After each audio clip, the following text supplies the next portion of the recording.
Chapter 1. Pain, excruciating pain. The searing anguish enveloped Zhang Yi's entire being, a torment etched into his very soul. This was not merely a sensation, it was a stark and brutal reality unfolding before him. At that moment, he found himself ruthlessly trampled by those he once trusted and aided. Friends and neighbors. Alakia's fists, feet, and clubs rained down upon him like a torrential downpour. In this resource-scarce apocalypse, they disregarded the assistance Zhang Yi had once extended to them and turned their violence upon him. As he hovered on the brink of death, he caught a fleeting glimpse of his goddess, Feng Yuqing, standing at the back of the crowd, her demeanor pitiful as she cried out, "It was I who urged him to open the door. You must allocate me a share of the supplies." It was this very woman who deceived Zhang Yi into unlocking the door, leading to his demise. Gazing at her, his eyes brimmed with a potent mixture of hatred and regret. If there were blame to be assigned, it lay solely with his own foolishness and excessive kindness, which had rendered him a stepping stone for others in this desolate world. He longed for a chance to start anew. This time, he would not show mercy to anyone. He would live solely for himself.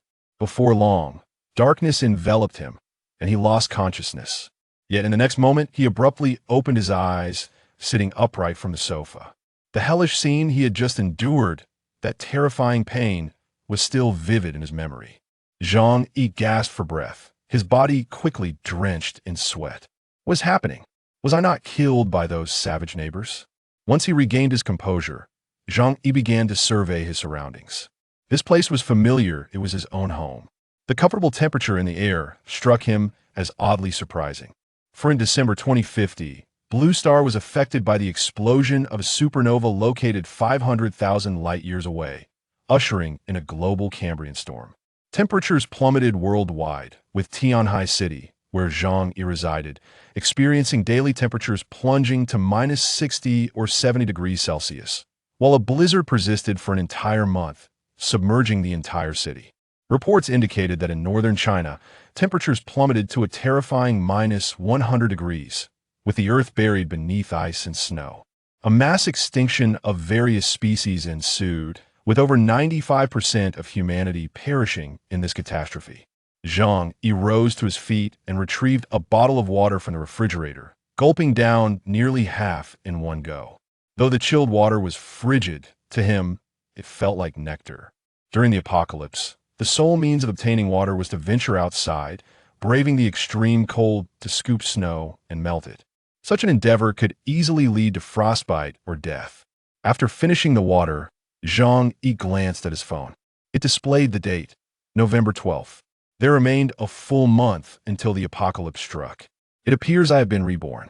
Zhang Yi inhaled deeply, swiftly comprehending the situation. The experiences of that month could not have been mere dreams, especially the agonizing pain of dismemberment, which felt too real. He raised his head, overwhelmed with gratitude for having survived. Simultaneously, a fierce glimmer flashed in his eyes. He remembered clearly those who had wronged him and caused his demise. In this life, he vowed to live well, refusing to show kindness to those brutes any longer. Moreover, while ensuring his safety, he must take ruthless revenge on those who had wronged him. However, for now, Zhang Yi needed to contemplate how to survive in the impending apocalypse that would arrive in a month. His living conditions were relatively decent. Having lost his parents at a young age, he inherited a spacious 120-square-meter apartment in Tianhai City. With over $2 million in savings, he was comparatively well off by ordinary standards. Yet, with the apocalypse looming, a global shortage of resources would soon ensue. Relying solely on this modest sum would not sustain him for long. After all, surviving requires a vast quantity of resources. With the opportunity to prepare in advance, Zhang Yi not only wished to survive, but also aspired to maintain a certain quality of life in the future. Food and entertainment must be balanced, otherwise, prolonged deprivation would surely lead to a breakdown. Additionally, weaponry was essential. Only then could he safeguard his own safety and fulfill his vengeance against his neighbors. At that moment, a glimmer of white light suddenly appeared before Zhang Yi. He thought his right eye was blurring and reached up to rub it. Yet, abruptly, a peculiar idea surged within his mind. It seemed that this white light was intrinsically part of him, and information about it emerged in his consciousness. With a mere thought, Zhang Yi's awareness instantly entered the white light. Upon entering, he discovered an immense, boundless expanse of white. The area was unfathomably vast, dominated by an expanse of emptiness. Is this an alternate dimension? It appears that my rebirth has granted me some extraordinary abilities. A wave of exhilaration surged within Zhang Yi. It seemed that exposure to gamma rays had caused his body to mutate, endowing him with extraordinary power. With this vast space, storing resources for the apocalypse would become infinitely easier. However, Zhang Yi yearned to understand the extent of this space's capacity and whether there were limitations on the objects he could store. He immediately returned his consciousness to his room and began experimenting with placing items from his home into the space. Starting with a teacup and a basin, he found them effortlessly absorbed. Zhang Yi then attempted to fit larger appliances inside. Televisions, refrigerators, washing machines, computers, air conditioners, and vacuum cleaners all were welcomed into the white expanse. Moreover, with a single thought, Zhang Yi could retrieve items from this space. However, objects subjected to significant external forces or those not existing independently proved difficult to store. For instance, when he attempted to pry up a floorboard, there was no response whatsoever. The alternate dimension seems to have many rules. I need to explore them gradually. Yet, merely having this vast space to store objects will allow me to amass an enormous quantity of resources. He licked his lips, a bold plan forming in his mind. Zhang Yi worked as a supervisor at a Walmart warehouse in South China. As the world's largest supermarket, Walmart boasted an extensive inventory. In China, it operated 3 massive warehouses in central, southern, and northern regions. These warehouses were impressively large, particularly the southern warehouse. Constructed in 2040, it spanned 1,500 meters in length and 720 meters in width, covering over 1 million square meters. It was the world's largest warehouse. It had once been lauded by the president of Walmart's Greater China region as the 8th wonder of the world. Of course, the world officially recognized only 7 wonders, while the 8th wonder was self-proclaimed with thousands of candidates. Nevertheless, the southern warehouse's size and storage capacity truly dominated the global warehouse sector. The supplies within could sustain millions of people in several cities for an entire week. In other words, if Zhang Yi could completely empty one of the warehouses and transfer its contents into a space, he would not only have enough resources for a lifetime, but could also thrive in luxury for 10 lifetimes. Most importantly, Walmart maintained exceptionally strict quality control. The warehouse housed no low-tier, obscure brands. Whether food, household goods, or luxury items, all were reputable brands with excellent reputations. If Zhang Yi could clear out a Walmart warehouse, he would not only be free from worries about resources in the impending apocalypse, but could also live in splendid ease. As the supervisor of the warehouse, Zhang Yi was intimately familiar with every shelf, surveillance system, and staff schedule. Emptying the warehouse would be no challenge for him. After settling his resolve, Zhang Yi felt a sense of ease wash over him. Gurgle. At that moment, his stomach protested with a growl. Zhang Yi patted his belly and glanced at the yellow braised chicken rice he had purchased. He pondered for a moment, then smiled and shook his head, ultimately deciding against ordering takeout. With the apocalypse a month away, I should indulge in as many delicious foods as possible, otherwise I won't have a chance later. Why be so stingy with myself? After enduring a month of cold and hunger, he yearned to enjoy some warm, delectable food.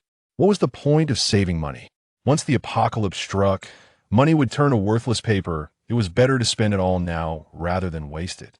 With a carefree demeanor, Zhang Yi turned and prepared to seek out a high-end restaurant he had previously deemed too extravagant.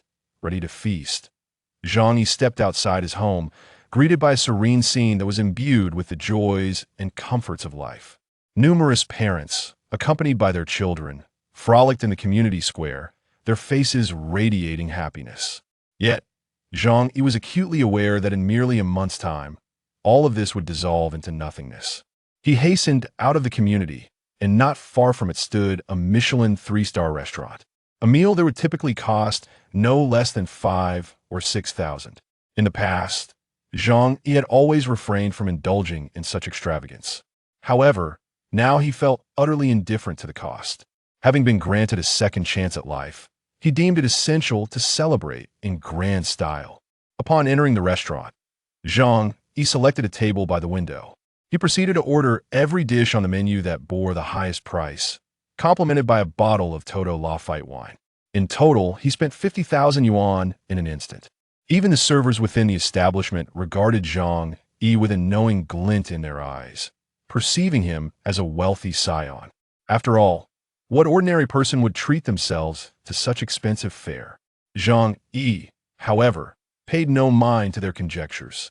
When the table was laden with delectable dishes, he began to devour them voraciously. Perhaps it was the memory of enduring 6 months in a frozen apocalypse that rendered him so emotionally overwhelmed by the exquisite flavors that tears nearly welled in his eyes. Consequently, his manner of eating became rather ferocious, drawing murmurs of curiosity from the surrounding diners. But Zhang Yi was unfazed. He understood well that in the face of impending doom, individuals could be reduced to kneeling and begging for a mere packet of instant noodles.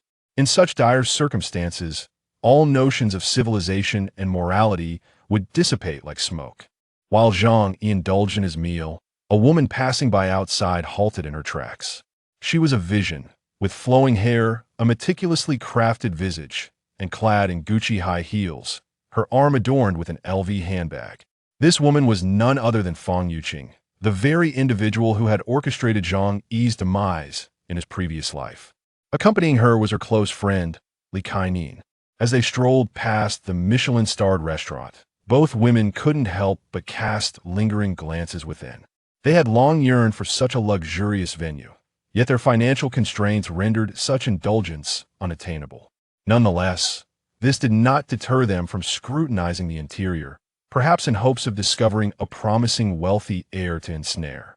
To their astonishment, Fang Yuqing recognized Zhang Yi seated inside, a lavish spread of gourmet dishes laid before him. "Isn't that Zhang Yi? How could he possibly afford to dine here?" she exclaimed in surprise. Li Kaining, equally astonished, covered her mouth. Was Zhang Yi always this affluent? After speaking, she cast a flirtatious glance at Fang Yuqing and remarked, "Yuqing, you truly are fortunate. The suitor pursuing you turns out to be a hidden wealthy heir. Look at that table of his, it must cost at least 50 or 60,000. Who but a wealthy individual could spend such a sum on a single meal?" Li Kaining's tone was laced with envy. She was aware that Zhang Yi had been pursuing Fang Yuqing for over 2.5 years. Yet, Fang Yuqing had continuously kept him at bay, neither rejecting nor accepting him. A quintessential gold digger, she believed herself destined to marry a superior wealthy heir, living the life of a young matron. However, she was reluctant to forego Zhang Yi, a man who possessed both a car and a home in Tianhai City, viewing him as a valuable backup. Her principle regarding backups was simple: neither to take the initiative, nor to refuse, nor to take responsibility. Today, upon encountering Zhang Yi indulging in a luxurious meal worth several tens of thousands of yuan all by himself, Fang Yuqing couldn't help but begin to harbor doubts. Could it be that Zhang Yi is, in fact, a hidden, rich second generation? As she rested her chin on her hand, she began to ponder. The more she thought about it, the more plausible it seemed. After all, aren't there often such characters in television dramas? Individuals who are quite wealthy, yet feign being ordinary in their quest for true love.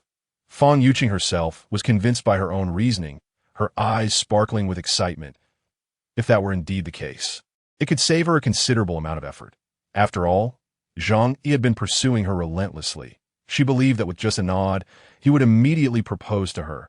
Lin Kaining, meanwhile, urged, "Yuqing, let us go inside and find Zhang Yi." In truth, she was eyeing the delectable spread laid out before them. This was a Michelin 3-star restaurant, and the lavish dishes served there were something ordinary people would never have the chance to savor in their lifetime. Fang Yuqing hesitated for a moment, but shook her head, saying that might not be appropriate. It could make him think I'm a gold digger. Instead, she suggested, "Let us wait outside, pretending we happen to run into him." Fang Yuqing was no fool. She would not lower her stature for a mere meal. Even if Zhang Yi were genuinely wealthy, she intended to maintain her goddess-like demeanor. Only in this manner could she exert control over him when they were together in the future, ensuring he remained her devoted admirer. Thus, the two of them concealed themselves not far from the restaurant, awaiting Zhang Yi's exit. After over an hour of dining, Zhang Yi contentedly patted his round belly. The taste of the Michelin three-star cuisine was rather average, but for someone who had just been reborn from a post-apocalyptic world, it was a delectable feast that moved him deeply. Next, he planned to visit a nearby supermarket to purchase some supplies. This was to test the storage capacity of the alternate dimension to avoid any potential issues in the future. Although he was quite confident in transporting goods from the Walmart warehouse, caution was always prudent. After all, he had experienced hunger and could not afford any unforeseen circumstances.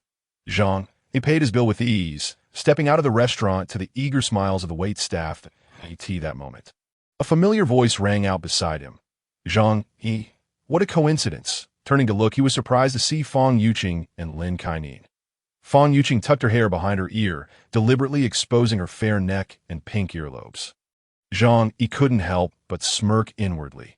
This was a classic ploy of a manipulative woman, designed to stir a man's heart without him realizing a quintessential blend of a green tea bitch and a white lotus. Fang Yuqing was surely well-versed in this art.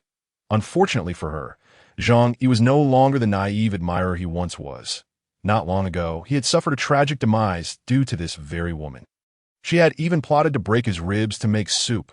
With this thought, Zhang Yi's gaze suddenly turned icy, exuding a palpable aura of malice.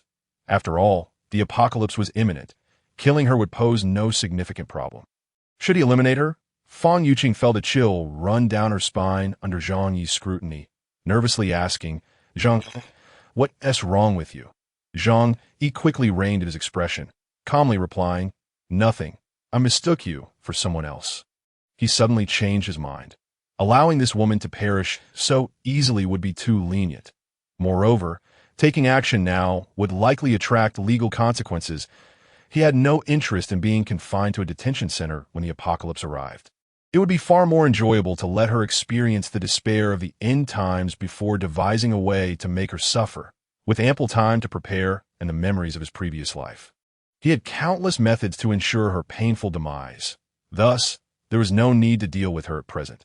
The priority was to construct the safest possible sanctuary to ensure his survival in comfort during the impending apocalypse. Zhang Yi's demeanor towards Fang Yuqing was notably frosty. Fang Yuqing and Lin Kaining sensed something amiss, yet mistakenly believed Zhang Yi to be a hidden rich second generation. Instead of being offended by his attitude, they grew even more enthusiastic in their approach. What was it to have a bit of a temper when one was wealthy? That was called having character. Oh, Zhang Yi, did you just dine at this restaurant? Lin Kaining feigned nonchalance. Zhang Yi's brow furrowed slightly. This woman was no better than Fang Yuqing. Both were cut from the same cloth. She had a hand in the betrayal that led to his previous demise. Yes, he replied coldly, then shoved his hands into his pockets and turned towards the supermarket. Fang Yuqing and Lin Kaining hurried to follow. Zhang Yi, where are you headed? Fang Yuqing inquired with a gentle smile. To the supermarket, Zhang Yi replied, his tone still icy, tinged with impatience. Had it not been for the desire to let her experience the despair of the apocalypse, he would have had the impulse to eliminate her on the spot. Fang Yuqing exchanged a knowing glance with Lin Kaining and quickly added, what a coincidence. We were just planning to buy some things as well. It's a fortunate coincidence. Zhang Yi soon realized that it was likely their observation of him dining at the Michelin three-star restaurant that led them to mistakenly believe he was a hidden rich second generation.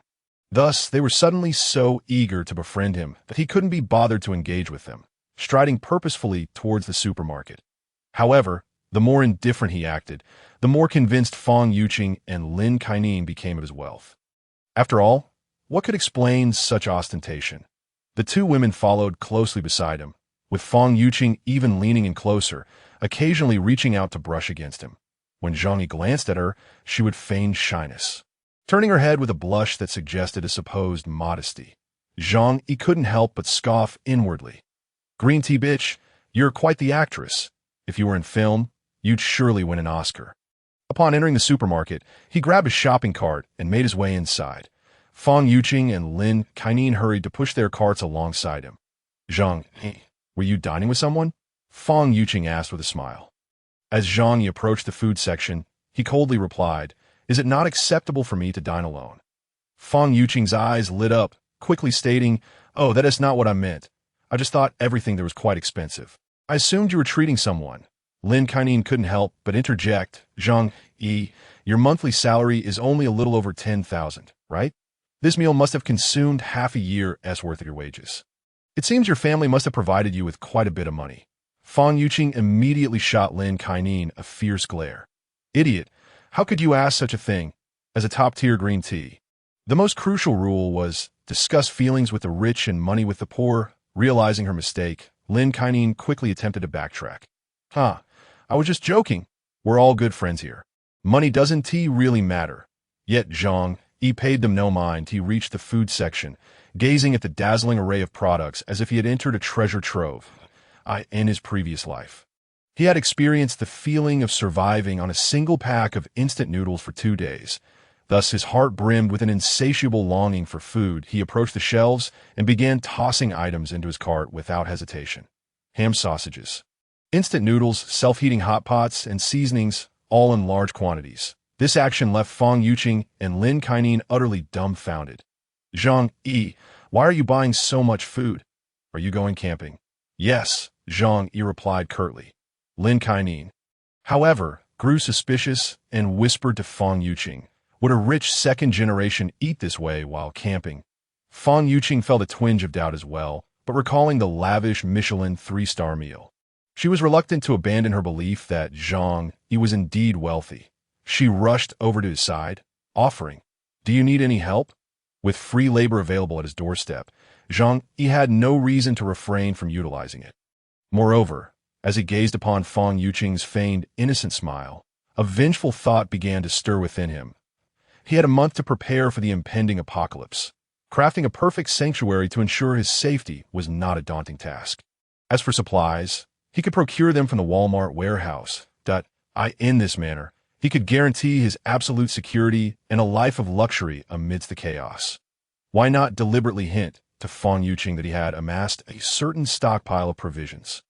Let her come begging for his assistance when the time comes. As for the possibility of Fong Yuqing leaking his plans, attracting the ire of those despicable neighbors, that was easily manageable as long as his safe house was constructed robustly enough. He need not fear an assault.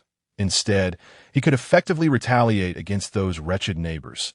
The mere thought of their frantic yet powerless expressions brought a twisted smile to Zhang Yi's lips. Indeed, this was an option worth considering. He resolved to seek out a security company to create such a fortified refuge. If that proved feasible, he would proceed with the plan. If not, he would retreat from the city and construct an underground shelter in a remote wilderness. This constituted a dual-pronged strategy. A smirk graced Zhang Yi's face as he commanded, "Then you shall help me push the carts." Fong Yuqing eagerly nodded in agreement. Zhang Yi also instructed Lin Kainan to fetch another cart. Though both women were filled with skepticism, they complied with his orders. Zhang Yi purchased a substantial amount of storable food, including instant noodles, sausages, cured meats, and canned goods, that he even used one cart exclusively for fresh meat.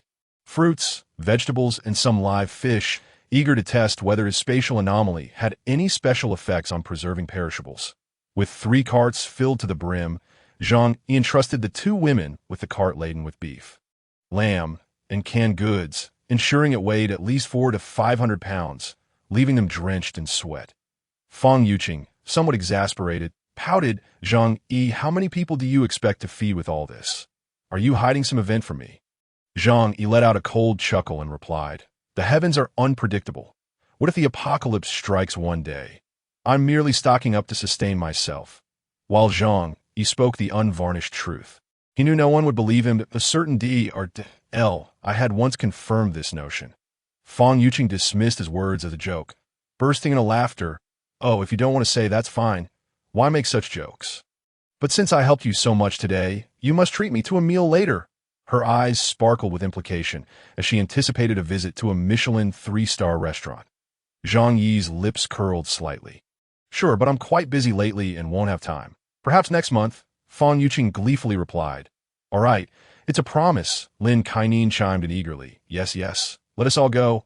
The prospect of enjoying a gourmet meal from merely pushing a cart thrilled her immensely. Observing Lin Kainin's lack of subtlety, Fan Yuqing shot her an irritated glance, but Lin Kainin feigned ignorance. Zhang Yi proceeded to settle the bill, which totaled over 10,000 for the supplies. He paid without a flicker of an eye. In the apocalypse, the value of these supplies would multiply several thousand times, rendering them priceless. After all, in such dire times, even vast sums of money might not secure a morsel of food, due to the substantial quantity of his purchases. The supermarket readily lent him carts for use. Without hesitation, Zhang Yi directed the two women to assist him in transporting the goods home. Although he possessed a vehicle capable of transporting the items himself, he saw no reason to forego free labor. The two women, despite their continuous laments of exhaustion, were invigorated by Zhang Yi's promise of a lavish meal. Thus, the trio pushed 3 full carts back to their apartment complex. Along the way, many neighbors observed the spectacle and began to murmur amongst themselves. Zhang Yi was indifferent to being discovered hoarding supplies. After all, the two women were already aware of his shopping endeavors, and the news could hardly be concealed if his sole intention were mere survival. He could sell all his assets and retreat to a desolate area to build an impregnable fortress. However, how could he exact revenge on the neighbors who had brutally shattered his life in the past? Until every last one of them was eliminated, the anguish of his heart would never subside. Therefore, one of his strategies for the apocalypse was to remain in this community and take a more ruthless approach to avenge those who owed him. Of course, this plan hinged upon the security company's ability to construct an unassailable sanctuary for him. Otherwise, he would still need a contingency plan to establish an underground refuge in an isolated locale. Zhang Yi surveyed the surrounding neighbors, who were chattering animatedly about the purpose of his substantial haul. He could already envision the apocalyptic scenario where these neighbors would attempt to storm his home to seize his provisions. He had lived through it all before, yet he felt no fear, for this time. He would be adequately prepared, ensuring that they could see but never touch, ultimately leaving them in a state of furious despair. Zhang Yi, Fan Yuqing, and Lin Kainin resided in the same apartment building. Given Zhang Yi's managerial role at the Walmart warehouse, neighbors frequently relied on him to procure discounted goods. Thus, everyone was familiar with Zhang Yi. Upon seeing him return with such a bounty, a grandmother out with her grandson approached. Eyeing the carts filled with food and fresh meat, she was evidently intrigued. Little Zhang, why did you bring back so much? Were these items on clearance at the warehouse? You can't possibly consume all this. Why not share some with the neighbors?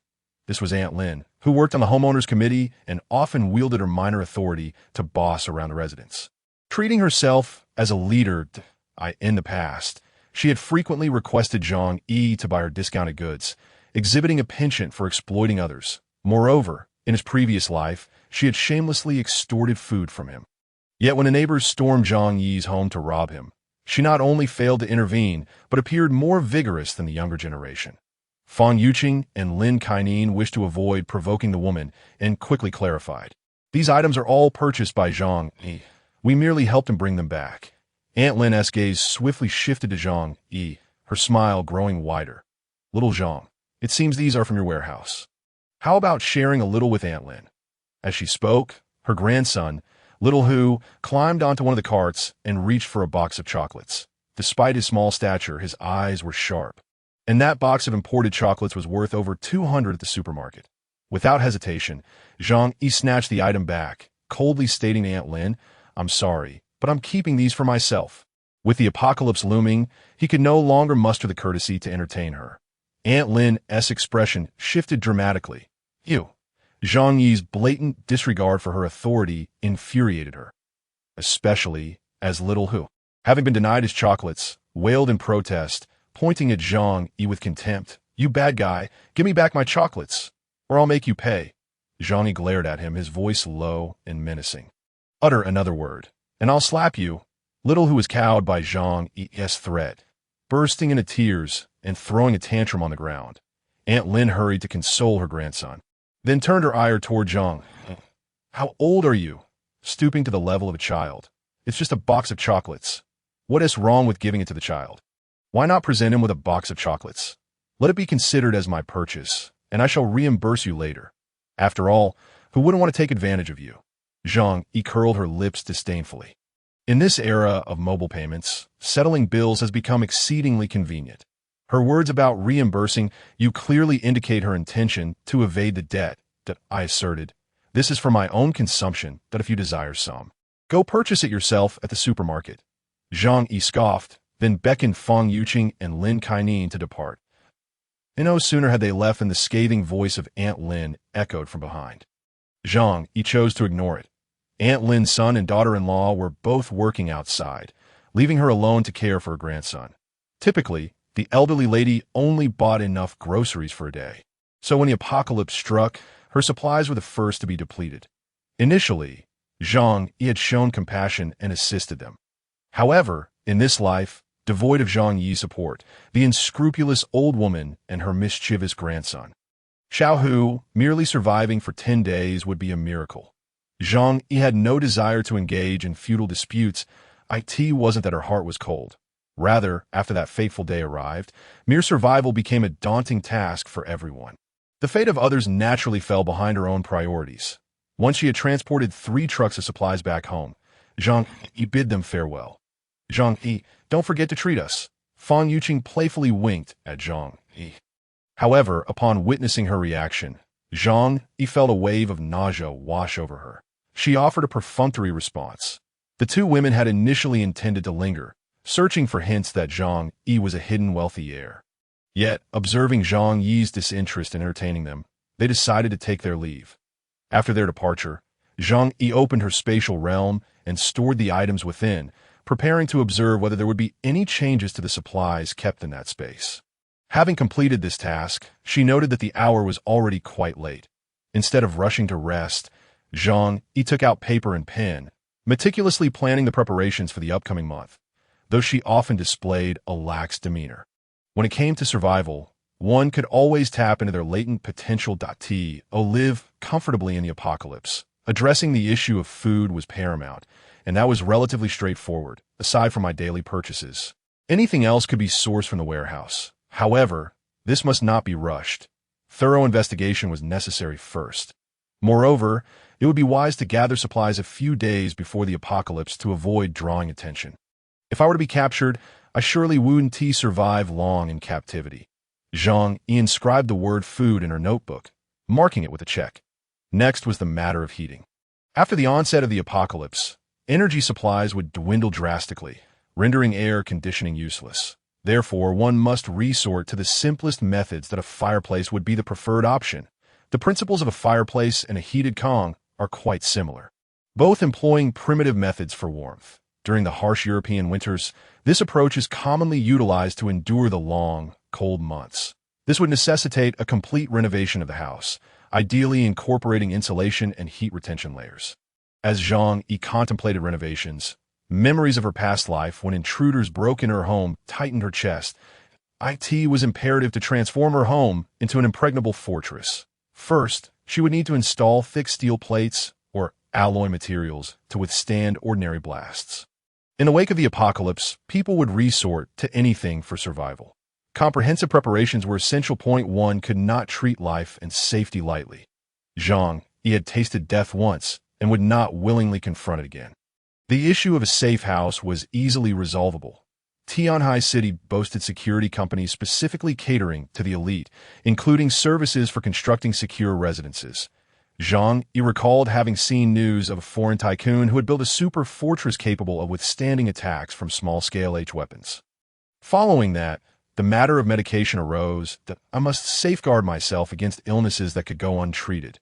The warehouse at Walmart contained many common medications for treating minor ailments like colds and fevers.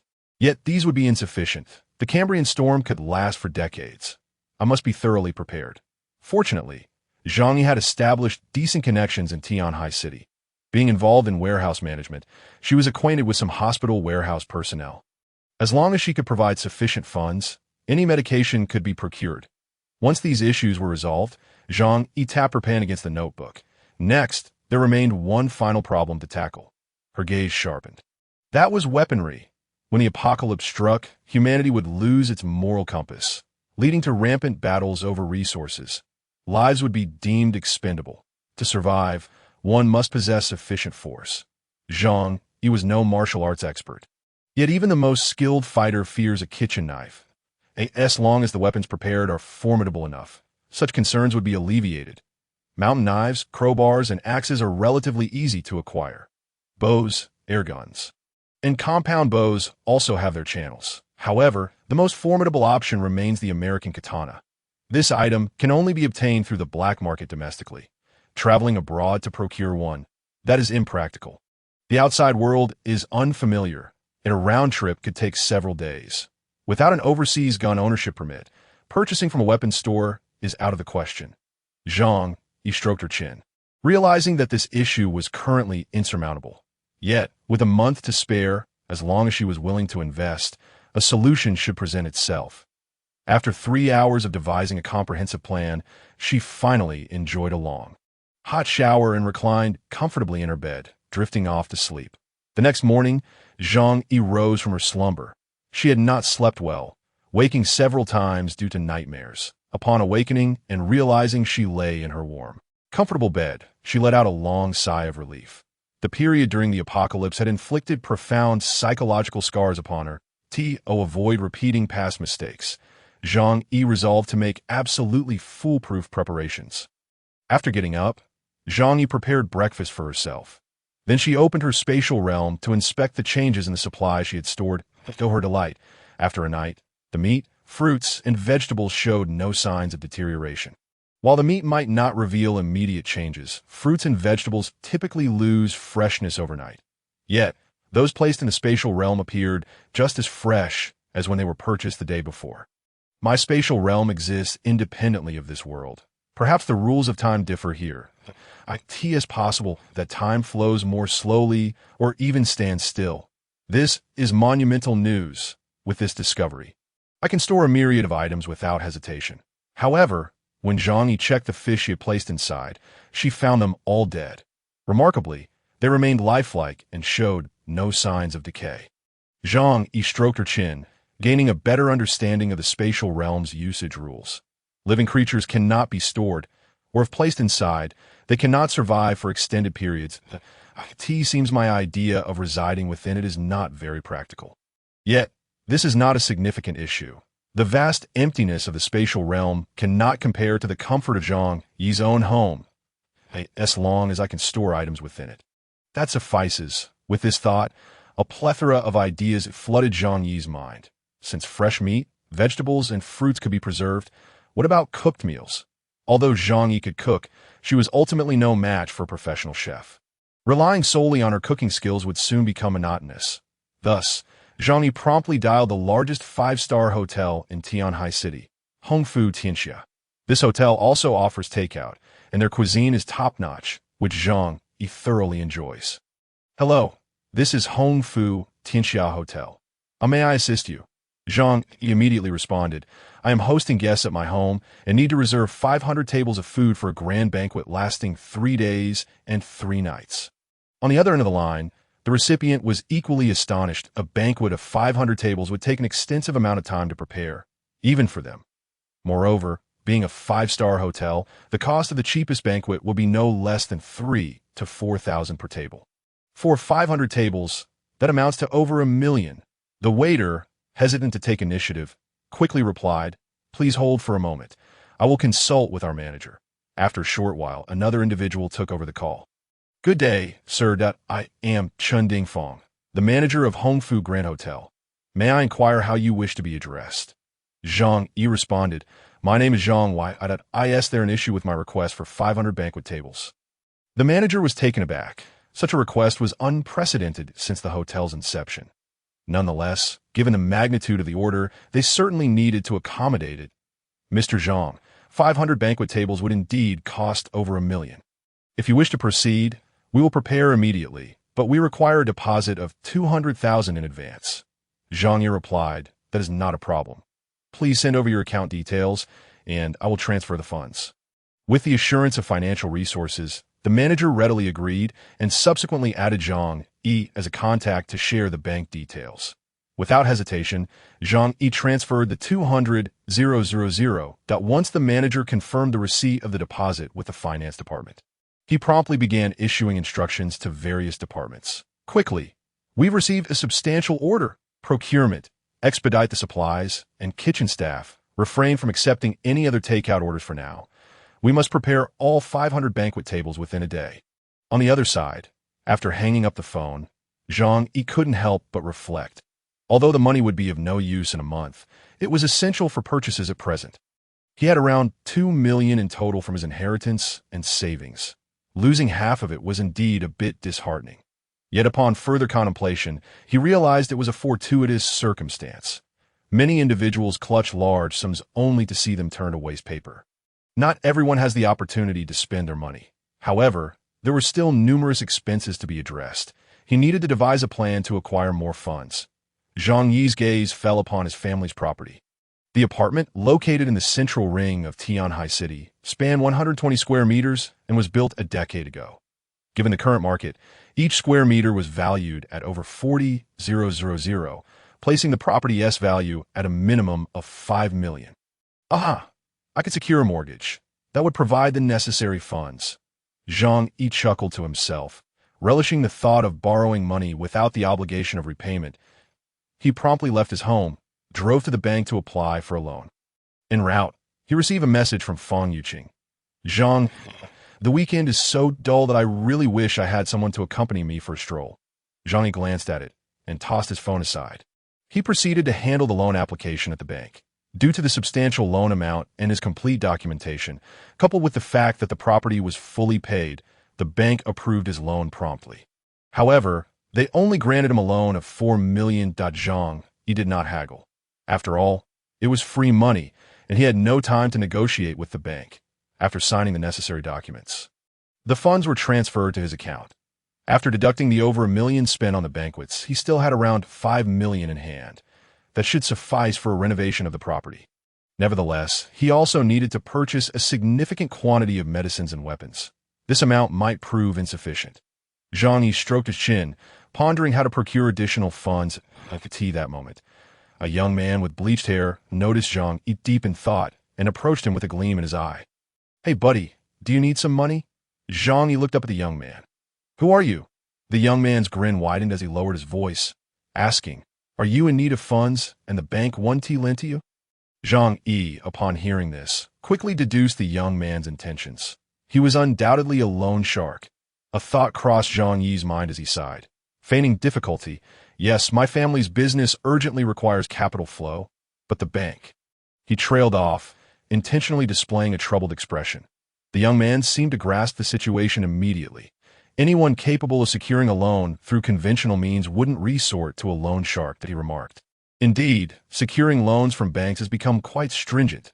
Numerous regulations and the disbursement speed is sluggish. However, brother, if you urgently require funds, I can assist you. Zhang Yi eyed the young man cautiously. Can you really help? I need several million. Upon hearing the substantial amount, the young man's eyes sparkled with excitement. He produced a business card from his pocket and handed it to Zhang Yi. Our company specializes in rescuing those in financial distress. If you need money, you can count on us. Zhang Yi glanced at the card, which read Duo Loan Financial Services Limited with the young man's name as Minghua, business manager. Zhang Yi, exhilarated, exclaimed, "Can you genuinely lend me money? I need 5 million, and I promise to repay it within 3 months at the latest." Hu Minghua smiled. "This is quite negotiable. Our company is well equipped to assist individuals like you in need of funds. Come, let us discuss this matter further at our office." Zhang Yi, filled with anticipation, nodded and followed Hu Minghua to their company. The so-called office was located in a remote office building. Once inside, Hu Minghua led Zhang Yi to their boss's office. The owner of the loan company appeared robust, yet donned a high-end bannerless suit, evidently attempting to project a facade of a legitimate business. However, a hint of menace lingered in his demeanor. A result of years spent navigating the complexities of society, Hu Minghua introduced Zhang Yi to the boss, manager. This is a client seeking to borrow money. The boss, named Chen Xiong, greeted Zhang Yi with a smile and gestured for him to take a seat. "Mr. Zhang, how much would you like to borrow?" True to the nature of a loan shark, the conversation was straightforward and blunt. Such companies lack formalities, and they possess ample means to ensure repayment, showing little concern for defaults. Zhang Yi replied, "I would like to borrow 5 million. Chen Xiong frowned slightly. "Oh, that is indeed a considerable sum. However, Mr. Zhang, I must inform you that our interest rates are quite high. You should be mentally prepared." Hu Minghua chimed in. Mr. Zhang's business urgently requires funds. Once the business stabilizes, repaying the loan should not pose a challenge, correct? The two of them played off each other seamlessly, and Zhang Yi absorbed it all. He continued to feign urgency, stating, "Yes, I can repay quickly if the interest is high.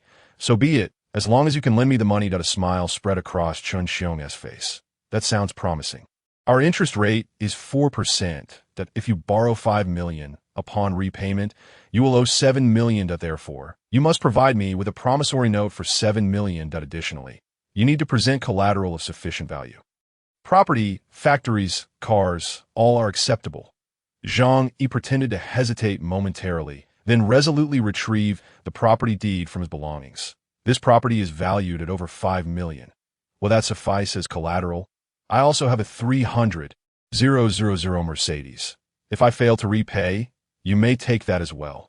Upon his initial encounter with such an agreeable client, Chen Xiong hastily brought forth the property certificate to examine it closely. After confirming the details of Zhang Yi's property, his satisfaction deepened. Given the current market value, that particular property could fetch no less than 5.5 million. Adding a vehicle to the deal meant that this business venture would yield no losses. Nevertheless, Chen Xiong maintained a facade of dissatisfaction. "Mr. Zhang, your property is worth at most 4 to 5 million. However, to take 5 million from me, I would be at a disadvantage." Zhang Yi, with a look of astonishment, fervently replied, "Boss Chen, you must help me. I am in dire need of funds. If you could transfer the money to me today, I will only require 4.5 million. Chen Xiong and Hu Minghua exchanged glances, their eyes glinting with amusement. They thrived on taking advantage of desperate situations. The more urgency others displayed for cash, the more they would ruthlessly exploit them. No, this business is simply not worthwhile. Ultimately, after a lengthy negotiation, both parties settled on an agreement of 4 million. However, Zhang Yi insisted that the money must be transferred to his account today. Although the lending company was unscrupulous, their efficiency was undeniably high. Perhaps that was their sole advantage over banks. After signing the contract, Zhang Yi's account swiftly received the 4 million in cash. He inwardly chuckled, "T.O. Chen Xiong. This money was akin to a meat bun thrown to a dog, gone without a trace." Ah, how it felt slightly like a self-deprecating remark. With a beaming smile, Zhang Yi departed with the funds. Once he left, the office resonated with the hearty laughter of Chen Xiong and Hu Minghua. "Ha! This business was remarkably simple. That foolish lad truly walked away with 4 million. Chen Xiong boasted, "This transaction will surely net us at least 2 to 3 million. That we need not worry about our performance this month." Leaning against the desk, Hu Minghua remarked, "Boss, with how readily he signed the contract, could there be an issue with that property?" Chen Xiong, holding the property certificate, grinned as he replied, "The certificate is genuine, no doubt about it. As long as the house belongs to him, he cannot escape. With the property certificate and the pressing debt of 7 million in hand, they would undoubtedly find a way to acquire that property. Moreover, they had even more methods to thoroughly drain Zhang Yi of his resources." Chen Xiong squinted, savoring a sip of coffee. Should it come to that, they could always reach out to a few overseas agencies to see if he possessed any valuable assets to sell. They would never engage in a losing venture. Zhang Yi jovially exited the lending company, casting a backward glance at the office building, his lips curling into a faint smirk of derision. "They are all good people, generously giving me money to spend." From this moment forth, Zhang Yi would have no further dealings with Chen Xiong or Hu Minghua. Rather, it was highly probable that they would meet their demise in the impending cold wave a month later. Zhang Yi now possessed around 9 million in funds, sufficient to execute his plans. After all, he could utilize a deposit payment method for any goods he intended to purchase next. This 9 million would yield purchasing power equivalent to tens of millions. There was no need to acquire more funds. Otherwise, Zhang Yi wouldn't mind extracting a bit from various online lending platforms. Driving his car, Zhang Yi arrived at the renowned Zhanglong Security Company in Tianhai City. Zhanglong is one of China's largest security firms, specializing in providing services for affluent individuals and celebrities. Occasionally, even high-ranking officials would seek their assistance during travels. Zhang Yi sought them out because he had heard in his previous life that Zhanglong had constructed a top-tier safe house worth $1 billion for the son of a tycoon in Jiangnan province. It was said that this family, having risen from real estate, continued to live lavishly even amidst the apocalypse, thanks in no small part to the safe house created by Zhanglong. Upon entering Zhanglong, Zhang Yi conveyed his purpose to the receptionist. Immediately, a member of the business department escorted him to a lounge. The female receptionist served Zhang Yi freshly brewed coffee. Shortly thereafter, a burly man with a buzz cut entered the room. Dressed in a black suit, he exuded an air reminiscent of a suited brute, leading one to worry that his attire might burst at the seams. Yet, one could not deny that a client would feel a sense of security in the presence of such a figure. "Good day, Sir. My name is Wu Huiran, and I am the manager of the business department. How may we assist you?" Wu Huiran inquired, taking a seat beside Zhang Yi. After sipping his coffee, Zhang Yi stated, "I require your assistance in constructing a safe house, one capable of withstanding the apocalypse." Upon hearing this, Wu Huiran's demeanor shifted to one of seriousness. Such a request might sound absurd to others, as few would believe in the existence of an apocalypse. However, for Zhanglong, this was no jest. The wealthiest and most powerful individuals often harbored the greatest fears of mortality. Long ago, some affluent individuals abroad had spent hundreds of millions to create doomsday shelters. In recent years, many wealthy individuals worldwide began to emulate this behavior. Some might genuinely fear large-scale natural disasters, while others simply sought to bolster their sense of security amidst numerous enemies. Thus, Zhanglong's doomsday safe houses emerged in response to market demand. Upon hearing Zhang Yi's request for a doomsday-grade safe house, Wu Huiran became increasingly courteous. Such substantial contracts were few and far between. "Mr. Zhang, our Zhanglong is a world-class security company. We can certainly meet your requirements." Zhang Yi promptly inquired, "If I request a complete transformation of a residence on the 24th floor, is that feasible?" Wu Huiran's gaze grew peculiar. Typically, such safe houses were standalone villas or underground bunkers.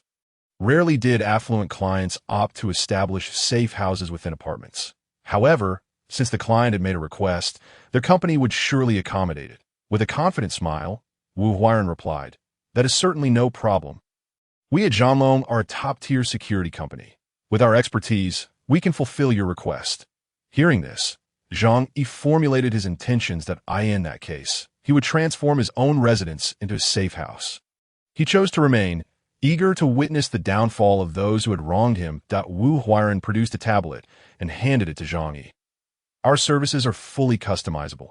You may select the offerings you require from this device, which also displays the corresponding prices that in this information age.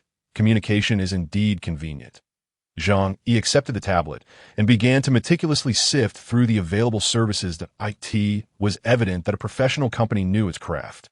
As long as the funds were in place, Zhanglong could accommodate nearly any request. This included constructing safe houses 100 meters underground or beneath the sea. However, these projects would take too long for Zhang Yi, who had only a month to work with. After reviewing the details regarding the safe houses, he promptly selected his desired services. First and foremost was the comprehensive reinforcement of the entire house, requiring a complete material overhaul. The walls, ceilings, and floors would be replaced with 200 millimeters thick alloy, directly substituting the original walls. This material, an aerospace-grade substance, weighed only 1/3 of steel, yet boasted a strength 10 times that of high-quality steel. Constructing a safe haven with such materials would seamlessly integrate within the building where Zhang Yi resides, without risking issues of structural overload. The windows are outfitted with the finest bulletproof glass available in the world today. Furthermore, the ventilation system has been enhanced with air filtration capabilities, rendering any harmful gases unable to infiltrate from the outside. Lastly, a comprehensive surveillance system ensures that every corner of the premises is monitored without any blind spots. The doors have been replaced with robust, vault-like security doors, which even the smallest explosives would struggle to breach. In summary, Zhang Yi's sole requirement is to transform his residence into an impregnable fortress. After finalizing these details, Zhang Yi handed the computer to Wu Huairan, who, upon reviewing the specifications, could not help but widen his eyes in astonishment that a mere 120 square meters of space has been fortified to resemble a steel drum. With the addition of weaponry, it could easily be mistaken for a fortress, Wu Huairan murmured. Hearing this, a flicker of intrigue crossed Zhang Yi's gaze at "Oh, do you have some knowledge about fortifications?" Wu Huairan chuckled. "I once worked as a mercenary abroad, so I am quite familiar with military weaponry." An epiphany struck Zhang. He lowered his voice and asked Wu Huairan, "Do you have any means of obtaining firearms?" This inquiry transformed Wu Huairan's expression into one of seriousness. In China, private ownership of firearms is strictly prohibited, Mr. Zhang. You must understand that, in principle, such items are not allowed for private possession, Wu Huairan replied quietly. Are you perhaps facing some formidable enemies that instill such fear in you? Zhang Yi pressed on. Indeed, I have offended some dangerous individuals who are quite ruthless and armed that I was wondering if I could acquire some firearms for self-defense. Otherwise, I would merely be a sitting duck in my own home. Wu Huairan chuckled. Mr. Zhang, I fear I cannot assist you with such matters. We operate a legitimate company. However, Zhang Yi could discern from Wu Huairan's eyes that it was not a matter of capability, but rather a reluctance to wade into murky waters. Zhang Yi took a deep breath and stated, the project for the safe haven will cost over 8 million if I encounter issues later. It would reflect poorly on your company as well. He fixed his gaze on Wu Huairan, enunciating each word carefully. I merely seek a means of self-defense. If you could assist me in this regard, I assure you, I will not treat you unfairly. Wu Huairan remained silent, contemplating the situation with a furrowed brow. He had connections, but was uncertain about Zhang Yi's background, making him hesitant to proceed. You should return for now. Although I cannot arrange this, I can inquire on your behalf. Should any leads arise, I will reach out to you. Wu Huairan was evidently caught in a dilemma. Nevertheless, Zhang Yi did not press him too hard. Acquiring firearms indeed requires caution. Very well, I shall await your news. By the way, this matter is urgent, so please expedite the construction of the safe haven. Wu Huairan assured. Within half a month, we will have it ready for you. After concluding discussions with Wu Huairan, Zhang Yi promptly signed a contract and paid a deposit of 1 million yuan as for the remaining balance. Well, he would likely never have the opportunity to pay it. Leaving the Zhanglong Security Company, Zhang Yi had essentially resolved his housing concerns. Next, he returned to his vehicle and called a familiar acquaintance, Liu Yang. Liu Yang operates a hunting ground in Tianhai City. Having leased several hundred acres in Xishan, where various harmless animals are kept for recreational hunting, he possesses numerous legal means to procure bows, crossbows, and air guns. Having visited Liu Yang's establishment several times before, Zhang Yi had his contact information that he called Liu Yang, requesting assistance in purchasing a batch of these items, offering to pay a premium. Liu Yang, being a businessman and having occasionally sought Zhang Yi's help, readily agreed to the arrangement. Brother Zhang, why do you need so many weapons? These can only be used for hunting or personal amusement, certainly not for harming others. Liu Yang inquired with a touch of caution in his tone, aware that the items were being sold from his hands. After all, should Zhang Yi misuse these weapons, it could lead to trouble for him as well. Of course, anyone capable of running a hunting ground in Tianhai City has connections. But there was no need for them to shoulder risks for an ordinary friend like Zhang. Zhang Yi laughed heartily, casually fabricating an excuse. You're overthinking it. I've arranged a hunting trip to an African wildlife park with some friends. Hence the need for more equipment. Liu Yang responded with a teasing tone. Oh, Brother Zhang, you certainly know how to have fun. But do remember, Africa has its share of lions and hyenas. Safety first. Yes, indeed, that's so. When can you have the equipment ready for me? Zhang inquired. I have some ready-made stock. Just swing by when you have the chance to pick it up, Liu Yang replied. Zhang Yi wasted no time and drove directly to the Xishan hunting ground to procure the items. Time was of the essence, and he could not afford any delays. From Liu Yang, he bought 5 steel crossbows, 3 high-end compound bows, with 300 arrows for both bows and crossbows. Additionally, he acquired 2 exquisite hunting knives made of Damascus steel. Known for their resilience and sharpness, these weapons would serve excellently for self-defense. All of these items filled the trunk of his car to capacity. Observing the impressive array of gear, Zhang Yi felt an overwhelming sense of security. He then transported the entire cash back home. Having purchased everything through legitimate channels, and with his prior hunting certification, he was not concerned about police inquiries that by the time he returned home, dusk had settled. Zhang Yi ventured out again, treating himself to a delightful hot pot meal at Hadaleo. Realizing he would need to prepare his own meals in the future, he promptly ordered 10,000 portions of hot pot base from Hadaleo. The staff were astounded, momentarily mistaking Zhang Yi for a rival businessman attempting to cause disruption. Fortunately, the excellent service at Hadaleo prevented any immediate confrontation. Eventually, the restaurant manager approached, inquiring about Zhang Yi's unusual order, and accepted the request under the condition of cash payment to mitigate any potential risks.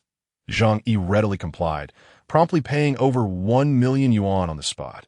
His generous gesture left the manager beaming with joy, even offering an additional 500 portions as a courtesy. Zhang Yi provided his address for the delivery of the hot pot base, while food materials could be sourced directly from Walmart's warehouse. The hot pot base, however, would not be sold outside, as even the bag versions available on the market pale in comparison to what is served in the restaurant. Otherwise, patrons would have no reason to dine in. After his meal, as Zhang Yi prepared to return home, he received a call from the manager of a five-star hotel that, "Mr. Zhang, the 500 banquet tables you ordered are ready for you. Are you available to receive them now?" "Yes, please deliver them," Zhang Yi replied, eagerly anticipating the arrival of an abundance of food and drink. This order of 500 banquet tables would suffice for several years, with 8 to 9 million yuan still at his disposal. He felt no hesitation in spending, rather anxious to exhaust his funds that on his way home.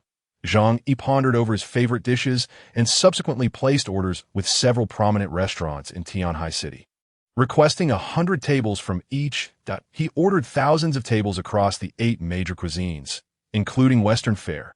In one fell swoop, it seemed that he had secured provisions for half a lifetime.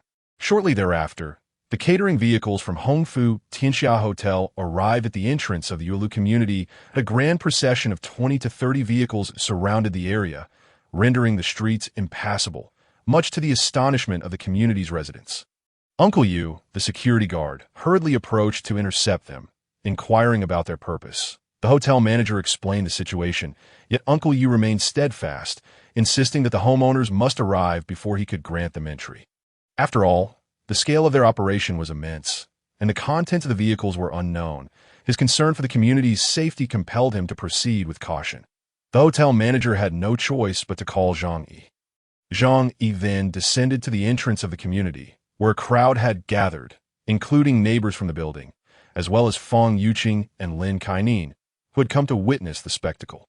Zhang Yi approached Uncle Yu and cheerfully remarked, "Uncle Yu, these are my delivery orders. Please allow them entry." Uncle Yu's expression was one of astonishment. "Delivery? What on earth are you ordering that requires so many vehicles?" The surrounding neighbors, upon hearing it was a catering service, erupted in disbelief. "Goodness, there must be at least a few hundred tables. Where on earth will they be placed? Could it be that Zhang Yi is hosting a banquet? Is he perhaps getting married? But really, hundreds of tables seem rather excessive. Look closely. That S Hongfu Tianxia, a 5-star establishment, booking a few hundred tables that would cost at least 1 million. My heavens, to spend that much on a single feast." Zhang Yi truly hides his wealth well. Previously, they had only known that his family was well off, but now appeared he was quite the tycoon. The neighbors whispered among themselves, their gazes toward Zhang Yi now imbued with a mix of admiration and awe. On the sidelines, Fang Yuqing observed this scene, her resolve to win over Zhang Yi strengthening. She took the initiative to approach him, smiling. "Zhang, what has been keeping you busy at home lately? You've procured so many items." Zhang Yi chose to ignore her, instead offering a cigarette to Uncle Yu. Seeing the homeowner had arrived, Uncle Yu opened the gate, allowing the fleet from Hongfu Tianxia Hotel to enter the community. Zhang Yi led the way, and although he did not engage with Fang Yuqing, she appeared unfazed, chatting and laughing beside him. "What could possibly be happening at home that you can't share with me? Aren't we good friends? I hope to know more about you. Please don't treat me like an outsider." Zhang Yi cast a deep glance in her direction, sneering, "All of these items are for my boss. Even the meal I had at the Western restaurant last time was on his tab." With a sigh, he added, "Oh, if only I were truly that wealthy. Fang Yuqing's expression shifted dramatically. You're not joking with me. Are you? Zhang Yi shrugged. Why would I deceive you? We've known each other for years. You're well aware of my circumstances and why parents have passed away. I'm merely a warehouse supervisor. There is no wealth to speak of. His explanation left Fang Yuqing's expression fluctuating between confusion and disbelief.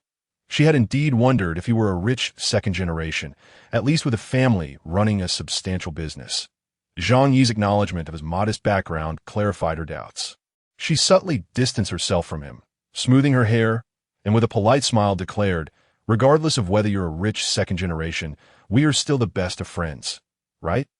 I am not a materialistic woman.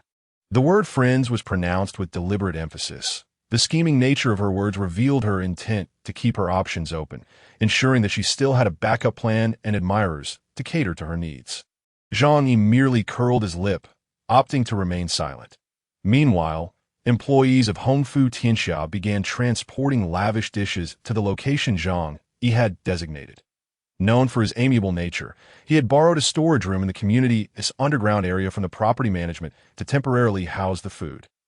Although the quantity of 500 tables was immense, once packaged in meal boxes, it did not seem overly extravagant. The gourmet fare Zhang Yi had ordered included the finest delicacies: abalone, sea cucumber, lobster, truffles, caviar, everything imaginable. The logistics of moving 500 tables of cuisine to the storage area took considerable time, even leaving the hotel manager somewhat astonished. In all his years, he had never encountered such a colossal catering order. Zhang Yi, however, simply instructed them to continue moving the items into the storage. After the workers departed, he discreetly stored all the food in his own space, while others might have raised suspicions regarding Zhang Yi's unusual behavior. In this bustling world, few had the leisure to concern themselves with someone they deemed irrelevant. Thus, whether neighbors or hotel staff, they merely exchanged a few remarks without genuinely caring. Before long, all 500 tables of food were safely secured in Zhang Yi's space. That evening, he received a phone call from Wu Huiren, the manager of Zhanlong Company, who informed him that preparations were complete and they could commence work on his safe house at his convenience. Zhang Yi promptly replied that they could come by the following day, as he intended to temporarily reside at the hotel. After discussing the safe house, Zhang Yi had another significant matter to address with Wu Huiren: the acquisition of a universal equality device. After a moment of hesitation, Wu Huiren lowered his voice and said, "If you truly require such a device, I could recommend a potential source. However, please be aware that it may come at a rather steep price." Zhang Yi nodded, fully understanding this aspect. Money was no longer a concern for him. He prioritized quality above all else. That Wu Huiren responded with ease. "In that case, I will gladly facilitate an introduction that I will inform you of the transaction details in 3 days." With the path to acquiring firearms seemingly secured, Zhang Yi felt a wave of relief wash over him. In a post-apocalyptic scenario, possessing such devices would provide him with immense confidence, whether facing humans or non-human threats. The following day, Zhang Yi packed essential items into his space, preparing to temporarily move to the hotel while his residence was transformed into a safe house. Early in the morning, 3 black vans pulled into Yuelu community. A large contingent of workers clad in uniforms from Zhanlong Company disembarked and began taking measurements of Zhang Yi's home. Many neighbors, witnessing this spectacle, were filled with curiosity. What on earth had Zhang Yi been consuming lately? Why was he engaging in such bizarre activities? A few colleagues jested. Indeed, just the other day at the supermarket, I saw him purchasing 3 carts full of food. One might think the apocalypse is imminent with such hoarding. What a waste if it expires. The community regarded Zhang Yi's eccentric behavior with confusion, yet no one truly cared, viewing him as merely a source of amusement. Even Fang Yuqing and Lin Kainan believed Zhang Yi had lost his senses. Lin Kainan suddenly realized, now it makes sense. No wonder he dined at that Michelin 3-star restaurant. Clearly, he has lost his mind. Fang Yuqing furrowed her brows, feeling particularly irritable, remembering that day when she had approached Zhang Yi and helped him carry numerous items home. Leaving her utterly exhausted, she seethed with frustration. What exactly was Zhang Yi up to? Lin Kainan expressed her concern. He did promise to treat us to a grand meal. He wouldn't forget, would he? She had been eagerly anticipating a meal at the Michelin 3-star restaurant. Fang Yuqing scoffed. Let us forget it. Given his current state of mind, even if he did invite me, I wouldn't go. What if others discover that we are dining together? How utterly embarrassing. She intends to ensnare a wealthy husband in the future and must not tarnish her reputation. Upon hearing Fang Yuqing's words, Lin Kainin felt a pang of reluctance in her heart, yet she had no choice but to relent. Meanwhile, Zhang Yi remained completely indifferent to the opinions of their neighbors. In a month's time, they would come to realize who the true fool was. Zhang Yi stepped out of his home and drove towards the Walmart warehouse that it was Monday, the time to return to work. And he also intended to conduct a thorough reconnaissance of the warehouse in preparation for his plans. The Walmart warehouse was situated in the economic development zone, on the outskirts of Tianhai City. Due to the relatively low land prices here, it housed many large corporations' warehouses, including those of pharmaceutical companies, which would prove advantageous for Zhang Yi's future endeavors in acquiring specialty medications. Upon arriving at the Walmart warehouse, Zhang Yi clocked in, as usual, as the warehouse supervisor. He was intimately familiar with the premises. He could recount every warehouse and even the details of each shelf with ease. Normally, he would find his visits here rather dull. However, today, the sight of the vast warehouses brimming with goods valued in the tens or hundreds of billions ignited an overwhelming excitement within him. Soon, these resources would be claimed by him, becoming essential for his survival in the impending apocalypse. As the central warehouse for Walmart in South China, the abundance of supplies here surpassed anyone's imagination. Just the stockpile of cola amounted to tens of thousands of cases. The entire warehouse spanned over 1 million square feet, filled to the brim with various essential goods, including food, clothing, hardware tools, and even vehicles, drones, diesel generators, and barrels of gasoline. It could be said that anything permissible for sale in a supermarket could be found here. Having worked here for many years, Zhang Yi was well-versed in the arrangement of each shelf. He was also acutely aware of the scheduling and camera placements. Despite the tight surveillance, he knew the vulnerabilities well enough to disable the entire monitoring system within 10 minutes, allowing him to take whatever he desired.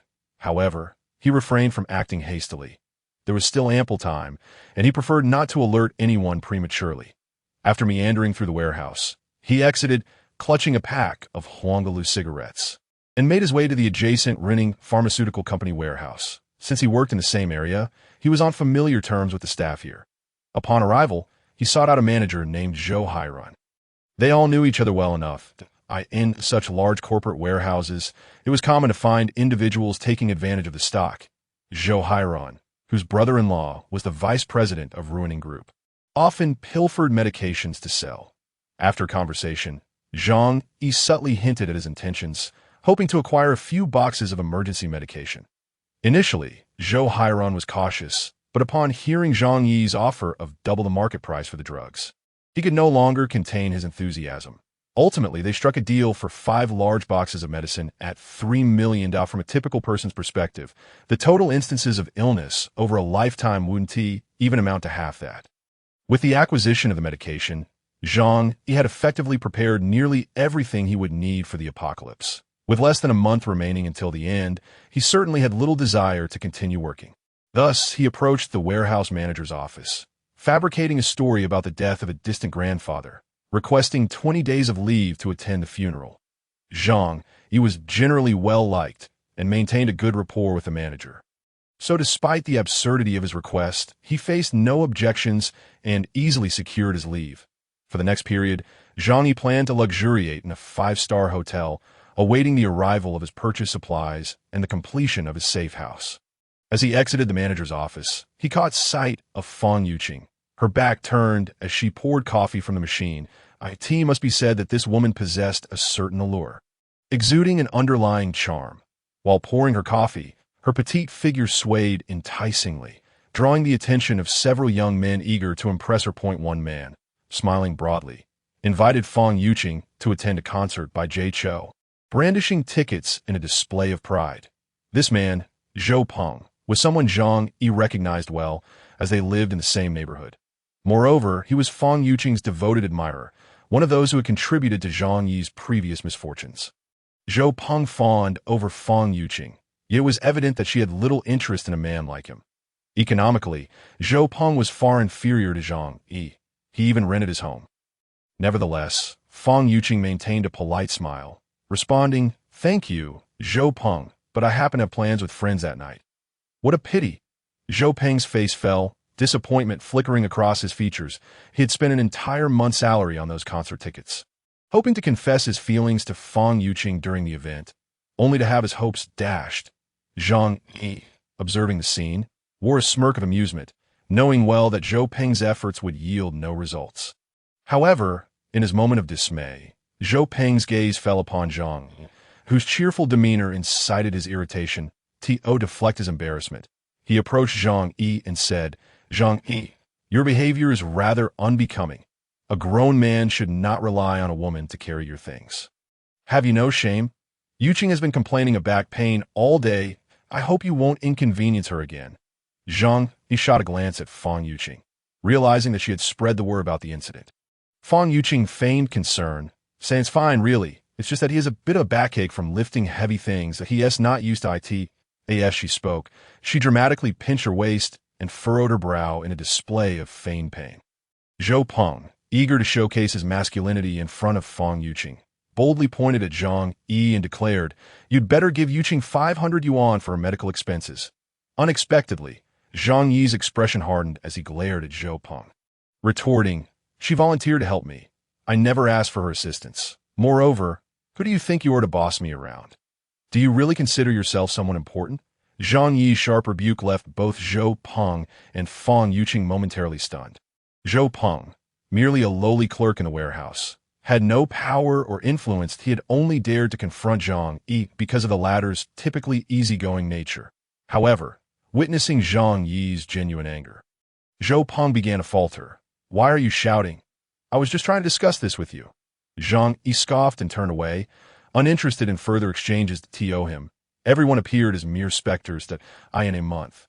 He anticipated that the majority of the people around him would succumb to the merciless storm of the apocalypse. What need had he to converse with the living dead? After Zhang Yi left, Zhou Peng hurried back to Fang Yuqing, whispering, "Yuqing, I told you Zhang Yi is not a good person. You should keep your distance from him." Fang Yuqing furrowed her brow, feeling perplexed. In recent days, Zhang Yi seemed to have transformed into an entirely different person.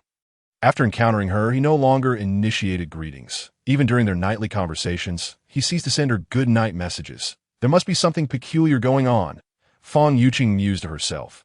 After finishing work, Zhang Yi drove to a five-star hotel in Tianhai City, precisely the Hongfu Tianxia where he had made a reservation earlier.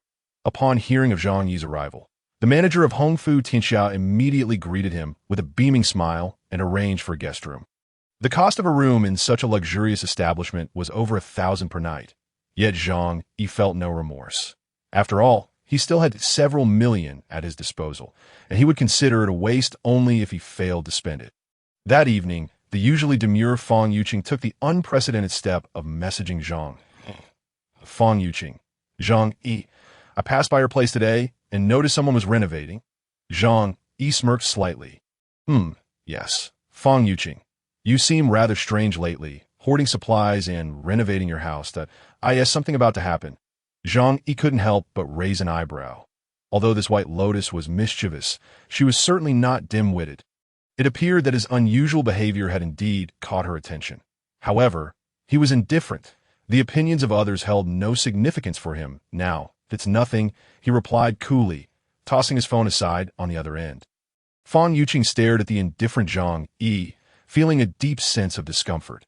For the past 2 years, Zhang Yi had treated her exceptionally well, always checking on her and finding various excuses to chat with her every evening.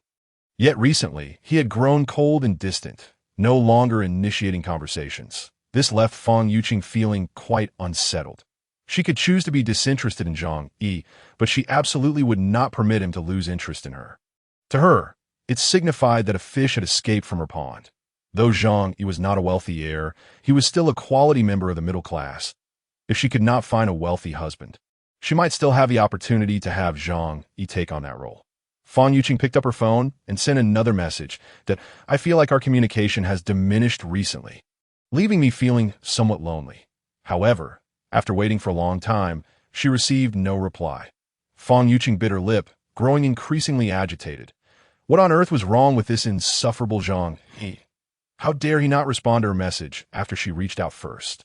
Nearby, her roommate Lin Kenin overheard Fang Yuqing's complaints and approached her with a grin. Indeed, Zhang Yi had been acting quite oddly lately. Who knew why he was stockpiling so much food and drink and reserving so many banquet tables at hotels? It seemed as if he were preparing for an impending scarcity. Upon hearing this, Fang Yuqing's brow furrowed slightly. She said to Lin Kenin, "Ning Ning, do you think something might actually happen soon? Is it possible that Zhang Yi has received some sort of warning?" Prompting him to stock up, Lin Kenin paused for a moment upon hearing this, then burst into laughter, clutching her stomach. "Yuqing, have you lost your mind? If something were truly going to occur, there would definitely be an official announcement. We should just be at ease. If he is hoarding supplies, others will only mock us as fools." Fang Yuqing, hearing this, let out a self-deprecating laugh. "You have a point." Zhang Yi had been staying in the suite of the five-star hotel for several days. He hadn't ventured out, using this time to procure catering services from various hotels while simultaneously practicing with a compound bow and crossbow in his room. Fortunately, Zhang Yi had a fondness for hunting in the past and possessed a solid foundation. Within a 15-meter range, his accuracy was remarkably high, especially with a professional-grade compound bow in hand. Such modern equipment could enable an ordinary person to shoot with the prowess of an ancient archer. Not to mention, even when facing wild boars, wolves, or large dogs, he could inflict considerable damage. 3 days later, through Wu Huairan's connections, Zhang Yi successfully acquired 2 firearms and 100 rounds of ammunition. Although the price was steep, Zhang Yi felt no hesitation. With such weighty possessions in hand, he felt a greater sense of security in the impending apocalypse. As for the medications needed for the end times, he had completed a transaction with Zhou Hairan, acquiring 5 boxes of imported high-grade pharmaceuticals.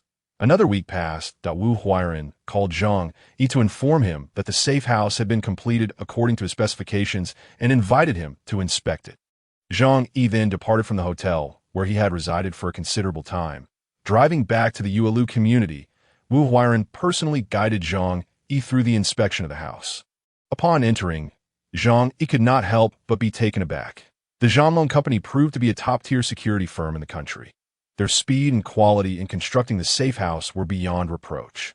The entire house had been reinforced with 200 millimeters thick alloy plates, and from the outside, it appeared no different than before. Wu Huairan patiently explained each detail to Zhang Yi. The ventilation system utilized military-grade technology that could filter out any harmful gases, preventing any potential gas attacks from the outside. Additionally, the entire heating system had been completely redone with specialized materials from the Arctic Scientific Research Institute, besides incorporating a fireplace as per Zhang Yi's request. It could also mitigate 99.5% of heat loss. At this point, Wu Huairan shot Zhang Yi a mysterious smile. Furthermore, to ensure his safety, they had installed a surveillance system throughout the building with a total of 300 cameras, allowing him to monitor every floor. After hearing all this, Zhang Yi was left speechless, astonished by the level of service that wealth could procure. Beyond the imagination of an ordinary person, he stepped onto the balcony and found it transformed into a massive floor-to-ceiling window. Wu Huairan explained, "The window materials are bulletproof and blast-resistant, even sturdier than the 200 millimeters alloy plates. Moreover, they facilitate ample natural light and necessary external observation." Zhang Yi was exceedingly satisfied with the safe house. Unless an army armed with heavy weaponry attempted to invade, no one could breach his home. Even if the entire building collapsed, his room would likely remain unscathed. "I am very pleased with the safe house you have constructed," Zhang Yi remarked to Wu Huairan with a smile. Wu Huairan returned the smile, producing a document for Zhang Yi to sign, stating, "If everything is satisfactory, please settle the remaining payment within 3 months." Zhang Yi nodded with a grin. Absolutely. However, he had no intention of paying that final installment. The thought of having secured a safe house valued at nearly 10 million for just a 1 million deposit was exhilarating. Reclining on the sofa, Zhang Yi surveyed his nearly flawless safe house. Yet after a moment of contemplation, he realized he had overlooked something crucial: the source of life. Zhang Yi slapped his forehead, exclaiming, "How could I forget something as vital as water?" With the arrival of the icy apocalypse, although he could obtain water by drilling through ice, the outside temperature would generally plummet to minus 60 or 70 degrees, and venturing out would pose significant dangers. Zhang Yi could not allow such a glaring vulnerability to exist in his safe house. After some thought, he promptly placed an order through a delivery platform, purchasing 100 large water storage barrels, capable of holding 500 cubic meters of water, sufficient for several years. Additionally, he could retrieve bottled water from his warehouse when needed. Thus, the issue of water resources was perfectly resolved. The speed of the delivery man was indeed impressive that a few hours later, he delivered the packages right to Zhang Yi's door. Upon arriving at the entrance of the community, Zhang Yi asked Uncle Yu, the security guard, to grant the delivery man access. Observing Zhang Yi purchasing such an array of peculiar items, the surrounding neighbors began to gossip. There's something wrong with Zhang Yi. They speculated he buys the strangest things every day. Just a few days prior, during renovations at his home, many people were seen carrying steel plates at least 10 centimeters thick. He might have lost his mind, trying to create some kind of safe house like in the movies. One remarked that I've seen wealthy people doing that out of boredom in videos from abroad. Isn't that just a case of unnecessary worry? Now he's buying so many water barrels. Does he really think Tianhai City will run out of water in the future? Ha ha ha. What? Tianhai City is right by the sea. Facing the jeering remarks of the neighbors, Zhang Yi had no desire to defend himself. He merely scoffed internally, thinking that when the day of reckoning arrives, they would finally understand how foolish they were. Zhang Yi had no interest in explaining himself to them, for these individuals would only view him as a fool, incapable of heeding his well-meaning advice. They might even turn the tables and accuse him of spreading rumors, disturbing public order, and subsequently get him arrested. Uncle Yu was engaged in conversation with Mr. Tang, another neighbor. Approaching with genuine concern, Uncle Yu inquired, Xiao Zhang, what on earth are you doing with all those water barrels? If you need assistance, just let me know and I'll lend a hand. Zhang Yi looked at the well-meaning Uncle Yu and felt a twinge of emotion. Uncle Yu, a retired soldier with no children, had served as a security guard in the community for many years, always diligent in his duties. In a previous life, he had selflessly donated his last bit of food to save a starving mother and daughter. Ultimately succumbing to hunger himself, he was one of the few beacons of humanity Zhang Yi had encountered in this bleak world. Thus, Zhang Yi replied to Uncle Yu, the temperature this year has been quite erratic. I have some inside information that this winter will be particularly harsh. It would be wise to stock up on food and drink, just in case prices soar later. Uncle Yu had a good relationship with Zhang Yi and knew him to be a kind-hearted young man. Additionally, older individuals often possess a heightened sense of caution. Consequently, upon hearing Zhang Yi's warning, his brow furrowed with concern. Xiao Zhang, is that true? Is the information reliable? Zhang Yi nodded. Look, I've prepared so much already. You should stock up on instant noodles and bottled water. They won't go bad even if you buy in excess. Uncle Yu nodded in agreement. Living alone, he already preferred to keep a supply of instant noodles and sausages for convenience. Since Zhang Yi had brought it to his attention, he would make an effort to buy more, treating it as a precautionary measure. After all, those items could be stored without worry. However, Mr. Tang, overhearing the conversation, approached Zhang Yi and cautioned, Xiao Zhang, you mustn't speak such words carelessly. Our society is stable and peaceful. How could we possibly run out of supplies? Be careful, or someone might report you for spreading rumors. And you could end up in hot water. Zhang Yi rolled his eyes, choosing not to engage further. He had given his warnings. Whether they heeded them was their choice. Zhang Yi instructed the delivery man to bring the 100 giant water barrels to the storage facility, then transported them into a spatial realm upon returning home. Once home, Zhang Yi began to open all the faucets, filling the barrels with water. This pace, he estimated that he would fill all 100 barrels within a week. Days passed without a moment's respite for Zhang. He spent every penny he had without hesitation, dining at the finest restaurants. He also purchased large quantities of meals from top-tier establishments to store in his alternate space. During this time, he visited the shooting range in Tianhai City daily to practice archery and firearms, striving to enhance his skills. Transforming himself into a combat expert within a month seemed unrealistic. However, with bows, guns, and a fully metal-clad super safe house, he would fear no potential danger. Naturally, such actions did not go unnoticed by those around him. Yet each person regarded Zhang Yi as a mere joke, believing he had lost his sanity, and they secretly mocked him. Even Fang Yuqing deliberately distanced herself from him, unwilling to engage in conversation. Thus, time passed day by day. Soon, over 20 days had elapsed, drawing closer to the impending apocalypse. Zhang Yi had amassed a vast array of supplies, including food, weapons, and heating equipment. Yet this did not provide him with sufficient peace of mind. He resolved to target the enormous Walmart warehouse. Securing this warehouse would grant him an abundance of supplies that could last him a lifetime. The reason for not waiting until the last day to act was that Zhang Yi recalled a detail from his previous life.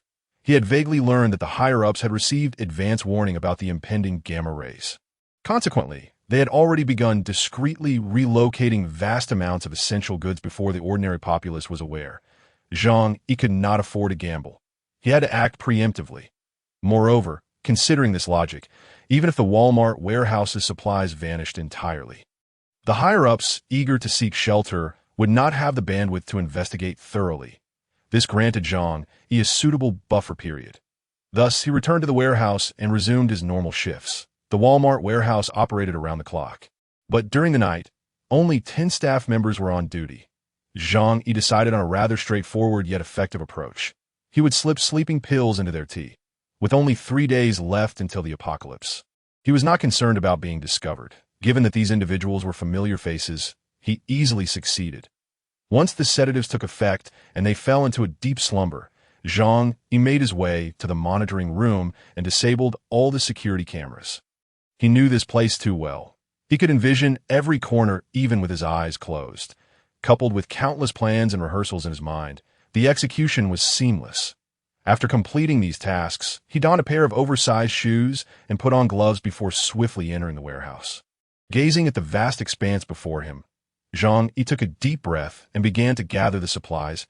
As his right eye swept across the shelves, each one would materialize in his spatial realm with a mere thought.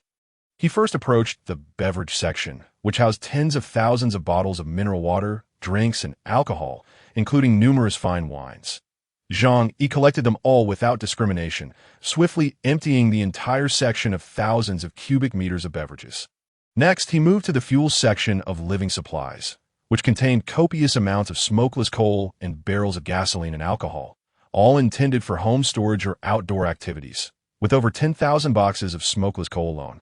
Not to mention the solid alcohol and gasoline barrels. The quantity here could last Zhang Yi several hundred years. He had never contemplated leaving any for others. After all, once the apocalypse struck, these items would never reach the hands of ordinary citizens.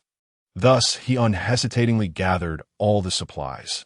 Utilizing his expertise from years in warehousing, he organized them into designated areas within his spatial realm for ease of use.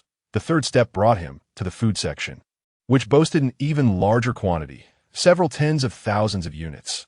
Multiple warehouses were packed to the brim, resembling small mountains. Canned goods, packaged roasted chicken and duck, snacks, instant meals, and gourmet treats.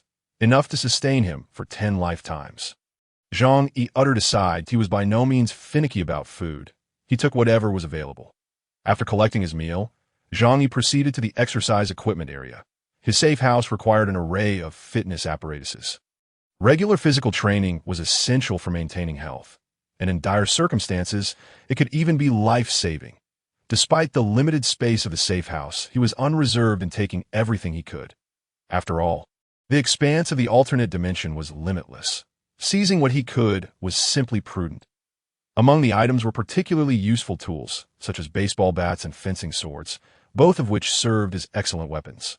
During the collection process, Zhang Yi stumbled upon some exceptionally beneficial gear, including skiing and mountaineering equipment, which feature professional-grade thermal suits designed for national athletes. These garments could withstand temperatures as frigid as -100 degrees. They were the latest technological marvels of 2050. Zhang Yi's eyes sparkled with excitement. These would be the pinnacle of cold-weather gear in the impending Ice Age. Without hesitation, he gathered dozens of top-tier thermal suits and sleeping bags from the warehouse. After a full 2 hours, Zhang Yi had completely emptied the vast Walmart warehouse, spanning over 1 million square meters. Upon completing this task and gazing at the immense, vacant space, a profound sense of satisfaction welled up within him. Now, even in the face of the coldest ice age, he felt confident he could live comfortably. Returning to his post, Zhang Yi changed out his gloves and shoes, stowing them in the alternate dimension. He then drank some tea laced with sleeping medication and soon slumped over the table, slipping into a deep slumber. Some time later, he was abruptly shaken awake. "Supervisor! Supervisor! Something terrible has happened! Wake up!" Zhang Yi slowly opened his eyes, gazing in bewilderment at several colleagues surrounding him. "What is it?" One warehouse employee stammered, pointing tremulously at the warehouse. "It's unbelievable. Our warehouse has been completely emptied." "What?" Zhang Yi exclaimed in astonishment, slapping the table as he stood up.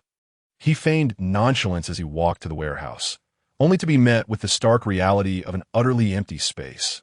Deep down, Zhang Yi was acutely aware of what had transpired. Nevertheless, he faltered, his voice trembling as he asked, "What on earth happened? Where have all the supplies gone?" The surrounding employees wore anxious expressions. Indeed, the materials in that warehouse were worth at least hundreds of millions. Even if they used large trucks, it would take several days to transport everything. How could it all vanish in the blink of an eye? They chose not to mention the recent nap, as it was a common occurrence for those on night shifts to steal a brief rest. Zhang Yi maintained a serious demeanor, pretending to be anxious as he paced back and forth. He then addressed everyone. "This situation is too bizarre for us to resolve. We should contact the higher-ups." Although the team felt tense, they were not overly frightened, given the magnitude of the incident. They bore little responsibility. The disappearance of hundreds of millions of dollars worth of goods in just 2 hours was clearly beyond their capabilities. Earning only a few $1,000s a month, they had no reason to risk everything for the company. Zhang Yi's suggestion was met with nods of agreement from the group. "Let those above deal with this mess." Zhang Yi promptly called the warehouse manager to report the incident. Upon hearing the news, the manager was rendered speechless, initially thinking Zhang Yi was joking. Zhang Yi had emptied the entire Walmart South China warehouse. The goods, worth hundreds of millions, had all been transferred to his alternate dimension. Yet he pretended to know nothing, promptly informing Walmart's upper management. Soon, the news spread throughout the senior ranks of Walmart's South China division that a throng of executives, shocked by the revelation, rushed to the scene and called the police to handle the matter. Tom Watson, the general manager of the South China warehouse, turned pale as he surveyed the empty space. "Oh my God, how am I supposed to explain this to headquarters?" In fact, Walmart's American headquarters had already issued instructions to expedite the return of all goods to the country. It was said that this directive came from high-ranking officials, and the ships they dispatched were already en route to Tianhai Port. Everything was in ruins. On the other hand, Zhang Yi was unconcerned about the possibility of his actions being discovered. After all, the notion that an entire warehouse of goods worth hundreds of millions could vanish in just 2 hours was utterly preposterous. Even if the police launched a thorough investigation, the truth would remain elusive for quite some time.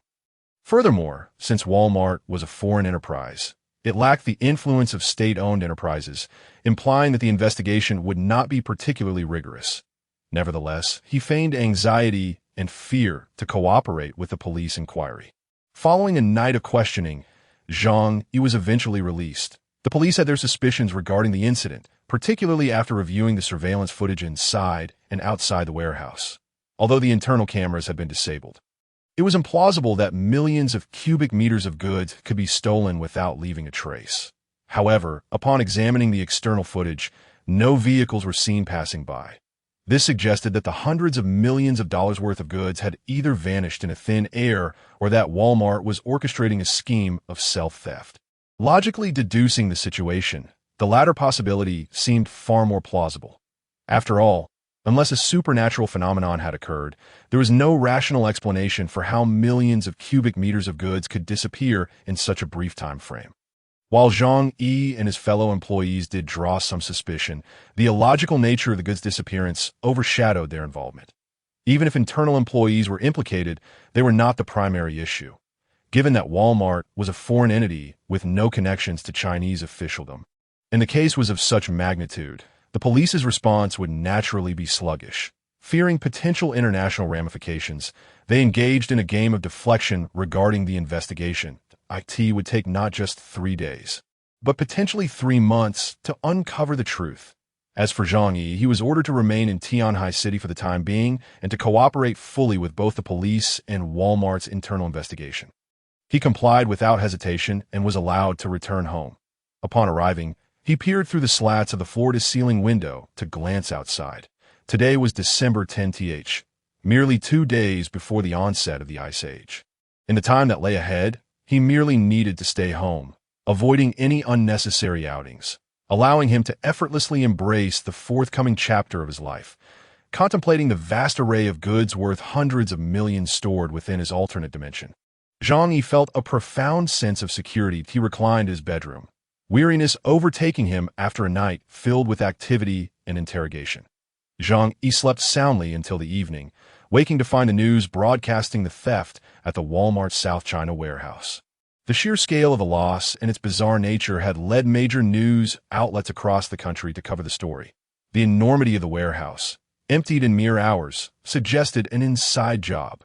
It was likely that an insider was involved, possibly even high-ranking Walmart officials, orchestrating the scheme to defraud insurance. After all, we're talking about millions of cubic meters of goods, even using large trucks. It would be impossible to transport all in a single night.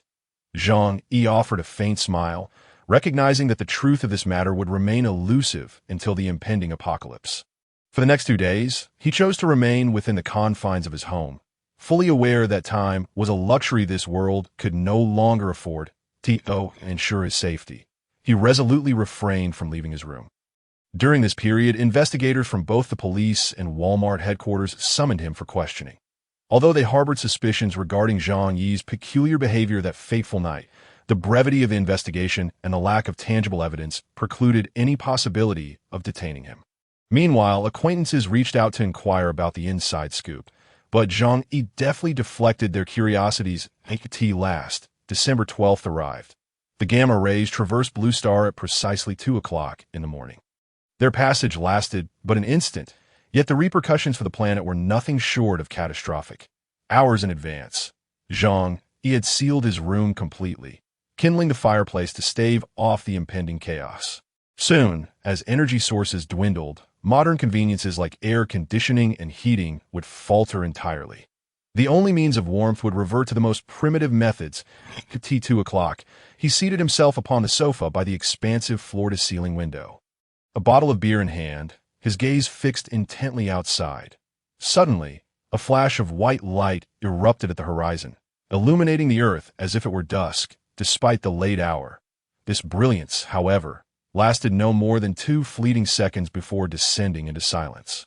Most individuals were in slumber, oblivious to this momentary transformation.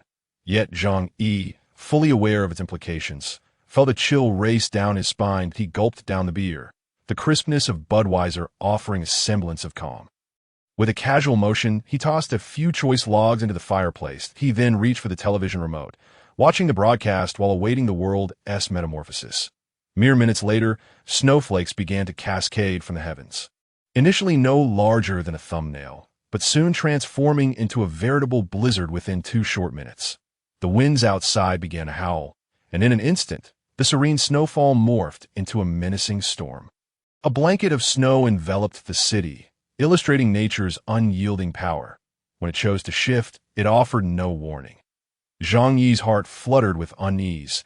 Despite the impeccable design of his safe haven, the haunting memories of a previous ice age loomed over him. Igniting a flicker of apprehension, he pondered whether this lavishly constructed refuge, valued at $8 million, could withstand the impending chill. Yet as the flames roared to life in the fireplace, the room grew exquisitely warm, bordering on hot that a glance at the thermometer revealed a cozy 32.6 C. Peering outside, he saw the snow had completely submerged the city, and his anxiety began to abate. He reduced the amount of charcoal.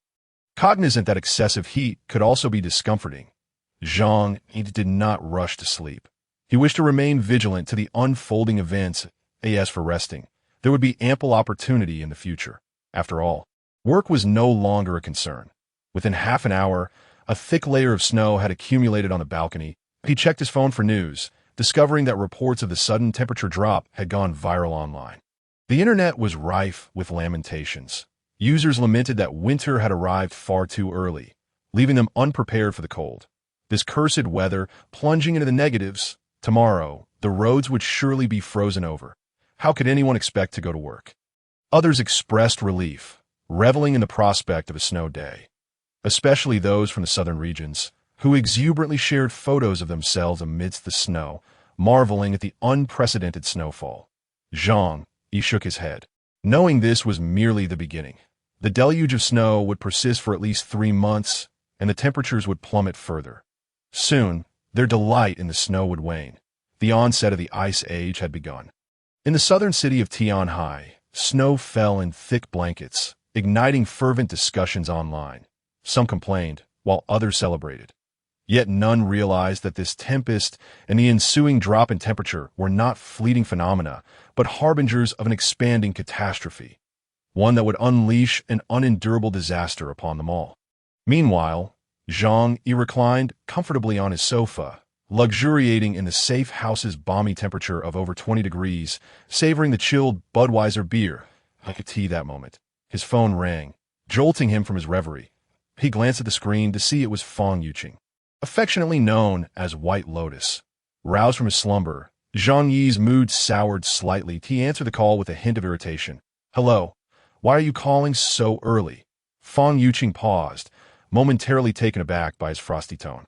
Yet she quickly regained her composure, stating, "Zhang Yi, it's freezing outside. Did you stockpile supplies because you foresaw this drastic drop in temperature?"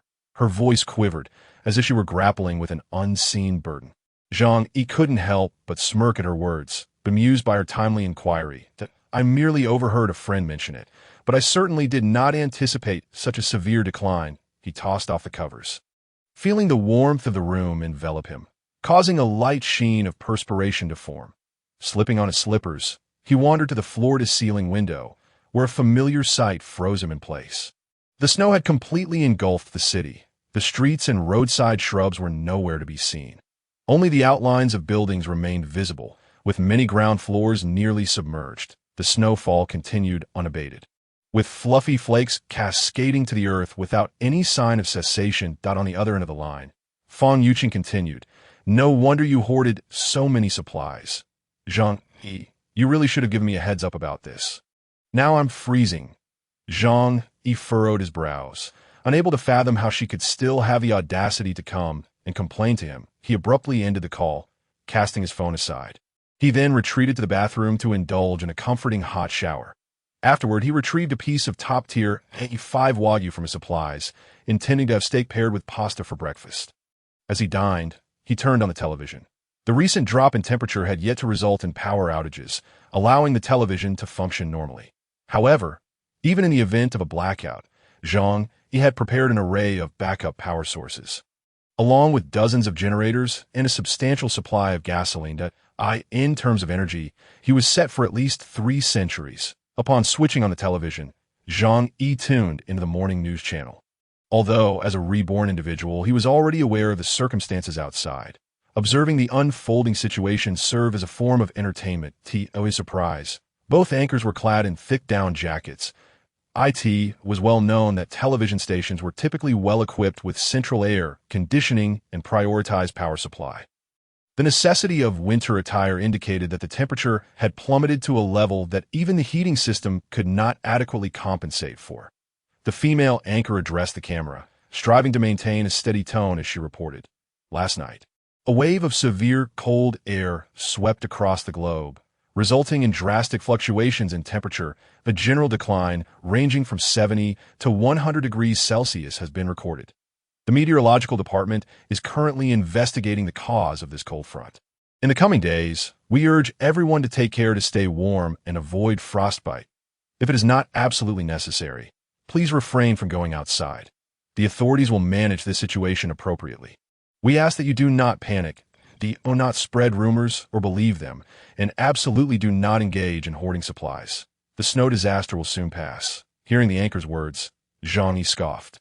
In the face of the impending ice age, survival would hinge on one's own resourcefulness. Remaining passively at home would undoubtedly lead to being among the first to perish. The upper right corner of the television screen displayed the outdoor temperature in Tianhai City had reached a chilling -65°C. Just yesterday, the highest temperature had been a balmy 15°C, signifying a staggering drop of 80 degrees. Zhang Yi shrugged. This level of temperature decline mirrored the conditions from his previous life. Yet, clad in his pajamas, sipping red wine, and relishing steak with pasta, he felt no trace of the cold outside. After all, he had invested $8 million in creating a secure haven, specifically emphasizing insulation, ensuring that the indoor temperature remained nearly stable.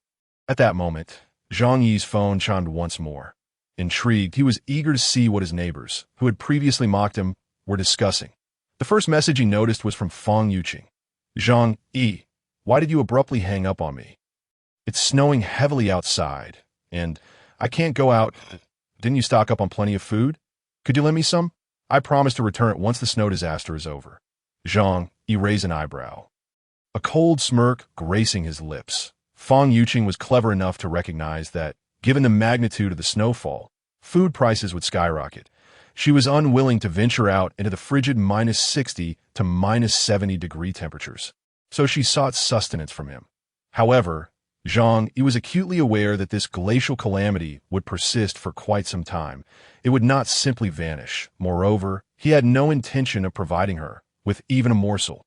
In his past life, he had been deceived by this white lotus, giving her ample provisions from his own stock that, in the end, she had led to his demise, even attempting to harvest his ribs for soup. Such a woman only fueled Zhang Yi's desire to toy with her, relishing the thought of witnessing her tragic downfall. With this in mind, a mocking smile crept onto his face as he messaged Fang Yuqing back. "You should have mentioned it sooner. My supplies are nearly depleted. Look, I just cooked steak this morning." After sending the message, he snapped a selfie with himself, the steak, and the red wine, intentionally including his pajama-clad figure, and sent it to Fang Yuqing at that moment.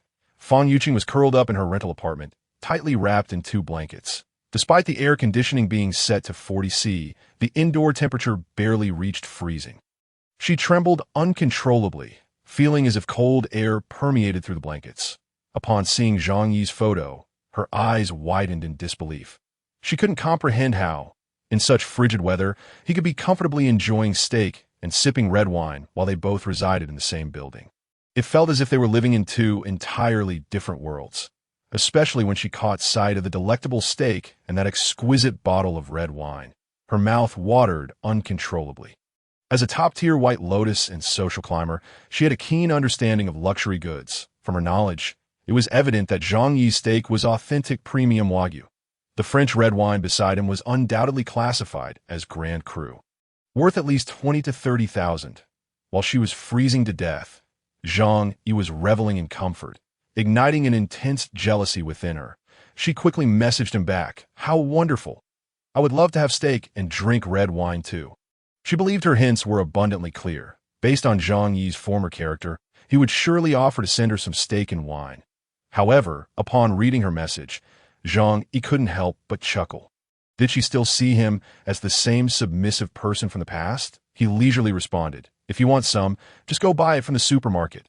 Fang Yuqing's face instantly fell upon reading his message.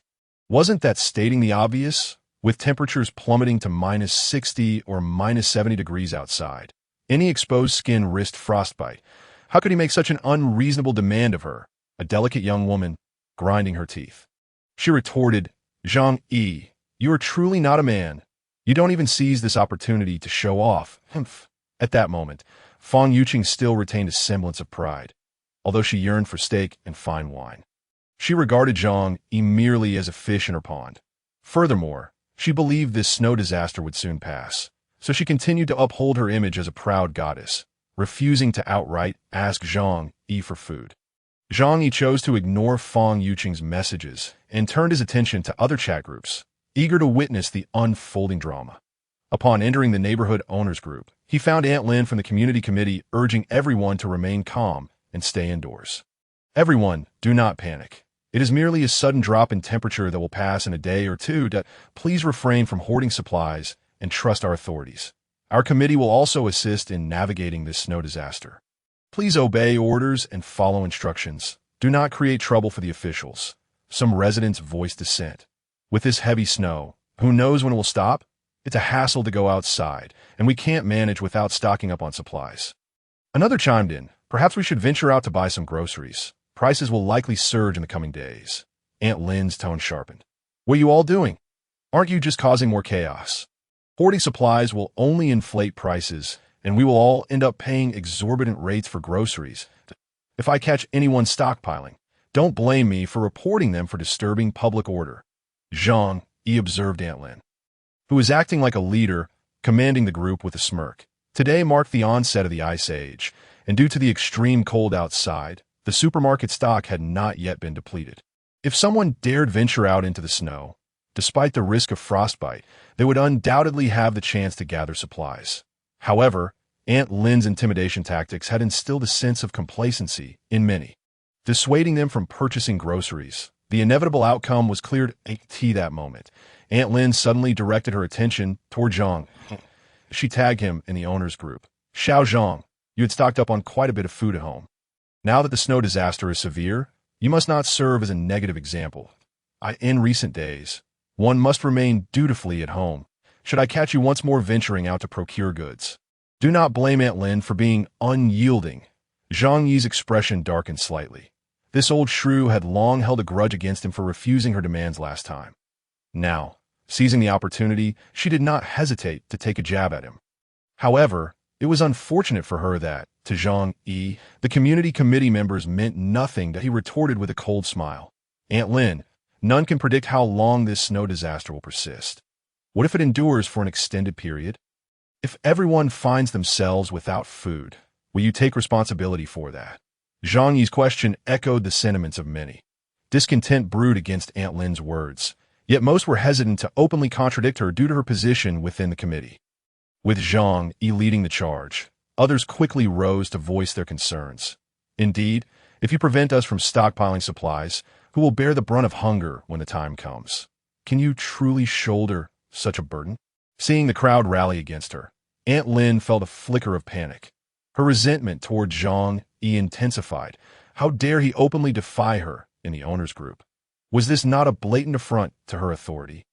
Rest assured, we from the community committee can confidently assure everyone that supplies will not dwindle. This snow disaster will soon pass. And you, Zhang Yi, cease inciting the masses during such times. Your actions are nothing short of illegal. Aunt Lynn, coiled in her home, gritted her teeth, muttering fiercely, this Zhang Yi truly knows no bounds. I shall devise a plan to have him detained for a few days. Zhang Yi burst into laughter. Even in such dire circumstances, this old woman sought to wield her minuscule power to intimidate, which was utterly ludicrous. Oh dear, I cannot bear the weight of such an enormous hat you've placed upon me. Fear not, it's far too cold outside. I wouldn't dream of venturing out. You may do as you wish, having already amassed ample supplies. He had no need to brave the cold and scramble for scraps at the supermarket. Nevertheless, those who had blindly followed Aunt Lynn's misleading words would soon find themselves in dire straits. Zhang Yi lamented internally, pondering how many would succumb to the bitter chill and hunger as the apocalypse unfolded. Yet, some deserved their fate, particularly those neighbors from his past life who had wronged him. Regardless of their survival, Zhang Yi had resolved to endure. The fates of others held no significance for him. Reclining on his sofa, Zhang Yi yawned in boredom. While others endured hunger and cold, he luxuriated in comfort beyond imagination. His home boasted a perfect insulation system and an inexhaustible supply of fuel, maintaining a constant, pleasant temperature throughout the year. All he needed to do was ensure his days were filled with J-O-Y-T that moment. The television offered no compelling programs. Various live broadcasts had ceased due to the extreme cold, as even his favorite female streamers would not withstand temperatures plunging to 60 or 70 degrees below zero, let alone over 100, should any dare do so. Zhang Yi would certainly commend their audacity. He opened his private space, revealing a plethora of gaming consoles and titles, including numerous unopened PS5, Switch, and Xbox units. As for game cartridges, he possessed tens of thousands. Selecting the latest PS5, he connected it to his massive 100-inch Sony television and began playing the newest AAA action game. Bayonetta 3. Nearby lay Elden Ring, The Witcher 3, and Sekiro. Shadows Die Twice, all excellent choices for passing the time. For those desiring lengthier gameplay, titles like Civilization and Cities, Skylines would provide endless hours of enjoyment. No longer burdened by work or social obligations, this lifestyle was even more pleasurable than before the apocalypse. Clad in pajamas, Zhang Yi munched on snacks while indulging in his games, relishing every moment. However, after a while, his phone chimed. Glancing at the screen, he discovered it was that bothersome Aunt Lin, tagging him in the group chat. Zhang Yi, the roads outside are completely buried in snow. Please gather your tools and come help clear the snow. Her tone was commanding. Zhang Yi noted that she was rallying others to assist, yet only a handful responded. To his surprise, she had singled him out. Surveying the thick blanket of snow outside, Zhang Yi realized that the ground floor was nearly obscured. 3 meters of snow made the prospect of clearing it by hand a near impossibility. Moreover, he understood that this snowfall would persist for at least 3 more months. Clearing snow now would hardly keep pace with its relentless descent. He promptly declined. In such frigid weather, one would freeze solid after only a short while outside. If we must clear snow, it should be after it has ceased. Others echoed his sentiments. Indeed, it's over 70 degrees below zero outside. A brief exposure would likely result in frostbite. We are not in the Northeast, and we lack adequate winter gear. How can we possibly go out? Aunt Lin grew visibly agitated. What is this attitude? Clearing the snow is not for my benefit. It is for everyone. You are all young and capable. During a disaster, why do you shy away from serving the community? Her ire was directed at Zhang Yi, who had led the opposition. Zhang Yi, I command you in the name of the community committee to assist with the snow removal. This is a time of crisis. We must unite and follow the organization's directives. Anyone who dares oppose me will be seen as opposing the committee's leadership. Once the snow disaster concludes, there will be consequences. Aunt Lin invoked her authority as a committee member once more. The owners found themselves at a loss for words, reluctant to challenge her. Although these committee members seemed to wield little power, their small authority intertwined with the daily lives of the residents, rendering them hesitant to provoke. Silence enveloped the group, as no one wished to be the scapegoat. However, many hoped Zhang Yi would step forward and confront Aunt Lin, voicing their collective grievances. Zhang Yi was acutely aware of their sentiments. A cold smile crept across his lips as he looked down upon them with disdain. Yet he could not simply swallow his pride. Determined to confront Aunt Lin, he scrolled through the chat history, noting that she had tagged only those younger residents who were generally agreeable, while neglecting those troublesome individuals with influence. Consequently, Zhang mockingly remarked, Aunt Lin is correct. If it is for everyone's sake, then you committee members should take the lead in snow removal. Moreover, if we're to speak of strength, why have you only called upon us? Do you believe us to be easy targets? The socialites and rich kids are notably absent from your tags. What? Do you not dare approach them? The other residents nodded in agreement, satisfaction evident in their expressions. Zhang Yi truly speaks for the masses of the internet. They mused. Indeed, why not seek out Chen Zhenghao and Su Hao instead? Zhang Yi's mention of certain individuals is well known to everyone. They all reside in the same community, and the influential figures within it are common knowledge. For instance, Chen Zhenghao, residing in Unit 601 on the 6th floor, is a notorious social figure, renowned for his earth-moving projects and commanding a workforce of several hundred. Similarly, Su Hao, who lives in Unit 802 on the 8th floor, is the son of a prominent developer in Tianhai City, with family members holding official positions. Throughout the discussion, Aunt Lin refrained from mentioning either of them. Zhang Yi directly exposed Aunt Lin's nature of bullying the weak while fearing the strong, causing her to lose face immediately. Her silence regarding these formidable individuals stemmed from her lack of courage, as they would simply disregard her. Such individuals have always been inclined to prey on the weak. Had Zhang Yi possessed a similar disposition in the past, Aunt Lin would not have dared to assign him the task of shoveling snow. Feeling humiliated, she vented her frustration by posting several lengthy voice messages in the group chat. Shoveling snow is a communal service meant for the benefit of all. Some individuals are excessively concerned with trivial matters, displaying a complete lack of spirit of contribution. Such people are truly the pariahs of our residence group. If you are unwilling to participate, then so be it. There are plenty of others who will. The collective awareness of the community far surpasses yours. Furthermore, I do not treat certain individuals as special cases. It is simply unnecessary to tag each one. I hope you all understand this and do not misinterpret my intentions. If any more defamatory comments about me are posted, I will be forced to involve the authorities." Aunt Lynn's explanation only served to deepen her predicament. Particularly with her threat to call the police, Zhang Yi could not help but burst into laughter. The other residents, hearing Aunt Lynn's words, felt a twinge of fear and began to gather tools to shovel the snow.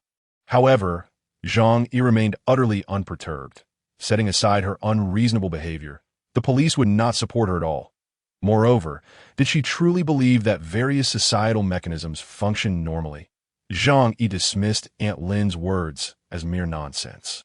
Yet, with nothing better to do, he felt inclined to tease the old woman.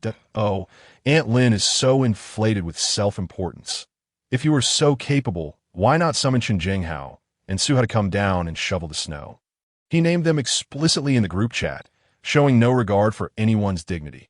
Chen Jinghao, nicknamed Brother Hao, is a well-known social thug. He was the one who barged into their home wielding a mountain axe. Su Hao, a boastful second-generation rich kid, was the first to draw a knife on Zhang Yi. In summary, apart from a select few good neighbors, the rest had either participated in the attack on Zhang Yi or engaged in theft. He could even surmise that after his demise in a previous life, each of them had taken a share of his downfall. Thus, Zhang Yi showed no deference to anyone, shamelessly tearing away their facade and reviling them. Upon seeing Zhang Yi's pointed remarks, Aunt Lynn's expression shifted dramatically. His explicit naming of individuals left her in a precarious position. Regardless of her arguments, should she back down now, it would undoubtedly make her the subject of ridicule. Furthermore, her authority would be undermined in the future. With no other option, she resorted to tagging Chen Jinghao and Su Hao in the group chat. "Dear residents, this community is my home, and shoveling snow relies on everyone as cooperation. I hope those available can bring their tools and join me in clearing the snow." Shortly thereafter, a message from ID 25602, Chen Jinghao, appeared with several question marks. Following that, a voice message was sent to the group. "Shovel snow? What the hell are you talking about? Can't you see the heavy snow still falling outside? Damn it, are you out of your mind? If you're sick, go see a doctor and stop barking here. If you tag me again, I swear I'll make you regret it." Chen Jinghao unleashed a torrent of harsh insults upon Aunt Lynn, leaving the group of residents in fits of laughter. This Aunt Lynn had deluded herself into thinking herself significant, only to be completely disregarded by others. A mere member of the neighborhood committee, she held little sway over the true social figures. The likes of them would never regard her as important. Su Hao also chimed in with a voice message. "What does snow shoveling have to do with me? I don't need to go to work. I can sleep in every day without a care." Following his words, he shared a picture of himself lounging under a thick blanket with a woman in his arms. This house was merely a place for Su Hao to entertain women. He was coincidentally trapped here. When Aunt Lynn asked him to shovel snow, he thought the woman must be out of her mind. Aunt Lynn, intimidated by Chen Jinghao's scolding, dared not retort. She would not provoke someone truly formidable. However, upon witnessing Su Hao's blatant provocation, she stubbornly replied, "Regardless, you are still a member of the community. Shoveling snow is your obligation." Su Hao scoffed in response. "Do you think my monthly property fees are for nothing? Without my money, you neighborhood committee folks would starve. Damn it, living off the residents' funds while acting like you own the place. How ridiculous. None of the second-generation wealthy were simpletons." Although Su Hao might be idle, he had experienced the world and would never regard a mere neighborhood committee member with any respect. He added with a smug tone, "I am where I am today thanks to my parents and family. Unlike you poor folks, hurry up and shovel the snow. You still need to go earn your living.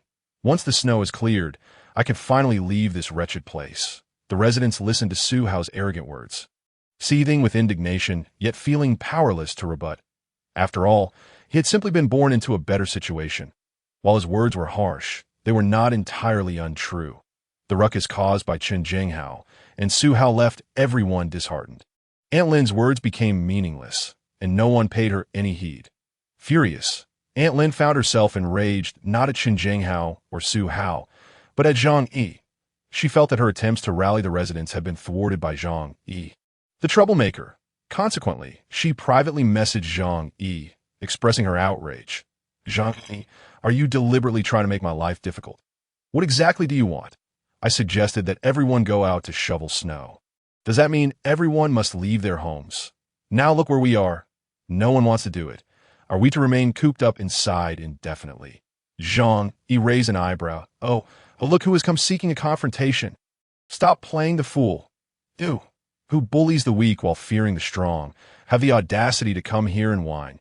You don't dare speak a word when others insult you, yet you seek recognition from me? I'll tell you this. Your grandfather is not someone to be trifled with. Keep barking, and I will make you regret it. Zhang Yi had Aunt Lin's character pinned down perfectly. She was nothing more than a coward who preyed on the weak. Indeed, after Zhang Yi's harsh words, Aunt Lin was left trembling in fear. As an elderly woman living with her grandson, she relied on her position within the neighborhood committee for any semblance of respect. However, if others disregarded her status and confronted her directly, she was entirely outmatched. Suddenly, she felt too intimidated to speak, fearing she might truly provoke Zhang. Aunt Lin hastily blocked Zhang, anxious to avoid further confrontation. Trembling, she was unsure whether it was from the cold or from fear of Zhang. That bastard. What a lunatic. It would be best not to provoke him further. Just wait. I will find ways to make your life miserable. Aunt Lin envisioned future scenarios where she would use her position on the committee to make Zhang Yi's life difficult. For instance, when distributing living supplies, she would deliberately delay his shared, or perhaps she would withhold information about community activities from him. She imagined the regret on Zhang Yi's face at that time, even fantasizing about him coming to her, begging for mercy, while she would coolly shut the door in his face, saying, "Weren't you so arrogant before? Let us see how brazen you are now." As Aunt Lin entertained these thoughts, a satisfied smile crept across her face. "One day you'll be the one seeking my favor. For now, I shall not stoop to your level."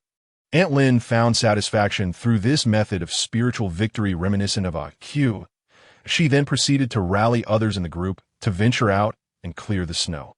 Although the others held Aunt Lin in contempt, many, considering their own commuting needs for work, reluctantly joined a few earnest individuals who braved the biting cold of over -70 degrees to tackle the snow.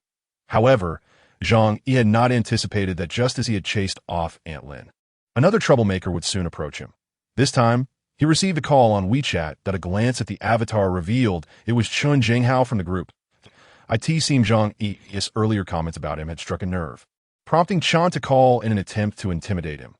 Zhang Yi, already harboring resentment towards this scoundrel, narrowed his eyes upon seeing the call that in fact, he secretly hoped this fool would come looking for trouble. After all, he had no intention of leaving the safety of his refuge.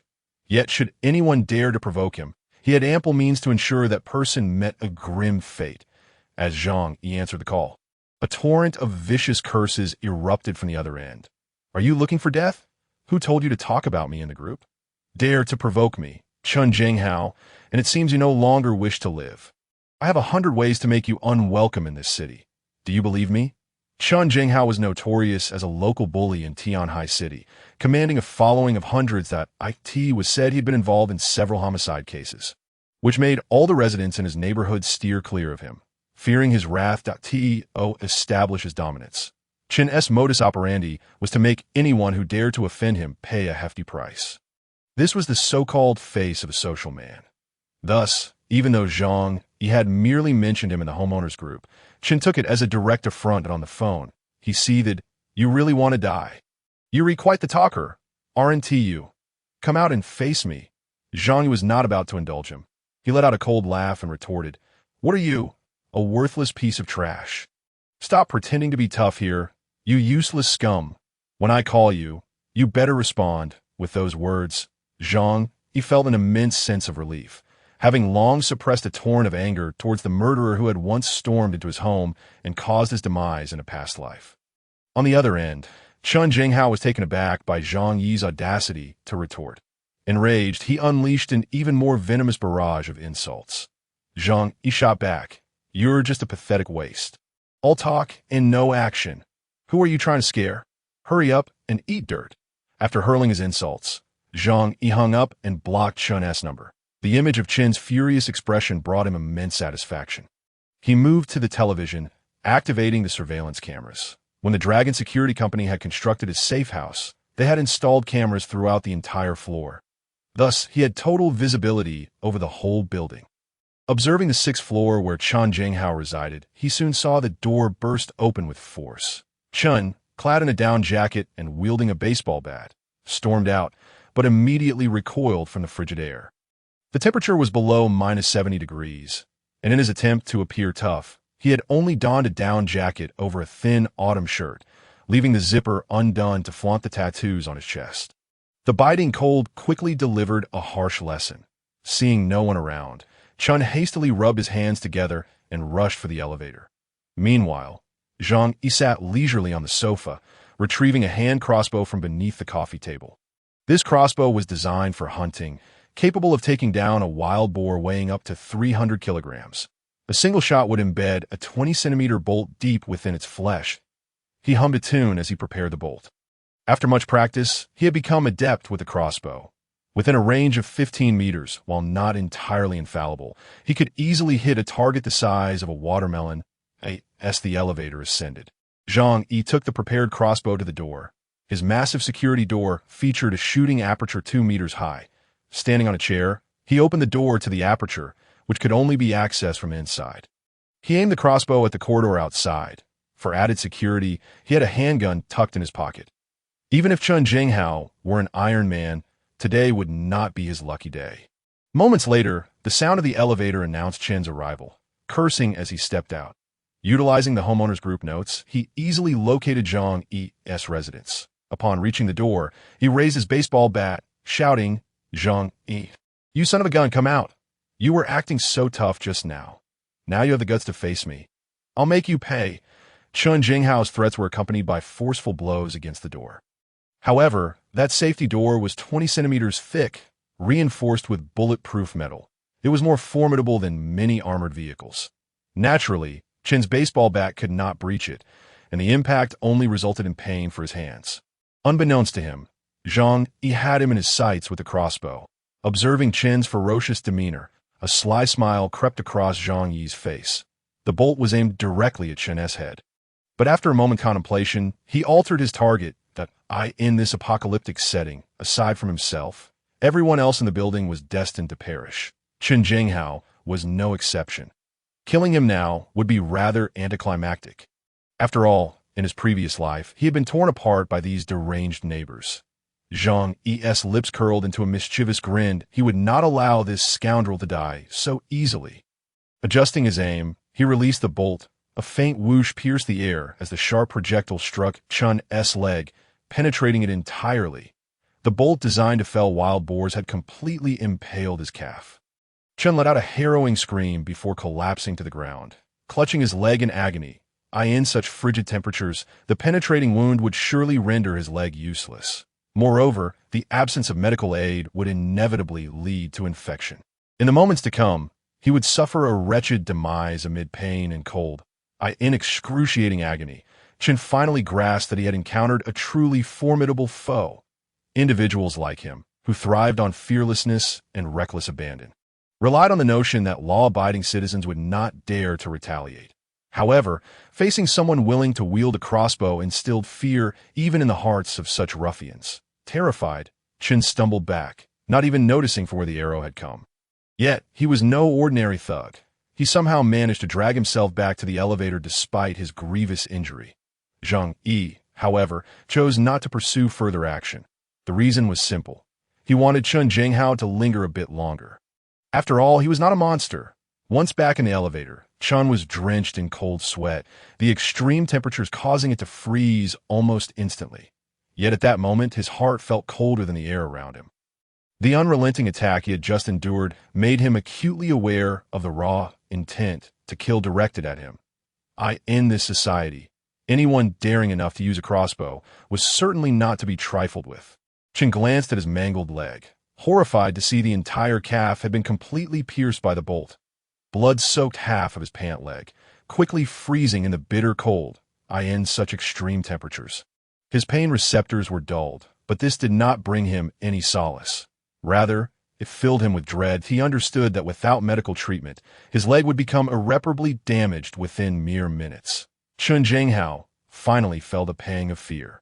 He took out his phone and dialed 120, but the call could not go through. After 2 long minutes of trying, it continued to show a busy signal. Chun Jinghao's heart sank. Outside, the world was gripped by a bitter chill. And even the hospitals had come to a standstill. Even if some hospitals remained operational, the heavy snowfall had effectively sealed off the city, making it impossible for ambulances to rescue anyone. Being a resolute individual, after much hesitation, he resolved to perform the surgery on himself. At the very least, he needed to extract the crossbow bolt lodged in his leg. Upon returning home with great difficulty, he retrieved a knife, an alcohol lamp, bandages, and hemostatic agents from his drawer. Having frequently engaged in fights, these items were naturally a staple in his household. Chun Jinghao used the knife to cut open his pant leg, and upon seeing the wound, his face turned a ghastly white. In the frigid temperatures, the injury had already begun to freeze. While this temporarily halted the flow of blood, the area around the wound had started to turn a sickly shade of purple, and he had lost all feeling in his calf. Despair overwhelmed Chun Jinghao. He understood that in such dire circumstances, he could only rely on himself for salvation. Fortunately, his experiences in the underworld had made him a tough survivor. After a moment's contemplation, he commenced the surgery on himself. Due to the frostbite in his calf, his pain receptors had dulled significantly in the cold. Thus, despite the absence of anesthesia, he successfully completed the procedure. However, the agony of the experience nearly caused him to lose consciousness. It was evident that his calf was irreparably damaged. Lying on the sofa, he gasped for breath, filled with a deep-seated hatred for Zhang Yi, the one who had shot him. Zhang Yi, you little bastard, I swear I will kill you, without fail. Chun Jinghao's eyes burned with murderous intent. He was not jesting. He was genuinely intent on ending Zhang Yi's life. How could he possibly continue to survive in Tianhai City otherwise? He picked up his phone, but since Zhang Yi had blocked him, he resorted to tagging Zhang Yi in the community chat. Zhang Yi, you dog, just wait. If I don't kill you, I will write my name, Chun Jinghao, backward from now on. The other residents were oblivious to the unfolding drama, but upon learning that Zhang Yi had offended Chun Jinghao, they couldn't help but feel anxious for him. After all, Chun Jinghao was a notorious thug, known for his ruthless nature. However, if they were aware that Zhang Yi had shot him and rendered his leg useless, they might have been too terrified to speak at all. Yet, some individuals were quite exhilarated by the turn of events. For instance, Aunt Lin, who had previously been humiliated by Zhang, gleefully remarked, "A dog bites another dog." How delightful! Neither of them are good people. I hope that scoundrel Chun Jinghao beat Zhang Yi to a pulp for daring to insult me. Meanwhile, the White Lotus, Fang Yuqing, also caught wind of the messages in the group chat. She curled her lip, secretly hoping that Zhang Yi would receive a sound thrashing from Chun Jinghao. After all, how could Zhang Yi remain so indifferent, even when she, a goddess in her own right, casually requested some food? Nevertheless, no one in the group dared to speak up, fearful that they might find themselves entangled in the situation. Zhang Yi, upon seeing the message, burst into laughter, as long as he remained in his safe house. He scoffed at the thought of 100 Chun Jinghaos that he sent a voice message back. What are you, just a barking dog? If you provoke me again, I'll make sure to cripple your other leg as well. The homeowners in the chat were taken aback by Zhang Yi's audacity. They had not anticipated that he would dare to confront Chun Jinghao, especially after injuring him. Chun Jinghao clenched his phone tightly, nearly crushing it in his grip. Damn you, Zhang. Just wait. I will kill you. Zhang Yi remained unabashed, retorting, You little mutt, come at me if you dare. Let's see who drops dead first. It must be said that, with the apocalypse looming, Zhang Yi had become remarkably unrestrained. With societal norms and moral constraints stripped away, he felt no need to show respect to anyone. It was exhilarating. Meanwhile, Chun Jinghao was seething with rage. Once back in his home, he leaned against the air conditioner, gradually regaining some sensation, but the intense pain in his leg made him grimace. Moving now required the aid of a crutch. After some contemplation, Chun Jinghao concluded that killing Zhang Yi would not prove difficult. He believed that being shot was merely a result of his carelessness. Now that he was on guard, he could easily summon his underlings to storm into Zhang Yi's home and finish him off. After all, with the outside world frozen in chaos, hospitals and police stations paralyzed, it was the perfect time to eliminate someone that he immediately called upon his subordinates, instructing them to arm themselves and come to assist him in dispatching Zhang Yi. Many of Chen Jinghao's lackeys resided nearby, and upon receiving his orders, they armed themselves with machetes, baseball bats, and steel pipes before making their way to his residence. Upon seeing Chen Jinghao's leg injury, they clamored to avenge him by taking down the perpetrator. Chen Jinghao coldly replied, "I'm not severely injured. Just a few days of rest until the snow melts and I can visit the hospital. But this dog dared to shoot me. It's akin to provoking the heavens. If I don't eliminate him, how can Chen Jinghao, continue to survive?" One of his lackeys immediately piped up, "Boss, just tell me his room number, and I'll go chop him up right now." Chen Jinghao nodded. "They reside in room 2401. But this little bastard is cunning. He possesses a crossbow. That is how he ambushed me," one of his underlings, brandishing a steel pipe, shouted, "How despicable! Resorting to ambush tactics." Chen Jinghao cautioned, "Be careful when you go, that I know that he is alone in there. Just avoid letting him shoot you, break down the door, and take him out." His subordinates, undeterred by Zhang Yi's weaponry, felt invigorated. With the snowstorm creating a lawless environment, they could brazenly go to confront their target. The malevolent instincts within them were unleashed without restraint. Thus, armed and emboldened, they set off for Zhang Yi's residence, intent on breaking down the door. Zhang Yi, however, was well aware that Chen Jinghao would not let this matter rest easily and would undoubtedly seek revenge. Nevertheless, he remained entirely unfazed, playing games at home while monitoring the commotion in the building through split screens. As Chen Jinghao's crew approached, he observed them with keen interest. His table was laden with weapons, prepared to give them a warm welcome. After all, those societal misfits were deserving of their fate. Zhang Yi harbored no sympathy. Moments later, a dozen of Chen Jinghao's lackeys arrived at Zhang Yi's doorstep. Knowing that Zhang Yi had a crossbow, they approached cautiously, with several using wooden boards as makeshift shields. Upon reaching Zhang Yi's door, they discovered nothing amiss and began to act. "Open up. How dare you shoot our boss? Today, we'll make sure you don't live to see another day. Next year on this date will be your death anniversary. Open the door." They hurled insults while wielding hammers and iron rods, pounding on Zhang Yi's door, intent on breaking in and delivering a severe beating before handing him over to Chen Jinghao. Zhang Yi, engrossed in his game, was unperturbed, stuck at the first boss level after dying several times. He felt a twinge of frustration, hearing the raucous shouts and the thudding knocks on his door. He shouted back in irritation, "Can't you use a little more strength? Haven't you eaten?" The small Karami, upon hearing Zhang Yi's brazen taunts, were immediately incensed, intensifying their efforts to break through. Yet, the safety door, forged from 20 centimeters of solid alloy, proved exceedingly resistant even to minor explosive attempts. Not to mention, their primitive methods of battering at the door were utterly futile. After relentless efforts, only a few minuscule white spots appeared on the metallic surface, merely a loss of paint. They had neither succeeded in breaching the door nor even managed to create a dent. The small Karami stood in stunned disbelief. "Goodness, this door is made of pure metal, and it's so thick. How on earth can we break it down? What a formidable enemy this person must have." A group of small Karami was at a loss. However, when they had arrived, they had made a solemn promise to Chen Jinghao to bring Zhang Yi back, half dead no less, with no way to breach the door. They found themselves unable to return and report back, thus continuing their futile assault and curses from outside. Zhang Yi's game character had met its demise once more, listening to the raucous cries of the small Karami outside. He was finally beginning to feel exasperated. He made his way to the kitchen, connected a hose to the faucet, and then climbed up to the firing port, oblivious to the impending deluge above. The small Karami continued their barking outside. With a cold smirk, Zhang Yi turned on the tap and directed the stream at them. The torrent of water surged down the narrow corridor like a torrential downpour, drenching them instantly. Can you imagine the sensation of being doused in frigid water at a temperature of over 70 degrees below zero?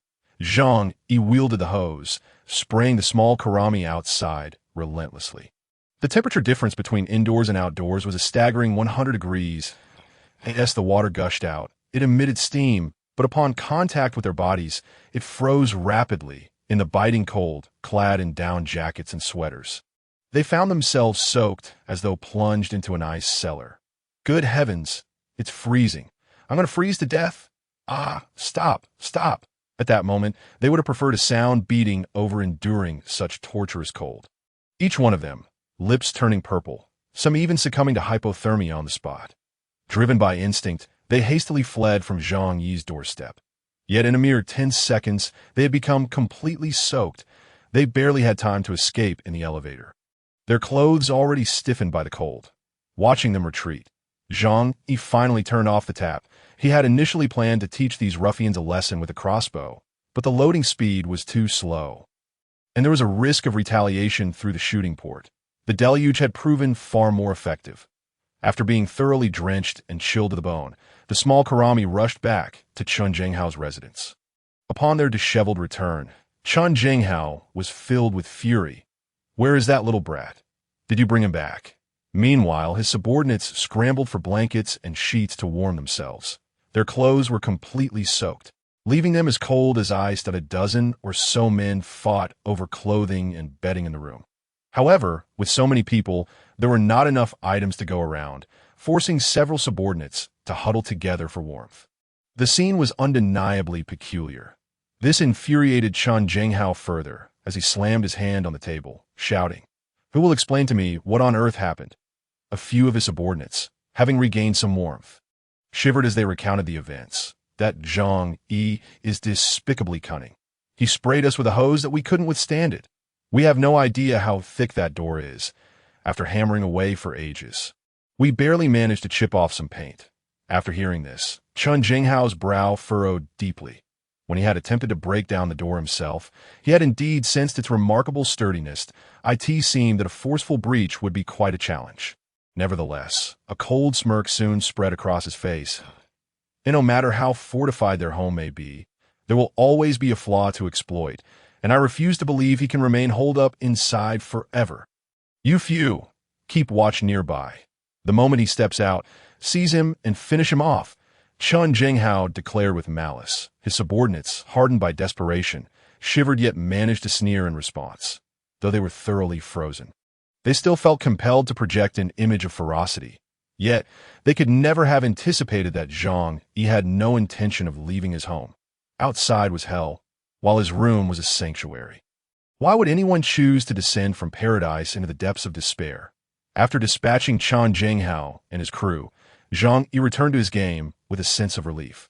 Though he knew these ruffians would not relent, they lacked the capability to invade his home. That AS for stepping outside? Zhang Yi would never make such a choice. Even with a minuscule risk, he would not dare to take the chance. Why not simply remain comfortably ensconced at home? Soon enough, Zhang Yi approached the floor-to-ceiling window to survey the scene outside. To his surprise, he spotted individuals wielding tools to clear the snow. He seemed to recognize Uncle Yu, the forthright and well-meaning veteran who always rushed to assist in times of need. The group of young homeowners below consisted of those more amicable within the residence committee. However, members like Aunt Lin and others were nowhere to be seen. Faced with the towering layers of snow, they toiled with great effort. Yet, Zhang Yi understood that their efforts were utterly futile. Not to mention that simply excavating a path from the building to the community entrance would require an entire day of digging. But even if they succeeded, what would it matter? The roads outside remained completely buried. Such a thick accumulation of snow could only be gradually cleared by specialized snowplows, which were non-existent in the southern regions. Venturing out had become an impossibility.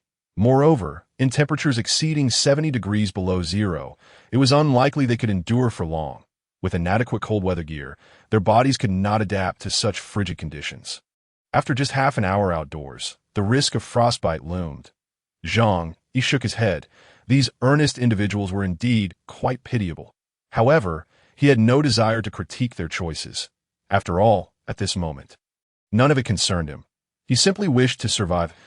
As afternoon arrived, Zhang Yi felt a pang of hunger and retrieved a sumptuous meal from his spatial pocket.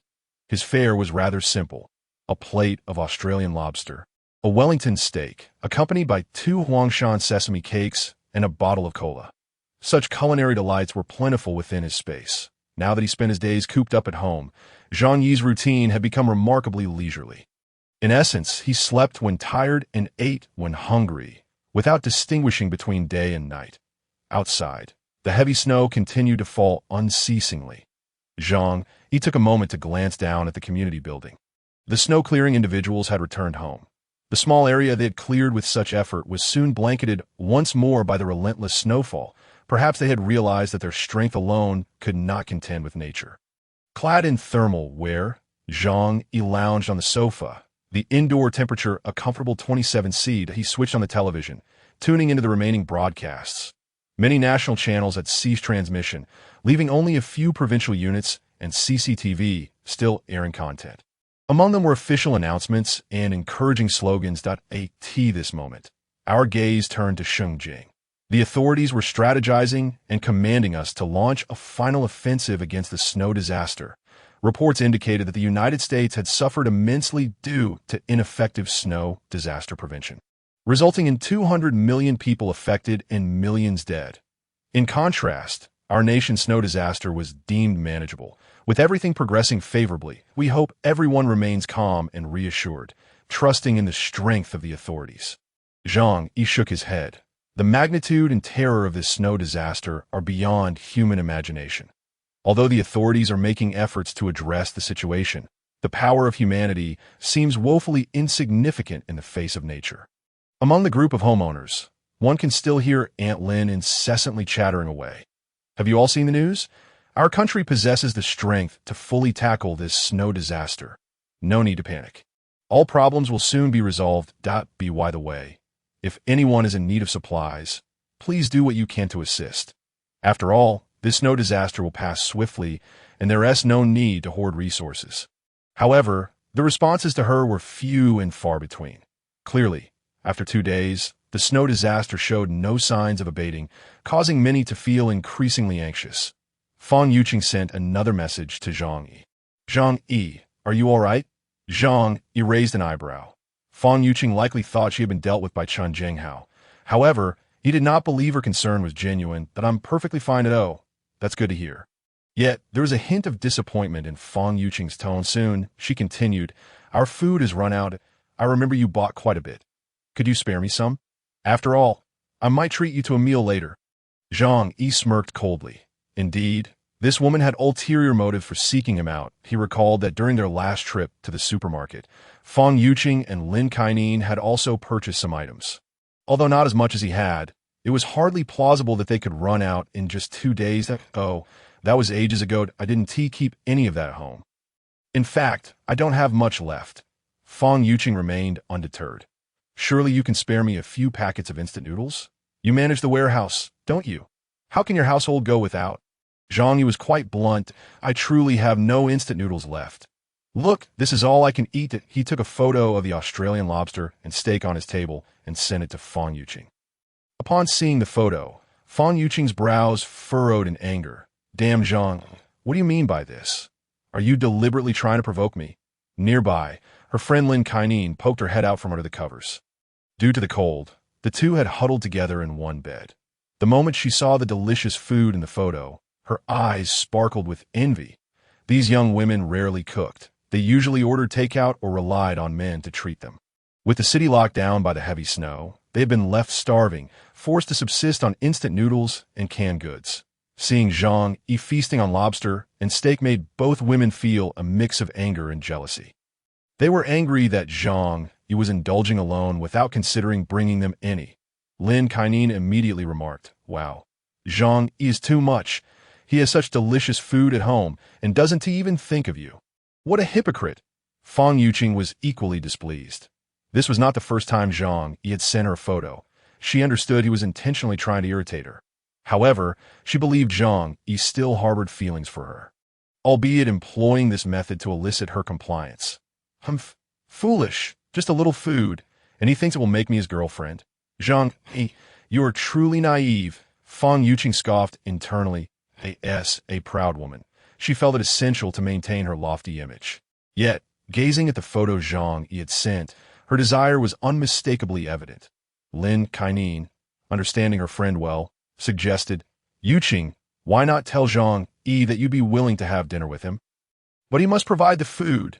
This way, you can maintain your dignity while enjoying the sumptuous lobster and steak. I'm sure he'll be thrilled and agree immediately. Fang Yuqing furrowed her brow in contemplation. In her heart, Zhang Yi was merely a high-class backup. Though handsome and somewhat affluent, he fell short of her ideal of a wealthy and handsome man. Under ordinary circumstances, she would never lower herself to him. However, now she could no longer bear the daily diet of instant noodles and canned food. Perhaps she could grant him an opportunity to dine together. With a reluctant pout, she typed out a message to Zhang Yi. Zhang Yi, it's been a while since we've gathered. How about coming over for dinner tonight? Upon receiving the message, Zhang Yi chuckled. Are you inviting me to dinner? Great. Thank you. This response left Fang Yuqing's face pale with anger. Or perhaps it was the cold. She snapped at Lin Kainan. This Zhang Yi is utterly ungrateful. I'm offering him a chance to dine with me, and he expects me to foot the bill. Lin Kainan was taken aback. She hadn't anticipated that the Zhang Yi who had once pursued Fang Yuqing would suddenly become so oblivious. Strange. Could it be that even a devoted suitor can lack awareness? Fang Yuqing, in her fury, tossed her phone aside. This Zhang Yi, I initially intended to keep him as my backup, but now he has been relegated to the bottom of the list. I am genuinely angry this time. From now on, I won't utter a single word to him. Even if he comes begging, it won't matter. While Lin Kainan was tempted by food, she couldn't help but add fuel to the fire. Indeed, he doesn't even reflect on his own worth. To pursue you while being so stingy, such a man deserves to remain single for life. The two continued to berate Zhang Yi for a while. During this time, Fang Yuqing picked up her phone, expecting Zhang Yi to message her with an apology. However, no message came, further darkening her mood. Meanwhile, Lin Kainan hatched a mischievous plan. She discreetly sent Zhang Yi a message. Zhang Yi, why are you so foolish? Now Yuqing is upset. Do you realize how serious this is? Upon receiving the message, Zhang Yi instinctively glanced at it. For him, reading various chat group messages had become a source of amusement. What could be more fascinating than the intricacies of human nature in times of crisis? When he saw the message was from Lin Kainan, he chuckled to himself, "Da-da, one playing the villain, the other the hero. I see. You two are quite the performers." Zhang Yi had long seen through the duo's facade. Typically, Lin Kainan would step in to assist Fang Yuqing, as Fang Yuqing needed to maintain her image as a pure goddess. Thus, requests for gifts or hints for men to spend money on Fang Yuqing were always relayed by Lin Kainan. Feigning ignorance, Zhang Yi replied, "What's the matter? I haven't done anything wrong." Lin Kainan retorted, "Are you really that dense? With the city locked down by snow, our food is nearly depleted. Sending over some tasty treats now would be the perfect way to express your loyalty to Yuqing. If I were you, I'd send over the steaks, lobsters, and other fine foods. When Yuqing is touched, your chances will increase." Zhang Yi, reading Lin Kainan's message, could easily imagine how greedy that woman must appear at this moment. He could only scoff. Such behavior was akin to begging. Yet, the absurdity lay in the fact that they wanted to present themselves as if they were bestowing a favor upon him. It was as if by him providing food. They were granting him an opportunity. This kind of hypocrisy made Zhang Yi want to slap them hard. Despicable. Zhang Yi decided to have a bit of fun at the expense of these two scheming women. "But we don't have much food left at home either. It is just enough for me to eat." Lin Kainan furrowed her brows and immediately reproached, "Foolish. How many days can a snow disaster last? You can endure hunger for a couple of meals. Once you successfully win over Yuqing, won't you reap great rewards? If you can't even part with such a trivial amount, I see that your feelings for our Yuqing are hardly sincere." Zhang Yi laughed even harder. These two women, one playing the role of the kind-hearted and the other the stern, had thoroughly played him like a CPU. Unfortunately for them, Zhang Yi had been reborn and had long seen through their shamelessness. In response to Lin Kainan's CPU, he merely offered a nonchalant "oh," tossing his phone aside and ignoring her further. Upon hearing that "oh," Lin Kainan was infuriated at "oh. What does that "oh" mean? After I've talked to you for so long. This is your attitude? Hurry and bring me the food. I want to eat steak and lobster too." Lin Kainan, a glutton at heart, had not had any decent food for the past couple of days, and seeing Zhang Yi feast only made her salivate. Initially, She had intended to use Fong Yuqing's name to trick Zhang Yi into sending her all the delicious food. However, the situation had turned out to be entirely contrary to her expectations. That single own nearly shattered her composure. Could it be that he had lost interest in Fong Yuqing? No, that is absolutely impossible. Lin Kainan recalled Zhang Yi's attentiveness towards Fong Yuqing over the past few years and immediately shook her head. He must have just temporarily lost his mind. Feeling aggrieved, Lin Kainan sought out Fong Yuqing and exaggerated the situation that, of course, she told Fong Yuqing that her intent in approaching Zhang Yi was solely to procure supplies for her. Fong Yuqing maintained a cold demeanor, stating icily, "Who is Zhang Yi? Do I know him? Don't mention him in front of me again." Now, for Zhang Yi to regain her affection, he would need to sincerely apologize for the recent events and pay a hefty price to win her forgiveness. Lin Kainan nudged Fong Yuqing, suggesting, "Since Zhang Yi is so oblivious, don't you have other admirers?"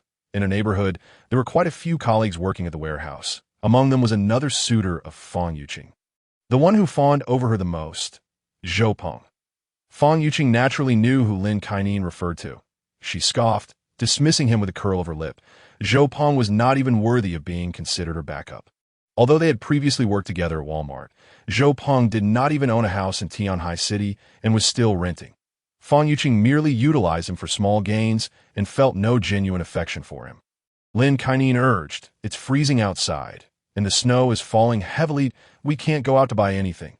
Why not put him to use and let him help us?" Fong Yuqing's gaze wavered as she considered Lin Kainan's words, which indeed held some merit. Thus, she sent Zhou Peng a message that, to her surprise, within 5 minutes, Zhou Peng came bustling over, bringing with him a backpack full of food. After all, working at the Walmart warehouse, he often brought home discounted goods, so his home was bound to have some supplies. With just a word from Fong Yuqing, Zhou Peng appeared as if he had been invigorated, meticulously selecting the best items to deliver to her.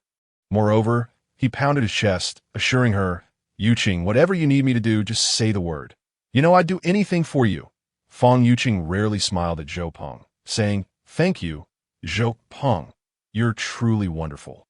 A few sweet words were enough to send Zhou Peng on his way. Once back inside, she immediately changed her demeanor. "Huffed, with your pitiful self, do you dare to have thoughts about me? Perhaps in your next life." The atmosphere within the entire building began to shift oddly. The extreme cold, even with the air conditioning running, left the indoor temperature below freezing, which was utterly unbearable for the southerners of Tianhai City. Additionally, they had no habit of stockpiling supplies, and 2 days of freezing temperatures had already emptied their refrigerators. Although Aunt Lin continued to assert that there was nothing to worry about, that the snow disaster would pass soon, everyone harbored their own concerns. However, Zhang Yi observed all this with great delight. In the face of disaster, his preparations were exceedingly ample. His life was, in fact, more comfortable than before the apocalypse. He felt like an outsider, quietly watching the grand drama unfold outside. After Zhang Yi had taught Chen Zhenghao and his lackeys a lesson, they temporarily ceased to trouble him, well aware that Zhang Yi's residence was not easily breached. Furthermore, with one of Chen Zhenghao's legs nearly rendered useless, if he did not seek medical attention soon, he would likely become permanently disabled. As for the other small-time delinquents, drenched to the bone, they had all succumbed to colds and fevers. Lacking any means of warmth, they dragged their ailing bodies around, likely to perish from high fevers before succumbing to the shortage of food. Zhang Yi spent his time at home playing games and browsing chat groups. During his idle moments, he would also engage in fitness training. After all, his home was equipped with numerous high-end exercise machines. Alternatively, he would peruse various professional books downloaded from the internet, such as the Barefoot Dr. S Manual and the Militia Training Manual. It is always better to be prepared. Mastering such specialized knowledge could potentially save his life in an emergency. Outside, the snow fell in torrents, and the sky was shrouded in clouds, blurring the lines between day and night. On the morning of the third day, Zhang Yi arose from bed, embracing a delicious Peking duck while glancing at the clock that it was about time. The show was about to begin. Zhang Yi remarked nonchalantly. Just then, the chat groups on his phone erupted with activity. 3 days after the apocalypse had begun, the real drama was set to unfold. Zhang Yi was aware of what was to come, having stayed awake all night in anticipation of this performance. What transpired was quite simple. The electricity in the entire Yuelu community suddenly went out, shortly thereafter, due to the cascading effects of the power outage. The water supply company was unable to provide water. With the water supply system failing, every household was left without water. All of this was anticipated by Zhang. After all, at the onset of the apocalypse, no one could have predicted how long this extreme cold disaster would last. The authorities were still striving to resolve the snow disaster. However, as days passed, it became evident that this was not a problem that could be solved by human effort alone. In the frigid temperatures, major hydroelectric power plants began to shut down one after another, and thermal power plants were unable to continue generating electricity due to workforce shortages. Once all the cities nationwide exhausted their stored electricity, power outages were inevitable at this point. Perhaps only a handful of nuclear power plants were still operational, but the electricity generated was entirely allocated for official use. The cessation of water and power plunged ordinary people's lives into darkness. Meanwhile, Zhang Yi had already anticipated this, having activated 2 silent generators in advance to power his room. After completing these arrangements, he opened his phone to find numerous messages in the chat groups flooding in. Do you have electricity at home? We don't have power. Our water is also cut off. What on earth is going on? Our place has no water or electricity either. In this freezing weather, the air conditioning can't work. And we can't even use heaters. How are we supposed to live like this? Why isn't the government stepping in to do something? If this continues, people are going to freeze to death. Zhang Yi silently shook his head at this moment. The authorities were too preoccupied to attend to everyone to survive. One could only rely on oneself. He understood that the apocalypse had truly begun today. Without the electrical energy and sustenance of modern society, humanity would inevitably succumb to mass mortality. Contemplating these thoughts, he cast a wary glance at his home. Upon seeing his abode, warm as spring and as secure as a copper cauldron, along with the seemingly endless supplies from another dimension, a sense of comforting warmth surged within him. In the community chat group, tension filled the air as residents expressed their grievances, were it not for advanced technology. Whereby mobile phone batteries no longer cease to function in low temperatures, they might have been rendered unable to use their devices altogether. Yet without electricity, phones would soon become obsolete. How long would this snowstorm persist? The air conditioning was ineffective, and the temperature inside had plummeted below 30 degrees. If this continued, people would truly freeze to death. Water supplies had also ceased. Were they expected to drink melted snow? Their food supplies were dwindling, and with a blizzard blocking access to supermarkets, what were they to do? Some began to mention Aunt Lin. Aunt Lin, didn't you say it would be fine? Indeed, it was her words that had led them to forego purchasing supplies. What are we to do now? When will help arrive? Faced with the neighbors' inquiries, Aunt Lin felt a rising tide of anxiety and panic within her. That moment, her fear eclipsed that of her neighbors. They remained oblivious to how the authorities planned to rescue them.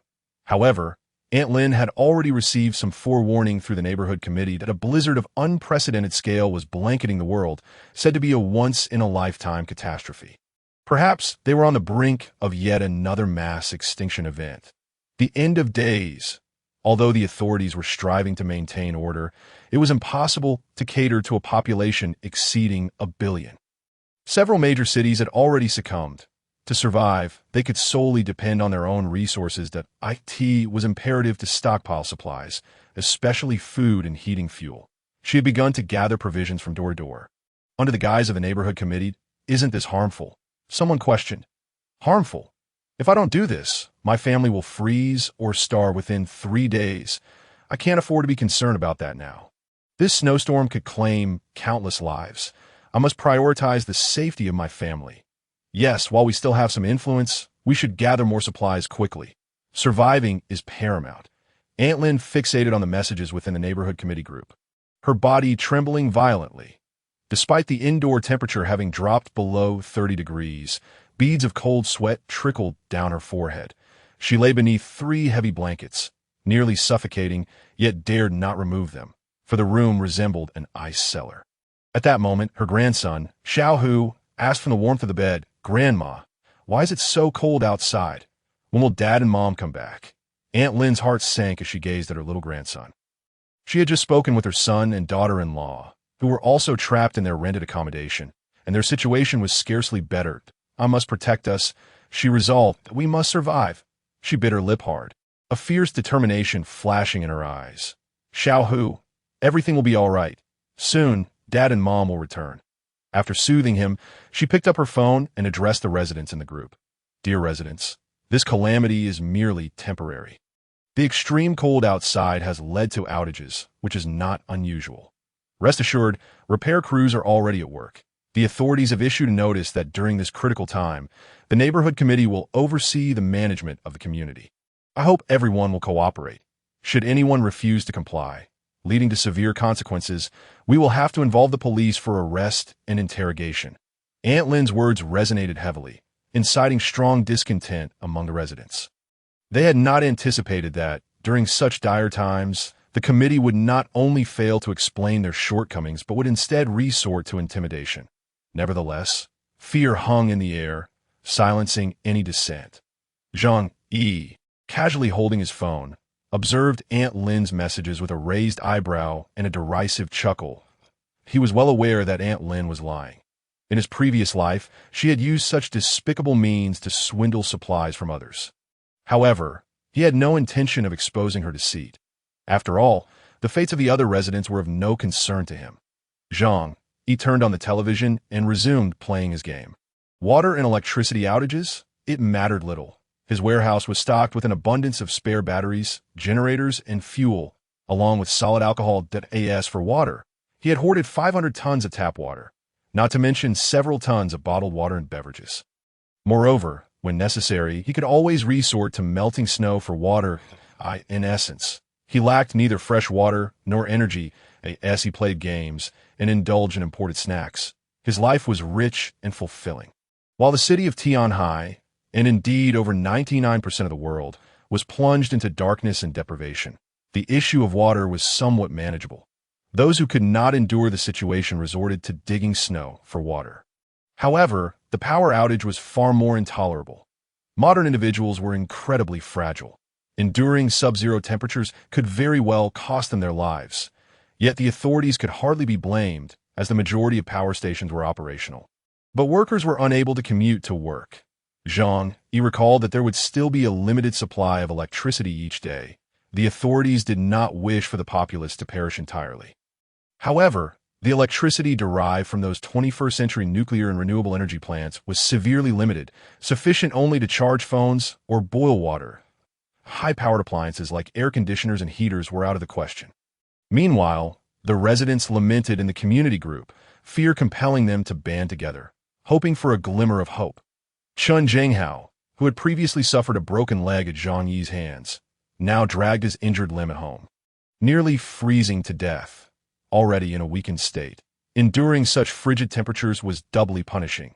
His small companions fared no better. Although Zhang Yi had merely drenched them with a hose, the extreme cold left them with no means of warmth. The indoor temperature gradually approached that of the outside, plummeting to 50 or 60 degrees below zero. Several individuals began to run fevers, with the lowest reaching 39 degrees and many exceeding 40 degrees. With no foresight to stock up on medication, their homes lacked even basic supplies like ibuprofen. In such weather, venturing out for medicine was utterly impossible. Thus, they had no choice but to endure. This was precisely why Zhang Yi refrained from eliminating them outright. Allowing them to perish slowly in despair was far more satisfying than a swift execution. Zhang Yi sat cross-legged on the carpet, wholly engrossed in his video game. Outside, the world was shrouded in a bitter chill, with the howling north wind swirling about in a flurry of snowflakes. Yet within the confines of his room, the temperature was a cozy 27 degrees, illuminated by bright lights, and he faced no worries regarding sustenance or entertainment. Everything he required was at his disposal. If one were to pinpoint a deficiency, it would be the absence of a woman to share in his company. However, Zhang Yi was far from the kind of fool who was easily swayed by carnal desires. Having suffered the consequences of romantic entanglements in his previous life, he now prioritized his safety and quality of life above all else. Unless under absolutely secure circumstances, he would never allow anyone into his sanctuary. In a world ravaged by chaos, The human heart was an unpredictable entity. He had witnessed firsthand how a woman, in her desperation for a mere packet of instant noodles, had brutally slain her own husband. At that moment, Zhang Yi's phone buzzed to life. Curiously, he picked it up to find that Aunt Lin was tagging everyone in the community group chat. Due to the ongoing blizzard, life had been significantly disrupted for all. According to official announcements, this snowstorm was expected to persist for a while longer to help everyone weather the storm. Each household was to contribute any available supplies for a collective distribution. This was an edict from the authorities, and compliance was imperative. Anyone found to be selfish or defiant would face consequences from the organization. Do not presume your abilities exempt you from their authority. Remember, each household has its vulnerabilities. Zhang Yi scoffed at the message, recognizing the familiar tactics reminiscent of his past life. Although Aunt Lin held limited power as a member of the residence committee, she had more access to information than the average person.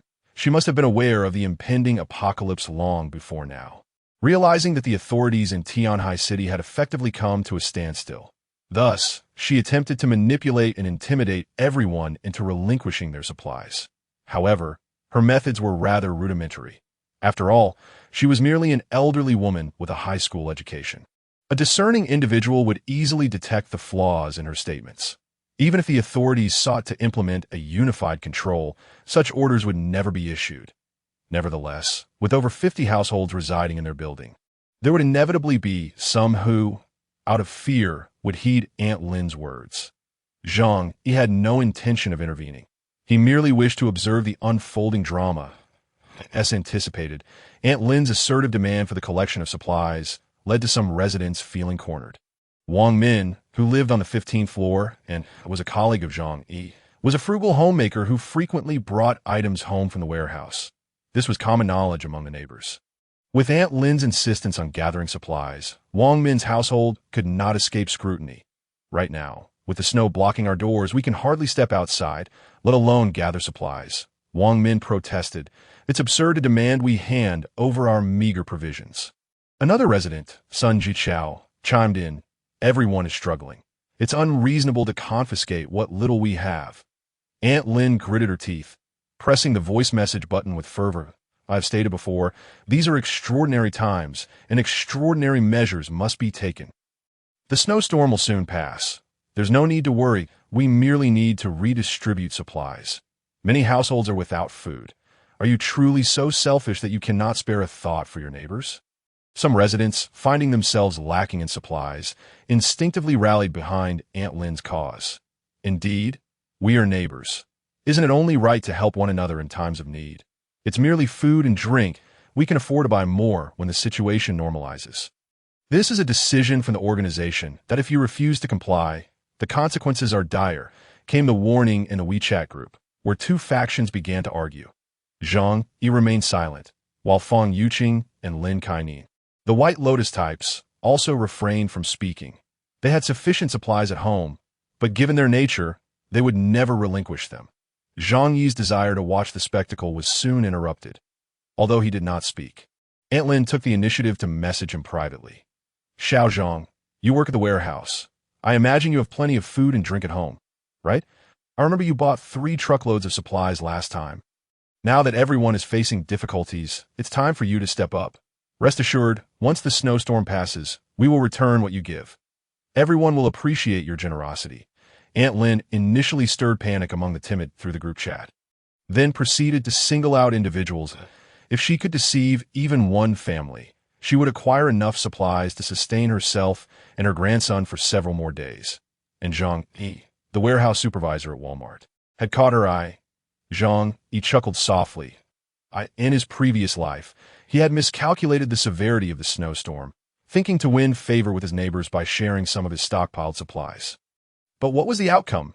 Instead of gratitude, he was perceived as someone with an abundance of resources. Ultimately, he was brutally murdered, his body consumed as a means of survival. It could be said that the old woman named Lin bore a share of the blame for his demise in that life. With a smirk, he lazily sent a voice message. That sounds splendid. We've run out of supplies at home as well. Aunt Lin, when you collect resources, do share a few packets of instant noodles with me. Aunt Lin, infuriated, began to curse aloud in her home. Pa, Who do you think you're fooling? You must have stockpiled plenty. After working in a warehouse for so many years, I refuse to believe your hands are clean. Her certainty stemmed from Zhang Yi's previous habit of assisting neighbors in purchasing discounted items from the Walmart warehouse, including damaged packaging and near-expiry goods, which he sold at remarkably low prices. As an insider, he had preferential purchasing rights, and occasionally, the warehouse would distribute such items as employee benefits. Aunt Lynn's face darkened as she clenched her jaw, unwilling to give up. She had set her sights on Zhang Yi as a prime target. If she could pry open his mouth, she and her granddaughter could amass enough supplies to extend their survival for at least another week. Taking a deep breath, she attempted to adopt a tone that balanced softness with authority. Xiao Zhang, please don't jest with me. Everyone knows you're the supervisor of the Walmart warehouse. Surely, you don't lack for food at home. This is an order from the organization, and you must comply. You have contributed to the community, and both the residents and the organization will remember your kindness. Please, be a role model and send your supplies to me. Zhang Yi picked up a toothpick to clean his teeth. Having indulged in roasted lamb shank for lunch, which had left remnants stuck in a languid tone, he replied, I'm not joking with you at all. We've run out of everything at home. Even landlords have no surplus these days. Aunt Lynn, how about you send me a few packets of instant noodles? As a member of the residence committee, you should set an example and show some spirit. Zhang Yi's sarcastic retort only served to deepen Aunt Lynn's frustration. Realizing that a softer approach was futile, she intensified her tone, lowering her voice ominously. Zhang Yi, you think I can no longer speak to you kindly? Do you believe I am addressing you in a personal capacity? I represent the organization. Your refusal to surrender your supplies is tantamount to defying the organization, and I assure you, I will take action against you. Zhang Yi laughed derisively. Pah! Represent the organization. You truly think you wield authority? You're merely a member of the residence committee that you're not even a civil servant, let alone a person with a formal position. You can bully the elderly and the weak all you want. But don't come here pretending to be a big shot. You possess the capability to act at will. I shall await your return at home. Zhang Yi ruthlessly exposed the true nature of Aunt Lynn. The staff members of the neighborhood committee are merely social workers, devoid of any official status, and do not belong to the ranks of civil servants. Furthermore, Aunt Lynn serves solely as a gopher within their committee, not even qualifying as a minor leader. Of course, even if she were a high-ranking official, at this juncture, Zhang Yi would not deign to acknowledge her. After unleashing a torrent of insults upon Aunt Lynn, Zhang Yi decisively ended the call and subsequently blocked her. Such a foul-mouthed old woman relishes engaging in verbal battles, and he had no inclination to indulge her. His actions left Aunt Lynn on the verge of apoplexy. This Zhang Yi, time and again, opposed her, rubbing her face in the dirt with reckless abandon. How could she, who fancied herself as a leader of the community, possibly endure this? Zhang Yi, you wretched scoundrel, I truly wish to see your demise. Aunt Lynn bellowed in fury. Yet, she could only muster a few curses. In truth, she was struggling to safeguard her own well-being and could hardly enact any true vengeance upon Zhang. She contemplated expelling Zhang Yi from the homeowners' chat group. However, upon reflection, such an action seemed unlikely to inflict any real harm upon him. She also considered rallying the others in the group to collectively condemn Zhang Yi. Yet if she did so, it would reveal to everyone that Zhang Yi had refused to contribute supplies. Should the others follow suit, she would be unable to deceive them any longer. Regardless, at this moment, she found herself powerless against Zhang Yi. The more she pondered, the more incensed and miserable she became. Yet, she was bereft of any viable options and could only swallow her indignation. Presently, her urgent priority was to swindle others. She must seize the opportunity to obtain as many supplies as possible before they regained their senses. In the subsequent 2 days, Aunt Lynn resorted to both coaxing and intimidation, successfully deceiving several households into relinquishing some supplies. However, not everyone was gullible to in this apocalyptic scenario. Each individual prioritized their own survival and that of their family. Some chose to ignore Aunt Lynn altogether, while others, with more fiery temperaments, outright chased her away when she came to demand supplies. As for individuals like Chen Jinghao and Su Hao, she lacked the courage to even approach them. Zhang Yi observed all of this clearly through the surveillance cameras.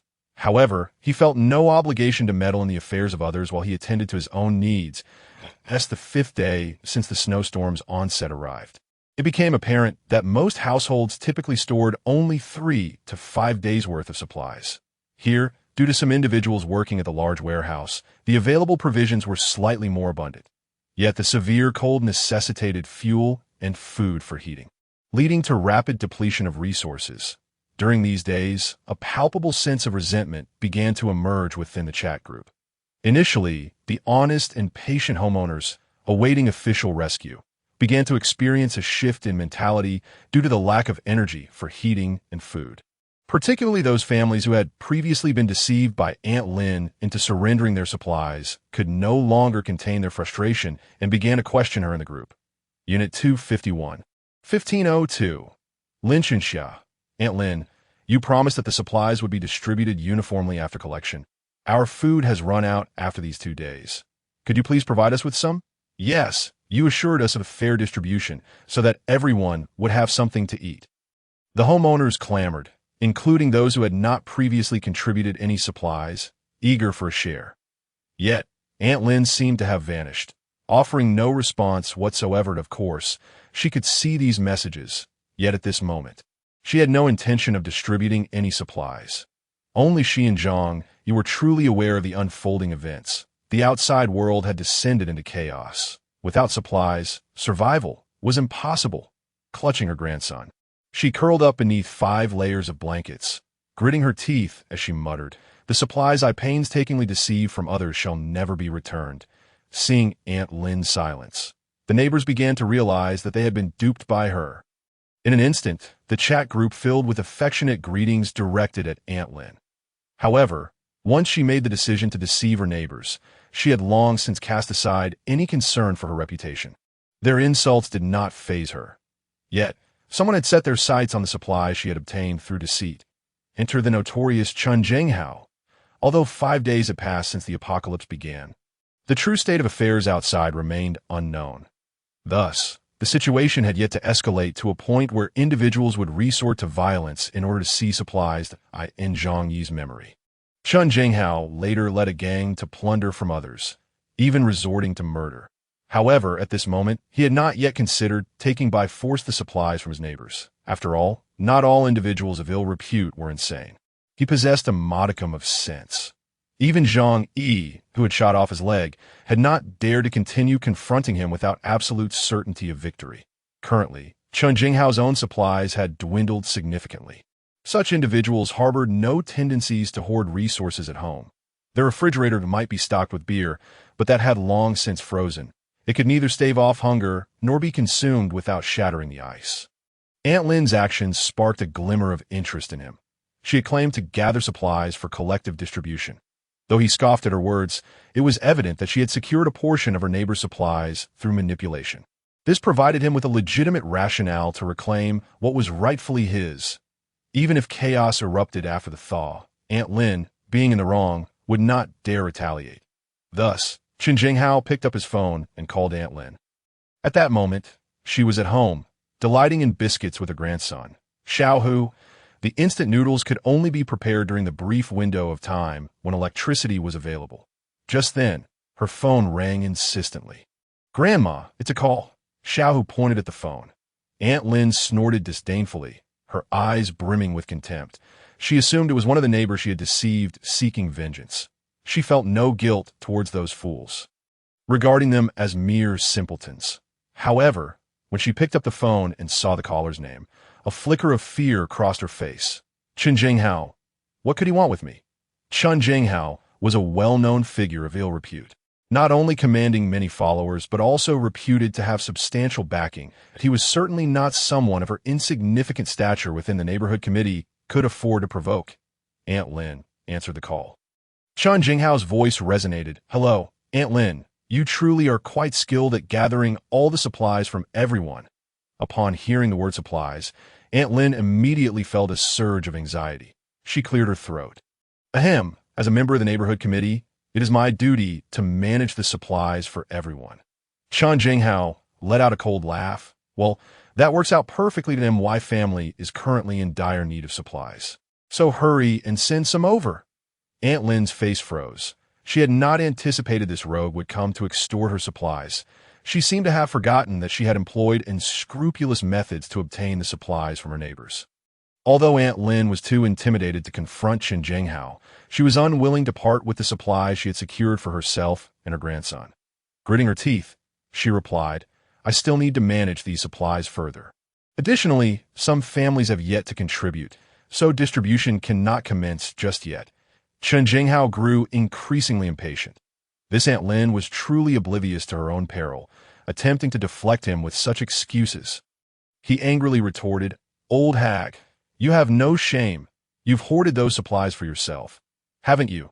Let me make this clear. Hand over the supplies without resistance, or else, I will come collect them myself." Aunt Lin's face turned pale with fear, trembling and at a loss for words.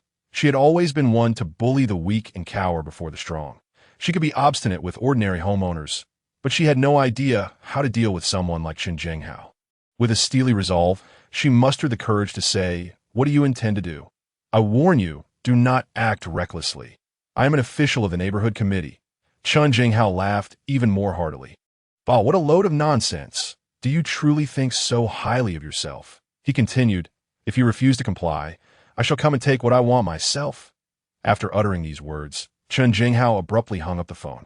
Due to the biting cold over the past few days, he had summoned several of his subordinates to his home. That on one hand, the more people there were, the warmer they could keep each other.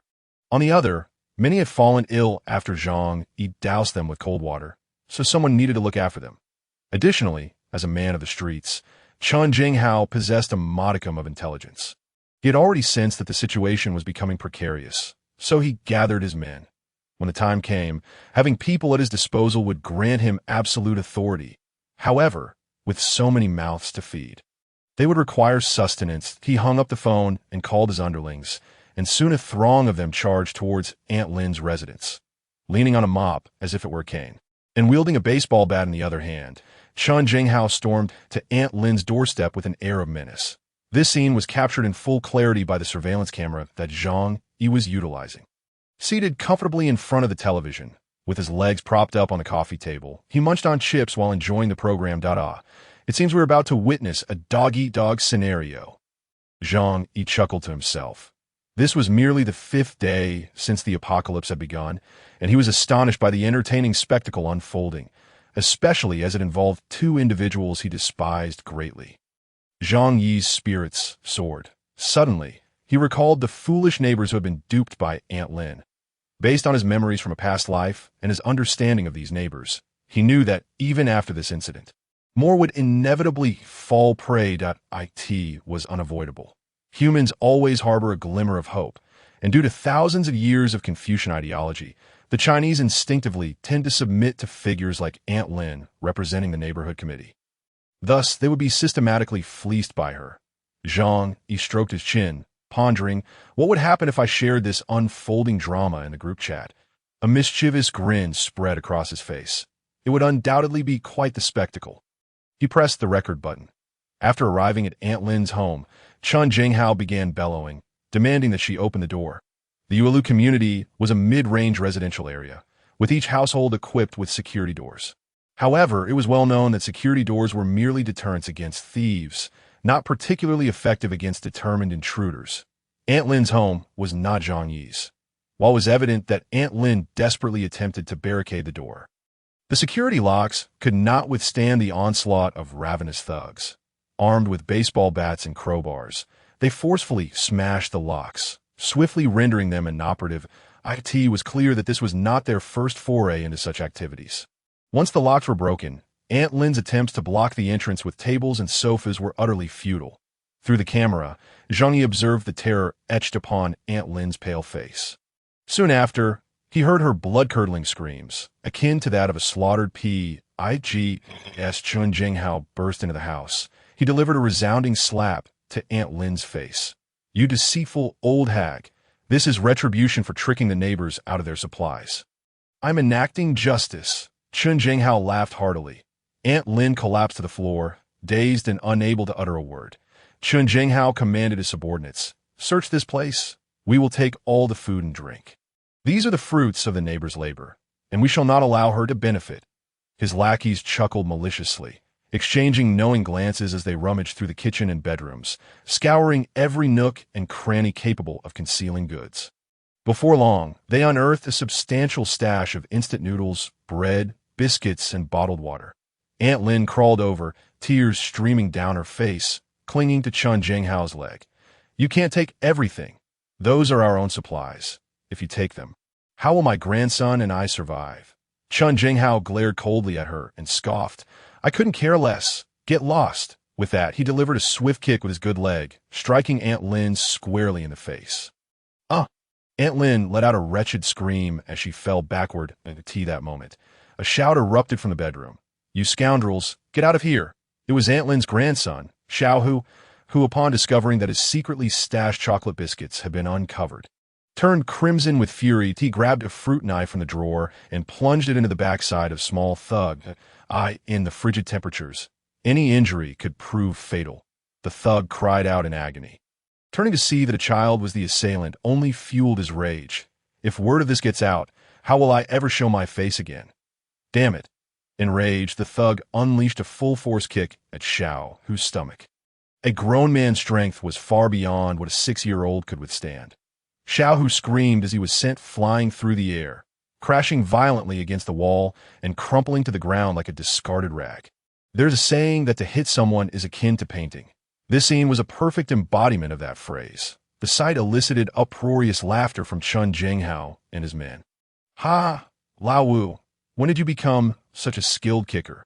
You sent that little brat flying. Impressive." The thug nicknamed Lao Wu plucked the knife from his backside, beaming with pride at "Aren't I impressive? You should have recorded that moment." Aunt Lin, already injured, initially intended to play dead on the floor. However, upon witnessing her beloved grandson being so brutally assaulted, she let out a desperate wail. "Xiaohu, my grandchild," and lunged toward him.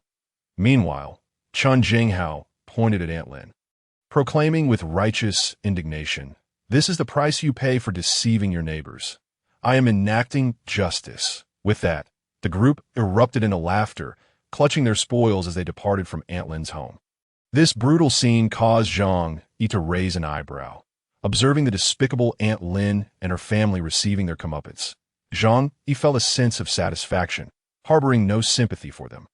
However, this spectacle also represented the crumbling facade of civility that had once governed their building. In the days to come, violence would only escalate.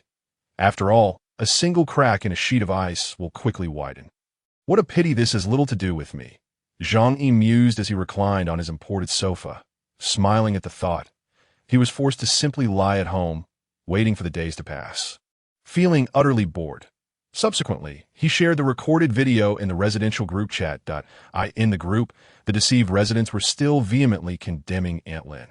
However, upon witnessing the video Zhang Yi had uploaded, showcasing the destruction of Aunt Lin's home by Chun Jinghao and his crew, along with the brutal beating she and her grandson endured as their ill-gotten supplies were seized, the residents erupted in glee. The great deceiver got what she deserved. Brother Hao is magnificent. Such thunderous measures are warranted for scoundrels like her. This is the price of deceit. Trying to steal, but losing everything, truly laughable. Although the residents who had been robbed of their supplies understood that the resources taken by Chun Jinghao would never be returned. The sight of Aunt Lin being viciously beaten brought them genuine joy. For a moment, some even regarded Chun Jinghao as a hero, singing his praises. Brother Hao is magnificent, truly a man of the streets, filled with a sense of justice. If it weren't for Brother Hao, we would have no means to deal with this shameless scoundrel. Brother Hao, be careful. That old hag is cunning. Watch out for her to report you. Some individuals have even begun to express concern for Chun Jinghao, offering him their counsel. This time, Chun Jinghao has indeed reaped both fame and fortune. He has neither triggered a collective resistance from the homeowners nor failed to acquire a substantial amount of resources. Zhang Yi, observing the homeowners' discussions, merely curled his lip in disdain and shook his head in derision. These homeowners remained blissfully unaware of a critical issue. If Chun Jinghao could invade Lin Dama's home to plunder, then one day he could just as easily breach their own sanctuaries. As hope for the outside world steadily wanes, such occurrences are bound to arise swiftly. Yet, the fact that the homeowners can still engage in lively chats within the group suggests that they possess a certain degree of resources. The situations of most families are not nearly as dire as they claim. Many residents of Ualu community work in storage areas and have developed a habit of stockpiling supplies. Even those not employed in such areas manage to procure discounted goods through various channels. A single box of near-expiry instant noodles can sustain a family of 3 for 4 or 5 days with careful rationing. Thus, while it may be exceptionally challenging for everyone to find enough to eat and wear, with a little frugality, survival could be maintained for a time. In his previous life, Zhang Yi endured for a full month before being overwhelmed by famished neighbors who stormed his door to devour him. The principle of not letting one's wealth leak out is well understood by all. The reason for their lamentations over poverty is primarily rooted in a fear of others borrowing their supplies. Of course, they are merely managing to survive. The quality of life is a matter that holds little relevance to them now. Zhang Yi ceased to read the messages in the chat group. He retrieved a target from his alternate space and affixed it to the wall. Grasping his hand crossbow and compound bow, he began to practice his shooting skills, even though his safe house is as sturdy as a steel fortress. One cannot afford to be complacent in the apocalypse. Only through relentless daily practice of survival skills can he hope to endure until the end. Furthermore, practicing shooting serves as a pleasant pastime for Zhang. As for marksmanship, he sees no need for practice. He possesses a membership card for a shooting association and understands how to handle firearms.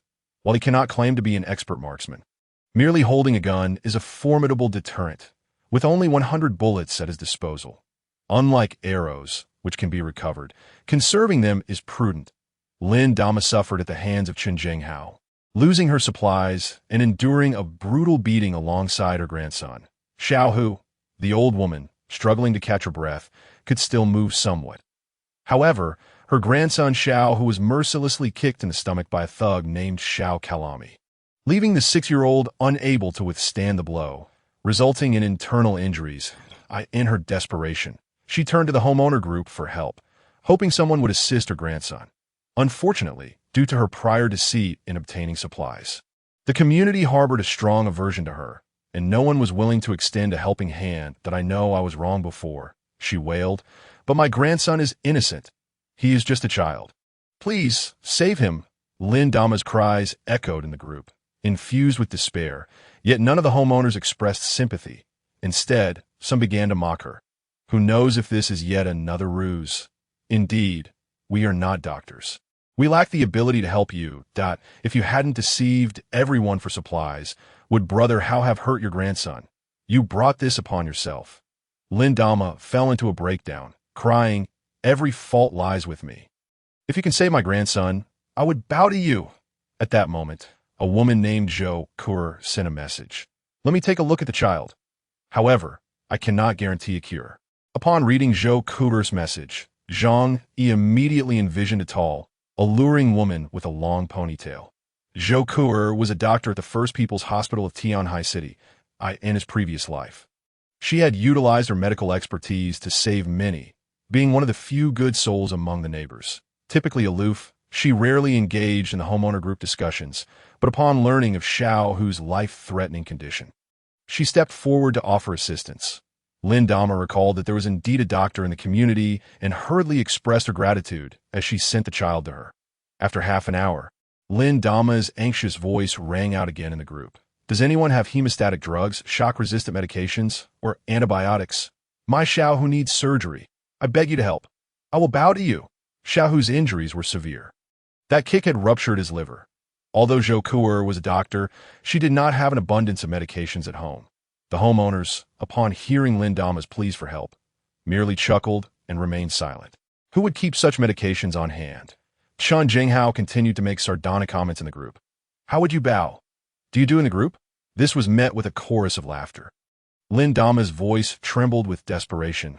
"If you can help, I will bow right now." Zhang Yi raised an eyebrow. Strangely enough, he possessed all those medications in his alternate space. However, he had no intention of offering them to save Lin Xiaohu. Firstly, in the apocalypse, medications are as vital as food. He did not wish to expose his resources. Secondly, he harbored a strong disdain for Lin Dama and that spoiled little monkey of a child. Moreover, Given the severity of Xiao Hu's injuries, even if he managed to survive, he would not withstand the harsh winter. IT was wiser to reserve those medications for his own use. And no matter how Lin Dama pleaded in the group afterward, no one stepped forward to assist her. After a considerable time, Dr. Zhou Ke finally sent a message in the group, stating that she had temporarily stabilized Xiao Hu's condition, but that it was only an emergency measure and would not hold for long. He would need to undergo surgery at a hospital to survive. She also mentioned that she could assist anyone with urgent medical issues. This was quickly met with a flurry of praises. Even Qin Zhenghao and the wealthy heir Su Hao were eager to commend Zhou Ke for her compassionate heart. In the past, the community had shown little interest in the cold and distant doctor. But now, faced with the fear of death, they all tried desperately to ingratiate themselves with her. Zhang Yi remained silent in the chat group, quietly observing the unfolding events. In recent days, Fang Yuqing had not contacted him. Zhang Yi relished the peace, but he knew that this white lotus would soon come seeking his assistance. Her current silence was merely a fade to maintain her pitiful vanity. She believed herself to be a woman of high standing, unwilling to lower herself to approach a man out of course. Exceptions were made for the wealthy. But what about the future? The snow continued to fall, completely submerging the ground floor. To this point, leaving the community was out of the question. Even attempting to exit through the gates meant confronting snowdrifts reaching 4 to 5 meters in height. The depletion of supplies was inevitable. When that time came, this White Lotus's temperament would surely compel her to seek Zhang Yi's help. A week had passed since the onset of the apocalypse. 7 days may not seem long, but for those enduring the bitter cold, confined to their homes, it felt longer than 7 years. Initially, they were filled with hope. But now, nearly everyone had come to terms with reality. The likelihood of rescue was virtually non-existent. Through the internet, they had learned that the entire world was grappling with an unprecedented snow disaster. With many regions buried under heavy snowfall, in some northern cities, temperatures plummeted to over 100 degrees below zero, and the blizzards only intensified, submerging entire towns. Though the authorities continued to encourage unity and mutual assistance through a few limited channels, urging everyone to persevere, the sight of the frozen city outside has plunged the hearts of the populace into despair. The escalating issues stemming from the scarcity of supplies have become increasingly acute. Aunt Lin's home has been completely ravaged by Qin Zhenghao, leaving her grandson, who lies in a state of near death on the bed, driving her into a frenzied state. She spends her days frantically shouting in the group chat, claiming to be a leader of the neighborhood committee and demanding that everyone must hand over their supplies to her.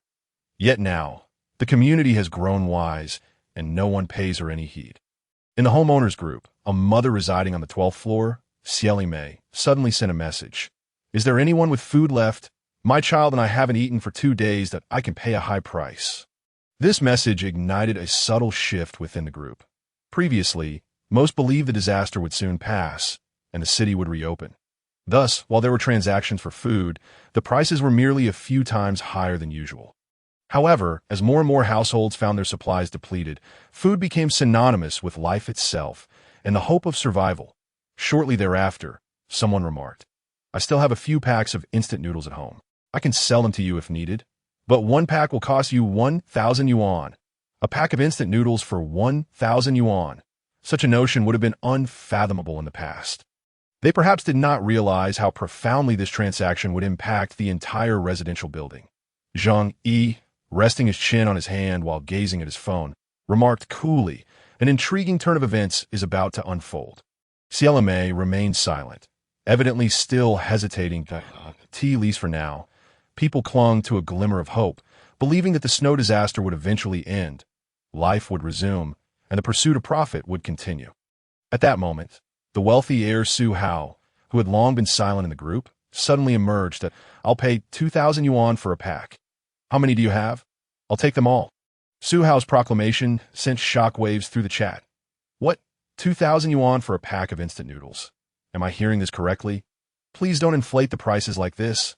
I'm starting to feel frightened. Some quivered, their voices trembling. The snow disaster will surely pass, right? There's no need for this. His voice trembled, revealing the panic within. People had not entirely abandoned hope. Each day, they awoke yearning to see the snow cease and the sun rise, longing to return to their normal lives. However, the incident involving Xieli Mei and Su Hao's exorbitant offers for food struck a deep chord within their already fragile hearts. Some feigned calm, saying, "Stop joking. 2,000 yuan for a pack of instant noodles. Do you really think it's the end of the world? It's just a bit of heavy snow. Winter has arrived early. It's not a zombie apocalypse." For heaven's sake! Zhang Yi, upon reading this message, chuckled softly and shook his head. "That is zombie apocalypse. Do not compare such trivial matters to this icy catastrophe. Zombies, while terrifying, can still be countered by human strength. Yet, before the might of nature's wrath, humanity is as feeble as insects. They remain unaware of the horrifying disaster that looms before them," Su Hao arrogantly declared in the group. "Don't worry about so much. I have money. Can I just buy peace of mind? If you wish to sell, message me privately. If not, so be it." Su Hao feigned indifference, but Zhang Yi discerned the facade. Deep down, he had already begun to fear. Otherwise, he would not propose a price of 2,000 yuan for a single pack of instant noodles. This situation is not difficult to comprehend. Although Su Hao is wealthy, with assets worth billions, in the face of an apocalypse, he cannot even indulge in the luxury of ordering takeout. The wealthy are not necessarily benevolent, but they are certainly not foolish. Realizing the gravity of the crisis, Su Hao began to purchase supplies from his neighbors at inflated prices. Mother Xieli Mei exclaimed, "How can you do this? We have nothing left to eat. Buying food is a matter of life and death." Su Hao retorted bluntly, "I'm not robbing you. I'm merely offering a higher price. It's their freedom to sell to whoever they wish. What business is it of yours?" Seeing Su Hao ignore her, Xieli Mei lamented in the group, "Please, everyone, help us. My daughter is only 9 months old. Without food, I can't produce milk for her. We're both on the brink of starvation." The homeowners group fell silent in response to her pleas. At this moment, the selfishness of human nature was starkly revealed. Su Hao is offering 2,000 yuan for a pack of instant noodles, while Xieli Mei's offer is only half of that. It is worth noting that the average salary in Tianhai City is merely 5,000 yuan. Who would willingly sell their hard-earned supplies at a discount? Many have already begun to chat privately with Su Hao, negotiating deals. Xieli Mei seemed to grasp what was happening, continuing to cry out in the group, pleading for assistance. Yet still, no one spoke up, not even to offer her a word of comfort. After all, once you voice your support, Xieli Mei might latch onto that kindness and refuse to let go. This helpless mother, desperately clutching her 8-month-old child, struggled to care for herself, let alone a completely dependent baby. Zhang Yi's mind drifted to memories of Xieli Mei from his past life. His impression of her was not particularly strong, as she had always presented herself as a fragile mother, relying on this image to garner sympathy and procure supplies for survival. However, there was something quite peculiar in Zhang Yi's recollections. She and her daughter managed to survive well into the later stages. Contemplating this, a glimmer of insight sparked in Zhang Yi's eyes. This woman was certainly not as simple as she appeared. Beneath every facade of sweetness lies something darker. After his own demise, she likely reaped some benefits as well. Zhang Yi understood that in the apocalypse, a saintly heart could be the greatest cause of death. Hence, he chose to remain silent, observing Xieli Mei with cold indifference. Too many lives have been lost in this apocalypse. He only wished to look after himself. And as for others, if they perished, then so be it. Nevertheless, Xieli Mei's pleas finally bore some fruit. Uncle Yu, the security guard, softened and ultimately agreed to share some food with her. Xieli Mei expressed her profound gratitude, vowing never to forget his kindness. Through surveillance, Zhang Yi observed that Su Hao, leveraging his wealth, ultimately acquired supplies from many neighbors. While the quantity was not excessive, it sufficed for him and his girlfriend to survive for a few weeks. Zhang Yi scoffed, "This is merely the last flicker of warmth that money can offer in the apocalypse." It won't be long before people realize that money has become worthless paper and supplies are the true king. When that time comes, how many will regret their decision to sell their supplies? It must be said that Su Hao has indeed set a troubling precedent within the homeowners group. Furthermore, given that many residents across the 25 buildings are friends and colleagues, Su Hao's high-priced purchases have influenced everyone around him. Once he established such exorbitant prices for supplies, everyone became acutely aware of their scarcity. Individuals tightened their grips on their supplies more than ever and see the onset of the snow disaster. Some might have shared amicably with neighbors, exchanging goods, but now they have turned more miserly than ever. Even when faced with requests from their closest friends, they would conjure various excuses to refuse on the 10th day of the icy apocalypse. At the homes of Fong Yuqing and Lin Kaining, supplies had nearly run out. Once accustomed to exquisite tastes and high-end foods, the two now quarreled over a single pack of instant noodles. The food they had previously purchased, along with the meager offerings from the infatuated Zhou Peng, had dwindled to almost nothing at the current rate. They could only last another week before facing starvation. Two individuals were ensconced beneath a blanket on the sofa, their complexions a pallid hue. Before them, on the coffee table, lay an unsealed packet of compressed biscuits. Lin Kaining cast a glance at the biscuits and then addressed Fong Yuqing, saying, "Yuqing, this is our last pack of compressed biscuits." Fong Yuqing's eyes were filled with a profound anguish. In the past, she would never have permitted such coarse sustenance to enter her delicate throat, even under duress. Yet now, she consumed every morsel with fervor, refusing to discard even the crumbs that fell to the floor, insisting on picking them up to eat. Lin Kaining continued, "There are 5 packs of crispy noodles and 3 bags of instant noodles left. The kitchen does have half a bottle of Lao Ganma, but the steamed buns and noodles have long since been consumed." Fong Yuqing clutched her head in despair. Crispy noodles? They hardly suffice to sate hunger. Lin Kaining fixed her with a determined gaze. "Yuqing, the situation outside is dire. Do you think this heavy snowfall will ever cease?" Fong Yuqing was momentarily taken aback, then turned her gaze vacantly towards the window. Through the frost-laden glass, she could faintly discern the relentless flurry of snowflakes descending from the sky. For 10 days now, the snow had fallen without pause. The second floor was completely submerged, rendering any attempt to venture outside utterly futile. The streets beyond lay in eerie silence, devoid of any snow-clearing vehicles dispatched by the authorities. Fong Yuqing's heart sank into a chasm of despair, overwhelmed by the uncertainty of how long this calamity would endure, or whether it would ever end. She covered her eyes and wept in anguish, Ning, "What are we to do? If this continues, we shall starve." Lin Kaining gritted her teeth and inquired, "Is there still food at Zhou Peng's place?" Fong Yuqing shook her head. "I've asked him multiple times, even feigning a desire to befriend him, but he has truly been drained dry by me. There's not a crumb left. The last time he brought me 2 packs of instant noodles. That was all he had left. Now he is as emaciated as a specter. He certainly has nothing to spare." Lin Kaining clenched her fists in frustration. "Is there no one else we can try?" She continued, "Look at us. We are both quite beautiful. Surely, a few men would be willing to be swayed by our charms." Fong Yuqing shot her a disapproving glance. "Are you out of your mind? Right now, everyone regards resources as a matter of life and death. Even if they were attracted to us, they would not easily part with their supplies. Moreover, given the frigid weather, even if we offered ourselves to them, they would likely be too weak to respond at this point." A flicker of pain crossed Fong Yuqing's eyes.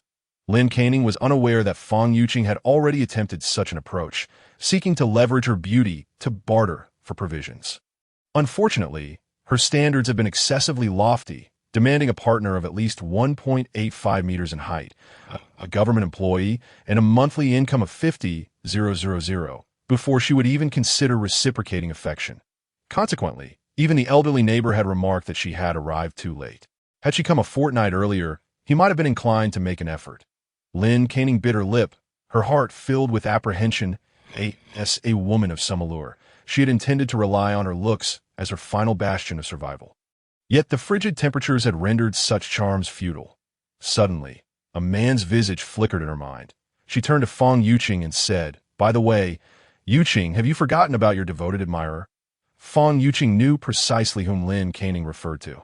She pursed her lips defiantly and declared, "Humph, that insufferable man.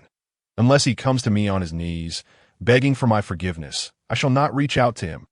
Previously, she had sought Zhang Yi several times, hoping to give him an opportunity to deliver supplies and appease her. However, Zhang Yi's demeanor had been excessively aloof, even sending her provocative photographs that further incensed her. This left Fang Yuqing seething, vowing to make Zhang Yi grovel at her feet. If she were to initiate contact now, would she not ruin her image as an aloof goddess? No, that was utterly unacceptable to Fang Yuqing. If her stature were diminished, how could she ever attract a wealthy heir in the future? Lin Caning interjected. Have you forgotten that Zhang Yi's family had stockpiled a considerable amount of food? Even after a month, they must have more than the average household. If you reach out to him, he will surely agree to bring you provisions. Fang Yuqing felt a flicker of temptation at the mention of food. However, she hesitated, but he was so cold to me last time. Lin Caning replied, You are being foolish. He likely believes he is unworthy of you and is considering giving up. After all, you have been rather distant with him lately. Fang Yuqing's excitement surged. Well, that is entirely his own doing. He is merely a petty bourgeois, pretending to be a wealthy heir, causing me to waste so much emotion. Lin Caning chuckled, yet he now serves as a quality backup. The role of a backup is to be utilized when needed, is it not? Just offer him a hint of kindness, and you will rekindle the flames of hope in his heart. Then he will be at your beck and call. After hearing Lin Caning's persuasive words, Fang Yuqing found them quite reasonable. The most compelling reason, however, was her overwhelming hunger. The thought of the sumptuous meals Zhang Yi had previously sent her, steaks, Australian lobsters, and exquisite fruits, made her mouth water. All her reservations could be temporarily set aside for the sake of a morsel to eat. Thus, she retrieved her phone and located Zhang Yi's WeChat, endeavoring to compose a voice message in the gentlest tone possible. Meanwhile, Zhang Yi was at home, seated on the sofa, engrossed in a television program. Nowadays, nearly all major television networks had suspended broadcasts, but he had downloaded a plethora of classic films and variety shows to help pass the interminable hours of boredom.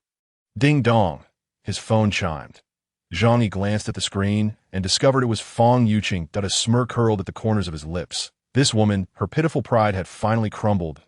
He opened the voice message and was immediately met with Fang Yuqing's quivering, high-pitched tone. Humph, Zhang Yi, you wretched boy, you haven't spoken to me in so long. You're truly the worst. It was merely a few days ago that I said something to you.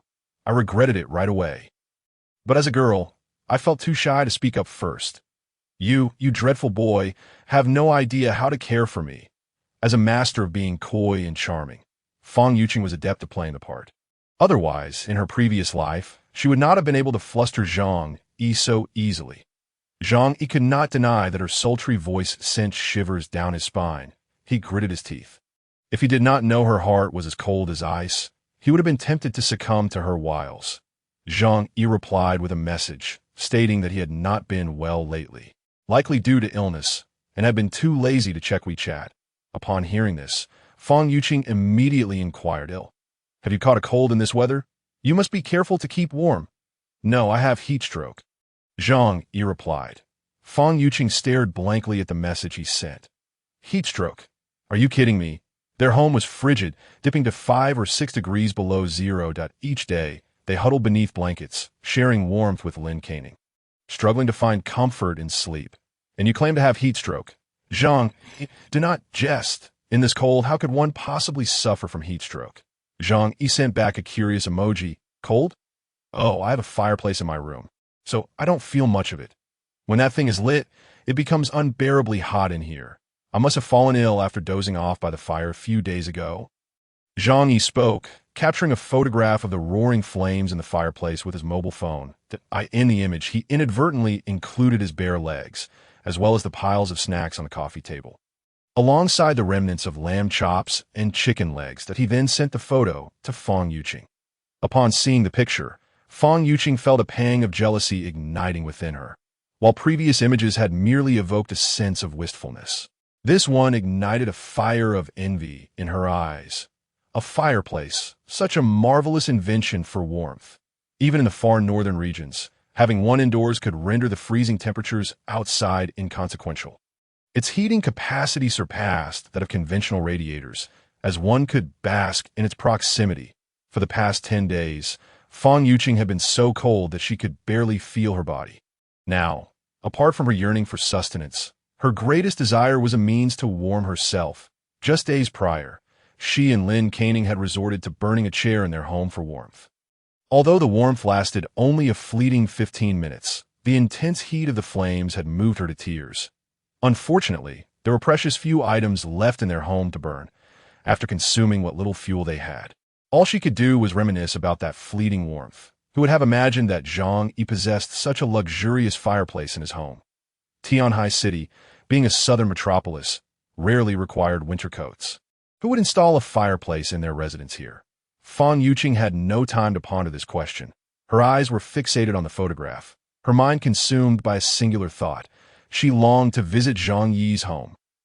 Observing his carefree posture with bare legs and the bountiful spread of food on the table, Zhang Yi had transformed into Fang Yuqing's greatest hope. Lin Canning, curled up in a blanket nearby, noticed the shift in Fang Yuqing's expression. Leaning closer, she was soon left speechless, exclaiming, "My heavens, this photo can't be real. How could anyone live so lavishly at a time like this? This is paradise." Fang Yuqing suddenly came to a realization. Indeed, everyone else was at home, suffering from hunger and cold. Why should Zhang Yi be so comfortable? Perhaps this photograph, like the previous ones, was merely manipulated. An idea sparked in her mind, and she promptly initiated a video call to Zhang. The truth would be evident with just one glance. Lin Canning leaned in closer, her gaze fixed intently on the screen.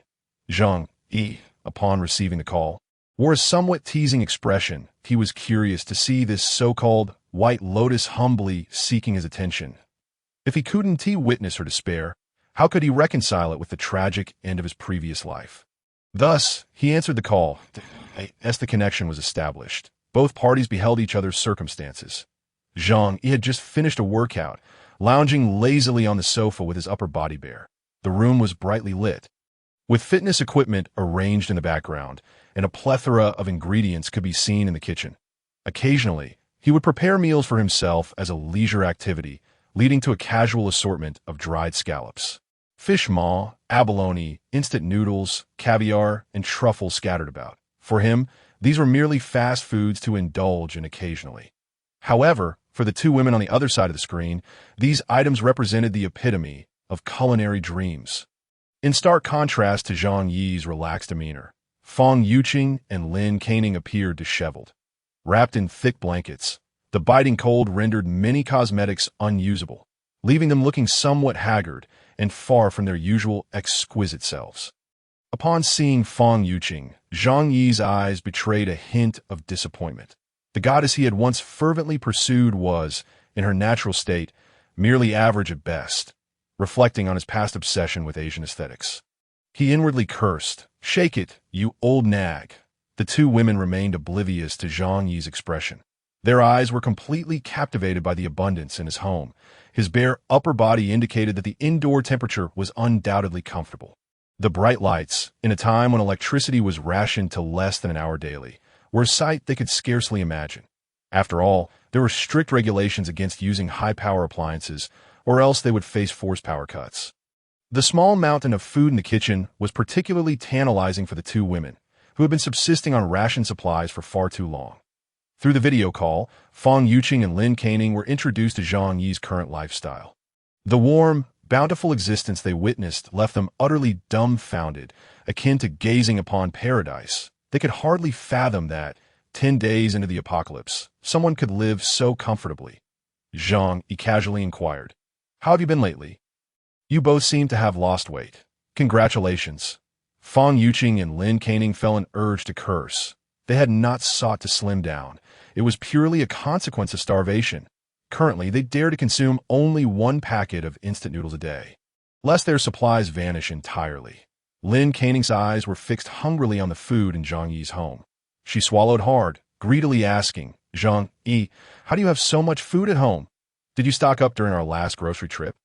Zhang Yi glanced at the kitchen and replied nonchalantly, "Oh, those? Just some junk food that I nibble on them. When I don't feel like cooking, I hardly move around much."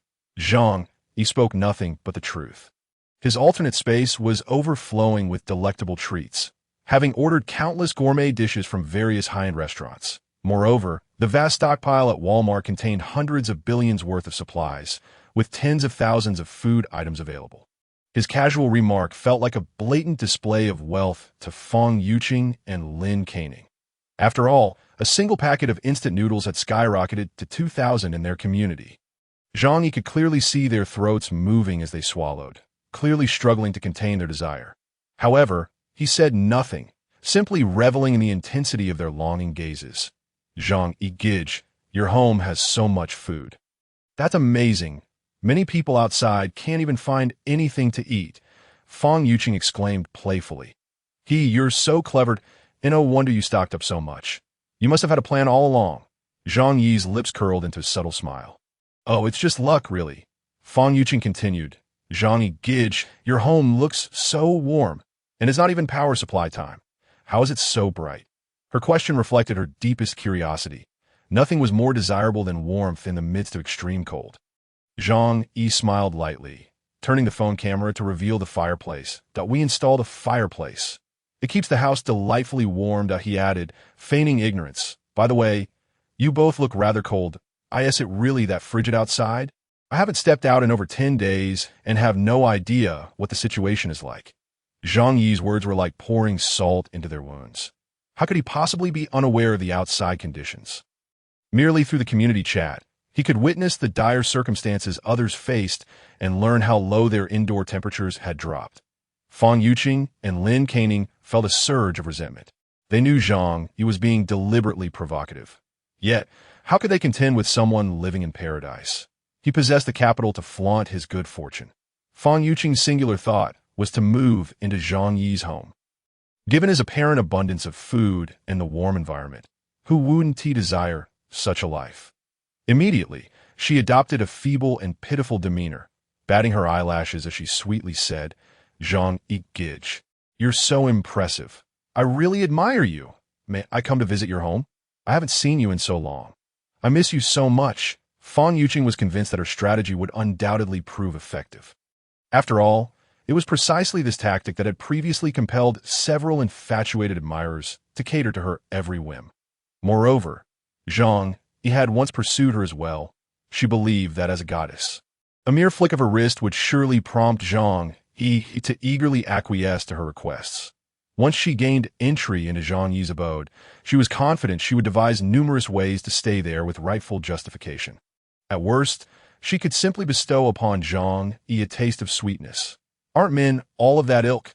However, she was taken aback when she noticed Zhang Yi on the other side of the camera.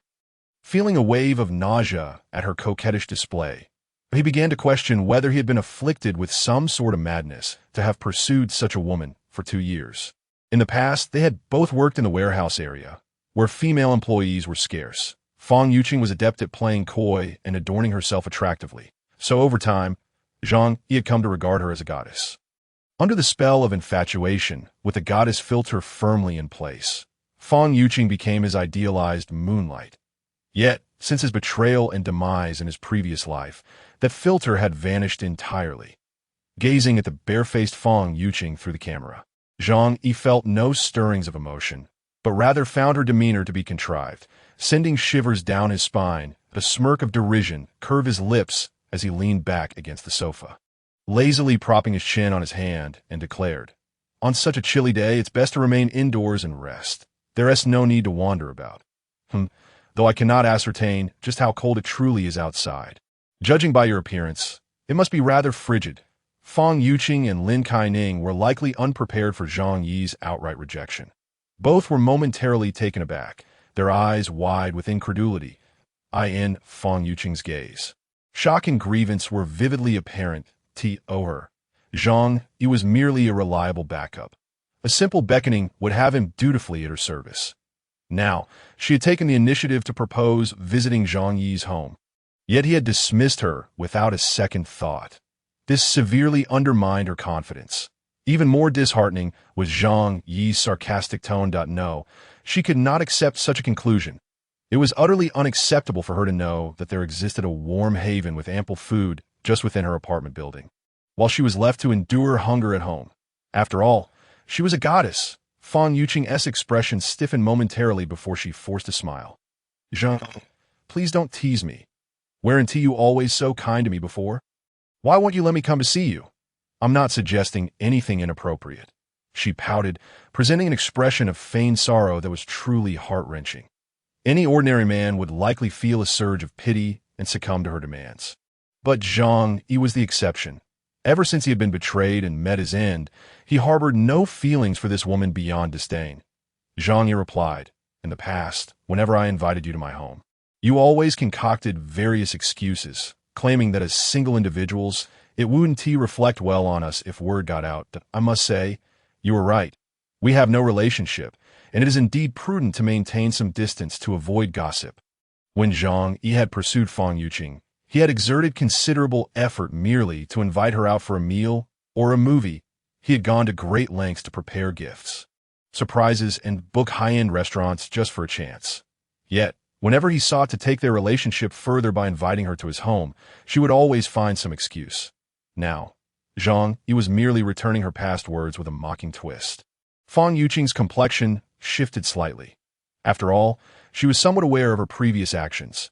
Yet, how could a fairy feel any shame, especially in front of her perceived backup? Even though Zhang Yi's demeanor remained cold, Fang Yuqing was convinced that he was merely playing hard to get. She firmly believed that Zhang Yi was enamored with her. With a little more effort, she could surely win him over. Thus, she pouted once more. "I only did that for your sake. Zhang, don't be so petty. Just consider it my mistake. All right? I'll come over and apologize." As she spoke, she gently bit her lip. A blush creeping onto her cheeks. Worst. "I can give you a shoulder massage or help you relax." Zhang Yi could not help but internally exclaim, "What the hell?" On such a cold day. It was rare for her to exhibit such exquisite acting, portraying the bashful maiden. It would indeed be a shame for such talent to go unrecognized. Unfortunately, Zhang Yi was not swayed by her performance. "That's simply one do. We're not in a romantic relationship, and I cannot accept such intimacy." He maintained a serious expression as he stated, "I am a traditional man." Fang Yuqing was nearly infuriated to the point of explosion by Zhang Yi's words. She had taken the initiative to approach him, yet he still feigned modesty. Did he require her to spell it out so plainly? If only he would allow her to stay at his home. The benefits would be plentiful. The prospect of further intimacy was not entirely out of the question either. She sensed that perhaps her words had not been clear enough, in her desperation to enter Zhang Yi's home and enjoy a paradise-like existence. She disregarded Lin Kai-ning as presence and boldly addressed Zhang Yi. "To be honest, I have always had a special fondness for you. That a romantic relationship is certainly something we could consider in the future. After all, love develops over time." As she spoke, she feigned shyness by covering her face, exclaiming, "Oh dear, how embarrassing! How much more explicit must I be?" Her coy demeanor, paired with her flirtatious glances, was indeed quite alluring. Had this been the old Zhang Yi, he would have succumbed to impulse and welcomed her inside. It must be said that not everyone possesses the talent to embody a green tea princess or a white lotus. Such finesse requires at least a decade of practice. Zhang Yi quickly contemplated in his mind whether he should allow Fang Yuqing, this white lotus, into his home. Make no mistake, he was no saint. He simply believed that since he had pursued her for 2 years, if the opportunity for intimacy arose, it would serve as a fitting closure to the past. However, this thought was fleeting and swiftly dismissed. After all, these were apocalyptic times, and he had to eliminate any potential risks. Therefore, he would not open his fortified door to anyone. Survival was paramount. Zhang Yi chuckled coldly, his gaze towards Fang Yuqing laced with mockery. "Fang Yuqing, have you perhaps misunderstood something?" He spread his hands and confessed, "I admit there was a time when our relationship was rather pleasant." However, he leaned closer to the camera, a teasing grin on his face. "You don't actually think I have feelings for you, do you?" For a self-assured green tea princess, this statement wielded considerable power. Indeed, Fang Yuqing's expression immediately soured upon hearing his words. Lin Kai-ning, observing from the side, cast a subtle glance at her, her eyes glimmering with a hint of delight. Truly, friendships among women often mask the competitive spirit. While they feigned concern for your well-being, many secretly relished in your misfortune. Fang Yuqing demanded, "Zhang Yi, what do you mean by that?" Didn't you once adore me? Zhang Yi scoffed. Don't misunderstand. While you possess a degree of charm and are indeed a pretty girl, I never intended to pursue a romantic relationship with you. It was merely a fleeting amusement. With my qualifications, finding a girlfriend with looks and figure in Tianhai City is hardly a challenge. Where do you get the audacity to believe I was desperately chasing after you? Zhang Yi's expression was one of barely contained laughter. He spoke the truth, being a local of Tianhai City. He held a residence worth millions, substantial savings, and a stable job with a monthly salary exceeding 10,000. Coupled with his tall and handsome appearance, he was undoubtedly a catch in the city's dating scene. Otherwise, Fang Yuqing would not have ranked him as her first choice after failing to catch a golden turtle. Had it not been for Zhang Yi's naive kindness in his previous life, he would have undoubtedly cycled through countless women by now. Zhang Yi's words sliced through Fang Yuqing's heart like daggers. For a self-proclaimed goddess, the most intolerable reality is the lack of acknowledgement of her allure, as it is the very foundation of her existence that in the past, she had perceived Zhang Yi as merely a backup, a sycophant. She believed she could dangle him along while pursuing wealthier second-generation heirs. Yet, in the end, Zhang Yi revealed that she was, in fact, the fish in the pond. This revelation was utterly unacceptable to Fang Yuqing. Her voice, now tinged with fury, transformed. Zhang Yi, you have gone too far. Zhang Yi sneered, intensifying his onslaught. Enough, enough. Stop pretending to be the pure and innocent maiden that I've seen through you. You're nothing but a gold digger, always scheming to ensnare a wealthy husband. Do you think rich men are fools? Oh, and let me share another little tidbit with you. In the circles of the affluent in Tianhai City, you have quite the reputation. Today you're fawning over Zhang Xiao. Tomorrow you're chasing after Li Xiao. They were merely playing with you for a few days, and you genuinely believe you could become the young mistress of a wealthy family. Do you know what they call you behind her back? The public bus, the communal socket. Zhang Yi mercilessly ridiculed Fang Yuqing.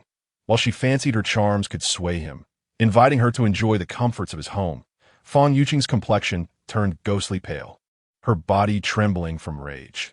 Well, had she ever been so humiliated to her face, especially by someone she considered a mere backup, that it was as if her pride was being ground into the dirt. Zhang Yi, shut your mouth, Fang Yuqing yelled. Zhang Yi retorted with a scoff, am I not merely speaking the truth? Why are you so agitated? Aren't these actions yours alone? Truly, you're trying to play both sides.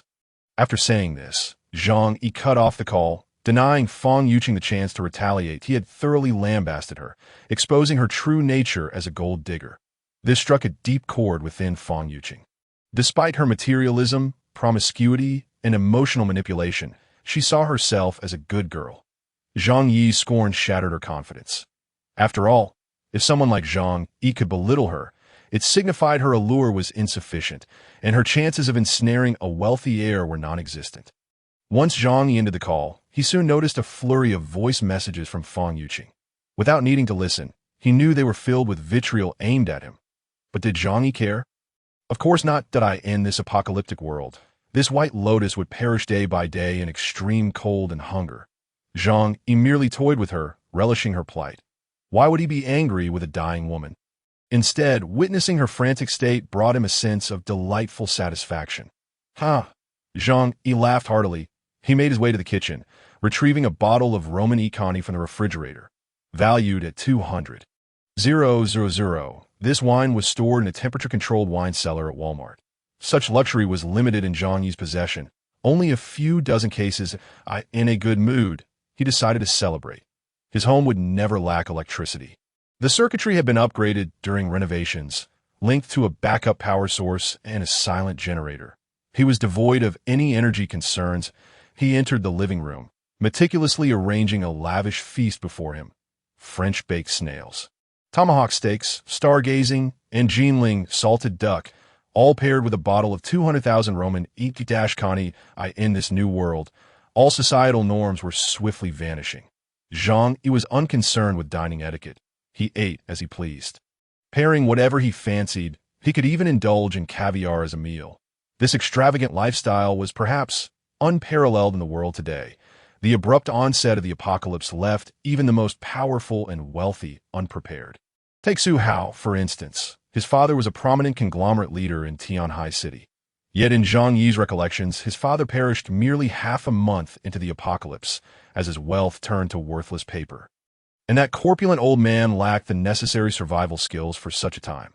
Meanwhile, in the shared apartment of Fang Yuqing and Lin Kaining, Fang Yuqing was on the brink of a breakdown, furiously tossing items and cursing Zhang Yi. Under normal circumstances, she might not have reacted with such rage.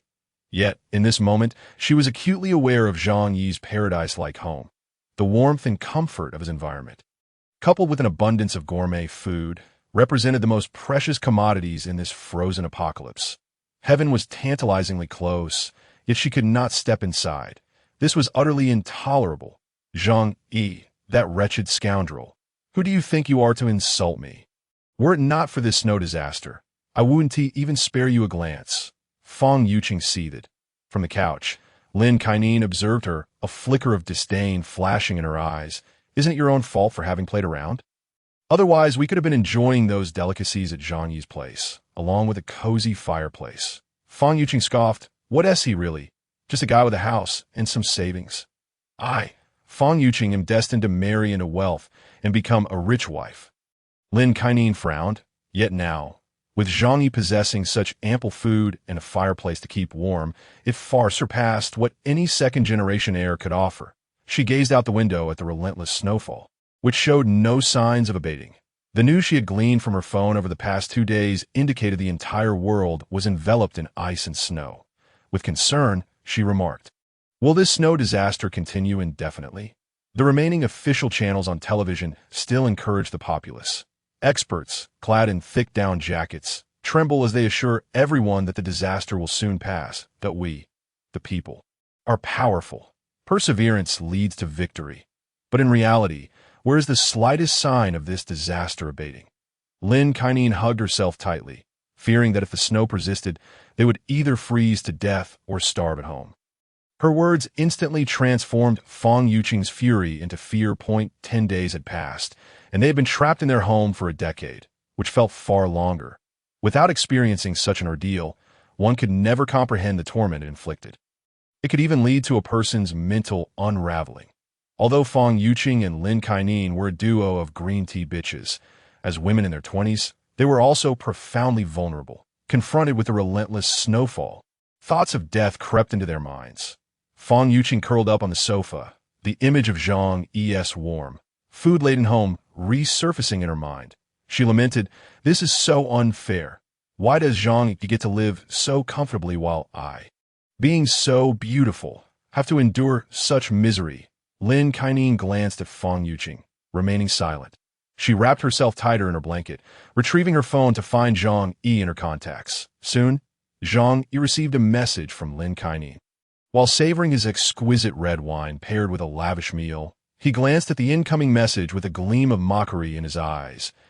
"I end this apocalypse." Witnessing the struggles of women like them was far more thrilling than any film. Zhang Yi read Lin Kaining's message. "Zhang Yi, I just saw you berate Fang Yuqing, and I couldn't be happier for you that I've always known Fang Yuqing to be a gold digger, never truly valuing you that I've long wished for you to see through her true nature. Wonderful, congratulations on your awakening." Zhang Yi chuckled softly. Truly, they were nothing but plastic sisters, so quick to sell out Fang Yuqing. However, this is quite normal. As the saying goes, like attracts like. Lin Kaining and Fang Yuqing are certainly not the most virtuous individuals, that he replied. It's nothing. Lin Kaining continued. "Watching you pursue Fang Yuqing in the past has truly saddened me. Zhang Yi, I have always liked you, did you know that? Now that you no longer want Fang Yuqing, let's be together." Zhang Yi nearly spewed the red wine he had just sipped. Goodness, this bold woman is exceedingly straightforward. He shook his head, clicking his tongue in disbelief at the starkness of reality. It seemed that her past 10 days had been quite miserable. Previously, Lin Kaining had shown Zhang Yi nothing but disdain. Despite her own lackluster qualities, she remained convinced of her celestial beauty. Now, witnessing Zhang Yi's rejection of Fang Yuqing and observing the high quality of his home life, she was eager to seize the opportunity. Zhang Yi sighed, wondering if this woman truly believed he was a mere scavenger. Though Fang Yuqing was an insipid, manipulative character. At least she knew how to be coy and alluring, and she possessed a flair for fashion. What did Lin Kai-ning have to offer beyond her self-absorbed vanity? Yet, out of a sense of dark amusement, Zhang Yi smirked and said, "Oh, is that so? But I just gave Fang Yuqing a thorough reprimand. After all, you two are such close friends. Wouldn't it affect your relationship if you were to be with me?" Lin Kai-ning's eyes lit up, sensing a glimmer of hope. She replied without hesitation. "What friendship? We merely share a flat together." To gain Zhang Yi's trust, she divulged all of Fang Yuqing's dark secrets. "You have no idea how much I disdain her. This woman is incredibly lazy. For the past few days, she has claimed to be cold and wouldn't even go to the bathroom. She uses a mineral water bottle to urinate, which disgusts me. Don't be fooled by her innocent facade. She frequents nightclubs seeking men that if she encounters a wealthy heir, she would do everything to ingratiate herself. When she runs short on cash, she resorts to selling herself. Otherwise, how could she afford cosmetics and designer bags on a mere monthly salary of 5,000 yuan? Earning 1,500 for a night. How disgraceful. Humph. I have no respect for such a woman." This was Zhang Yi's first revelation of Fang Yuqing's sordid side hustle. He gritted his teeth, increasingly convinced of the absurdity of the world. Fortunately, he was no fool. Although he pursued Fang Yuqing, he was not pitiably groveling like Zhou Peng in a bid to prove her worth to Zhang Yi. Lin Kai-ning continued to spill more of Fang Yuqing's secrets. Although she pretends to be pure, she has had multiple abortions. During college, she was supported by several contractors for 4 years. Zhang Yi silently observed, recording her words. Clearly, Lin Kai-ning harbored deep-seated grievances against Fang Yuqing. After all, Fang Yuqing was not only more charming, but also more attractive, leaving Lin Kai-ning to play the role of the mere supporting character. In this world, how many women willingly accept being someone else's backdrop? Otherwise, why do the friends of the so-called beauties in college often resemble unattractive and overweight girls? After venting her frustrations about Fang Yuqing, Lin Kai-ning resumed her confession to Zhang Yi. "Zhang Yi, do you have any idea how much it has hurt me to see you pursue Fang Yuqing all these years? Now, I finally have the chance to confess to you. Let me be your girlfriend. I promise to love you well." That moment, she implied that having a woman by his side could alleviate his loneliness and assist him in many ways. Lin Kai-ning was subtly suggesting that as long as she could enter Zhang Yi's home, he could do as he pleased. Unfortunately, Zhang Yi had no interest in such a character. He promptly forwarded their chat history to Fang Yuqing and told Lin Kai-ning, "Though I am touched, let us put an end to this matter." Lin Kai-ning, undeterred, asked why. "Do you not need a woman right now?" Zhang Yi suppressed his nausea and replied, "I do like women, but you are simply too unattractive." With that, he muted his phone and tossed it aside. Upon hearing Zhang Yi's voice message, Lin Kai-ning's expression darkened. He had the audacity to call her ugly. This was a serious slander. Each time she posted her edited photos online, countless admirers hailed her as a beauty. Just as Lin Kai-ning was seething, a furious scream pierced the air. "Lin Kai-ning, you wretched woman!" Fang Yuqing, having spotted Lin Kai-ning's disparaging remarks, erupted in rage. The two women engaged in a fierce tussle, pulling each other's hair and pinching arms. They only ceased when exhaustion set in, yet continued to glare daggers at one another. If it weren't for the bitter cold and their shared need for shelter, they might have wished for each other's demise. Lin Kai-ning certainly understood the unfolding situation and harbored intense resentment toward Zhang Yi. However, like Fang Yuqing, she likely felt more envy than hatred toward Zhang. Why that moment? If Zhang Yi were to invite them inside to share a meal, they would forego their dignity and crawl over like obedient dogs. Meanwhile, Zhang Yi led a simple yet monotonous life of affluence. Each evening, he would turn on the television to watch news he had never cared for before, though the news was still rife with embellishments. It provided some insight into the outside world. The Tianhai city authorities announced that to meet the public's electricity needs, power would be supplied daily from 1 to 2 p.m., that high-power appliances were off-limits. And only small appliances, such as kettles and phones, could be used for heating. All power plants were currently inactive, leading to a shortage of electricity. The authorities urged everyone to consciously reduce their consumption to avoid widespread, prolonged blackouts. Zhang Yi raised an eyebrow upon reading the news. In fact, over the past few days, power had been intermittently restored, often for less than an hour, and sometimes for mere minutes, such times. The authorities still made an effort to supply electricity to the general populace, albeit briefly.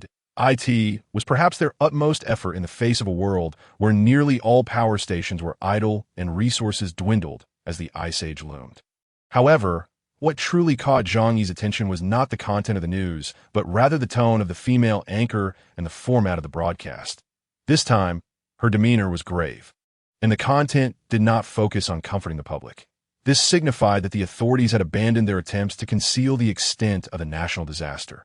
When control slipped away, the only recourse was to release information comprehensively, allowing the public to grasp reality and devise their own means of survival. As expected, when Zhang Yi checked his phone, he found the chat groups in a frenzy. Some were vehemently criticizing the government for inaction. Others were despairingly weeping, while many were frantically seeking to purchase supplies at inflated prices. The cost of instant noodles had skyrocketed from 2,000 yuan per pack just 2 days ago to 5,000 yuan now. Zhang Yi was left speechless. The essence of human greed was laid bare. Even in the face of impending doom, money held little value in the short term. Yet they were still willing to trade food and drink for currency. Zhang Yi remained silent, observing everything as an outsider, detached from the chaos. Life must continue, even in the absence of hope. Yet, nobody wished to meet their end. Even mere survival was preferable.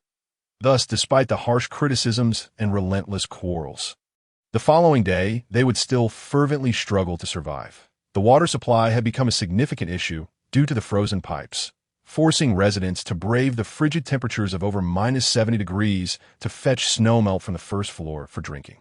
However, once they retrieved the snow, melting it presented yet another formidable challenge. The indoor temperature hovered around -50 or 60 degrees, rendering solid ice as unyielding as concrete. Some residents, driven by extreme thirst, resorted to licking the ice, resulting in their tongues becoming painfully frozen to the surface. During these days, Zhang Yi, through surveillance cameras, observed that Chen Jinghao's subordinates would frequently come spy. Clearly, they believed Zhang Yi would eventually emerge to collect water, intending to seize the opportunity to eliminate him. Yet, despite the passage of several days, they had not witnessed Zhang Yi stepping outside his door. They could scarcely fathom the abundance of supplies within Zhang Yi's home. As long as he wished, he could live in comfort within that room until his last breath. Is Chen Jinghao still alive? He must be quite resilient, Zhang Yi mused. Chen Jinghao had sustained an arrow wound to his calf, and without effective treatment, his leg would undoubtedly become useless. Furthermore, due to infection, he might even lose his life. Not to mention, in such extreme cold, any injury could lead to a high fever. Surviving under these conditions would be nothing short of miraculous. Could it be that the extreme temperatures rendered the virus incapable of surviving, thus sparing his life? Zhang Yi, unfamiliar with medicine, could not discern the reason for Chen Jinghao's continued existence. However, he remained indifferent to the life and death of others outside, as it bore little impact on him. The demise of Chen Jinghao was merely a matter of time. The next morning, upon awakening, Zhang Yi, still bleary-eyed, reached for his phone. Checking the messages in the chat group and browsing the forum for updates on the outside world had become his greatest source of amusement. In this apocalyptic scenario, watching others struggle in the bitter cold brought him immense satisfaction, while he savored a life akin to paradise. This stark contrast provided Zhang Yi with profound contentment, at least alleviating his boredom and occasional feelings of solitude. Compared to those who perished from freezing or hunger, he felt immeasurably fortunate. Upon opening his phone, he was surprised to find messages from Fang Yuqing and Lin Kaining. Fang Yuqing, Zhang Yi, I apologize. I may have been too cold yesterday, which affected my mood. I shouldn't have lost my temper with you. You were right. I was too naive in the past and failed to recognize who truly cared for me. I now realize that the person who cares for me the most is you, that in truth, I have deep feelings for you. Please forgive me. Let us live together harmoniously from now on. I want to be your woman. Living alone, you must feel lonely too, that I can come and keep you company, so you won't be alone in this apocalypse. Zhang Yi felt a twinge of emotion. The once aloof Fong Yuqing had finally cast aside her dignity and arrogance in the face of disaster. Even after enduring his merciless mockery, she had to abandon her pride to seek his favor. Tiske, Tiske, Tiske. Zhang Yi shook his head, reflecting on his past foolishness. Had he known she was such a woman, he would have easily taken the initiative. Fong Yuqing, with her worthlessness, pretended to be an elevated goddess, all the while being utterly base. Zhang Yi replied, "While even a rotten pear can quench thirst, I am not desperate enough to that extent." He had ancestral skills at his disposal. At the very least, there were numerous high-quality items available in the otherworldly space. Alas, it was not that he desired such things, but rather the abundance of varieties in the Walmart warehouse. After closing Fong Yuqing's chat, Zhang Yi opened Lin Kanan's messages. This woman was even bolder than Fong Yuqing. Perhaps she recognized that her looks could not compete with Fong Yuqing's, and thus opted for a more direct approach. Sending suggestive selfies. Compared to Fong Yuqing, she was far more uninhibited. Had this been the past, it would have led to her social demise. Zhang Yi swiftly replied, feeling no emotional upheaval, even suppressing a chuckle. Before disregarding her further, he understood that after witnessing the comforts of his home, both women would stop at nothing to gain entry. Having already cast aside their dignity in their pleas, they would surely become even more desperate in their pursuit. Yet, what did that matter? Zhang Yi had invested heavily to fortify his home into a bastion of steel, prepared for any eventuality. Upon receiving Zhang Yi's response, Fong Yuqing and Lin Kainin erupted in furious tirades. They had already abandoned their dignity, humbling themselves to plead with him. Particularly Lin Kainin, who had captured every conceivable angle and pose in her photographs. How could Zhang Yi, after seeing her pictures, even find amusement? What a disgrace! Although she lacked the time and energy to apply makeup, and her looks and figure were lacking, she was still a woman, wasn't she? Didn't she care for her pride? The two women grew increasingly resentful. Their current existence felt like hell, enduring not only hunger but also the extreme cold. Zhang Yi's home represented their last glimmer of hope. Fong Yuqing gritted her teeth, a fierce glint flashing in her eyes. If all else failed, she would storm into his house. She was determined to live within his walls, unwilling to endure hunger any longer, if it came to that. Eliminating Zhang Yi would be of little concern. As long as she could reside in his home, she would acquiesce to anything. Though she thought thus, being a woman, she knew she would stand no chance against Zhang Yi if she attempted to force her way in. With that thought, Fong Yuqing cast a cold gaze toward the neighboring unit. She and Lin Kainin had severed ties, their once innocent sisterhood utterly shattered. Yet now, Fong Yuqing needed assistance. Approaching Lin Kainin, she declared, "That despicable Zhang Yi, shamelessly allowing us to suffer while refusing to let us into his home. We cannot remain idle. Such a splendid abode is not suited for him. Let us devise a plan to seize it." Lin Kainin's eyes sparkled with greed upon hearing Fong Yuqing's suggestion. If pleading with Zhang Yi proved futile, then they would resort to deception and theft. "All right, I concur with your proposal. That wretched man has no right to reside in such a fine house. He deserves to freeze to death or be devoured by wild dogs. We will be far better suited to live there," fueled by their shared animosity toward Zhang Yi and their yearning for his home. The two former friends temporarily united in their cause. However, they soon realized they needed to devise a strategy to claim Zhang Yi's residence, as they were unlikely to overpower him alone. Even on a good day, they would struggle against him, let alone in their current state of cold and hunger, while Zhang Yi thrived in vitality, unconcerned for food or drink. Lin Kainin bit her lip, suggesting enlisting a few neighbors for assistance. Fong Yuqing shot her a scathing look. "Are you foolish? Even if Zhang Yi has ample supplies, there won't be enough for so many. The fewer who know about this, the better."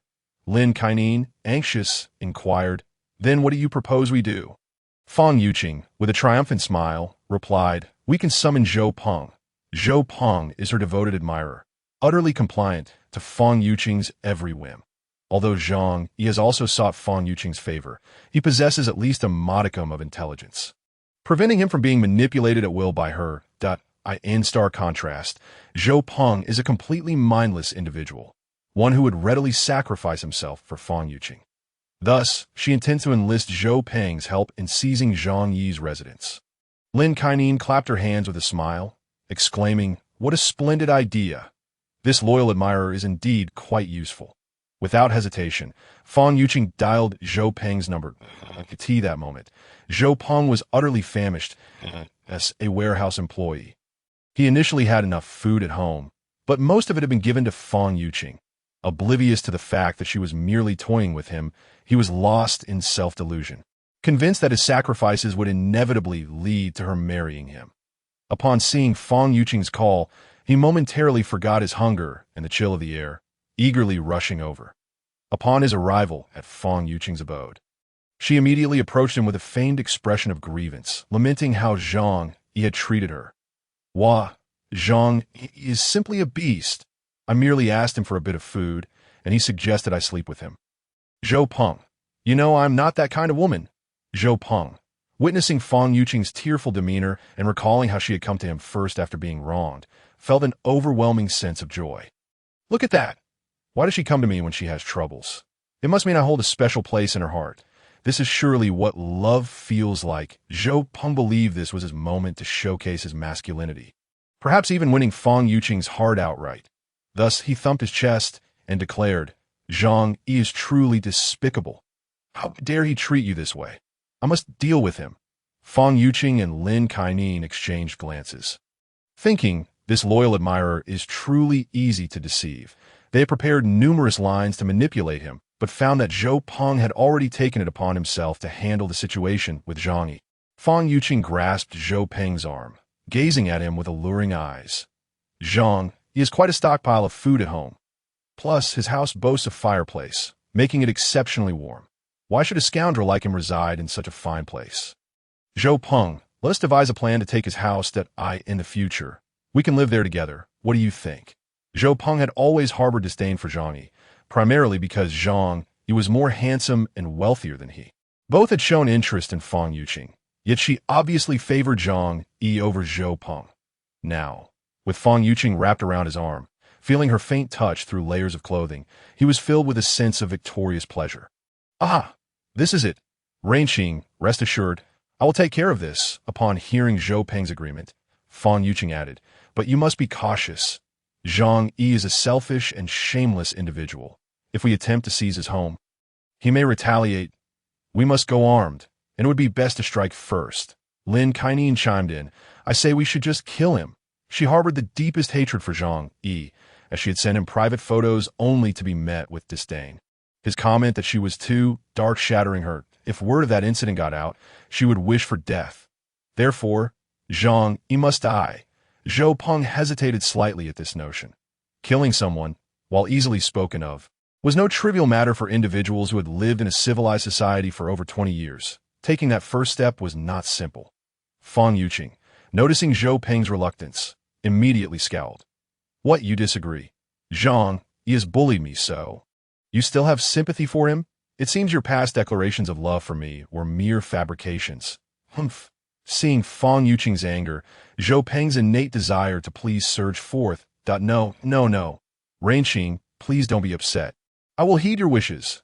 As long as it meant gaining Fang Yuqing's affection, he was willing to commit murder. After all, in these apocalyptic times, moral principles were slowly deteriorating. Fang Yuqing declared, "Very well. Let us not delay any further. We shall go now. We will first devise a way to trick Zhang Yi into opening the door, and once he does, we will—" She made a slashing motion across her throat. Lin Kainan then produced the tools they had prepared, 2 kitchen knives and a steel pipe she had dismantled from a clothing rack. Zhou Peng grabbed one of the knives and tucked it into his thick down jacket. Once they were ready, they set off with murderous intent toward Zhang Yi's home. Arriving at Zhang Yi's doorstep, Fang Yuqing and Lin Kainan concealed themselves with their weapons to avoid being spotted by Zhang Yi. They signaled Zhou Peng to knock on the door and lure Zhang Yi out. Zhou Peng nodded, feeling bolstered as he touched the knife hidden in his clothing that he knocked on the door. "Zhang Yi, are you home?" "It's Zhou Peng," hearing a voice from outside. Zhang Yi was intrigued. Zhou Peng, though they both worked at the warehouse, their relationship was far from cordial due to their mutual interest in Fang Yuqing, which had led to conflicts.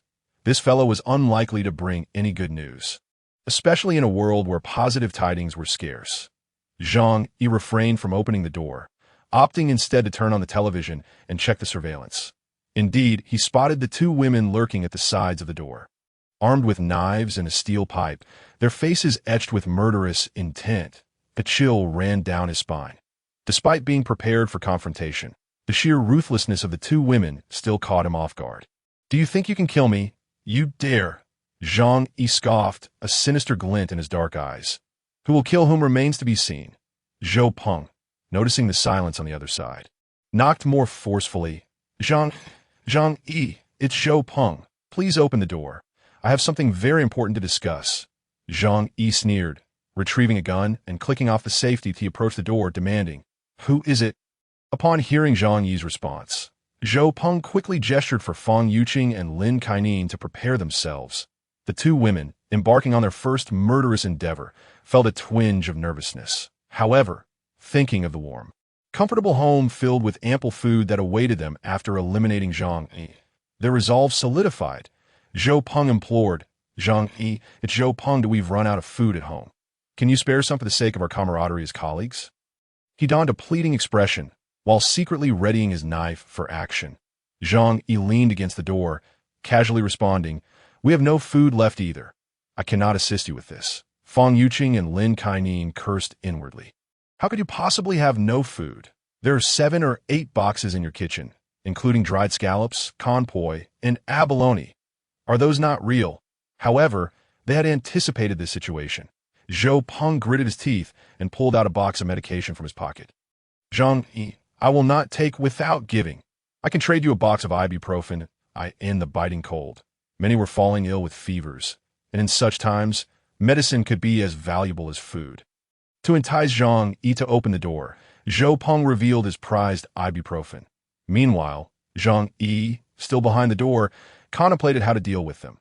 Kill them, such a simple task, whether with a gun or a crossbow, could easily bring about their demise. However, the monotony of simply killing them is utterly tedious.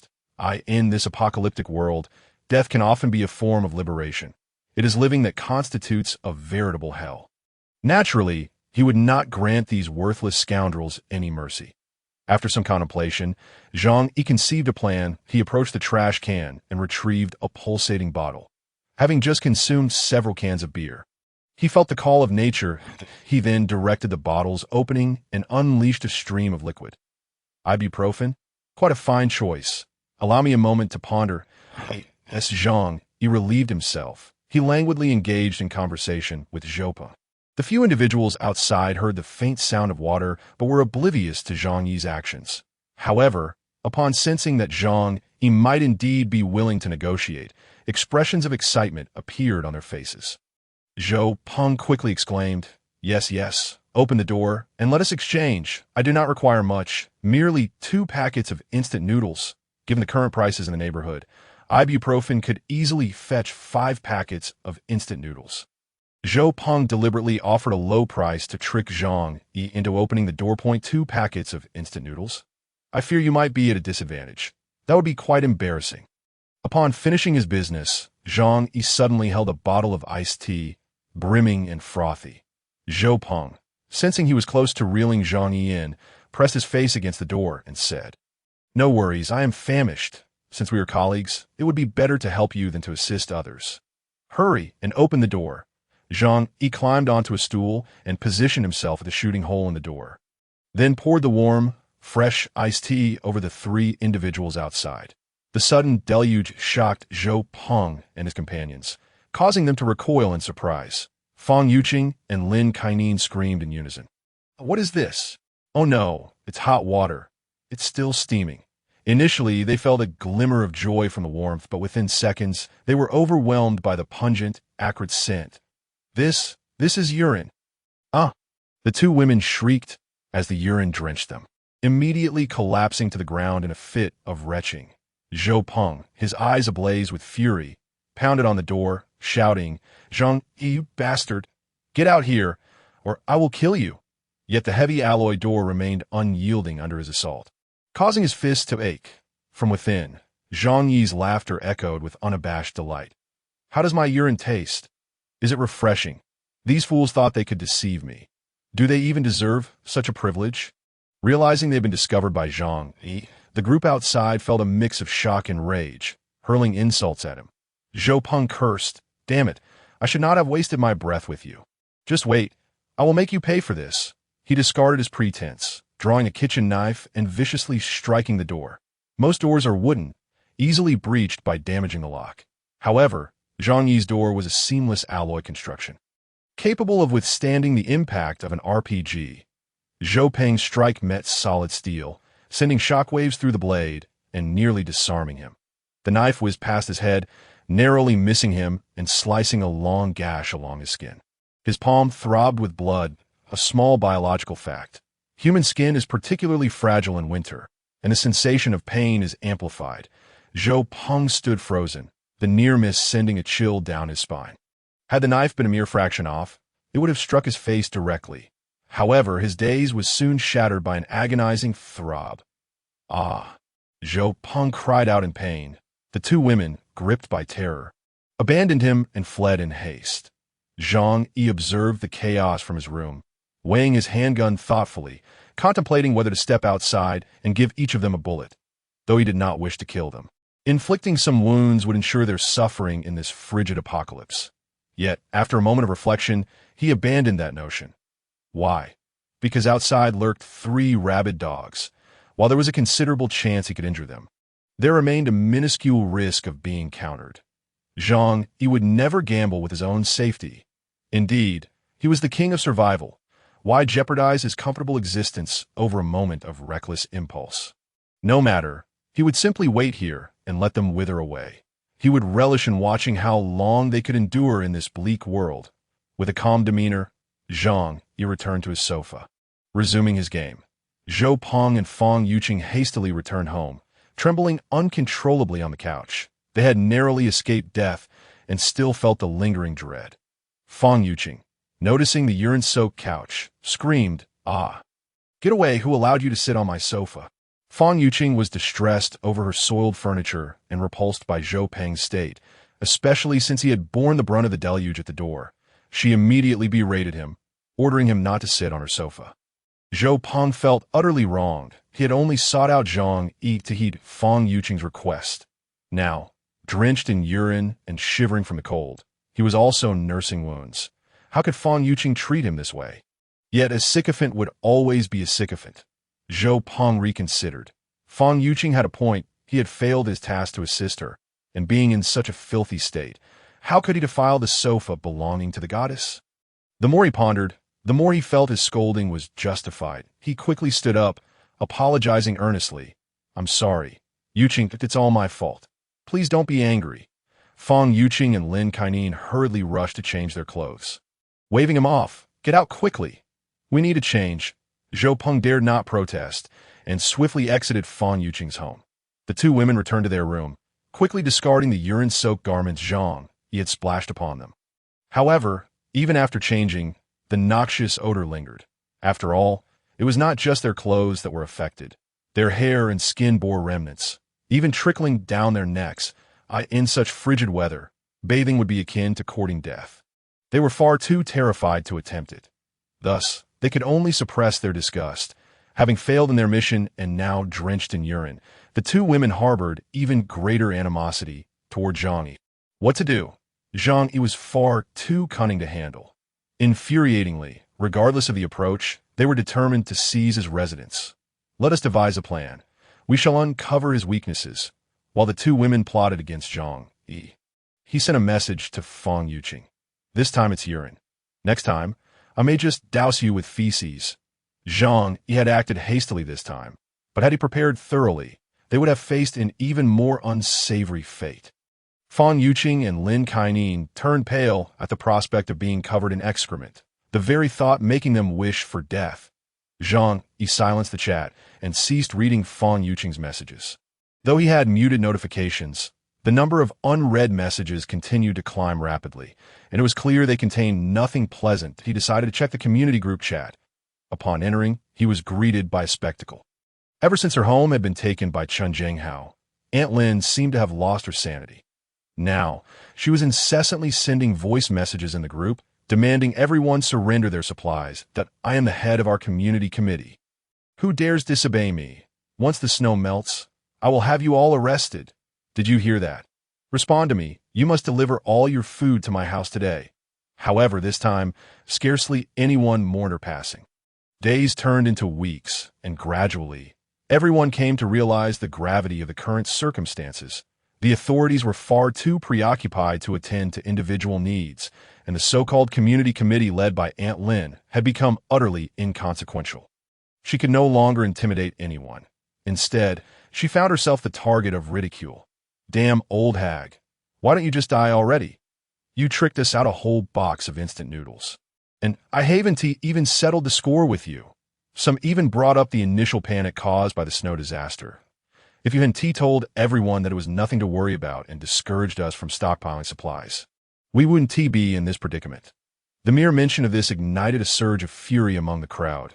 In the early days of the snowfall, despite the biting cold, some still yearned to venture out for shopping. Yet Aunt Lynn had incessantly warned in the group chat that the snow disaster would soon pass, threatening anyone who dared to stockpile supplies with repercussions, which deterred them from going out. Days later, the heavy snow had rendered all routes impassable, making any attempt to leave home impossible. Had it not been for her, they could have at least stocked up on supplies for an additional fortnight. Damn old hag. Look at the mess you've created. It's all your fault. The neighbors unleashed a torrent of abuse directed at Aunt Lynn. Meanwhile, the wealthy heir, Su Hao, appeared in the group, offering exorbitant prices for supplies, be it food or drink, that I'll pay $10,000 for a pack of instant noodles and $5,000 for a bottle of mineral water. The price of instant noodles had skyrocketed to $10,000. And Su Hao was genuinely panicking. His money would soon become worthless paper. Zhang Yi shook his head, incredulous that, even in such dire times, some still thought to buy their way out of trouble. Just as he voiced his thoughts, someone piped up, I have some food at home. I can sell it to you. Zhang Yi was left speechless. It seemed that no matter the circumstances, greed would always drive some to risk their lives for money. Even with hope dwindling, there were still those who gambled on the notion that this snow disaster would not last long. Only Zhang Yi knew that the calamity would persist for an unfathomably long time. After the snow ceased, the world would require a protracted period to recuperate. Money, in such a context, was rendered almost as useless as scrap paper. At least scrap paper could still serve a purpose. A wicked thought crossed Zhang Yi's mind. His storage was overflowing with toilet paper, while his neighbors likely lacked sufficient supplies. What would they use when their toilet paper ran out? He quickly shook his head, reasoning that with daily hunger, they would probably not have much to worry about in that regard anyway. This, however, foreshadowed the imminent disruption of their fragile peace. Zhang Yi understood that once food became utterly scarce, humanity would reveal its most terrifying, primal instincts. The following day, Fang Yuqing and Lin Kaining returned to Zhang Yi's door, pleading for entry, claiming they were on the verge of freezing to death. Zhang Yi ignored them entirely. Freezing to death? That was precisely what he hoped to witness. Seeing no response, they resorted to appealing to their past acquaintance, suggesting that even a few morsels of food would suffice. Zhang Yi, observing through the surveillance camera, noted that they had even brought umbrellas. Evidently, the incident from yesterday had left them psychologically scarred. Nevertheless, Zhang Yi was not foolish enough to open the door. If his instincts served him right, they were likely armed and prepared to kill him to seize his home and supplies. After some contemplation, he opened his alternate space. His storage was filled with various items, typically unused, which he had collected over time. With ample space, he need not worry about clutter. Unexpectedly, this hoard would serve a purpose. He retrieved 2 stink bombs from the toy section. These toys were notorious for emitting an abhorrent odor once ignited, and the scent was notoriously difficult to wash away with water or detergent. Listening to Fang Yuqing and Lin Kainen's voices outside, he chuckled maliciously and made his way to the door. He ignited the stink bomb and swiftly tossed it through the shooting hole above the door. Upon hitting the ground, it released a voluminous cloud of black smoke. The noxious stench rapidly permeated the corridor. Upon inhaling the vile odor, Fang Yuqing and Lin Kaining felt as if they had opened a sealed can of excrement from a decade past, and they immediately began to retch. Ugh, Zhang Yi, you despicable wretch! As the stench intensified, The two women hastily fled. Zhang Yi, unconcerned that the odor would infiltrate his home, sealed the shooting hole, ensuring the apartment remained in a semi-sealed state. Although air could still circulate, the building had been designed with an air filtration system to prevent any unpleasant or harmful air from entering. Watching the two women stagger away, retching as they went, Zhang Yi burst into laughter. Yet soon after, he received a complaint from his neighbor. Zhang Yi, what did you throw at your door? It smells atrocious. Could you please consider the feelings of your neighbors? His neighbors were a young couple who had moved in 2 years prior. Typically, Zhang Yi had little interaction with them, exchanging only nods during elevator rides. In such dire times, he felt no inclination to maintain neighborly relations. In this apocalyptic reality, every action he took was solely for his own safety. The plight of others was of no concern to him. Indeed, as long as he could live safely and comfortably, he would not hesitate to eliminate anyone who posed a threat. In a world fraught with peril, any hint of compassion must be swiftly extinguished. If you dare confront me, come at me, Zhang Yi declared, promptly blocking his neighbor if he couldn't be bothered to engage in futile arguments that wasted his breath. Soon, he noticed his neighbors disparaging him in the group chat. Yet unfortunately for them, others were far too preoccupied to concern themselves with their petty squabbles. Zhang Yi smirked, relishing the absence of any moral qualms. That afternoon, Zhang Yi was abruptly awakened from his slumber by a loud bang echoing through the hallway, reverberating throughout the entire building. His expression turned grave. That noise resembled a gunshot. Could there truly be someone armed within their community? Unsure whether it was a gun or merely firecrackers, he hurried to the living room and switched on the television to check the surveillance footage. What he witnessed made his heart race. Outside the door of the apartment on the 3rd floor, Chen Jinghao stood, clutching a black firearm, one leg severed. The cold, dark gleam of the weapon sent shivers down his spine. The door to the apartment was ajar, and from the camera's angle, 2 pairs of legs could be faintly discerned. Meanwhile, Chen Jinghao's accomplices emerged, gleefully carrying food and candles, clearly reveling in their ill-gotten gains. It was evident that the occupants of the 3rd floor apartment were either dead or gravely wounded and stripped of their supplies. The time was approximately 10 a.m., a moment when most households typically ventured out together to collect snow from melting into drinking water. This communal effort temporarily raised the temperature within the corridor, preventing it from becoming unbearably cold. In a world where survival hinged on access to water, this daily ritual was essential. Chen Jinghao had seized the opportune moment to commit murder and plunder resources. Ding dong, a notification chimed from Zhang Yi's phone that he glanced at the screen to find a message from the group chat. Chen Jinghao had sent a voice message. The heavy snow has sealed off the city. We can no longer rely on anyone but ourselves. Chen Jinghao, will take on the responsibility of overseeing Building 25. From now on, everything here will be dictated by me. Obey me, and I can ensure your survival. Anyone daring to oppose me. Immediately following, Chen Jinghao sent over 2 images. One depicted the firearm clutched in his hand, while the other showed the gruesome scene of a resident on the 3rd floor sprawled in a pool of blood. The once boisterous crowd was now enveloped in an eerie silence. All present were profoundly shaken by the brutal and sanguinary spectacle. It is believed that the hearts of the majority of residents were filled with dread at this moment. In an era of peace, when had they ever witnessed such a horrifying scene? The very thought was unfathomable. Yet now, the stark and bloody reality lay before them. Within this unit building, isolated by the relentless snowstorm. Others were indeed hell. No one dared to challenge Chen Jinghao. Fear of death gripped them all. Zhang Yi, reclining on the sofa, could not help but exclaim, Chen Jinghao is truly formidable. No wonder he thrives in society.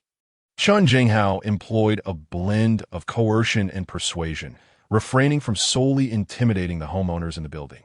After all, he possessed only a single firearm, and the precise number of bullets was uncertain. Zhang Yi surmised that it could not be many, given the strict regulations surrounding such items in the country. Initially, he had paid a hefty sum, and the seller had only provided him with a mere 100 rounds. Moreover, Chen Jinghao had only 5 or 6 subordinates at his disposal. With over 50 households and more than 100 individuals in the building, should they be pushed to their limits, a single limping man would stand no chance. Thus, employing a combination of threats, and promises of prosperity was the most effective means to ensure compliance among the homeowners. Human nature has always been characterized by fear of death. Even though they understood that Chen Jinghao could eliminate a resident from the third floor today and perhaps target them tomorrow, a sense of misplaced hope lingered in their hearts. For instance, those residing on higher floors believed that as long as Chen Jinghao dealt with the third floor today, he would not reach them until at least half a month later. Therefore, they felt no urgency to resist, trusting that the residents below would undoubtedly fight back. Conversely, those on the fourth floor speculated that Chen Jinghao might not follow a sequential order in his actions. They reasoned that if they resisted, they would surely be killed, preferring instead to remain quietly at home, hoping that perhaps someone else would meet their demise first. Zhang Yi shrugged. After all, these matters bore no relevance to him. While others trembled at the thought of confronting Chen Jinghao, he felt no fear of the man. Should Chen Jinghao dare to appear at his doorstep, his fate would be entirely in Zhang Yi's hands. As for the survival of his neighbors, it was of no concern to him. They chose to bury their heads in the sand, unwilling to resist, and Zhang Yi had no inclination to play the martyr, sacrificing himself to save others. That moment, his phone suddenly erupted with a flurry of urgent ding-dong notifications. Zhang Yi picked up his phone and was immediately greeted by hundreds of new messages. He discovered he had been added to a new group chat. Out of curiosity, he entered to find that the residents of the building had created yet another group. However, this group did not include Chen Jinghao and his associates. It appeared that the death threats issued by Chen Jinghao had prompted some individuals to seek warmth and solidarity. Zhang Yi remained silent. Confident in his own safety, he merely wished to observe what actions this group might undertake. Soon as the new group was established, the homeowners and tenants began to chatter in a frenzy.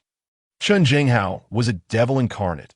He had invaded 3 households, breaking down doors in the process. The occupants of room 301 on the third floor, 2 spirited young individuals, attempted to resist but were brutally shot dead. The other 2 households, 302 and 401, upon witnessing such terror, obediently relinquished their supplies of food and drink. Alas, living in such times without provisions meant certain death. One person, filled with righteous indignation, proclaimed, "We must unite to stand against this bully, Chen Jinghao." Immediately, others echoed in agreement. Indeed, with so many households, how can we possibly fear just 5 or 6 of them? As long as we stand together, he is no match for us. Yet, someone rejected. But he has a gun. So what if he does? How many bullets can he possibly have? If we all charge at once, he won't stand a chance. One left hook and a right kick, and I guarantee he will be on the ground. Yes, a cripple now. He is hardly a threat. Without that gun, I could easily take him down myself. The fervor to confront Chen Jinghao ignited a passionate fervor among the crowd, as if they could hardly wait to storm his home and execute him on the spot. However, someone soon asked, "When shall we strike?" This question brought about a moment of silence. It was easy to talk grandly, but when it came to risking their lives, few would dare. Everyone understood the rationale. Yet no one wished to be the one at the front, enduring the bullets. The eloquent talk served merely to rally others to take the brunt of the danger. "This isn't an issue. We can certainly handle him," they declared. "After all, he is a desperate man, accompanied by a few thugs, and we must plan this carefully. Yes, recklessness is the act of fools. We must prevail through wisdom." Zhang Yi rolled his eyes. Just moments ago, they had proclaimed Chen Jinghao was insignificant, yet now they were calling for wisdom to triumph. The hypocrisy was almost amusing at that juncture. Uncle Yu, the community security guard, suddenly chimed in that we cannot allow Chen Jinghao and his gang to continue unchecked. If this persists, we will all be at his mercy. Even if we don't get shot, we will starve to death without food. I can lead the charge. Let us go teach those scoundrels a lesson. Uncle Yu, a former soldier known for his straightforwardness and fiery spirit, commanded respect within the community. His heart burned with anger at the thought of such a shameless villain, one who disregarded human life. "Bravo, Uncle Yu, truly a man of valor, worthy of his military background. Uncle Yu, I support you. Do you need weapons? We have kitchen knives at home. I have a long quan sword I bought on vacation last year. Sharp enough to cut through iron. I can lend it to you. Chen Jinghao is just a cripple. If you catch him off guard, don't give him a chance." The crowd rallied around Uncle Yu. showering him with praise and suggestions. Yet, no one offered to accompany him in confronting Qin Zhenghao. Uncle Yu felt somewhat disheartened. With 5 or 6 men and firearms, he could not go alone at the very least. We need a dozen young men to accompany me for safety. I have some combat experience and can lead the way. Suddenly, the adult male residents fell silent. Meanwhile, the female residents without adult males in their households were energized. Yes, we women may be weak, but we cannot stand idly by against such scoundrels. Men of Building 25, now is the time to demonstrate your manliness. You must succeed. This is your moment to exhibit your gentlemanly qualities. We hope for your triumph in protecting us, the weaker sex. The adult males among the homeowners were clearly displeased. Many were single or shared apartments with friends, while they might be willing to risk their lives to confront villains. They bristled at the notion that it was their responsibility to do so, especially when the women had so readily assumed a martial stance. Please, do not. You've always advocated for female priority. Now that danger arises, we are expected to charge forward. Why should it be so? They now sought equitable treatment. If there was to be a confrontation, it should be a collective effort that end the usual course of online banter. One might boast of their prowess in combat. However, why not confront Qin Zhenghao directly? I am not averse to risking my life, but my foremost duty is to safeguard my wife and children. Meanwhile, the female property owners, witnessing the men's reluctance to confront Qin Zhenghao, began to voice their frustrations. Are you not men? Is this not the very moment for you to step forward, to leave the peril to women? How dare you utter such words? You are truly pathetic. It is utterly revolting. I shall certainly avoid men like you in the future. The original intent of the newly formed property owners group was to strategize on how to address the risks posed by Qin Zhenghao. Yet, inexplicably, the conversation devolved into a quarrel over who should confront him, ultimately becoming a clash between the sexes. Zhang Yi observed in silent disbelief. The scene mirrored events from his previous life. This was precisely why. In that past existence, Qin Zhenghao had managed to slay half the residents of the building, only to later maintain control over everyone with a mere firearm. In their final moments, they would merely close their eyes, too fearful to even struggle. Seeing this chaos, Uncle Yu urgently called for calm within the group. Let us cease the bickering. Dealing with Qin Zhenghao is our most pressing concern. Among the residents, there was a woman living on the 7th floor named Lu Tiantia. She was a leading figure in the verbal skirmishes, a 22-year-old recent graduate, embodying youthful exuberance. As tensions flared, she lashed out at any male commentary, even interrupting Uncle Yu, who was merely trying to help. What are you pretending to be a good Samaritan for, Uncle Yu? You serve in military and are capable of fighting. Should you be the first to charge in a battle? With so many men in our building, if you take their place, the rest of us could be safe. In this society, women are evidently more important. The sole purpose of men is to serve us. I hope the spineless men in this group remember that and do not require me to repeat myself. Lu Tiantian's words drew derision from a number of male property owners that it's the end of the world. And you think we should coddle these little princesses? Do you truly believe you are that special, for us to risk our lives for your sake? Who do you think you are? Uncle Yu, feeling increasingly exasperated, could not comprehend why his well-intentioned contributions were met with such disdain. With few words to counter the onslaught, he chose silence. Zhang, he found the group chat rather entertaining, akin to a performance. After all, the avenues for amusement were limited. Ultimately, he concluded that the vast majority of the members of this property group were deserving of their fate. The exchanges grew increasingly heated, perhaps due to pent-up frustrations. As people seized the opportunity to vent their frustrations, venomous and sordid language permeated the chat, becoming unbearable to the point where they lost sight of the original purpose of their gathering. Setting his phone aside, Zhang Yi made his way to the kitchen. Though the otherworldly space offered an abundance of ready-made meals, he sometimes yearned to cook for himself and savor the simple pleasures of life. He retrieved fresh ingredients from the otherworld, potatoes, scallions, ginger, and garlic, all appearing as though freshly unearthed. The beef brisket was tender and crimson, promising a delectable dish. Walmart, as the world's premier supermarket brand, certainly did not disappoint in quality. Zhang Yi prepared a pot of beef brisket stew with potatoes, adhering to the method of making clay pot chicken by placing some flatbreads along the pot's edge. Once completed, the breads soaked up the flavorful broth, rendering them particularly appetizing.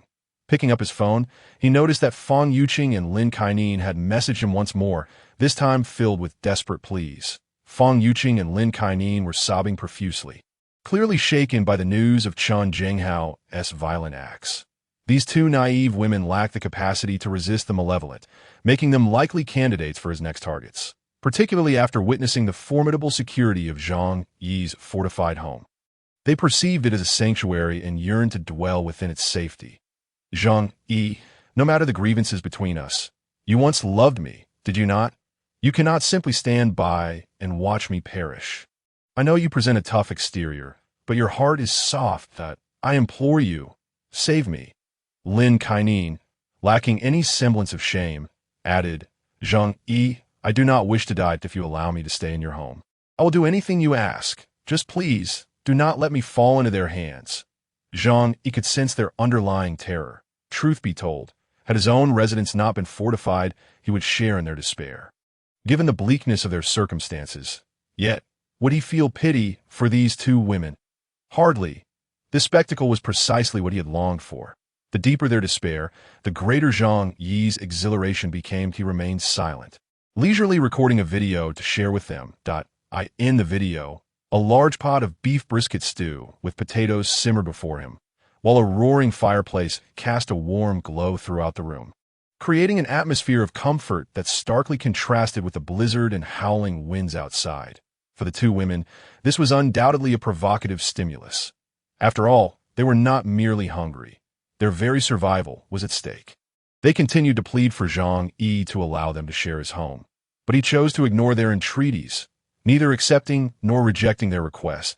He simply wished to keep a glimmer of hope alive, knowing full well that it was but a flicker in the vast darkness, compelling them to come and grovel at his feet. Thus, the day passed in tedium. After acquiring a sufficient stockpile of resources, Chen Zhenghao and his cohorts were in no rush to act again.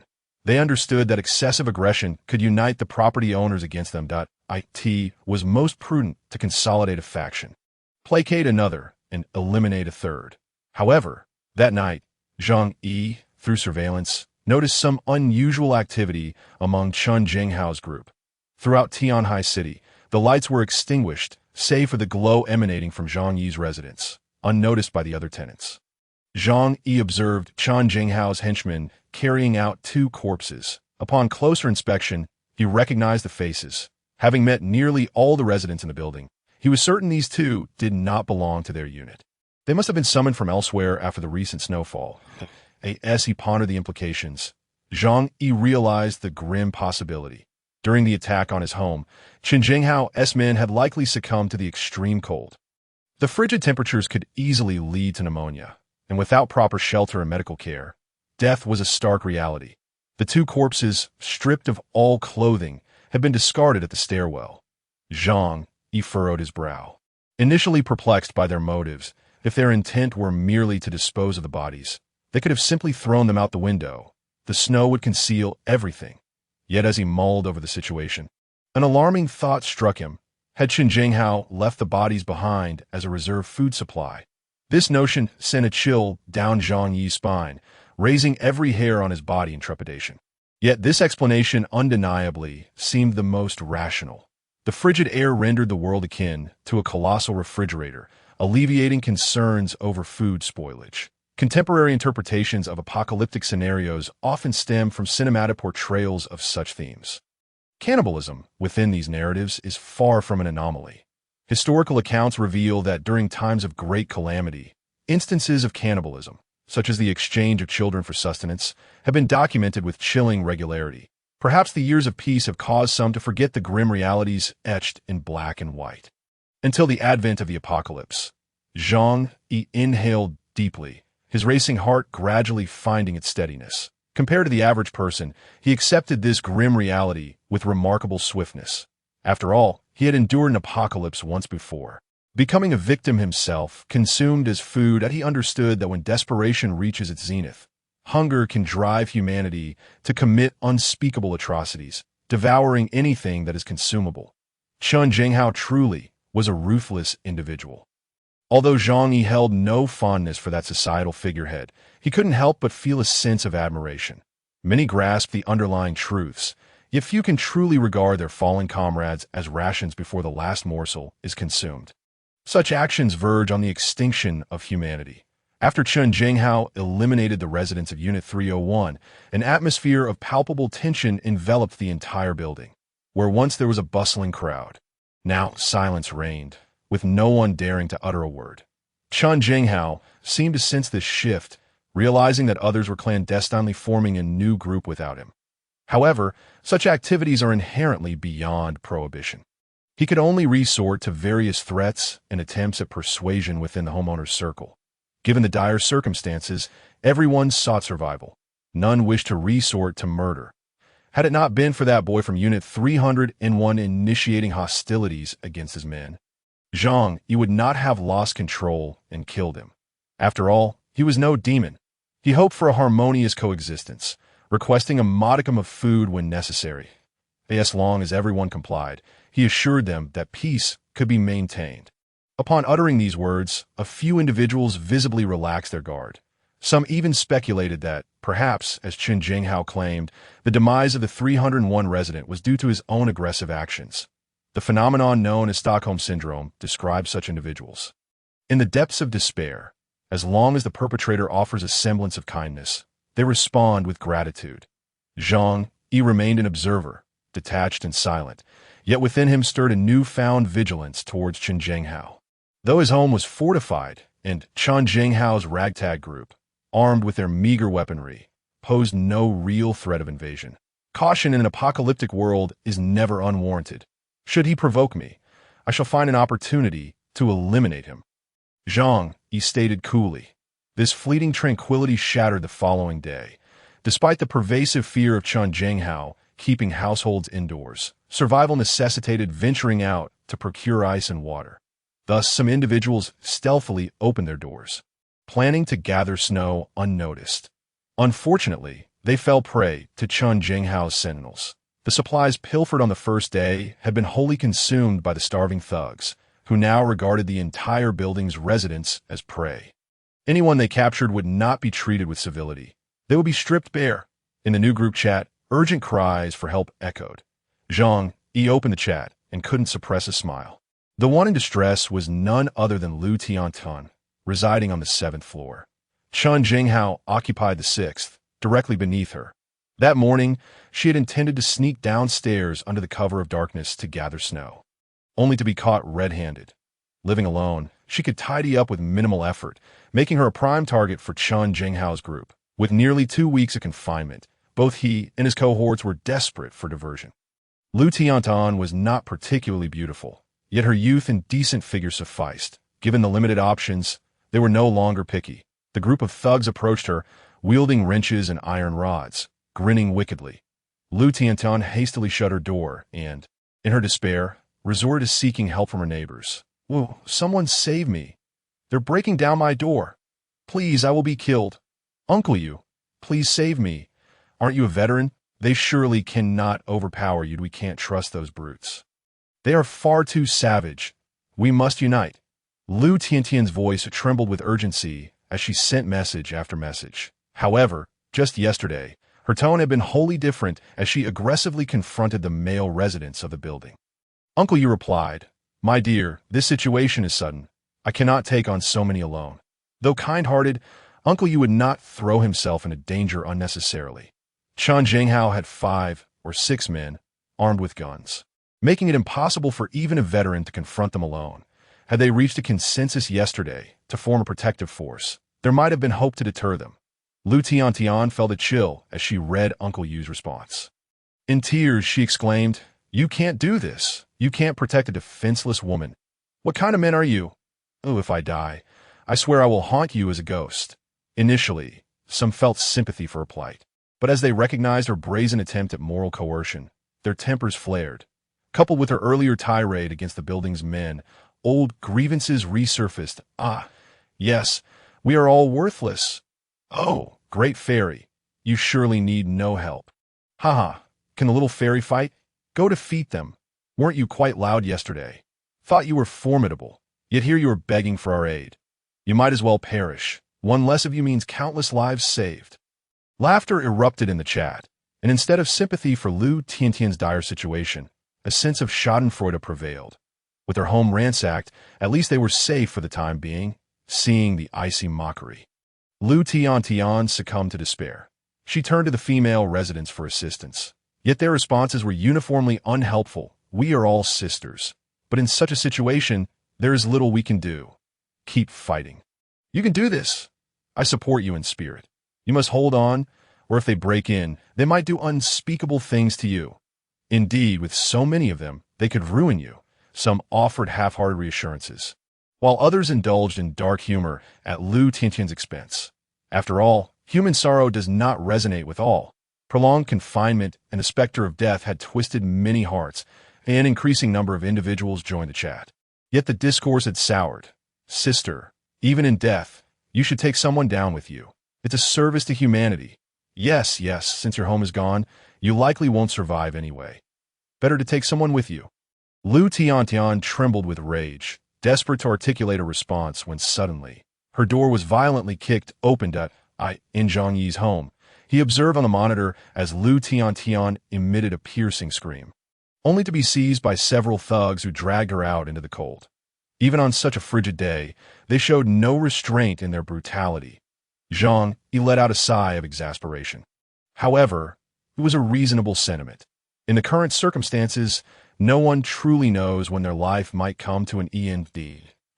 As creatures face the specter of death, their foremost instinct is to ensure the propagation of their life essence. Zhang Yi took a bite of chocolate bar and addressed the surveillance screen, remarking, at this temperature, any exposed inch of skin poses a mortal danger.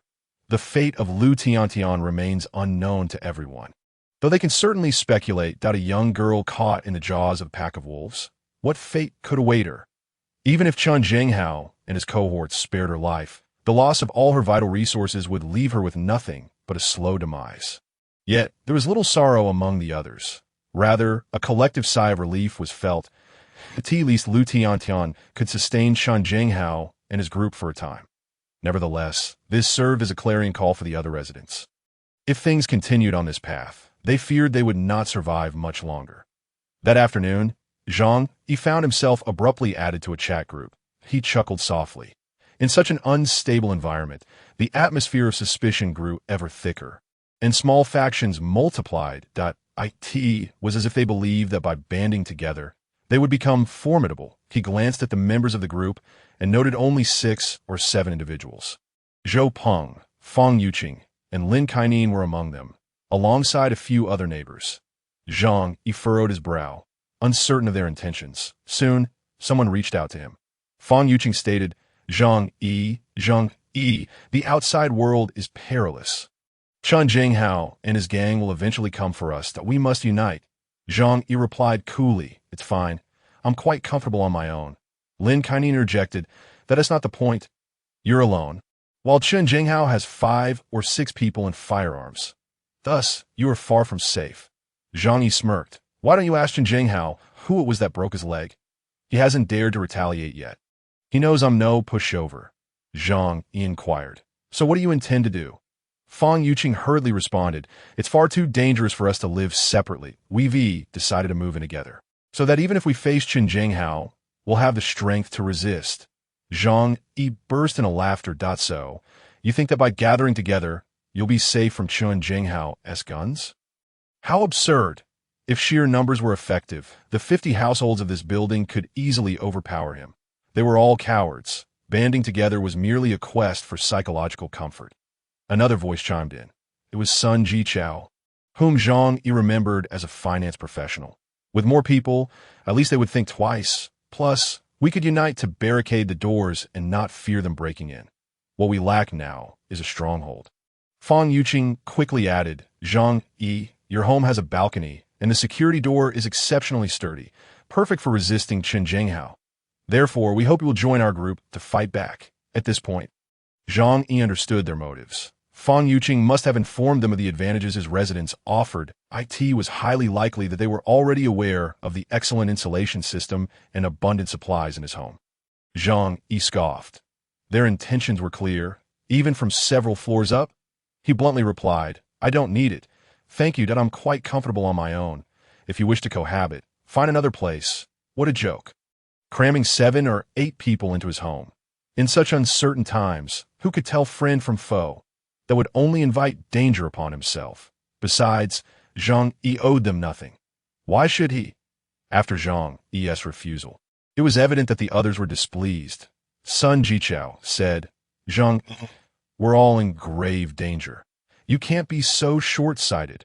Only by standing together can we survive. Another group member, Wang Min, added, it's just because your floor has a balcony, making it easier to collect snow melt, that we chose your home.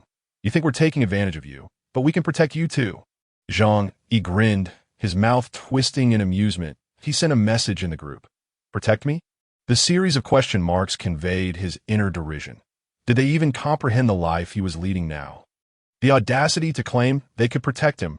Under the covers, Fang Yuqing bit her lip and began to launch a verbal assault. She understood Zhang Yi despised her and wouldn't he allow her into his home. Thus, she resorted to leveraging the group to morally coerce him. She believed that in matters of life and death, even if she and Lin Kainan, Zhou Peng, and others had previously wronged him, Zhang Yi ought to be magnanimous. Lin Kainan stated, Zhang Yi, all right, I admit we need your help, but think about it.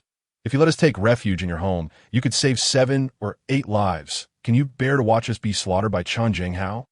We've been friends and neighbors for so many years. Among those 7 or 8 people, Zhang Yi indeed recognized them, and he had friendly relations with a few, including a colleague from the same workplace. They all spoke up, urging Zhang Yi to consider their past camaraderie and allow them entry.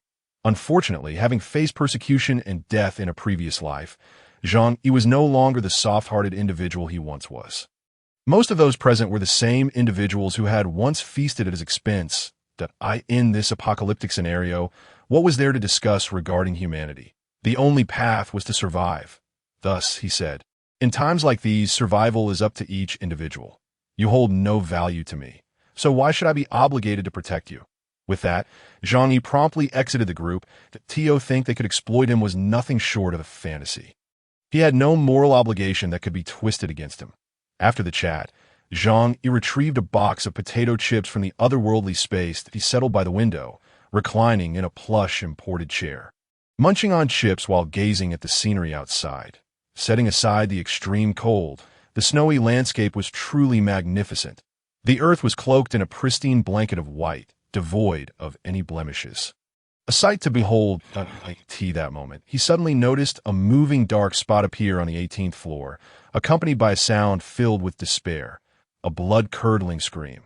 Zhang Yi squinted and realized that a person was plummeting from the sky.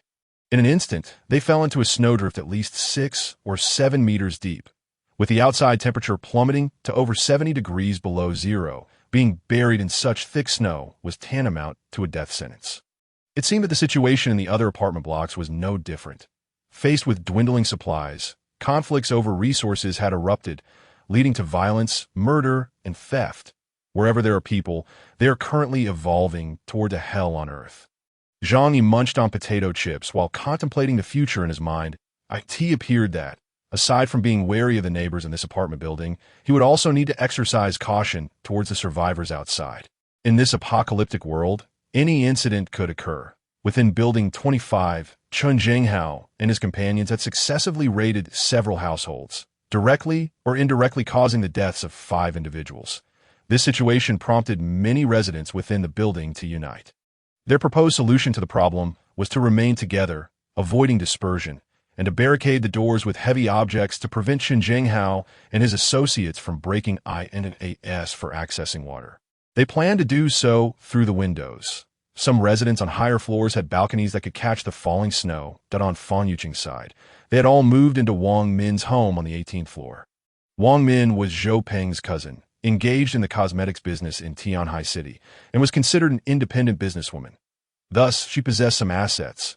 Her home was a 3-bedroom, 2-living-room apartment, a layout identical to Zhang Yi's. The others present were her colleagues and close friends. Given the dire circumstances of the apocalypse, they dared only to band together with those they could trust. Fang Yuqing and Lin Kaining were allowed to stay only because Zhou Peng vouched for them. As for their loyalty, that was naturally contingent upon Zhang Yi's situation. This moment, a group of people sat in the living room, bundled up in thick down jackets, scarves wrapped tightly around their necks, eager to conceal themselves entirely. Since Zhang Yi had declined the proposal to cohabitate, the atmosphere was somewhat tense. Wang Min turned to Fang Yuqing and Lin Kaining and said coolly, "The reason I agreed to let you stay was out of respect for my cousin. And you promised to persuade Zhang Yi to allow us to move into his home. Now that Zhang Yi has flatly refused, what do you propose we do about this?" Zhou Peng, though somewhat of a sycophant, was overshadowed by Wang Min's sharp acumen. She quickly discerned that these two young women were not to be underestimated. Hence, had it not been for their reference to Zhang Yi, Wang Min would not have permitted their inclusion. Fang Yuqing hastily replied, "Sister Wang, please hear me out. Zhang Yi's supplies are indeed quite abundant, and he even has a fireplace. If we could just move into his home, our lives would improve significantly." After being repeatedly rebuffed by Zhang Yi, Fang Yuqing and her companions had abandoned their fantasies about him. They thus decided to share all the intelligence they had gathered about Zhang Yi, including the photos and videos he had sent them.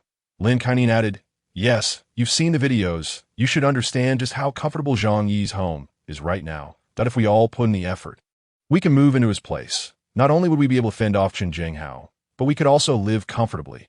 Upon hearing this, Wang Min and the others could not help but pull out their phones to view the videos Fang Yuqing had shared.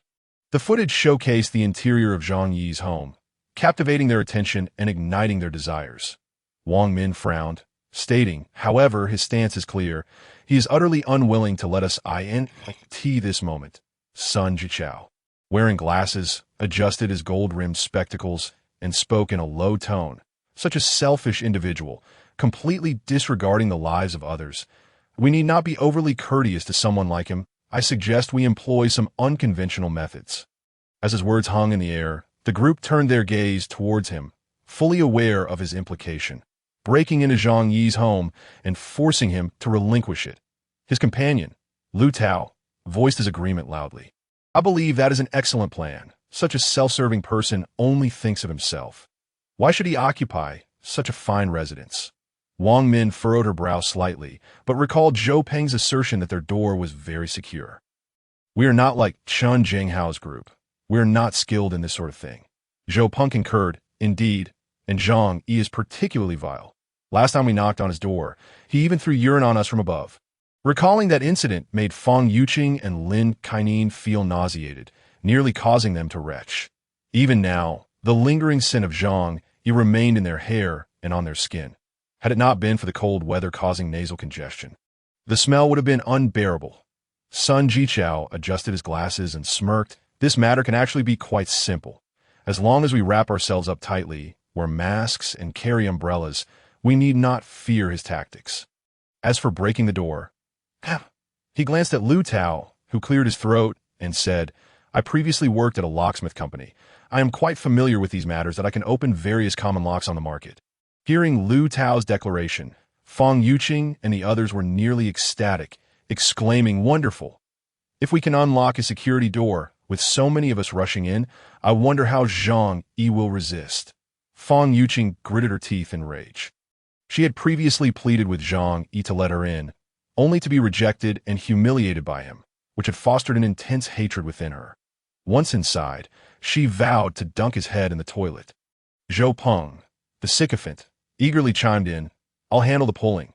Fang Yuqing's revulsion towards Zhou Peng's crude remarks was palpable, but recognizing his utility for the moment, she forced a smile and replied, "All right, just make sure you eat plenty of soy products and onions." The group appeared to be in high spirits, clearly believing that with their combined efforts, Zhang Yi would be unable to withstand them. Thus, they gathered umbrellas, wrapped themselves tightly, and armed themselves with various tools for breaking in. Making their way toward Zhang Yi's residence, Zhang Yi had installed alarm devices in his home. Any disturbance on his floor would trigger an automatic alert. Consequently, as the group ascended the stairs, Zhang Yi became immediately aware of their approach. Viewing the footage from the surveillance cameras, he initially mistook the bundled figures for Chen Jinghao and his crew. "How fortuitous! Since I didn't finish the job last time, I can teach you a lesson now." Zhang Yi sneered to himself. However, he had no intention of letting Chen Zhenghao die just yet. If he were to perish, who would deal with the bothersome neighbors in the building? That would leave no room for entertainment. The group, tightly wrapped, approached Zhang Yi's residence and immediately opened several umbrellas. This way, Zhang Yi could not easily drive them away with water or stink bombs. All this information had been provided by Fang Yuqing, who naively believed that despite any defensive measures Zhang Yi had in place, the resources within a single home were ultimately limited. Water spraying and stink bombs were merely his last resort. Having arrived at Zhang Yi's doorstep, they held umbrellas aloft. Yet the Dragon Security Company had installed numerous pinhole cameras on this floor, capturing the actions of the intruders from various angles. As they reached the door, Zhang Yi observed one individual retrieve several shiny metal tools from their pocket, inserting them into the keyhole of a security door. Picking the lock, Zhang Yi raised an eyebrow, though he remained unconcerned.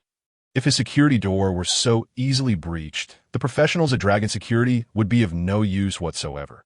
This door, boasting a security level on par with that of a bank vault, was fortified with 5 layers of defense. To unlock the outermost lock, one would need to be a world-class locksmith to have a chance. Moreover, it was equipped with physical barriers. The more complex the mechanism, the simpler the method of unlocking it. Conversely, simpler mechanisms could be far more challenging to counter. For instance, Zhang Yi's door. Since he had no intention of exiting, he had simply inserted a steel rod with a diameter of 10 centimeters to secure it. Unless one were to ram the door with a vehicle repeatedly, it was impossible to break through by sheer human force. Furthermore, Zhang Yi had anticipated the possibility of someone attempting to pry open his door. Thus, he deliberately installed a specialized form of defense. Zhang Yi observed the surveillance footage on the television and subsequently retrieved his mobile phone, launching the control software for the safe house and gently pressing a button. In an instant, a tremendous surge of electricity coursed through the security door. Lu Tao, engrossed in picking the lock, emitted a piercing scream as the powerful current surged through his body. The individuals nearby turned ashen. Hastily retreating, "Help me!" Lu Tao cried out in a ghastly visage towards his companions. The relentless current gripped him like a vice, rendering him utterly incapable of escape. The onlookers, including Fang Yuqing and Zhou Peng, stood in stunned silence, unable to fathom the unfolding horror and lacking appropriate insulating tools to intervene. Soon, wisps of smoke began to rise from Lu Tao's body, accompanied by the acrid stench of burning flesh. Boom! He collapsed onto the ground, his clothing reduced to tatters, while the skin on his arms and face had turned to char. It was evident that survival was beyond hope. Fang Yuqing and Lin Kaining let out shrill screams. Witnessing a death before their very eyes was an overwhelming shock. Meanwhile, within the confines of the room, a faint smirk played at the corners of Zhang Yi's mouth. Strangely, he felt a sense of satisfaction. Yet, could they blame anyone? They had dared to lay their intentions upon him, Zhang Yi, and thus deserved their fate. A chill ran down the spines of Wang Min and the others, as their plan to force entry had met with utter failure. Sun Jichao and Lu Tao had been longtime friends, and the sight of his brother's tragic demise ignited a fiery rage within his eyes. "Zhang Yi, you bastard, come out here!" He grasped a shovel in his hands and pounded against Zhang Yi's door with a resounding bang. The noise echoed through several floors. However, the massive iron door showed no signs of yielding or damage. Once the paint had chipped away, it revealed the solid alloy beneath. Zhang Yi approached the door, hands in pockets, wearing a mocking expression as he said, "You think you can just smash my door? Aren't you simply courting death?" He shook his head, lamenting, "Oh, isn't it better to be alive?" upon hearing Zhang Yi's taunting voice.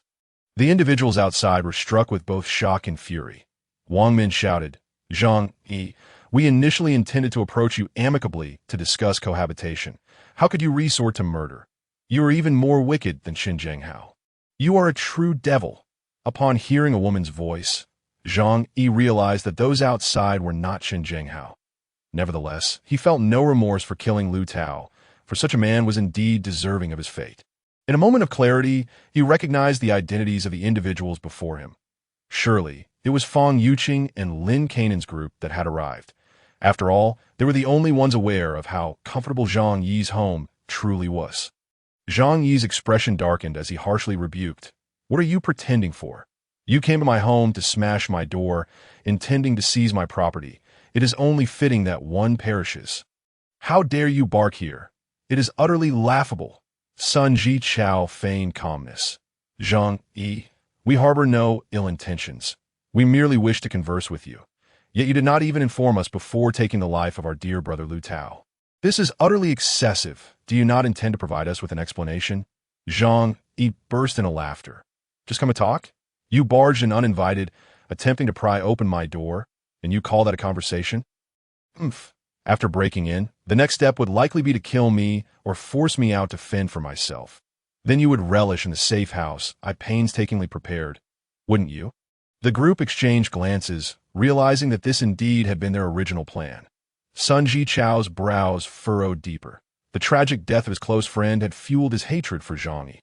However, the priority now was how to breach the door. Taking a deep breath, he declared, Zhang Yi, we offer you one last chance. Open the door and let us in. Otherwise, the consequences will be beyond your capacity to bear. Fang Yuqing shouted from outside. Zhang Yi, we mean you no harm. We simply wish to cohabit and face the calamity together. Do not be ungrateful for our goodwill. Lin Kainin echoed. Indeed, at worst, we could let you occupy the master bedroom and ensure you have first access to supplies. At that moment, they were filled with fervor, for just a wall away lay paradise, a place they had long awaited. Zhang Yi scoffed at their propositions. Have you lost your minds? This home is mine. Yet you act as if you were the rightful owners distributing shares. If you have the capability, come and show me. Let's see if you can break in. While speaking, Zhang Yi was not idle. He had already chambered a round in his pistol and held a crossbow in his other hand. The hunting hour was about to commence. Through the surveillance, he could clearly see everything happening outside and even overhear their hushed conversations. Sun Jichao and the others huddled together, deliberating their next move. Among them, the timid Gu Jiaoyang anxiously inquired, what should we do? Now that Lu Tao is dead, no one can pick the lock. Should we retreat? It would be disastrous if we attracted Chen Zhenghao's attention. Yet Sun Jichao rebuked, what is there to fear? We are on the 24th floor. Even if Chen Zhenghao and his crew were to climb up, they'd be exhausted by the time they reach us. Even if they intend to kill or loot, they would first target those on the lower floors. Wang Min's expression turned grave as he remarked, this Zhang Yi is indeed a formidable opponent. His demeanor suggests he was well prepared for the apocalypse. Exactly, others gradually began to recognize Zhang Yi's oddities that in this frigid apocalypse, everyone suffered from hunger and cold. Even those who typically had supplies at home were struggling immensely. Yet he was well fed and warm, even opting to install a fireplace in the southern city of Tianhai, coupled with the sturdy security door. It was evident he had prepared for such circumstances. Zhou Peng scoffed. If that is the case, Zhang Yi becomes all the more despicable. He knew the snow disaster was approaching, yet only looked out for himself. Failing to notify the neighbors, he spat vehemently. Due to his personal vendetta against Zhang Yi, Zhou Peng never missed an opportunity to malign him. Wang Min and the others remained furrowed in thought, ignoring Zhou Peng. After all, if they were in the same position, their primary concern would undoubtedly be themselves and their families, indifferent to the plight of others. The pressing question was, what should they do next? If prying the door was futile, could they attempt to break it down directly? Wang Min suggested, glancing toward Zhou Peng, Sun Jichao, and Gu Jiaoyang. These three were among the few men in their group. And if a forcible entry was to be executed, they would be the main force. The group engaged in hushed discussions once more. Zhang Yi, observing through the surveillance, noted that they had retreated down the stairs. He held the gun in his left hand and the crossbow in his right, leisurely watching their departure. Zhang Yi could have taken action and shot two of them. However, he felt no urgency, as life had become too monotonous, and he craved stimulation. Thus, he wished to see how they planned to breach the door. This was also a preparation for dealing with even more troublesome individuals in the future. After a considerable interval, the group returned, this time wielding a large, thick piece of wood, likely dismantled from a bed. Several women stood nearby, shielding themselves with umbrellas to guard against any cold water Zhang Yi might splash at them. The three men hoisted the wood and charged towards the door with a resounding de-wang. The sound was deafening, and Zhang Yi could feel the walls trembling. However, he remained unfazed. A 20-centimeter thick steel plate could hardly be breached. Unless, of course, the opposing team harbored a green giant. Zhou Peng, Sun Jichao, and Gu Jiaoyang were fervently battering the door. Zhang Yi simply sat on the sofa, his eyes fixated on their futile attempts, while he monitored the state of the house through a mobile app. This application was specially designed by the Zhonglong Security Company, allowing users to observe the overall movements of their property at any time that he was not careless. His weapon was firmly in hand, ready to act should any threat arise. Yet, after a prolonged assault, the entire building was aware of their struggle, yet the door stood resolute. Aside from a few white spots, there wasn't even a dent. 5 minutes passed, and the group was left utterly dumbfounded. Just how thick was this door? Surely, it couldn't be sturdier than a bank vault. What kind of household would possess such a door?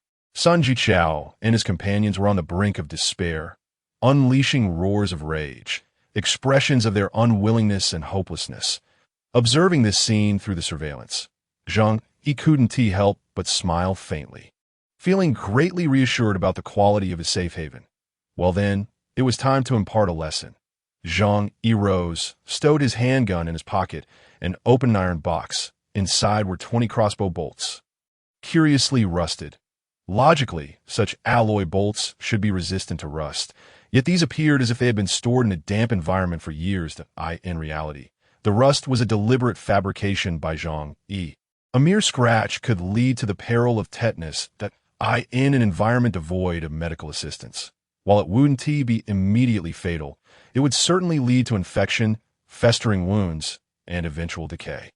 For those struck by these bolts, the options would be either amputation to save their lives or enduring extreme agony until death claimed them. This grim knowledge was derived from his experience with Chen Zhenghao. Though Chen Zhenghao had suffered a devastating injury, he had managed to survive through various means. However, should he be pierced by another of these tetanus bolts, Zhang Yi was curious to see how he would fare. A devilish grin crept across Zhang Yi's lips as he climbed up to the shooting hole. Fang Yuqing and her companions, sheltered under umbrellas, could hardly discern the situation below. Zhang Yi paid them no mind, aiming directly beneath the umbrella to shoot. If they died, it would be a stroke of luck. If they survived, so much the better. Whoosh! The tetanus bolt pierced through the umbrella, followed by a piercing scream. Without waiting for their reaction, Zhang Yi swiftly loaded a second arrow, not even needing to aim, for they were clustered together. A second shot rang out, followed by another agonized cry. Zhang Yi continued to load and draw. It was only then that the group began to scatter in panic. Unhurriedly, he aimed and fired, deliberately avoiding vital areas, targeting their arms and thighs. Of the remaining 6 individuals, 3 were struck by arrows, with one sustaining 2 hits. However, due to the slow loading speed of the crossbow, before Zhang Yi could shoot again, they had escaped into his visual blind spot. Zhang Yi shrugged. It mattered little. Those few were as good as dead, destined to suffer excruciatingly until their demise. As for the others, Zhang Yi had all the time in the world to play with them. Time was on Zhang Yi's side. Even in such a critical moment, he refrained from rushing out to deliver a fatal blow. One could argue he was remarkably composed. Even with a minuscule chance of injury, Zhang Yi would not dare take that risk. The consumption of crossbow bolts posed a significant concern. Zhang Yi frowned, contemplating the long term. He had initially purchased 300 crossbow bolts and another 300 arrows. After each use, he found it troublesome to venture out to retrieve them, although there were still many remaining. One must be wary of impending troubles. After pondering briefly, an idea struck him. He opened a spatial portal and began rummaging through it, swiftly locating what he sought. The warehouse contained numerous marbles used for bearings, which could also be fired from the hand crossbow. Additionally, there were toy glass marbles. While their lethality paled in comparison to steel bolts, when launched from a professional-grade hand crossbow, their impact was still considerable. Even if the supply of crossbow bolts dwindled, there were plenty of metallic items that could be disassembled and repurposed. Zhang Yi felt a wave of relief wash over him. With these resources, he could sustain himself for a lifetime. He was at ease, yet others were in dire straits. Fang Yuqing and her 7 companions had initially hoped to leverage their numbers to seize Zhang Yi's home. Yet, their plans backfired spectacularly. Not only had they lost one member, but 3 others had been struck by crossbow bolts, forcing them to retreat in utter disarray. They didn't even dare to retrieve Lu Tao's body. Fang Yuqing, Wang Min, Sun Jichao, and the others fled like frightened dogs. Upon returning to the house and shutting the door, they were drenched in cold sweat, gasping for breath, particularly the injured, who gritted their teeth in agony. Collapsing onto the sofa, Zhang Yi's arrows had struck Sun Jichao, Zhou Peng, and Gu Jiaoyang, as they were the primary attackers, closest to Zhang Yi's door. Fang Yuqing and Lin Kaining, having previously witnessed Zhang Yi's capabilities, had intentionally positioned themselves further back, thus avoiding injury.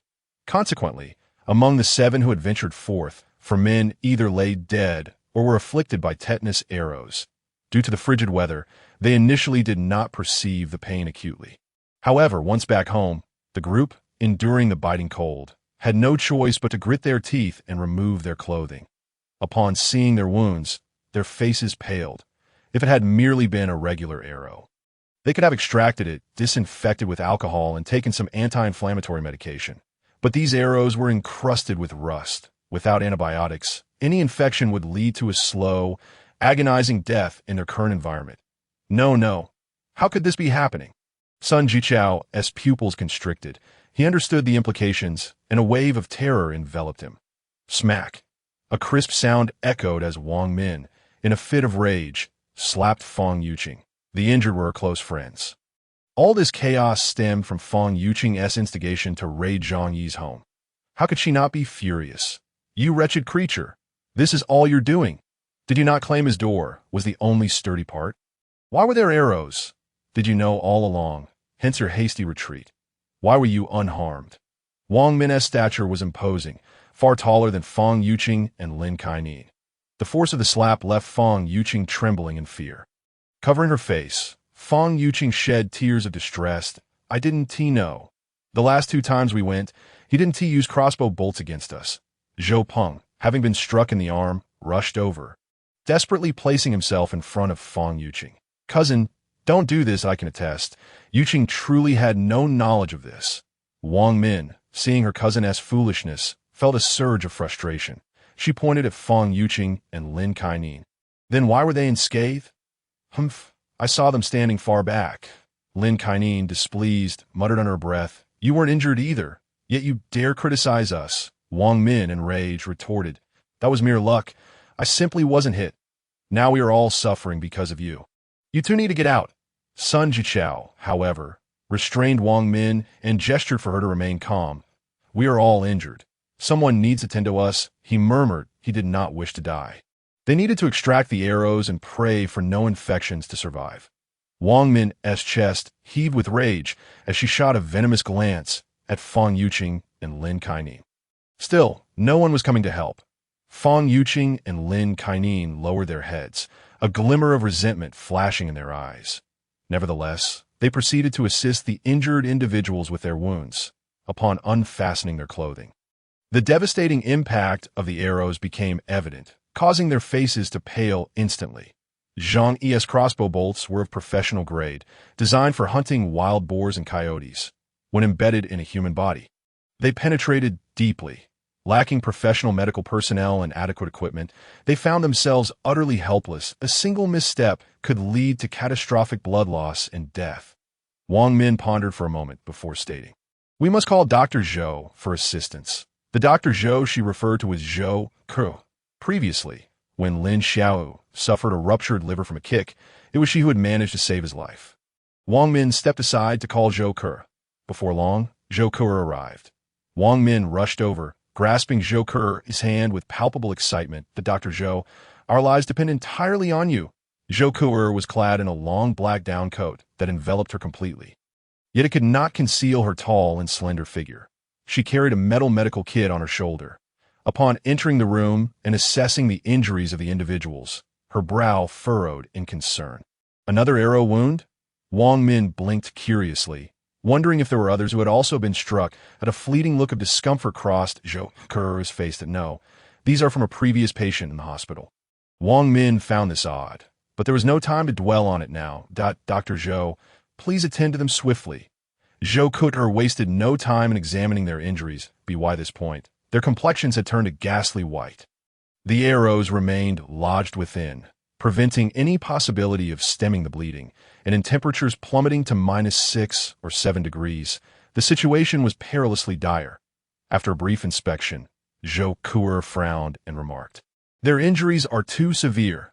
Unless we have specialized equipment, I cannot guarantee a successful operation." Wang Min urgently replied, "Dr. Zhou, given the circumstances, please proceed. We trust you." Zhou Kuer shook her head. "The arrows are covered in rust, which will lead to infection. That I can only extract the arrows, but without antibiotics, infection is inevitable at that point." She refrained from completing her thought, yet everyone present understood the implication that in such conditions, infection would be a death sentence. Tears streamed down Wang Min's face. Sun Jichao and the others were her dearest friends, and Zhou Peng was her cousin. In this apocalyptic world, security was already a scarce commodity. To lose so many loved ones in a single day would surely drive anyone to despair. Zhang Yi has such a cruel heart. He must have done this on purpose. How could he be so malicious? Even if we took his house, it wouldn't warrant a death sentence. Wang Min lamented bitterly. Zhang Yi, Zhou Kuer recalled the name. Having met him a few times, she vaguely remembered him as a charming and sunny man. However, due to her reserved nature, their interactions had been limited. Ultimately, without medication, merely extracting the arrows posed significant life-threatening risks. "I hope you all comprehend this," Zhou Kuer stated calmly. By this time, she no longer felt the need to hold back. In the apocalypse, each person should be prepared for the possibility of death at any moment. Suddenly, Fang Yuqing appeared to have an epiphany. "Medicine? I remember Zhang Yi has some." The mention of Zhang Yi possessing medicine ignited excitement among Wang Min and Sun Jichao. When faced with death, one clings desperately to any shred of hope. Sun Jichao struggled to ask, "Is that true? Does he really have medicine?" Wang Min fixed her gaze on Fang Yuqing. "You better not be lying. Because of you, several of us are gravely injured." Hearing Zhang Yi's name sends shivers down my spine. Fang Yuqing replied, "About a month ago, it seemed like Zhang Yi changed completely. He started hoarding supplies at home. That I saw delivery trucks bringing him goods almost every day. Once I even saw a medical supply truck arrive at his complex, and he went to receive it. They carried 2 large crates into his home. They must have contained medications."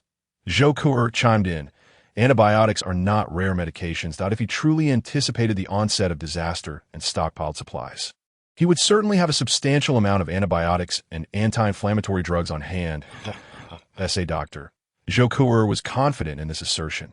Sun Jichao seemed to glimpse a glimmer of hope, the fervor in his eyes bordering on madness.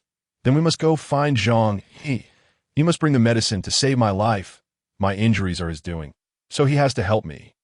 Wang Min gritted her teeth, her expression torn. "But after what just happened, he likely harbors resentment toward us. Why would he provide us with medicine?" Good Jiaoyang could no longer endure the pain, lying on the sofa, moaning in agony. "Oh, I feel like I'm dying. You all need to think of something. Plead with Zhang Yi. He must save us." Fang Yuqing added, "We haven't harmed him, and we even plan to leave some supplies for him after breaking in. It's he who has failed to recognize our goodwill and has acted with such brutality. We are the ones in the right. What is there to fear?" Upon hearing their words, Zhou Kuer began to understand the situation, a look of incredulity flashing in her eyes. However, this matter did not concern her, and she refrained from commenting further. Instead, she opened her medical kit and retrieved bandages to staunch the bleeding of the injured individuals. The kit was nearly empty. The supplies she had kept at home were meant for emergencies and were limited. Furthermore, in recent days, she had assisted several neighbors in need, which naturally depleted her stock. If Wang Min and the others could not procure medicine, she might only be able to assist in extracting the arrows and providing a hasty bandage, at least to alleviate their suffering in death. The group continued to speak eloquently, still believing themselves blameless. They merely sought to survive. How could that be a fault? They could only blame Zhang Yi for his selfishness, for why should he enjoy such favorable living conditions all to himself? After a moment of contemplation, Wang Min suddenly pointed at Fang Yuqing and declared, "You will handle this matter. I know Zhang Yi pursued you before, making you the most suitable for this task. Sun Jichao and Gu Jiaoyang weakly nodded in agreement. After all, it was Fang Yuqing who had instigated this situation. Had she not divulged information about Zhang Yi's household and assured them of its weak defenses, they would not have foolishly risked venturing over. Though Zhou Peng was reluctant to send Fang Yuqing to plead with Zhang Yi, the intense pain in his arm and the looming threat of death compelled him to side with Wang Min. He turned to Fang Yuqing and said, "Yuqing, we are a collective, are we not? This task may be a burden for you, but we all need to survive to protect you." Fang Yuqing wore a conflicted expression, her heart brimming with reluctance. After all, she had previously endured such humiliation at the hands of Zhang. Yet, she found herself devoid of choices now. It was solely through her connection with Zhou Peng that she managed to integrate into this collective. Otherwise, as a seemingly frail woman, she would prove nearly powerless against the bullies like Chen Zhenghao, and no other team would consider her for inclusion. Even if she were allowed to join, it was likely she would become nothing more than a plaything. Women, particularly those who possess no skills beyond their beauty and charm, are exceedingly devalued in this apocalyptic world. Zhou Kuer grasped a scalpel, acutely aware of the limited conditions that rendered sterilization impossible. Even with an alcohol lamp, the low temperatures would cause the alcohol to congeal. Moreover, in the absence of medication, any attempt at disinfection was simply a futile endeavor. She instructed Sun Jichao to bite down on a towel before commencing the extraction of the arrowhead.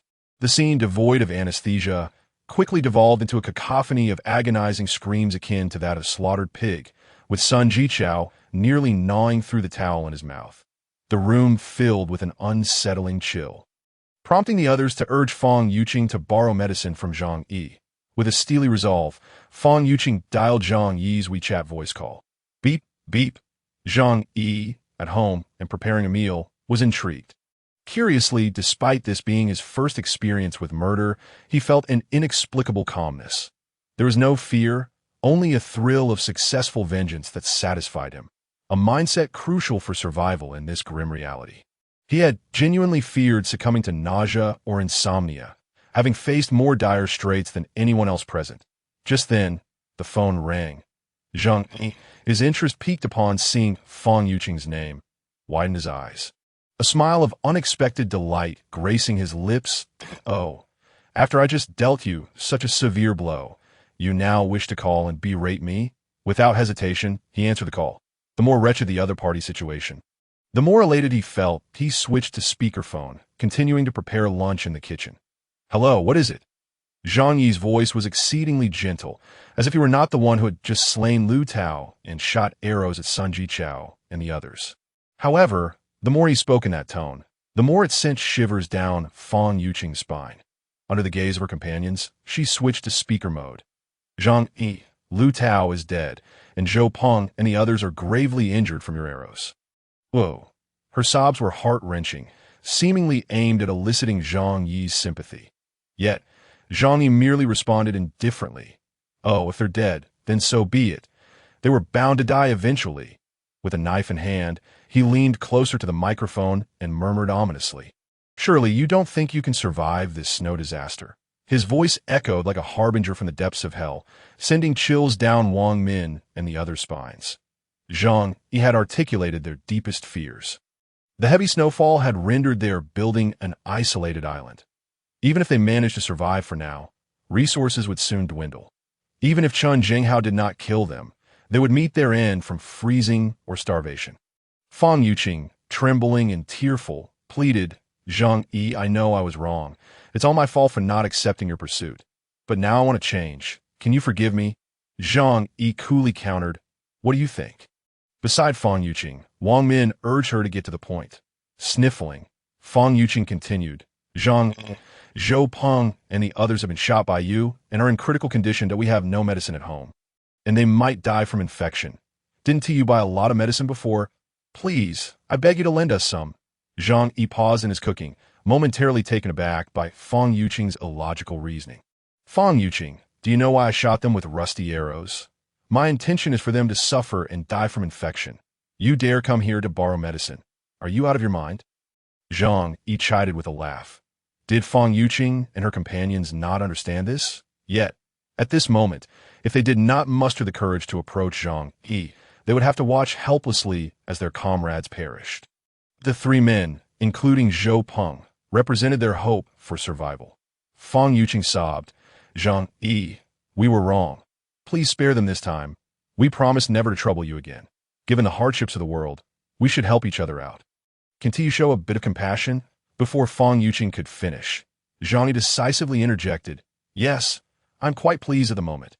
Fang Yuqing was momentarily rendered speechless, unsure of how to respond. Wang Min, anxious, stepped forward and addressed Zhang. "I am Wang M. Innate. You remember, I once treated you to a meal." Zhang Yi rolled his eyes. Previously, Wang Min had sought his assistance in procuring goods from the warehouse at a low price. Although Zhang Yi had accepted her invitation for a meal, he had later helped her profit significantly. "Do you think this is worth mentioning?" Zhang Yi retorted coldly. Wang Min swallowed hard, her ears filled with the echoes of Zhou Peng's cries from the living room.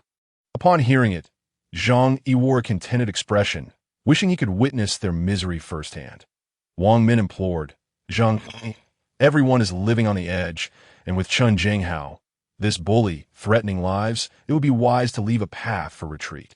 You never know when you might need our help in the future, that if you lend us the medicine this time, I, Wang Min, will remember your kindness and repay you." Zhang Yi scoffed, "Kindness? Do you think I'm a fool? Those fools were injured by me, and one of your own has already perished, the body lying right at my doorstep. And no matter what I do, this feud will remain unresolved. Helping you would only set the stage for your revenge against me later." "That is laughable," Wang Min tried to explain. "We are not that kind of people." "Enough." Zhang Yi cut her off, clearly bored. He clicked his tongue. "Whether or not you are those kind of people is irrelevant to me. What matters is that I do not believe you are trustworthy, and thus, I will not save you to aid those who would harm me. That would be pure foolishness." As Zhang Yi remained unmoved. The group grew increasingly anxious. Wang Min's brows furrowed in frustration. "Zhang Yi, you must not push us into a corner. If you insist on our demise, who knows what we might resort to?" In response to Wang Min's threat, Zhang Yi merely laughed dismissively. "Haven't you already done everything you could? If you had the capability, you would have stormed into my home, killed me, and seized everything I own long ago. I am not easily intimidated." Fang Yuqing seized the phone, tearfully imploring Zhang Yi, "Must we truly reach this point? We used to get along so well. Why can't we let go of our grudges and start anew? In truth, I have always held feelings for you." At that moment, Zhou Peng, next door, was biting down on a towel during surgery. Upon hearing this, his eyes nearly bulged out, and his sobs grew even more intense. Faced with such a manipulative woman, Zhang Yi found himself somewhat impressed. Her audacity was thicker than the walls of a fortress. Yet, it was hardly surprising. In this environment, Zhang Yi was akin to a wealthy magnate. The tenacity of a gold-digging woman clinging to a wealthy man was unparalleled. Suddenly, an insidious thought crossed Zhang Yi's mind. Aware that others were nearby, and that Zhou Peng could overhear their conversation, Zhang Yi intentionally remarked, "Ah, Yuqing, I must confess that I still harbor feelings for you. However, the wounds you inflicted upon me run deep, making it difficult for me to move on." This sentence is akin to a match igniting the dawn of hope for Fang Yuqing. Ignoring the furious glares of those around her, she trembled with excitement as she declared, "Brother Zhang Yi, I knew you could never stop loving me. You are truly foolish. The one I cherish most is undoubtedly you. Those previous incidents were merely tests.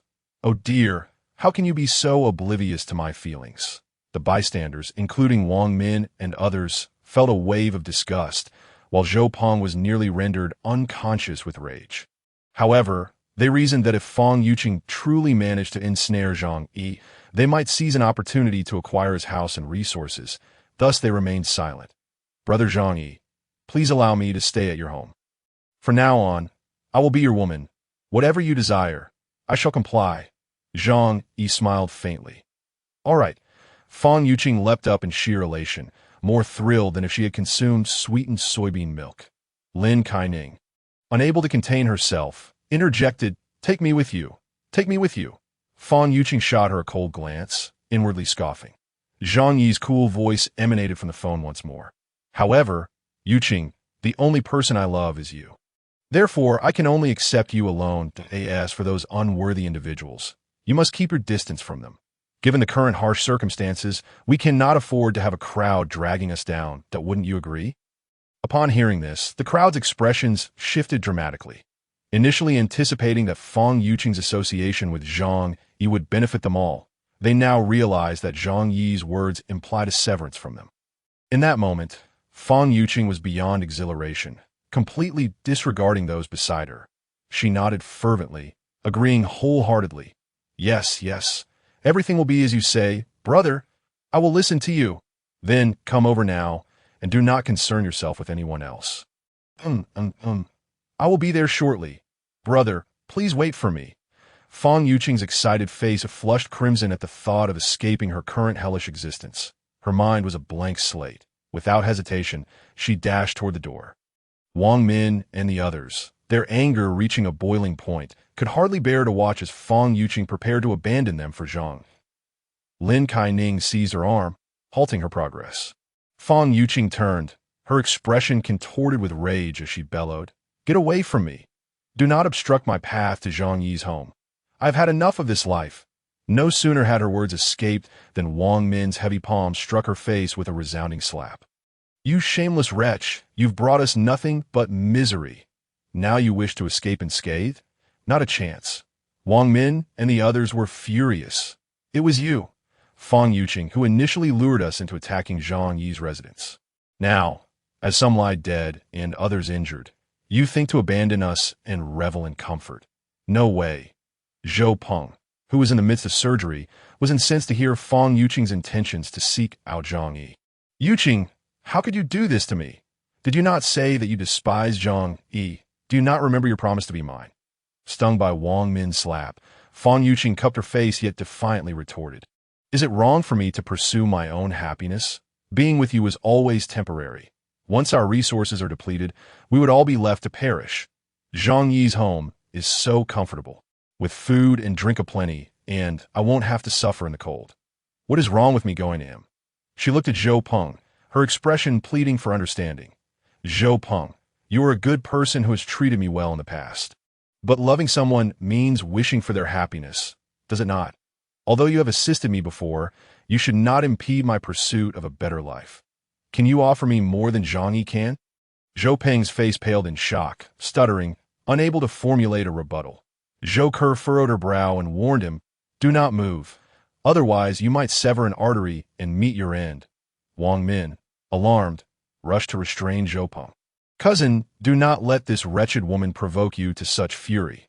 Preserving your life is of utmost importance." Taking a deep breath, she fixed her gaze on Fang Yuqing and declared, "Fang Yuqing, if you wish to leave, we will not stop you, but only on the condition that Zhang Yi brings medication in exchange." Lin Kaining stood defiantly at the door, asserting, "Fang Yuqing, if you leave, we will leave together." Fang Yuqing glared at them with resentment, reluctantly turning to Zhang Yi and saying, "Brother Zhang Yi, you heard them. They refused to let me go. Perhaps you could provide them with some medication." Zhang Yi, observing the unfolding drama from the kitchen, smiled slightly at Fang Yuqing's words. "Medication is exceedingly precious. How can I trust that they're not deceiving me? They could very well be manipulating you, using you to threaten me into compliance." "Yuqing, we must not be fooled."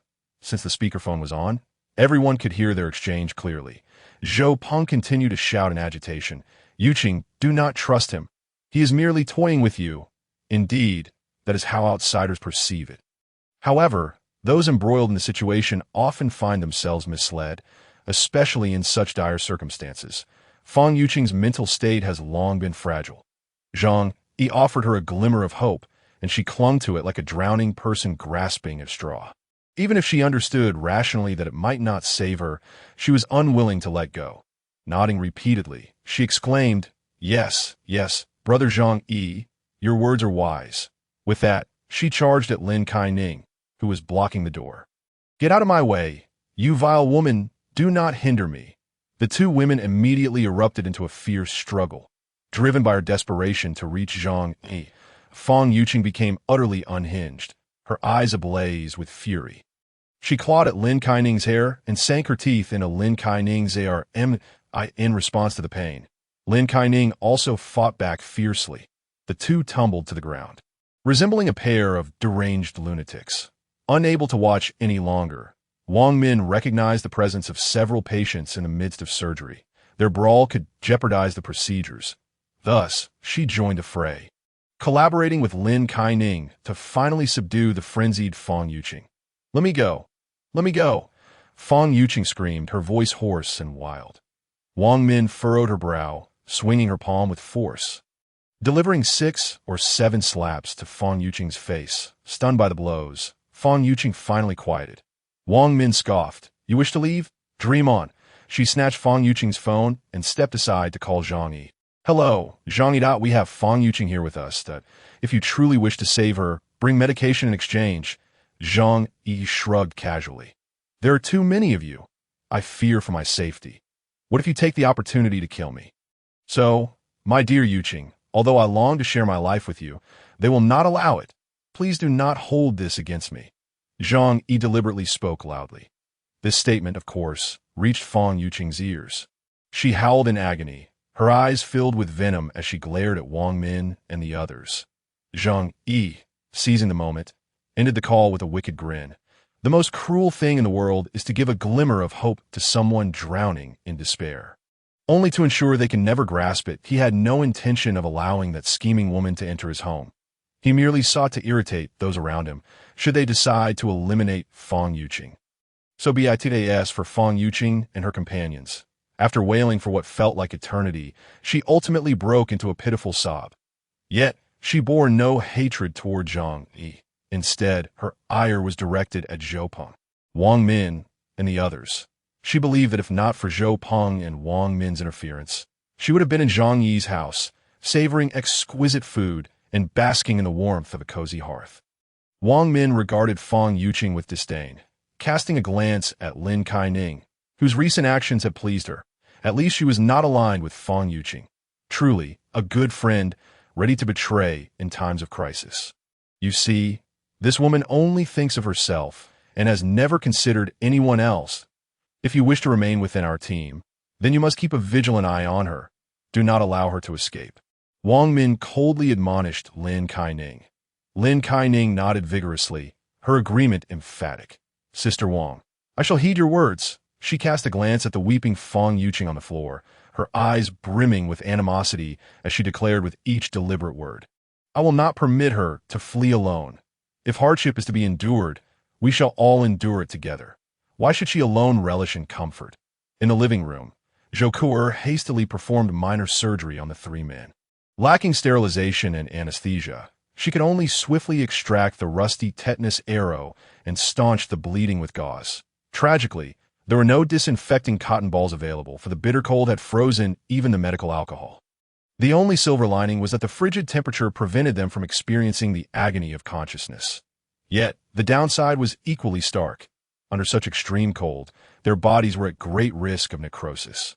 Once Zhou Ku'er concluded the procedure and wiped the blood from her hands, she closed her toolbox and addressed Wang Min and the others. "This is merely a temporary measure. Without medication, infection is highly likely. So prepare yourselves mentally." The eyes of Wang Min and her companions were filled with helplessness. Zhang Yi was unwilling to assist them. How could they possibly procure medicine? Zhou Ku'er extended her hand toward Wang Min, clearly expecting compensation for her efforts. Understanding the unspoken rule, Wang Min produced a packet of biscuits and offered it to her. Although meager, it would suffice for 2 days if rationed. Zhou Ku'er appeared somewhat satisfied and then took her leave. After Zhou Ku'er departed, the atmosphere in the room became unbearably oppressive. The men lay on the sofa, swathed in blankets, unwilling to stir as the pain from their wounds persisted. Zhou Peng gazed sorrowfully at Fang Yuqing on the floor, while the others regarded her with disdain. Sun Jichao took a deep breath, asserting, "We cannot simply wait for death. We must acquire medication from Zhang. If infection sets in, our demise will be most gruesome." He turned to Wang Min and Lin Kaining, speaking gravely, "You must understand that without a man to protect you, survival in this apocalyptic world becomes exceedingly difficult." Wang Min and Lin Kaining's expressions darkened. They recognized the truth in Sun Jichao's words. Otherwise, Wang Min would not have chosen to team up with them in the first place. But how could they possibly confront Zhang? Wang Min inhaled deeply, her face a mask of resignation. They had already failed in a direct assault, suffering losses. What other strategies remained? Sun Jichao clenched his teeth, his physical suffering driving him to desperation. I do have a plan we might try. The other's eyes lit up as they turned toward him. What is it? If there is hope, we must explore it. Indeed, to languish in inaction would be to await their doom. They might as well gamble on a chance. Sun Jichao explained, Zhang Yi has a fireplace at home, indicating he stockpiles considerable fuel. Moreover, from his videos, it is clear he possesses ample food. Currently, only we few are aware of this information. However, it is evident that we cannot breach Zhang Yi's residence alone. Instead, we should leak this information, allowing everyone in the building to know. His gaze was venomous, akin to that of a cobra. If we cannot handle him, how can hundreds not do so? Not to mention the rabid dog. Chun Jinghao, who wields a firearm. That group is capable of unspeakable acts, including murder. They will surely take action against Zhang Yi. At that point, all we will need are some medications and food, which should not be insurmountable. As soon as he finished speaking, Gu Jiaoyang exclaimed excitedly, This idea is brilliant. I wholeheartedly support it. The others quickly nodded in agreement, recognizing that they had no better alternatives at present. Suddenly, Fang Yuqing erupted in protest. You are all utterly shameless. How can you even contemplate such an act? I intend to live with Zhang Yi. If you ruin him, what will become of me?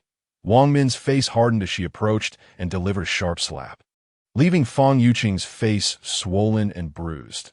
Wang Min seized her by the hair and, amidst Fang Yuqing's screams, dragged her toward the bedroom. Zhou Peng, come here and take care of her. Zhou Peng, having sustained an arm injury, was not gravely harmed, as Zhang Yi had not aimed for a vital point. His intention was to render them infected and suffering. Thus, Zhou Peng was still capable of movement, taken aback by Wang Min's command.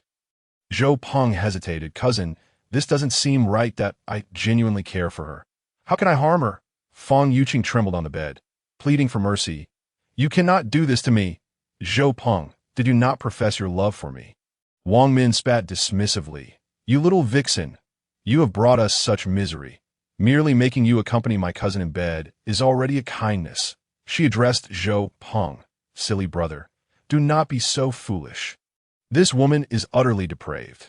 Who knows how many men she has shared her bed with? To put it bluntly, don't you merely wish to sleep with her? Consider this your opportunity to fulfill that desire.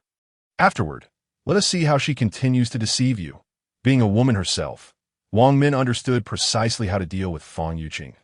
If Zhou Peng were to share a night with her, his infatuation would surely wane.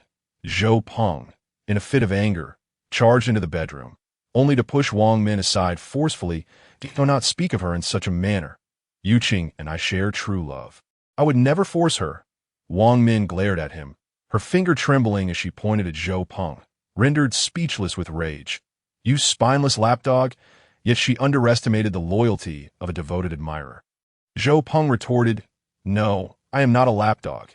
Yuqing is a genuinely good woman to me that I believe that if I patiently wait, she will eventually come to love me.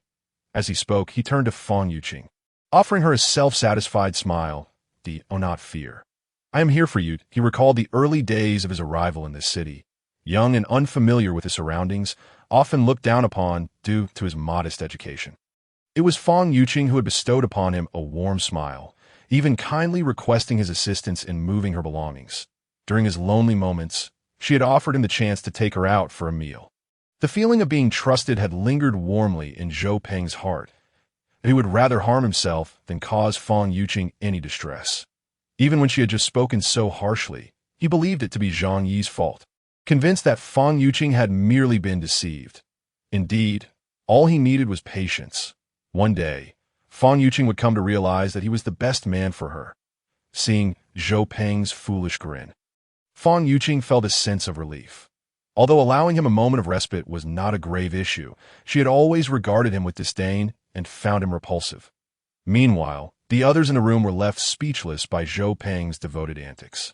Nevertheless, their minds were preoccupied with the plan to unite the entire apartment building against Zhang Yi, so they paid Zhou Peng little heed. Wang Min and the others resolved to share the news of Zhang Yi's bountiful supplies with everyone. By rallying their collective strength, they aimed to breach Zhang Yi's home. Only then could they secure the medications needed to save Sun Jichao and the others. Thus, Wang Min shared Zhang Yi's previous videos and images in the neighborhood group chat, intending for Chen Zhenghao to see them as well. Wang Min wrote, "Dear neighbors, it has come to my attention that some are living such blissful lives in their homes. This selfish behavior is utterly shameless." The video showcases Zhang Yi's recent life. Reflect upon our own circumstances compared to his. Is this fair? Let us discuss how we should address this matter. In ordinary times, this group has essentially fallen silent, with only Chen Zhenghao occasionally intimidating the neighbors. Thus, when Wang Min shared a plethora of videos and images, it instantly captured everyone's attention. As the neighbors clicked on the videos, they were astounded to witness such a splendid life. Many were nearly driven to madness, wearing pajamas indoors. Our home is a frigid 70 degrees below zero. How on earth do they keep warm? Their lights are aglow at night. Where does he source his electricity? Are these videos genuinely recent? Could they not be from the past? Some voiced their skepticism. Inescapably, as everyone endured hunger and the biting cold, it was incomprehensible that some could indulge in warm, delectable feasts while residing in cozy, comfortable homes. Wang Min immediately asserted, "I can assure everyone that these videos were filmed just recently. Zhang Yi's household has long been stocked with various supplies, both food and fuel. Thus, his current existence is akin to living in paradise." Lin Kaining also interjected, "Indeed, I can attest to that. When he went shopping at the supermarket, I was the one assisting him. They later purchased an abundance of goods. Have you all forgotten?" Lin's words rekindled many memories. "Yes, Zhang Yi's household was bustling with deliveries. I was unaware of his intentions. Did he somehow foresee the impending snow disaster? That would be utterly shameless. How could he not inform us? Zhang Yi is simply inhumane. How could he engage in such unethical behavior? We have been neighbors and cohabitants for many years. His selfishness is shocking." Everyone was filled with righteous indignation, attributing their current suffering entirely to Zhang Yi. Yet they failed to consider whether, had Zhang Yi warned them of an impending apocalypse, they would have believed him. Naturally, they disregarded this. They felt Zhang Yi owed them.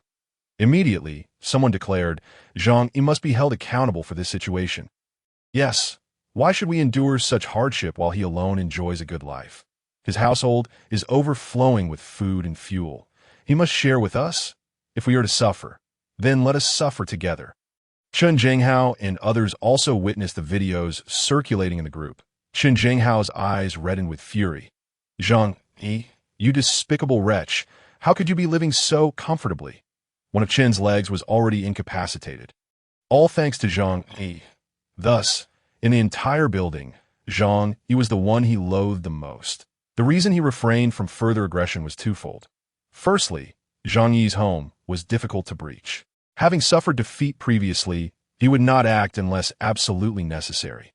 Secondly, he had no inkling of the vast resources Zhang Yi possessed. Otherwise, he would have relentlessly pursued an attack on Zhang Yi's home, disregarding his own safety. Within the group, the chat exploded with activity. Many began to tag Zhang Yi, demanding an explanation. "Zhang Yi, everyone is suffering so terribly, on the brink of freezing and starving. You have so much food and fuel to burn. Please share a little with us. Indeed, we will remember your kindness that I hope you do not take it for granted. Zhang Yi, we have been neighbors for many years. You cannot turn a blind eye to our suffering.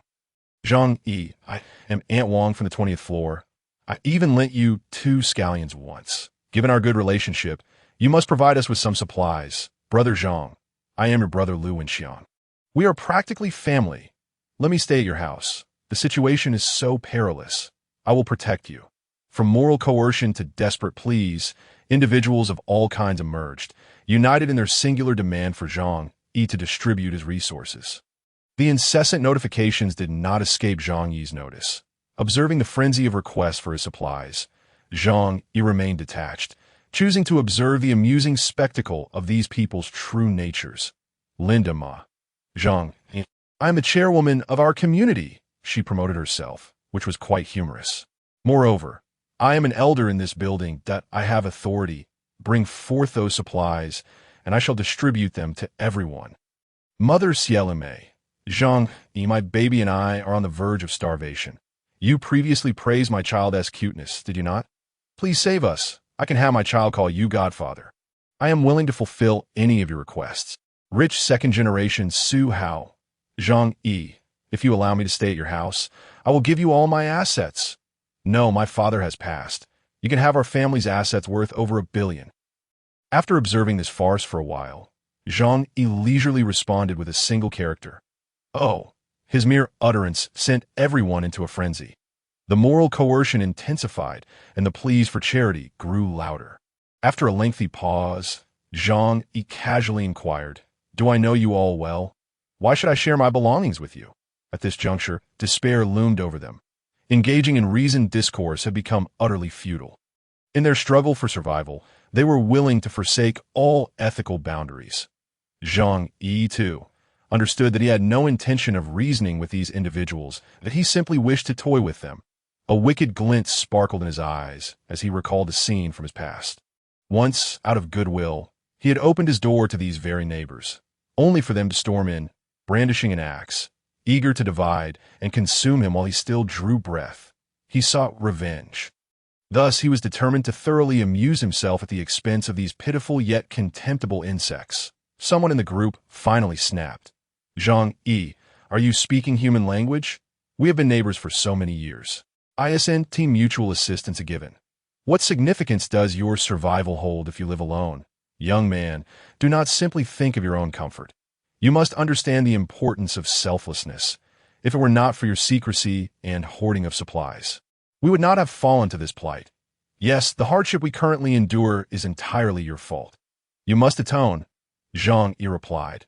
Oh, and then, below, a torrent of pleas and threats erupted, along with insults. They resembled passengers from a sinking ship in the icy waters of the Arctic, surrounded by circling sharks. Yet at that moment, they spotted a small fishing boat nearby.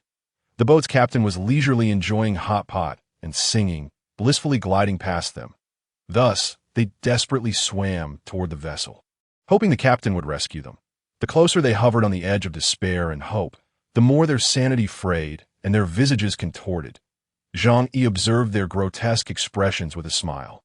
Retrieving a bottle of exquisite Australian yellow-footed rock wallaby wine from his temperature-controlled wine cabinet, accompanied by a serving of top-tier French foie gras. The pairing of red wine and foie gras is sublime. The bitterness of the foie gras melds beautifully with the tannins of the wine, enhancing the overall flavor, allowing even those unaccustomed to wine to savor its delights.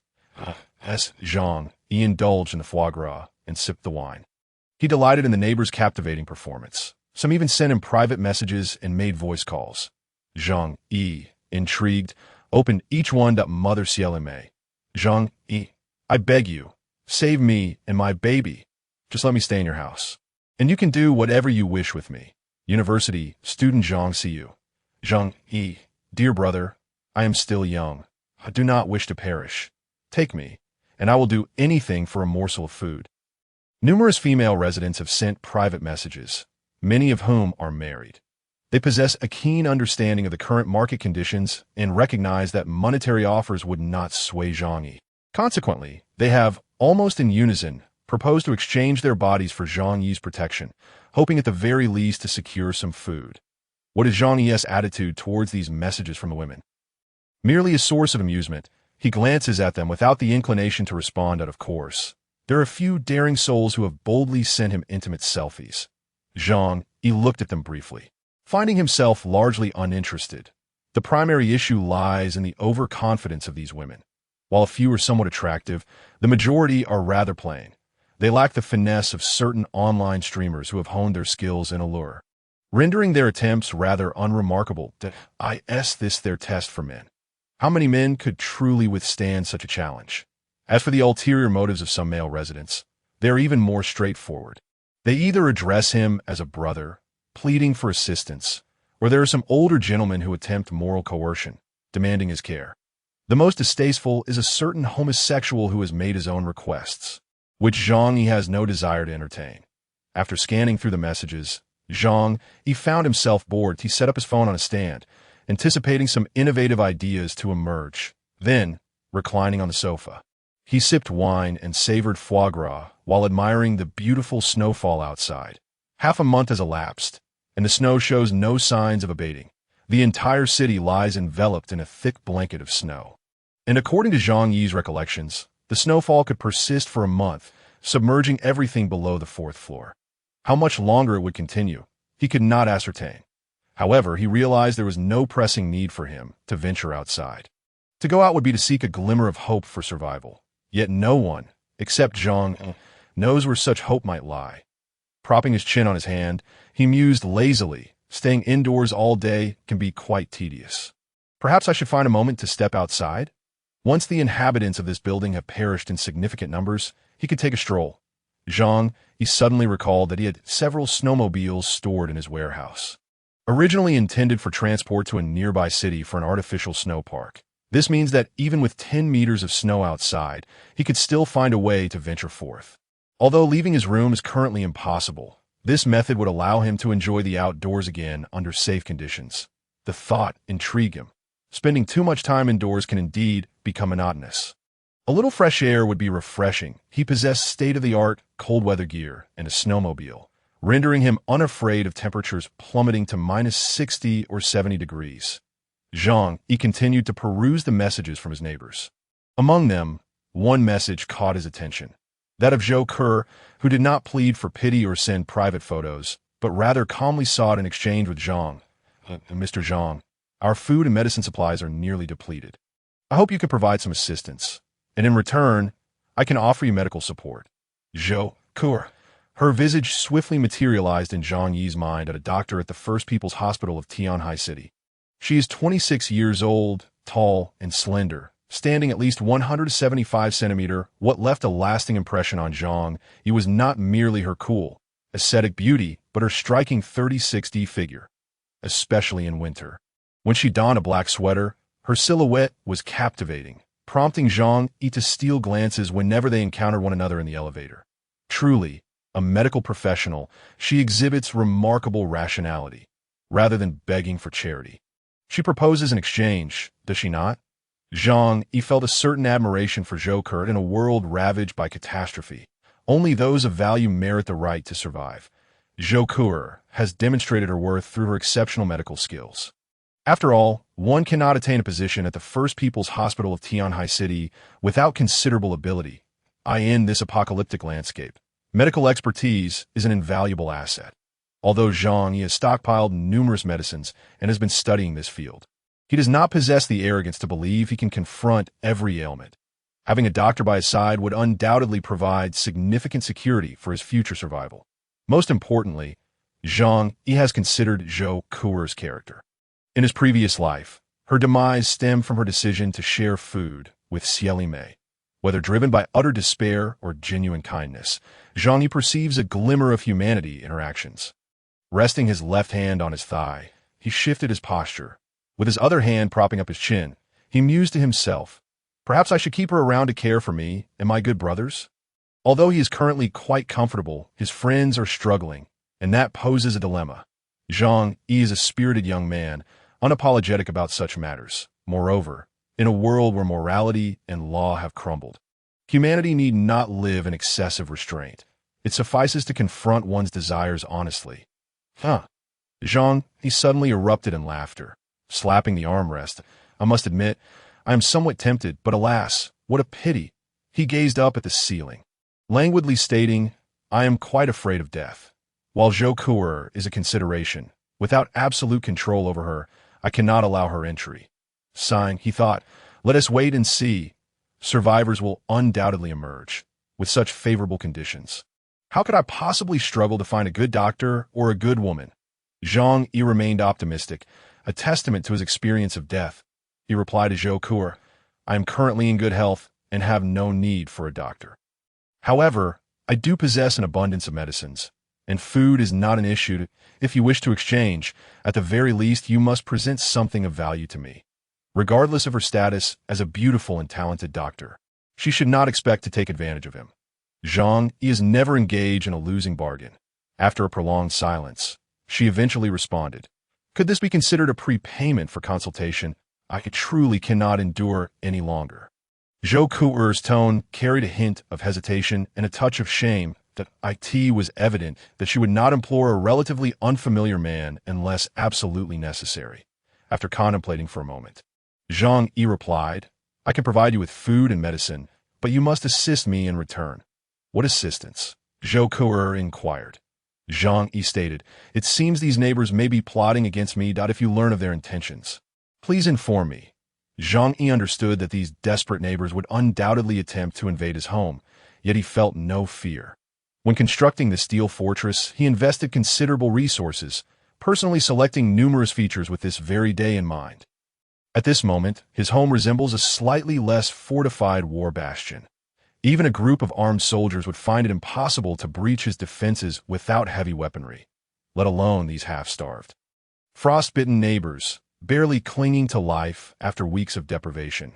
He proposed such a condition merely to create an excuse for Zhou Kuer. Furthermore, having an insider would provide an additional layer of security, allowing him to prepare accordingly.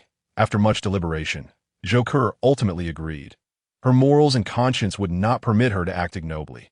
However, the malicious intent of the neighbors, driven by jealousy to rob Zhang Yi, struck her as far more reprehensible. Therefore, she chose to aid him. Zhang Yi stated, very well, I will need to see your useful information first, and then I will provide you with what you seek. From this point forward, it will depend on your performance. Zhou Kuer replied, understood. She is a woman of kind heart, yet she is by no means foolish, unwilling to naively demand unconditional assistance from Zhang Yi. Their conversation reached a standstill at this juncture. Zhang Yi cast a glance at the group chat, where the messages had surged to an alarming 99, relentlessly tagging him, subjecting him to moral coercion and intimidation. Zhang Yi, where have you been? We demand an answer. Will you hand over the supplies in your possession or not? Some had begun to grow impatient.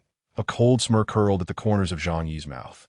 It seemed they had resolved to launch a forceful assault on his home. Go eat shit, he replied with a chuckle. Instantly, the chat erupted in a cacophony of insults, unleashing every vulgarity imaginable. Zhang Yi remained unfazed. Challenging, if you have the guts, come at me. Having already experienced the act of taking a life, he felt no guilt and was indifferent to the prospect of taking more. Very well, Zhang Yi. This is of your own making. Do not claim we did not afford you a chance. You selfish and despicable wretch. From this moment forth, you shall bear the consequences of your actions. The barrage of insults gradually subsided. It was evident that they, much like their prior dealings with Chen Zhenghao, had avoided Zhang Yi and formed a separate group to strategize their attack on his home. Zhang Yi inhaled deeply, a flicker of tension and exhilaration igniting in his gaze, his body quivering with anticipation. Even though he understood that his home was an impregnable fortress, facing an onslaught of over 100 people was enough to induce a measure of anxiety. Yet that thrill ignited the fiery blood coursing through his veins. He had longed to personally teach a lesson to those who had once sought to divide his fortunes. A glint of white light flickered in Zhang Yi's eyes as his weapons materialized in the living room. 5 steel crossbows, 3 professional-grade compound bows, over 290 crossbow bolts, and 300 arrows. Additionally, there were 2 large metal boxes filled with a variety of melee weapons, a machete, a 1.2-meter pry bar, a baseball bat, and hunting knives.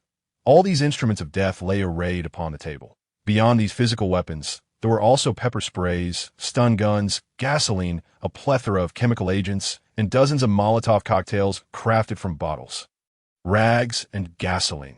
Zhang Yi's gaze shimmered with a chilling intensity. Let as many as wish to come. I welcome them. As Zhang Yi had anticipated, once the neighbors realized he would not surrender his supplies, their fury erupted. Sun Jichao established a new group chat, pulling in all the surviving residents except Zhang Yi. They even included Chen Zhenghao.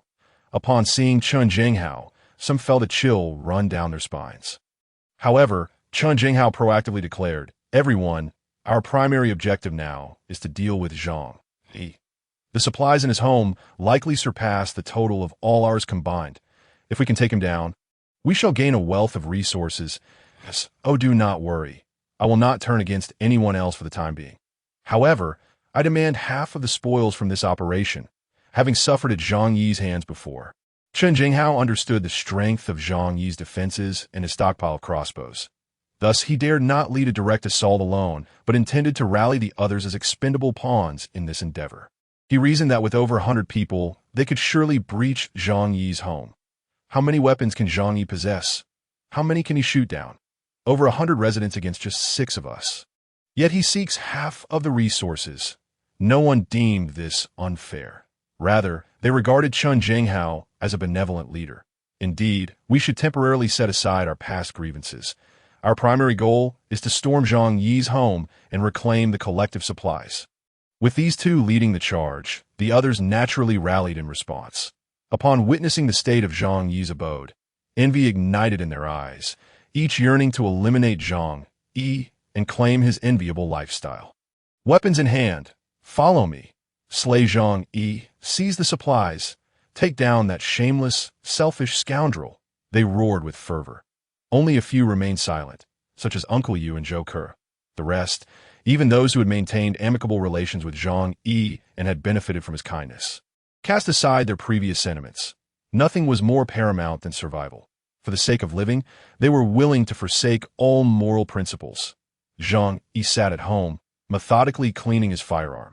This was no alien concept to him, having frequently utilized it at the shooting range. Furthermore, in the month preceding the apocalypse, he had intensified his training. Hitting targets at close range posed no challenge to T that moment. Zhou Ke sent him a message. They are planning to come to your house. Upon reading it, Zhang Yi simply replied, "Oh." Noted. Zhou Ke, seated on her own sofa, frowned at Zhang Yi's calm response. She tightened the 2 layers of blankets around her, curling her snow-white feet deeper into the warmth. They must have visited every household. After seeing your video, they've gone mad. Don't you think you should devise a plan?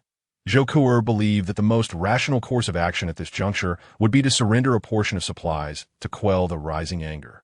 Otherwise, no matter how formidable one might be, it was impossible to withstand such a multitude. Over 100 individuals could easily dismantle a house. Zhang Yi smiled, refraining from elaborating further. Remember, do not come over this time. I will remind you only once. Then, just sit back and enjoy the show. Zhou Ke furrowed her brow. Her curiosity piqued. She could not fathom the source of Zhang Yi's confidence in facing off against an entire building of over 100 people.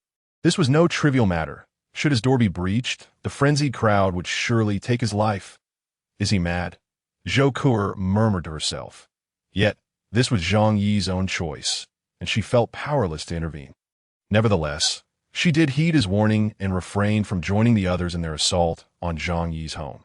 She was a person of moral integrity, unwilling to partake in the exploitation of another's misfortune, be it Zhang Yi's or that of any other neighbor. Zhang Yi remained at his home, calmly awaiting the arrival of the frenzied neighbors. His expression was grave as an array of weapons lay before him. At that moment, he received a message from the doorman. Uncle Yu, Xiao Zhang, you should run. They are coming for you with weapons. A warmth spread through Zhang Yi's heart. In such times, it was rare to find a good soul. He replied, Uncle Yu, rest assured, I can handle this. Uncle Yu fell silent for a moment, seemingly realizing that there was nowhere to flee at this point. Resistance was his only option. Xiao Zhang, I hope you can survive. I apologize. I may not be able to assist you this time. Uncle Yu felt deeply ashamed. He had indeed benefited from Zhang Yi's kindness. When Zhang Yi had advised him to stock up on supplies, he had managed to gather a decent stock of instant noodles and sausages at home. His living conditions had improved as a result. Yet now, witnessing Zhang Yi surrounded by such a hostile crowd, he felt utterly helpless. Zhang Yi reassured him, Your decision to refrain from joining them speaks to your goodness. It's fine. You need not concern yourself with my affairs. Uncle Yu's choice was undoubtedly the wisest. Rushing to aid Zhang Yi now would likely result in a brutal demise at the hands of the over 100 residents. After a brief exchange with Uncle Yu, Zhang Yi exercised caution, avoiding the divulging of details about his home. One must always remain vigilant, regardless of who the adversary might be. He would not place complete trust in anyone. Soon after, Zhang Yi felt the ground beneath him begin to tremble slightly. Outside, a resounding rumble echoed. They've arrived. Zhang Yi remarked calmly. He was acutely aware that it was the sound of hundreds of people surging up the staircase. Yet, Zhang Yi resided on the 24th floor. The elevator has succumbed to a power failure, leaving these unfortunate souls with no choice but to ascend the stairs, undoubtedly exhausting them to their limits. Naturally, those arriving are not solely from the ground floor. At the very least, Zhang Yi, through the expansive surveillance screen monitoring the entire building, notices his neighbor from 2402 emerging with a kitchen knife and a wrench in hand. The couple next door consists of a young husband and wife, with the woman clutching the knife and hiding behind her partner. Both their eyes gleam with a predatory green light, fixated on Zhang Yi's door. It is evident that upon discovering their neighbor has been living a life of paradise for the past fortnight. Envy has consumed their hearts. A throng of people steadily converges, blocking the corridor outside Zhang Yi's door that a few individuals hold umbrellas overhead, shielding themselves from the possibility of Zhang Yi pouring cold water upon them. Before long, someone can no longer restrain themselves and rushes forward to pound on the door. Bang! Bang! Zhang Yi, get out here! If you wish to live, this is your final opportunity. Do not wait for us to break in, or it will be too late. Through the surveillance, Zhang Yi fails to spot Sun Jichao and the others, nor does he see Chen Zhenghao. The actions of those banging on the door confirm his suspicions. Sun Jichao and Chen Zhenghao have not divulged the true circumstances of his home. This indicates that their aim is to use the other neighbors as cannon fodder, to first bear the brunt of Zhang Yi's crossbow and high-voltage electric assaults. Zhang Yi, feeling no need for pleasantries, is well aware that he possesses ample energy. He is not concerned about conserving this trivial amount of electricity. He directly activates the high-voltage switch. The young man who had been furiously pounding on the door is instantly seized by an electric current, contorting his face in agony. The most terrifying aspect is that, due to the throng of over 100 people packed together, the entire hallway is in a state of human congestion. Thus, when he suffers the electric shock, a large group behind him is also affected. It's high voltage, get back! Those in the rear scatter as though bitten by a tiger, desperately trying to escape. Had they not been bundled in thick clothing, they would have had no chance of breaking free. Every individual receives a jolt from the high voltage, their muscles convulsing in pain. The person banging on the door, along with 7 or 8 others nearby, fare the worst. With no opportunity to escape, they are rendered charred and blackened by the electric shock. Others gaze at them in horror, yet none dare to offer assistance at a mere 10 seconds later. Zhang Yi cuts off the current. 9 individuals collapse to the ground, their bodies blackened, leaving their fates uncertain, whether alive or dead. Yet everyone comprehends that even if these individuals still draw breath, their current predicament renders them as good as dead. Eyes wide with terror, the crowd stares at the scene before them, stunned by the sudden loss of life in such proximity. The expressions of those electrocuted are grotesque, their eyes bulging in disbelief. Suddenly, a few women in the crowd can no longer bear the sight, shrieking as they bend over to vomit. Unfortunately, their stomachs empty, they can only retch bile that a sense of dread envelopes some, compelling them to flee. However, upon reaching the staircase, they find the corridor has been blocked by Chen Zhenghao and his henchmen. What do you think you're doing? Get back! Chen Zhenghao intones ominously, brandishing a firearm. The corridor is the sole escape route, and by obstructing it, Chen Zhenghao intends to force everyone to confront Zhang. Their demise would only serve to legitimize Chen Zhenghao's seizure of the resources they possess. Sun Jichao and his cohorts, nursing their ailments, are also present, observing the 9 lifeless bodies with chilling indifference. Clearly, they share the same ulterior motives as Chen Zhenghao. Seeing the fear etched on the faces of the crowd, Sun Jichao bellows. That despicable Zhang Yi is nothing short of a beast. He has brutally murdered his neighbors, brothers and sisters. We must avenge them by eliminating Zhang Yi. Fear not, everyone. Use wooden planks to batter down the door. Just avoid touching the door itself. He has few tactics left. He is at his wit's end. Once we breach this door, a cozy hearth and endless food await us. Sun Jichao's rallying cry ignites a fire in many eyes. Having endured hunger and cold for over half a month, they are willing to sacrifice everything for a morsel of food and a moment of warmth. Soon, someone retrieves a wooden beam, evidently pried from a wardrobe or bed. Brothers, strike with all your might. Break down the door and eliminate that son of a dog. Zhang Yi, a throng of individuals, wielding their makeshift weapons, begins to batter Zhang Yi's door with fervor. The violent clamor reverberates through the air, causing the cups on Zhang Yi's coffee table to tremble. Yet, Zhang Yi finds the excitement lacking that he retrieves a large Sennheiser speaker from an alternate dimension, connects it to his phone, and plays his favorite song. Make love, outside. As the crowd relentlessly pounds on the door, the interior resonates with a classic upbeat melody, further fueling their fury. Zhang Yi, your arrogance will be your downfall.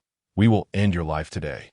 Avenging my brother, they lift wooden stumps, intensifying their assault. However, after dozens of strikes, they sorrowfully realize that the door remains impervious, despite the combined strength of a dozen grown men, amounting to over 1,000 pounds of force. Only faint white marks and nearly imperceptible dents are left on the black iron door. The neighbors' spirits plummet. What kind of door is this? How can it be so sturdy? At this rate, when will we ever break through? Each person gasps for breath, laboring under the frigid temperatures of -70 degrees, and their inadequate meals leave them with little energy. After this exertion, many find their legs growing weak, necessitating a rotation among them. Yet at the current pace, it seems they would exhaust themselves without success at that moment. One individual steps forward, staring at the door for a prolonged period before exclaiming, "This is a bank vault door." This person, employed at the bank, quickly discerns the truth that a wave of despair washes over the crowd upon hearing this revelation, so it can't be broken through. The bank employee shakes his head grimly. Don't even think about using wooden planks. This top-tier vault door cannot be breached, even by explosives, without a key. Only the world's most elite locksmith has a chance of opening it. Meanwhile, Zhang Yi, armed with a crossbow, approaches the shooting aperture, observing the group outside as they chatter and plot their next move. This time, Zhang Yi has no intention of aiming carefully. Since they seek his life, there is no need for him to show mercy that he raises the crossbow and begins to fire. In no time. Several individuals are struck by the arrows and fall. Only then do those outside realize the peril of Zhang Yi's weaponry. He is a weapon. Be careful, the surrounding crowd screams, hastily attempting to disperse.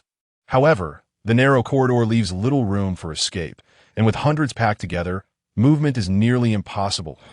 In their panic, they stumble over one another, creating chaos.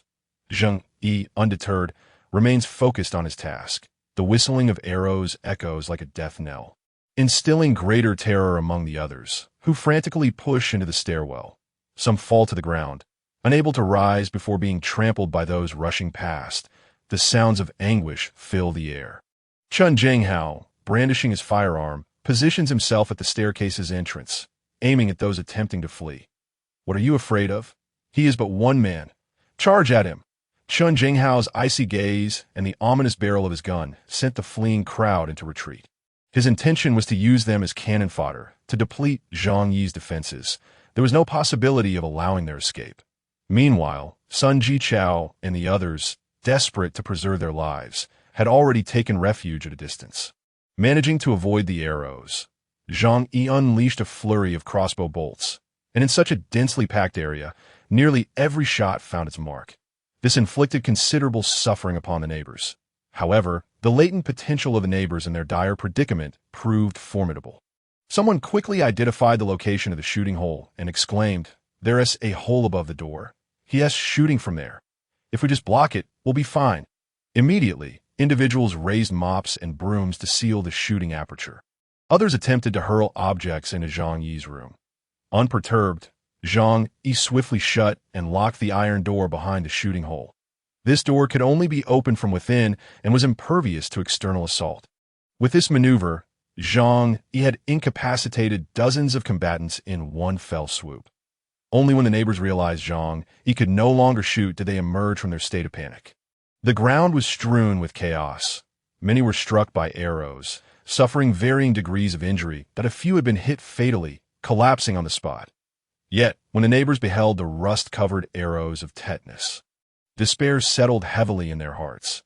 They understood that survival was unlikely for all those injured. Some, having lost loved ones, wept bitterly while vocally cursing Zhang Yi, "You despicable scoundrel. You're so shameless. Come out, if you have the guts, Face me one-on-one. You demon, I will fight you to the death. Zhang Yi, I will kill you. Yet, the only response was the explosive rhythm of the upbeat music emanating from within the room. Only after love do we comprehend its profound depth. Only after loss do we understand what to cherish. Outside, the air was filled with shouts and curses, while inside, the music played on, serving as Zhang Yi's brazen provocation to all. In truth, it was precisely that. After discharging dozens of crossbow bolts, Zhang Yi felt a slight ache in his hand and retreated to the kitchen, retrieving a bottle of cola from the fridge, which he guzzled down, exclaiming, "Ah, refreshing." He then resumed his vigil over the movements of the crowd outside through the screened AT that moment, witnessing the impenetrable fortress of Zhang Yi's front door. The neighbors felt a mixture of anxiety and despair. What could they do? It was then that Sun Jichao called out, "Everyone, don't panic. I have a plan." The crowd turned towards him. Observing Sun Jichao limping toward them, clutching his injured leg, he pointed at the wall of Zhang Yi's house and said with a grin, "The door is made of alloy. We can't break it down. But this wall is made of bricks and cement, right? I refuse to believe we can't smash it." Upon hearing this, the eyes of the crowd sparkled with newfound hope. "Of course, if we can't break down the door, we can break the wall. With our numbers, it won't take long to bring it down. Ha. Zhang Yi, you scoundrel, you certainly didn't anticipate we had this plan." Inside the house, Zhang Yi raised an eyebrow upon seeing the neighbors suddenly bursting with excitement. The music was too loud for him to discern their words.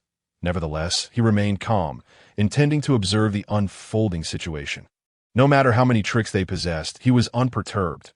After all, none could rival his own. After pouring a month's worth of effort into constructing such an indomitable fortress, if it were to be easily breached, then Zhang Yi would indeed deserve his fate.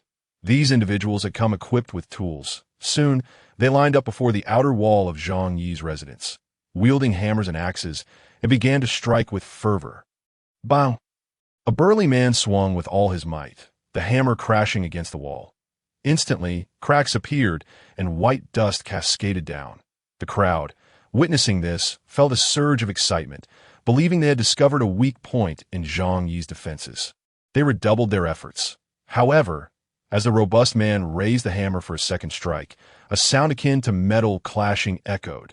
Ping! The man let out a cry of agony, the hammer slipping from his grasp as he staggered back. Collapsing onto the ground, the onlookers gasped in horror as they beheld the long gashes that had opened on his hands, blood oozing forth, quickly congealing in the frigid air, a sight most unsettling. What was happening? The crowd was baffled. What sort of wall could withstand such force? One among them approached, brushing aside the dust. When he glimpsed the material behind, he nearly dropped his jaw. This wall was also forged from steel. The crowd was taken aback, converging to inspect. Indeed, after peeling away the outer layer of white dust, they uncovered thick, black metal beneath, identical in composition to the door point. One person could not contain their exasperation and shouted to the heavens. "Why is this happening? Who constructs a house with steel walls? I refuse to believe this entire house is made of iron." Some could no longer bear the weight of despair and resumed striking at other areas with their hammers. Several joined in, hoping to uncover a flaw in the wall's surface. Yet regardless of their angle of attack, they found only the same unyielding steel barrier. In the living room, Zhang Yi scoffed disdainfully. "You think of problems I hadn't already considered? My apologies, but my walls are crafted from 20 centimeters of high-grade steel. Not even artillery could breach them. Why would I fear your pitiful hammers and axes?" Zhang Yi's greatest virtue was his fear of death, which compelled him to address every conceivable issue. During the initial inspection, he meticulously checked every inch, hammering at the structure to ensure his peace of mind. After all, the psychological trauma of having been invaded in a past life lingered heavily. He was determined never to endure such a fate again. The sounds of hammering continued outside, and Zhang, finding it excessively noisy, activated the room's noise-canceling feature to prevent the outside crowd from using the tumult as cover for their attacks. After about 20 minutes, the clamor finally subsided. The building's occupants stared vacantly at the imposing metal wall before them, their hearts colder than the icy weather outside. It loomed like a merciless fortress, severing their hopes of acquiring supplies. How could this be? Why would someone construct a house like this? Some covered their faces, breaking down in despair. A young couple among the neighbors lamented. I knew they were renovating, but I never imagined it would turn out like this. Surely, there are not many normal families who would build such a house. Sun Jichao, Zhou Peng, and Gu Jiaoyang had bloodshot eyes. If the entire apartment complex could not breach Zhang Yi's defenses today, they would be left to await their demise. Sun Jichao bit his lips so hard that it drew blood, oblivious to the pain. Zhang Yi already foresaw the snow disaster. Everything he has done was to thwart us. Sun Jichao furiously pointed at Zhang Yi's house, his voice rising in anger. The neighbors cast glances at him, weeping as they cursed Zhang Yi. You despicable coward, Zhang Yi, only thinking of your own survival. With no regard for the rest of us. If we all perish, what meaning is there in your continued existence? If you're the last person left, will you not feel lonely? One day, you will be engulfed in endless regret and self-reproach for not warning or aiding us. Can you sleep at night? Do you not feel guilty? Some, seeing no recourse against Zhang Yi, began to console themselves with a misguided sense of hope. Mark my words, one day, the heavens will bring you to justice. Zhang Yi, if we die because of you, you will forever be haunted by your conscience, living in torment. Little did they know, Zhang Yi was reveling in his own contentment within his home, hardly regarding these familiar strangers. Chun Jinghao stood at the back, wielding a gun and supervising. Upon observing the fully metallic wall, he sensed the complexity of the situation. At this moment, his interest in others waned. All he desired was to seize Zhang Yi's residence. What are you all so anxious about? This is merely the beginning. Even if their walls are forged from iron, what about the ceiling? The floor? I refuse to believe he has constructed an iron box. Chun Jinghao coldly addressed everyone. Zhang Yi, monitoring through surveillance, nodded in approval. This fellow's intellect was quite commendable. However, he sighed and shook his head, muttering, Alas, I am not foolish. Upon hearing Chun Jinghao's words, the neighbors hurried to the floors above and below Zhang Yi's residence. They hammered with hammers, chopped with axes, chiseled with chisels, and struck with wooden poles. In short, they employed every available means. They were a mere 20 centimeters away from their hope for survival, and their objective was to breach that distance. Yet soon they found themselves ensnared in a deeper despair. Their astonishment. Zhang Yi's abode truly resembled an iron box. No angle, above, below, left, or right, was left unsealed by thick iron plates in this power outage devoid of electric saws, drills, or any other tools. It seemed that unless they abstained from food and water for a year, there was no hope of breaking through these walls. Chun Jinghao and his companions labored tirelessly throughout the morning. Yet upon peeling away the wall and flooring, they discovered a formidable barrier of thick steel plates.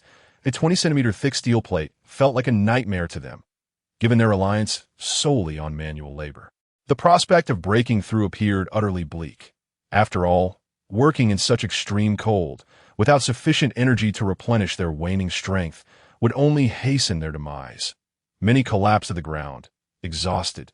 The sounds of gurgling filled the air as they clutched their emaciated bellies, hunger threatening to conquer them entirely. However, little sustenance remained. Some individuals, noticing their neighbors through the gaps in their clothing, caught glimpses of pale flesh. A terrifying thought suddenly surged through their minds. Was that not meat? As this horrifying notion emerged, a wave of icy dread washed over them, compelling them to expel the thought from their minds. Yet, once such an idea took root, it inadvertently offered a grim option in their dire predicament. They understood well that if it came to that day, cannibalism would undoubtedly ensue. Was there truly no way out? Sun Jichao's face twisted in agony. He felt as though his arm had begun to fester. Without antibiotics and lacking even ordinary anti-inflammatory medication, he could not effectively cleanse his wounds. Residual rust clung to his injury. In this predicament, death seemed almost inevitable. Damn Zhang, why must you be so cruel? How can your solitary existence outweigh the lives of so many? What harm would it be to sacrifice yourself? Sun Jichao yelled to the heavens, despair warping his very soul. That moment, a neighbor of Zhang Yi suddenly emerged. Perhaps you can attempt the balcony. During their renovations, they converted the balcony into a floor-to-ceiling window, which is largely comprised of glass. There might be a chance to break in. The other residents were unable to see the rear of Zhang Yi's home. But his neighbor could. Building 25 had some floors with a balcony, and Zhang Yi's 24th floor just happened to feature a modest platform, often used for gardening and airing bedding.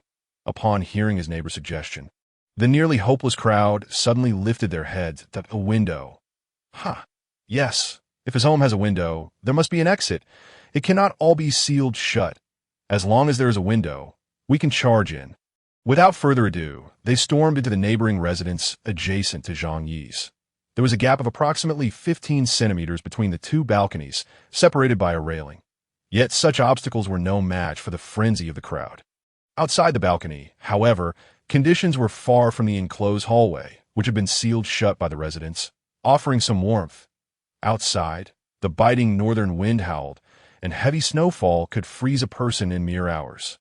Chun Jinghao and the others paid no heed to this. As long as they could breach Zhang Yi's dwelling, they believed they could seize everything. With frenzied cries, they leaped onto Zhang Yi's balcony like madmen. Zhang Yi, of course, noticed the unfolding scene. The two sides exchanged glances for barely a second. The neighbors then swung their tools and began furiously striking the massive floor-to-ceiling window. Meanwhile, Zhang Yi leisurely dragged his white recliner to the window. Reclining without haste, and poured himself a steaming cup of coffee. The small balcony quickly became crowded with over a dozen individuals. Their faces were pale, resembling living corpses, and combined with their frenzied, distorted expressions, they bore no semblance of vitality. Zhang Yi mused that if zombies truly existed, they would likely resemble this very sight. Bang! Bang! Bang! Clink! The dull thuds echoed against the floor-to-ceiling window, braving the snow and wind. This group of lunatics relentlessly hammered at the glass. Even if they accidentally struck their own hands, they felt no pain, allowing blood to flow freely before congealing. Previously, the yearning sensation while smashing the walls had not been sufficiently pronounced. Yet now, separated by just a layer of glass, they perceived more clearly the luxurious nature of Zhang Yi's life. Inside, a roaring fireplace blazed, while Zhang Yi lounged in his white recliner, dressed in simple clothing, akin to a wealthy landowner. Beside him stood a steaming cup of freshly brewed coffee, likely a cappuccino. Given the ample froth, the coffee table was cluttered with an array of weapons, but that was not the focal point. The true highlight lay beneath the coffee table, where a large assortment of half-eaten snacks lay discarded. Potato chips, hamburgers, cola, pizza, roasted chicken, Peking duck, and even oil-splashed noodles. These delectable items drove the neighbors on the balcony to the brink of madness. Having been away from such indulgences for merely half a month, they reacted as if they had encountered a long-lost father. Roar. Their excitement rendered them speechless, resorting instead to frenzied howls to express their exhilaration. They then intensified their efforts, pouring every ounce of strength into shattering the window. Zhang Yi, cradling his coffee, reveled in this spectacle that he merely remarked, "Who says glass is inherently weaker than metal?" The cost of this wall was exorbitant. For the sake of quality of life, I rejected the proposal of the Dragon Security Company to utilize metal here. Instead, I invested heavily in a custom-made wall of bulletproof glass for the floor-to-ceiling window. He recalled the words of Wu Huiren, the manager of the Dragon Security Company, who had noted that such a thick wall was not designed to withstand bullets but cannonballs. The bulletproof glass used in the vehicles of Western Head's estate was of this very material. Yet its thickness was but a fraction of Zhang Yi's wall. Indeed, as the crowd continued to hammer away, they soon sensed something amiss. Initially believing it to be acrylic glass, they thought they could shatter it with a few vigorous strikes.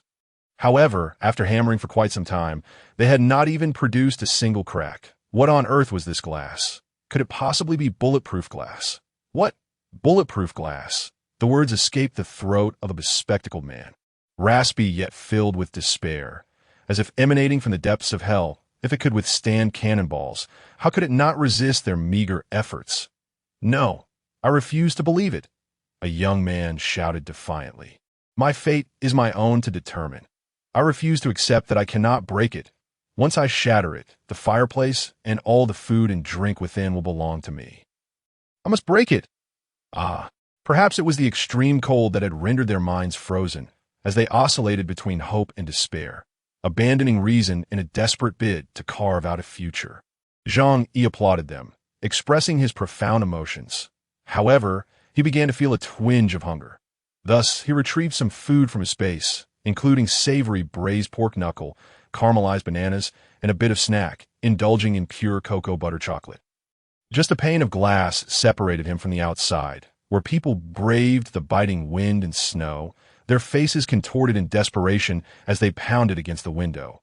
Meanwhile, on the other side, Zhang Yi reclined leisurely in his chair, savoring his delectable treats. This stark contrast rendered the neighbors outside nearly frantic with envy. They cursed vehemently, their voices hoarse and their eyes bloodshot. Zhang Yi, just wait. I'll make you pay. Once I break this glass, you're done for. You despicable, selfish scoundrel. Your time to be arrogant is running out. Today is your day of reckoning. All this delicious food and hot coffee. It's all mine. All mine. Upon hearing this, Zhang Yi raised his coffee cup in a mocking salute. Go on. Keep at it. Before long, the group outside began to tire. After all, they were on the 24th floor, with the fierce wind and heavy snowfall causing their body temperatures to plummet. They had to rotate every 10 minutes or so. Yet, half an hour passed, and the glass only bore a few minor scratches. Their despair deepened. But, separated by a transparent barrier, witnessing Zhang Yi's comfort only fueled their jealousy. Preventing them from giving up, after another half hour, they were still trying. Zhang Yi noticed a few of Chen Zhenghao's lackeys among the crowd. Clearly, Chen Zhenghao could not afford to remain idle at such a moment. Zhang Yi sensed it was time to act. He rose from his chair and approached the coffee table, picking up a bottle. The glass outside was frosted over, and initially, the neighbors had no idea what he was holding, mistaking it for a beverage. However, in the next moment, they watched in astonishment as Zhang Yi produced a lighter and ignited something. Immediately, a hole appeared above them, and a fireball erupted from within as a means of retaliation. Zhang Yi's house featured shooting holes at both the front and back, and not just one. The bottle sailed through the air in a yellow arc, landing on the ground amidst the astonished gazes of the crowd. Crack! A sharp sound echoed, followed by a roaring flame. This was Zhang Yi's homemade Molotov cocktail. Even in sub-zero temperatures, gasoline could ignite fiercely, releasing heat. The gasoline splattered everywhere, igniting into a blazing inferno. The balcony was already cramped, and as gasoline soaked into the down jackets and thermal pants of the dozen or so people, flames erupted violently. A sardonic smile crept across Zhang Yi's face as he lit another Molotov cocktail and hurled it outside. Ah, fire, fire! The group, huddled together, found it difficult to leap to the neighboring balcony due to the separation of the structures. They were trapped, their bodies consumed by flames. Zhang Yi watched as they transformed into writhing fireballs. Some attempted to roll on the ground, trying to extinguish the flames with snowflakes, but such efforts proved futile. Gasoline could burn even when doused in water. Others desperately tried to climb over to the neighboring balcony. But in their haste, they lost their footing and plummeted from the 24th floor with a long, drawn-out scream. There came a resounding boom at that height. It was uncertain whether the snow below would cushion the impact. However, according to the principles of physics, even if he survived, he would be left with broken bones and ruptured organs. That was tantamount to death. Zhang Yi chuckled. At least falling to death is better than being burned alive. Bang! A grotesque face suddenly slammed against the glass, contorted in terror, glaring fiercely at Zhang Yi. Help me! Please help me! In excruciating agony, he cried out for Zhang Yi's assistance. Zhang Yi raised his coffee cup in salute. Help you? Not a chance. Go die, you worthless fool. The man emitted a despairing cry as he was utterly consumed by flames on the neighboring balcony. Another 60 or 70 individuals awaited their turn upon witnessing the hellish scene unfold. Their faces turned pale with fear. Help! Save me! I don't want to die. Please, a person engulfed in flames attempted to crawl over, grasping the railing in a bid for salvation. Just then, a man on this side acted without hesitation, delivering a brutal kick to his hands. Get lost. You're beyond saving. Don't drag us down with you. He kicked again, and the fiery man stubbornly refused to let go. Gritting his teeth, the man intensified his efforts, kicking again and again, even severing fingers in the process. The victim struggled for a moment, ultimately gazing at them in despair before slowly collapsing against the railing. A familiar burnt scent filled the air, reminiscent of summer strolls by the roadside. In no time, all of those dozen individuals perished. Some, who had initially suffered only minor burns and sought to escape, were blocked by their neighbors, fearing that the flames might engulf them. They chose to let the others perish. Others, in excruciating pain, leapt from the 24th floor. The raging fire, surprisingly, provided a strange warmth to those left behind. Gradually, they approached the flames, extending their hands to bask in the heat, their faces betraying a hint of furtive delight. After burning for over 20 minutes, the flames finally subsided. The neighbors gazed at the corpses below, a wave of terror washing over them. Confront Zhang Yi. They had already lost 30 or 40 lives. With no opportunity to breach the defenses from any angle, they pondered how to seize the resources Zhang Yi possessed. The air was thick with despair. Yet, another sentiment began to swell, growing increasingly potent, warping the neighbors' expressions. Among the starving individuals, none were willing to admit that a frenzied notion was slowly taking root within their hearts, causing their throats to constrict with unease. Suddenly, a woman burst into tears. "I can't take it anymore." After a long day of futile attempts to breach Zhang Yi's home, they found themselves in utter hopelessness. So many had died, yet Zhang Yi's walls and floor-to-ceiling windows remained unscathed. She suddenly rushed to the forefront, climbing onto Zhang Yi's balcony. Just as Zhang Yi anticipated another wave of attackers, she suddenly dropped to her knees before the glass. "Zhang Yi, I'm starving. Please, I beg you. Save me." Even a piece of bread would suffice. Not only her, but soon others followed suit, bowing and weeping as they implored Zhang Yi for a morsel of food. The sight was heart-wrenching, eliciting tears from witnesses. Most of those kneeling were women, striving to evoke Zhang Yi's sympathy. The wailing pleas from outside were incessant. Their foreheads bled from bowing so fervently, an utterly heart-rending scene. Zhang Yi sighed, stepping to the window and saying, "Please, there's no need for such theatrics. It pains me to see this." He then raised a steaming bowl of noodles. "Whenever I feel down, I crave something delicious." Slurp. Zhang Yi took a hearty bite, causing the neighbors to swallow hard with envy. The cries grew louder, their bowing more fervent. "Zhang Yi, we were wrong. We just want to live. Please grant us some food so we can survive like dogs. Whatever you wish for us to do in the future, we will obey." Zhang Yi lowered his head and continued to eat. In moments of hunger, being able to eat heartily is a profound joy. After consuming half a bowl of noodles, he casually placed the remnants in front of the floor-to-ceiling window.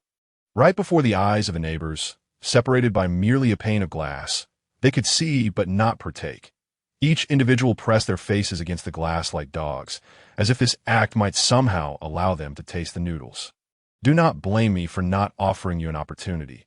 Whoever dares to venture over and bring me Qin Jinghao's head, I shall ensure that such noodles will fill his belly for an entire week." Zhang Yi, of course, felt no pity for these people. However, their incessant banging on the walls and chiseling at the windows was rather bothersome. Thus, it seemed far more entertaining to let them engage in a dog-eat-dog scenario. To turn upon one another, as Zhang Yi uttered these words, he simultaneously shared them in a large group chat, informing everyone in the building. The neighbors by the glass window displayed expressions of hesitation upon hearing his remarks. Qin Jinghao was armed. Seeking his head might very well lead to the loss of their own. Yet, if they found it challenging to deal with Qin Jinghao, how could they possibly contend with Zhang Yi?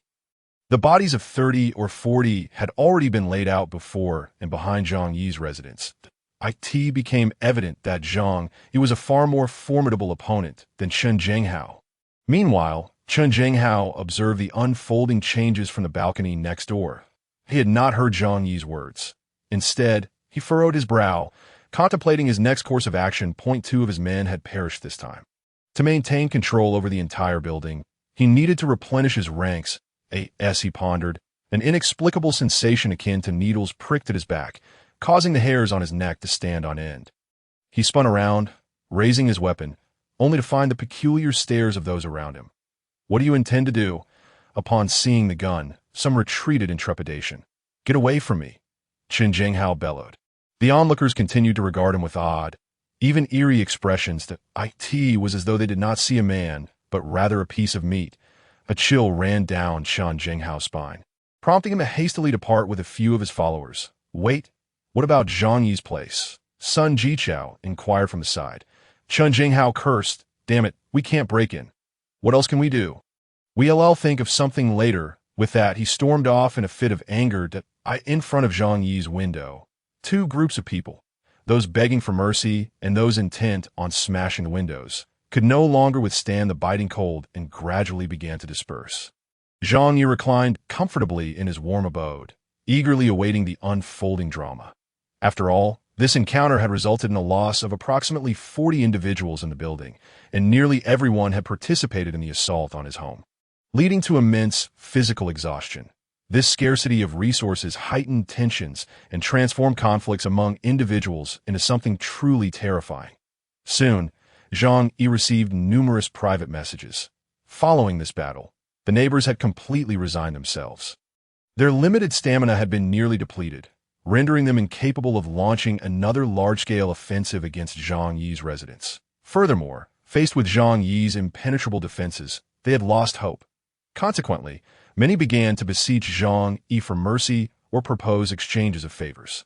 For instance, the wealthy heir Su Hao offered, "Zhang Yi, I can give you my girlfriend. All I ask is for some food.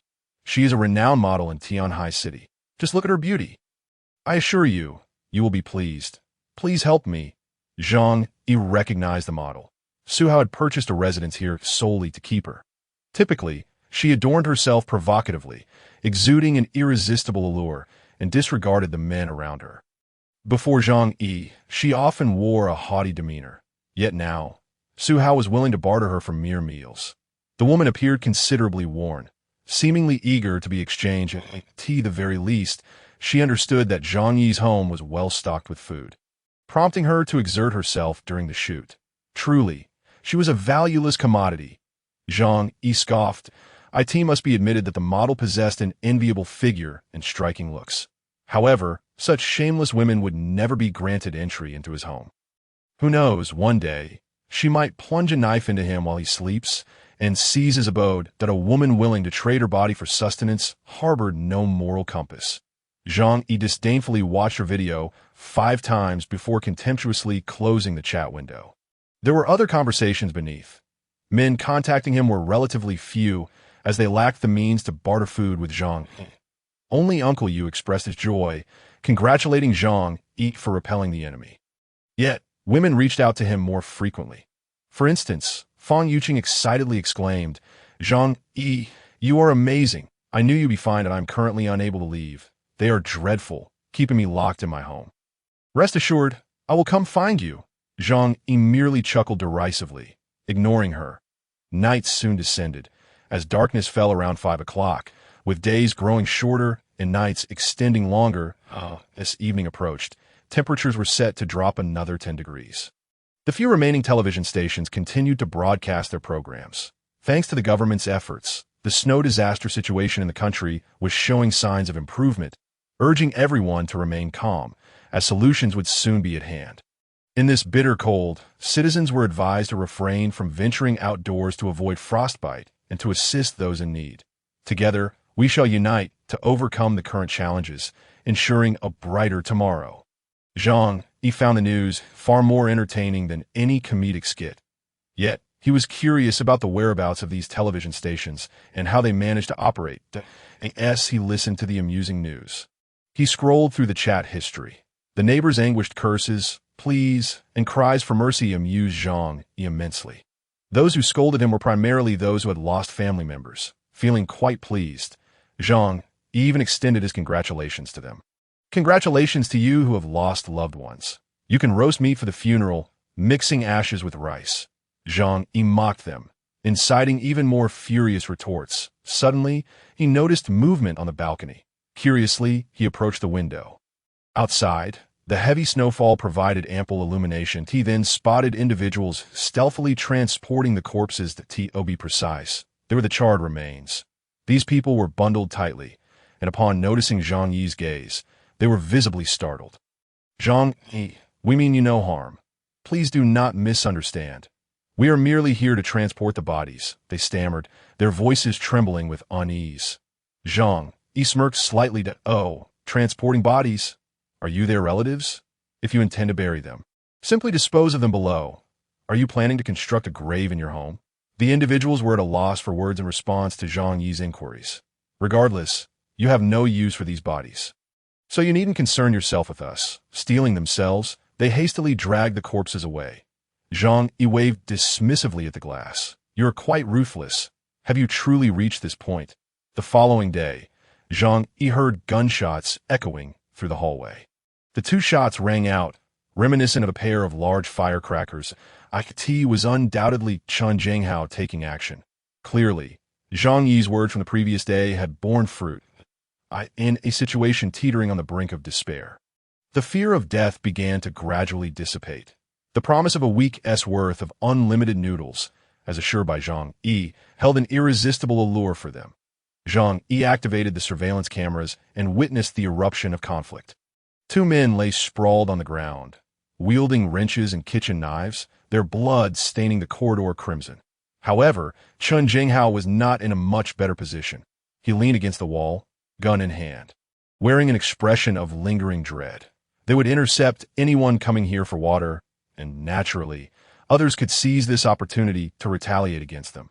Chen Jinghao instructed his subordinates to drag the two corpses away, and he swiftly returned to his residence, clutching his pistol tightly, his last remaining support. The bodies were dragged into the kitchen, and with a furtive glance, Chen Jinghao signaled to his underlings. His gaze was cold and ruthless as he sank into the frigid embrace of the sofa, which offered little warmth. Upon returning yesterday, he had seen the messages in the group chat, learning that Zhang Yi had placed a bounty on him. This revelation ignited his fury. He considered himself the hunter, while Zhang Yi was merely prey. How dare the hunted retaliate against the hunter? Yet he had underestimated the madness that desperation could incite. Early this morning, two desperate young men had come seeking his life. This stirred a sense of crisis within Chen Jinghao, yet simultaneously, it intensified his madness. "Die! I'll kill you all. If you wish for my demise, you must perish first," Chen Jinghao roared. After a moment of relaxation, he suddenly felt a sharp pain in his back. Summoning a subordinate, he asked him to inspect the source of his discomfort. The underling took one look and shouted, "Boss Hao, you've been stabbed in the back." A 30-centimeter gash marred Chen Jinghao's down jacket, the blood not easily visible against the dark fabric, only discernible upon closer inspection. The biting cold outside and the adrenaline coursing through him had masked the pain until now. Upon hearing his subordinate's words, he cried out in agony, "Those damn bastards dared to ambush me." Beads of sweat formed on his forehead as he hastily grabbed his phone, calling Zhou Ku. "Dr. Zhou, I've sustained an injury. Come quickly and help me bandage it." Shortly thereafter, Zhou Ku arrived at Chen Jinghao's residence, carrying a medical kit. Looking at this merciless villain, her eyes brimmed with disdain. Yet, to preserve her own life, she had no choice but to tend to his wounds. In truth, it was her previous treatment of Chen Jinghao's arrow wound that had prevented it from becoming infected. Despite her reluctance, faced with the gunman's threat, she had no alternative. "I want to help you for free," Zhou Ku stated coldly. Chen Jinghao chuckled, pointing toward the kitchen. "That I'll share a portion of the meal with you." Zhou Ku wrinkled her nose, catching a whiff of the overpowering stench of blood. Her expression shifted as she recognized the source of the foul odor, given her years of experience in the hospital. Suppressing her urge to retch, she replied icily, "No, thank you." Chen Jinghao smirked. "What a time to maintain your high ground. Dr. Zhou, one day you'll eat. If you refuse, you'll die." "I'd rather die," Zhou Ku said. Frowning, "I can't afford to lose you," Chen Jinghao lamented. Without Zhou Ku's earlier assistance, he might have lost not only a leg but his life as well. "Rest assured, if the day ever comes when I must consume you, you will be the last to go," he said, his gaze fixed on Zhou Ku, a fiery glint in his eyes. He had long coveted this beautiful woman, were it not for her current usefulness. He would have acted long ago. Zhou Ku ceased her words, focusing instead on treating his injury. Before long, The wound was hastily bandaged. She lifted the medical kit, preparing to leave. However, Chen Jinghao signaled to one of his subordinates, who immediately blocked the door. Zhouke's heart raced. "What do you intend to do?" Chen Jinghao replied, "Nothing much. You cannot leave until my injury is healed." At that moment, fear gripped Chen Jinghao as well. He was aware that countless individuals sought his demise and that he lacked sufficient medical supplies. Having a doctor nearby provided him with a semblance of security. Ignoring Zhou Ku's protests, he forcibly detained her. Shortly thereafter, his subordinates brought in a pot of cooked rice. The mere thought of what it might contain nearly made Zhou Ku retch. Thankfully, her experience in the hospital, frequently encountering the deceased, had steeled her against such horrors. Chen Jinghao insisted she partake in a meal, but she adamantly refused. He merely sneered, disregarding her rejection. In his mind, Zhou Ku was merely putting on airs. Eventually, she would succumb to hunger. This situation cannot continue. These cattle now dare to resist us, which places us at a disadvantage that we must eliminate that Zhang Yi fellow and seize his residence to ensure our safety in the future. His home resembles a fortress, brimming with supplies, enough to sustain us for several months. Perhaps by then, the snow disaster will have passed, Chen Jinghao declared to his subordinates. The men exchanged glances, uncertain. Boss, we've attempted to assault Zhang Yi's home multiple times, but every effort has ended in failure. It's like trying to breach a turtle-less shell. We simply cannot penetrate, Chen Jinghao retorted. I refuse to believe their home has no vulnerabilities, or that he never leaves. Here's the plan. We will move to the apartment next to his and take turns keeping watch. Soon as an opportunity presents itself, we'll eliminate him. Furthermore, residing on a higher floor offered added security. In this moment of confusion, the men nodded in agreement to Chen Jinghao's every word. Zhou Ku overheard their conversation. Seizing the pretext of needing to use the restroom, she slipped away to send a message to Zhang Yi, informing him of the situation. Upon receiving the news, Zhang Yi chuckled dismissively. You think I would ever step outside? That is simply impossible. Understood. Continue observing the situation from your position, as a doctor.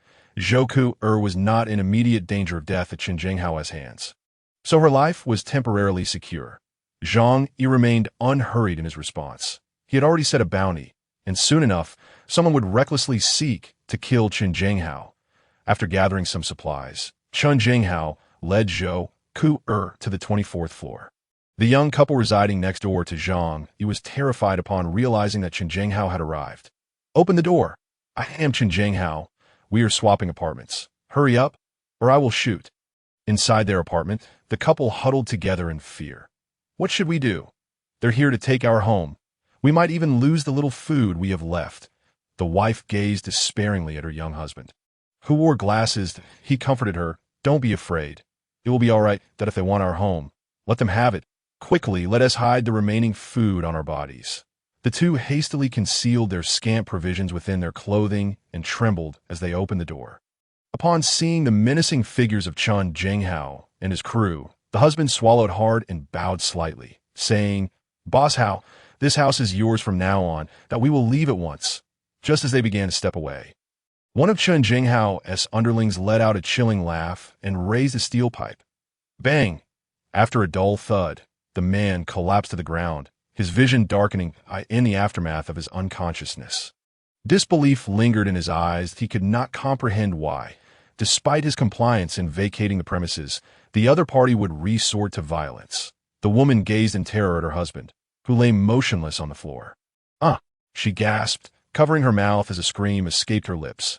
Another club struck her on the head point. Two small figures approached, uttering no words, rendering the couple utterly voiceless. Zhou Ku pressed her mouth shut, completely paralyzed by fear. This was her first encounter with murder. No matter how strong one's psychological resilience, maintaining composure was impossible. Chen Jinghao merely cast a glance at her, sneering, It's far too cold. They were bound to perish sooner or later. Dr. Zhou, you must grow accustomed to such occurrences. Having taken many lives, he had entirely lost his reverence for existence. Yet, there was one truth Chen Jinghao was reluctant to acknowledge. After being targeted by Zhang Yi's bounty and subsequently attacked, He found himself gripped by an unsettling fear. Thus, he felt compelled to suppress the various property owners with even more brutality, ensuring their submission. Zhou Ku'er stifled her nausea, choosing silence. Chun Jinghao swaggered into the house, instructing his lackeys to dispose of the couple. In the days that followed, Zhang Yi was constantly plagued by a cacophony of clanging sounds emanating from next door. He knew it was Chun Jinghao and his cohorts searching for weaknesses in his defenses. These men took turns monitoring the front door and rear windows of Zhang Yi's residence. Chun Jinghao assumed that Zhang Yi would at least venture out to dispose of trash or collect melted snow. Seizing any opportunity to eliminate Zhang Yi would allow him to seize all that rightfully belonged to him. However, he failed to consider that Zhang Yi possessed a vast alternate space, rendering water sources a non-issue. Nevertheless, Zhang Yi found it inconvenient to open the windows for garbage disposal, especially with a gun-wielding Chun Jinghao nearby. A reclusive individual like Zhang, a bit of extra household waste was inconsequential.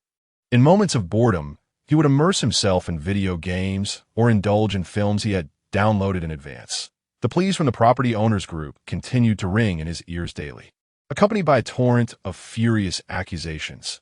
Zhang Yi, you heartless bastard, you could easily allow us to live a little longer. Why are you so selfish? You are destined to be alone for the rest of your life. Do you truly possess no heart? By refusing to aid us, you will live the latter half of your life engulfed in guilt and regret. In response to his neighbor's vitriol, Zhang Yi's approach was straightforward. He decided to broadcast himself dining live in the group chat, documenting his life for all to see. Hello, dear family. Tonight, I shall prepare a delightful dish of braised pork. With that, he tossed a hefty slab of pork belly, weighing at least 2 pounds, onto the cutting board. The neighbor's eyes turned red with envy. What kind of braised pork requires so much meat? If you can't finish it, don't waste it. Give it to me. Zhang Yi, you are inhumane. You are nothing but a beast. You do not deserve to enjoy that pork belly.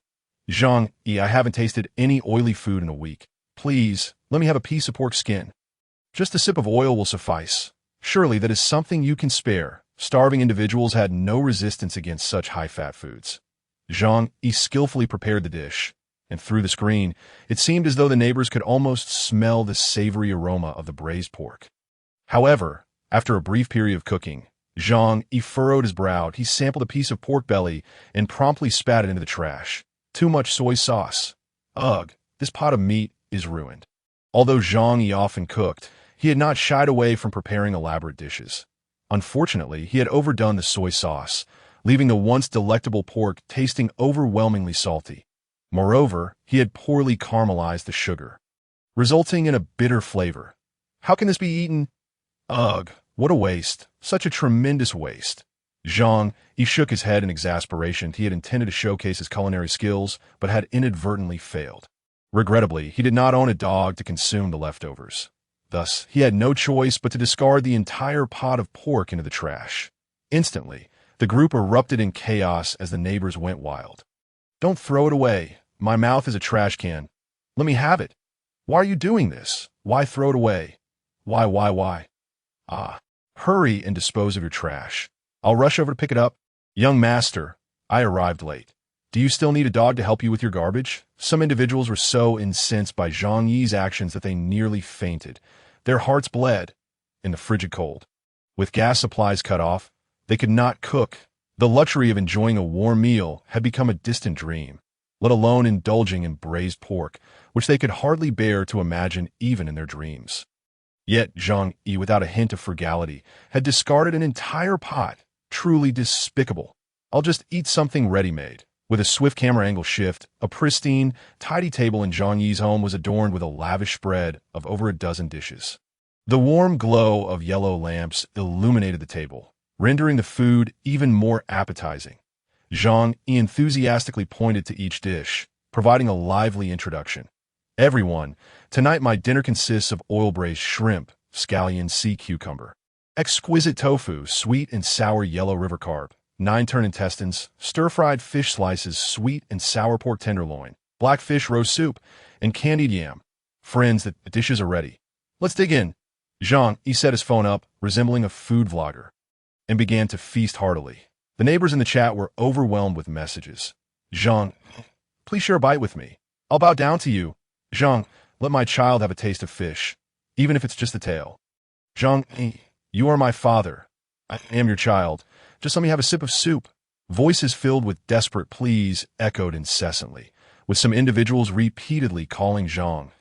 He paid them no mind, savoring his meal with delight. Observing the frantic expressions of his neighbors only made the food taste even better.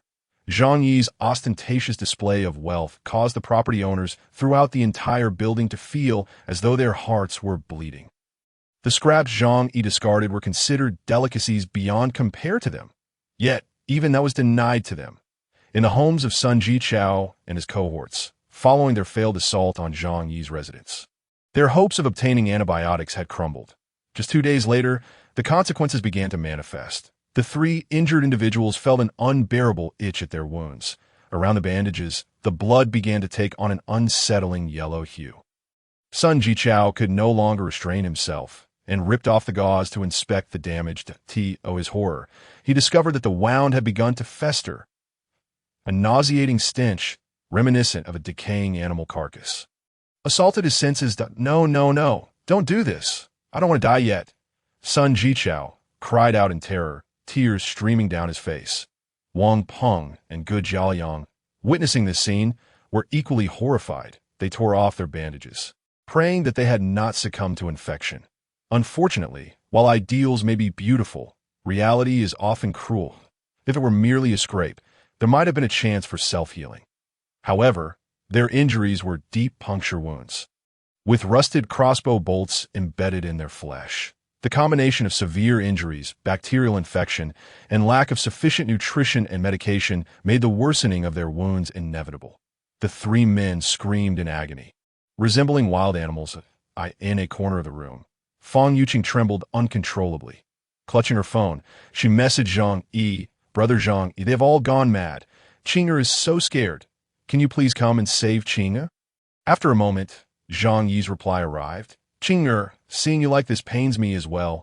However, I cannot leave. Chun Jinghao is right next door. Otherwise, you might as well come over.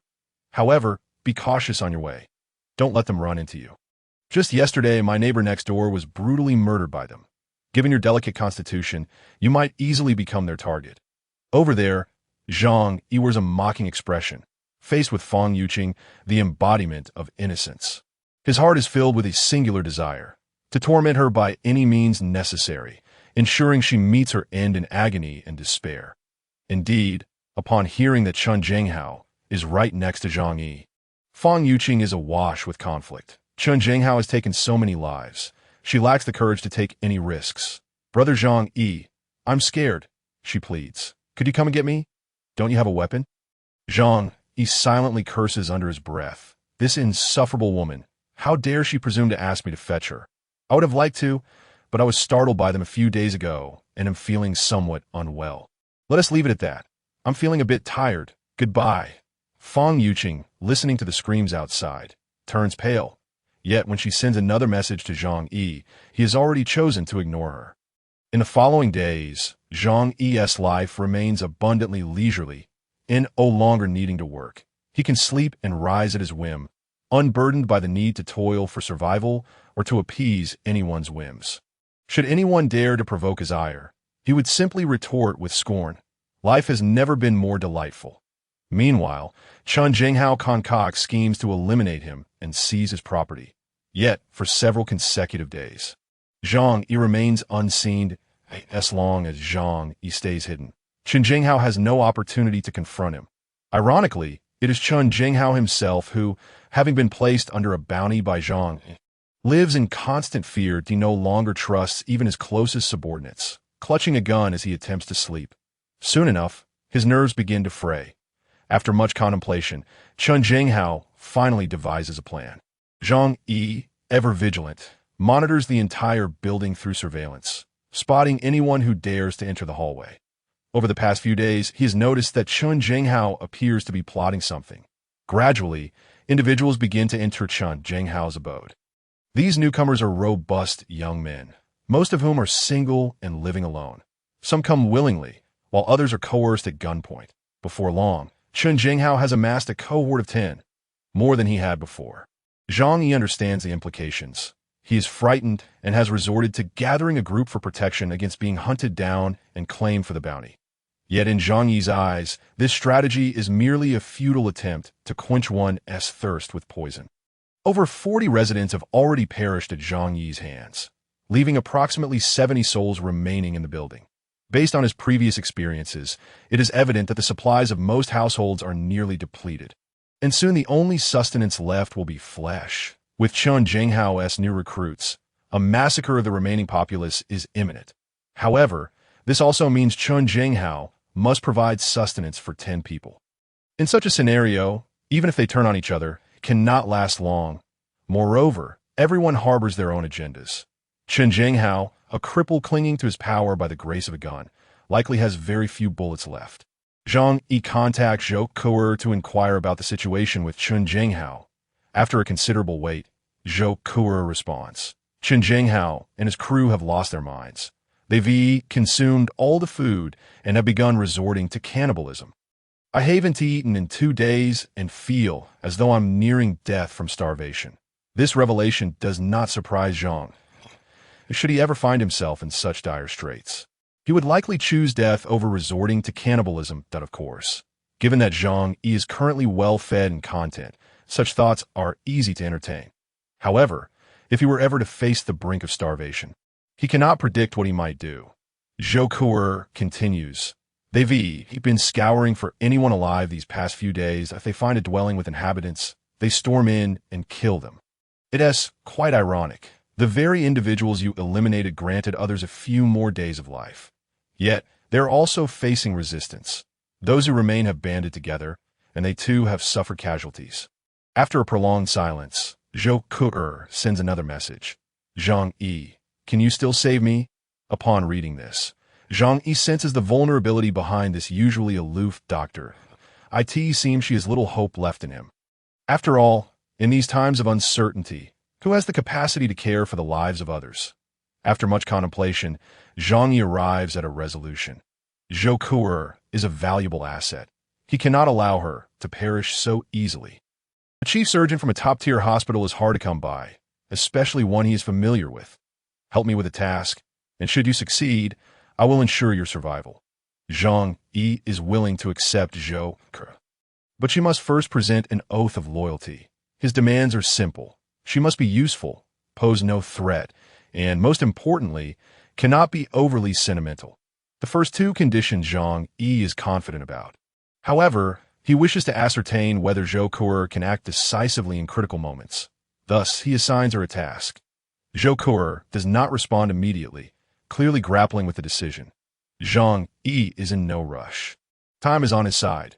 Should Zhou Kuer fail this trial, he will unhesitatingly abandon her. After all, Zhang Yi is in relatively good health. With a low probability of falling ill, he is also unlikely to venture outside, minimizing the risk of injury. But how much longer can Zhou Kuer endure? That remains uncertain. The next day, Zhang Yi rises at 10 in the morning after a good night's sleep.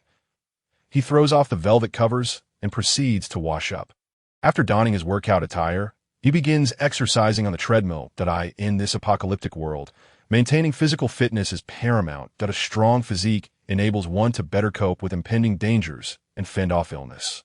He sweats profusely on the treadmill, running for an hour before stopping to take a hot shower. As he bathes, a sense of pride washes over him. It is worth noting that such indulgence is a luxury that many would envy in these times. Suddenly, a loud crash resonates from outside. Zhang Yi's gaze sharpens, and he quickly wraps himself in a towel and steps out. He soon hears a cacophony of insults, directed by Zhou Peng. Zhang Yi activates the surveillance. Witnessing Zhou Peng outside his door, wielding 2 kitchen knives, furiously hacking at his entrance. Zhang Yi, come out. You hide away in your house all day like a coward, a useless waste of space. Zhang Yi smirks. Yes, you're absolutely right. And what now? It is utterly laughable that a wretch, unable to sustain himself, would attempt to provoke Zhang Yi. It seems you are the one in a hurry, after all. Zhang Yi notes that Zhou Peng is striking the door with his left hand. Struggling to lift his right, that he realizes that Zhou Peng's arm has become infected. A closer inspection reveals the swelling of his arm. Zhang Yi approaches the door, hands in his pockets, and calmly states, "Zhou Peng, the sensation of infection is rather unpleasant. I sent it. During my biology class, our teacher taught us about wound infections. When the tetanus bacillus from rust enters your wound, it begins to proliferate like maggots on a corpse. Your arm's wound must be at least several centimeters deep. The outside temperature is frigid, yet your flesh burns with fever. The bacteria thrive in that warm bed, voraciously consuming your flesh. Soon, the wound will fester, oozing black fluid, and, as the bacteria multiply, your injury will only worsen. Ultimately, they may travel through your bloodstream and infest your entire body." Zhang Yi vividly recounted the events, and upon hearing them, Zhou Peng felt an intensifying pain in his arm. Cold sweat cascaded down his brow, as if he were besieged by bacteria intent on consuming him entirely. Although he was aware that Zhang Yi was deliberately trying to frighten him, the inner turmoil of fear proved insurmountable. Zhang Yi, I will kill you." Zhou Peng had succumbed to madness. His arm was indeed festering, and he understood that death was inevitable. Thus, he yearned for one last attempt, yet he knew this visit was destined for futility. In the adjacent room, Chan Jinghao's subordinates overheard Zhou Peng's frantic shouts and inquired, "Should we eliminate him?" Chan Jinghao pondered for a moment before replying, "Haven't you heard he's on the brink of death from infection? Would you dare consume the flesh of a dying pig?"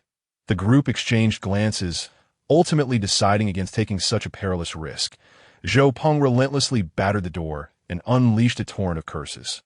Eventually, exhaustion overtook him, and he collapsed before Zhang Yi's door, pleading for mercy with tears streaming down his face.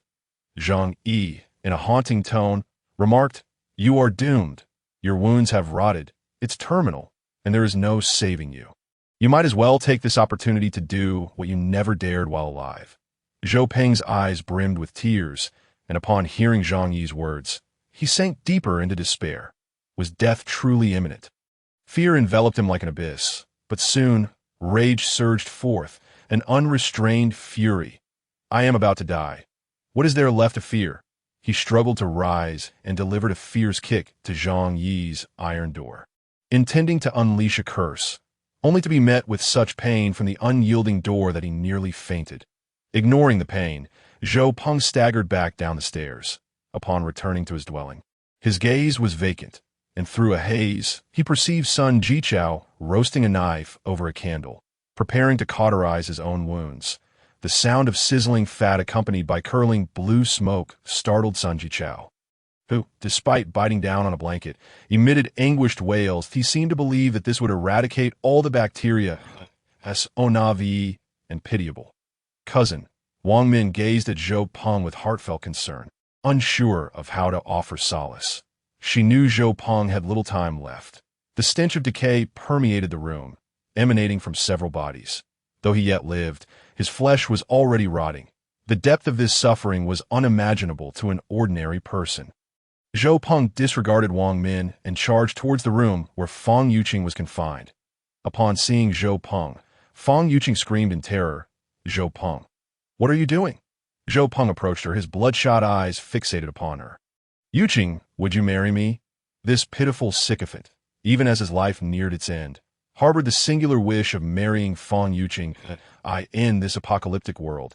How absurd yet profoundly humble was such a request. Fang Yuqing frowned, her eyes brimming with disdain. Instinctively, she pinched her nose. "No, I do not wish to." Zhou Peng's heart shattered. He had sacrificed so much for Fang Yuqing, even his own life, yet she had never felt an inkling of affection for him. "No, you love me. You must love me. I will have you. Before I die, I will make you my woman."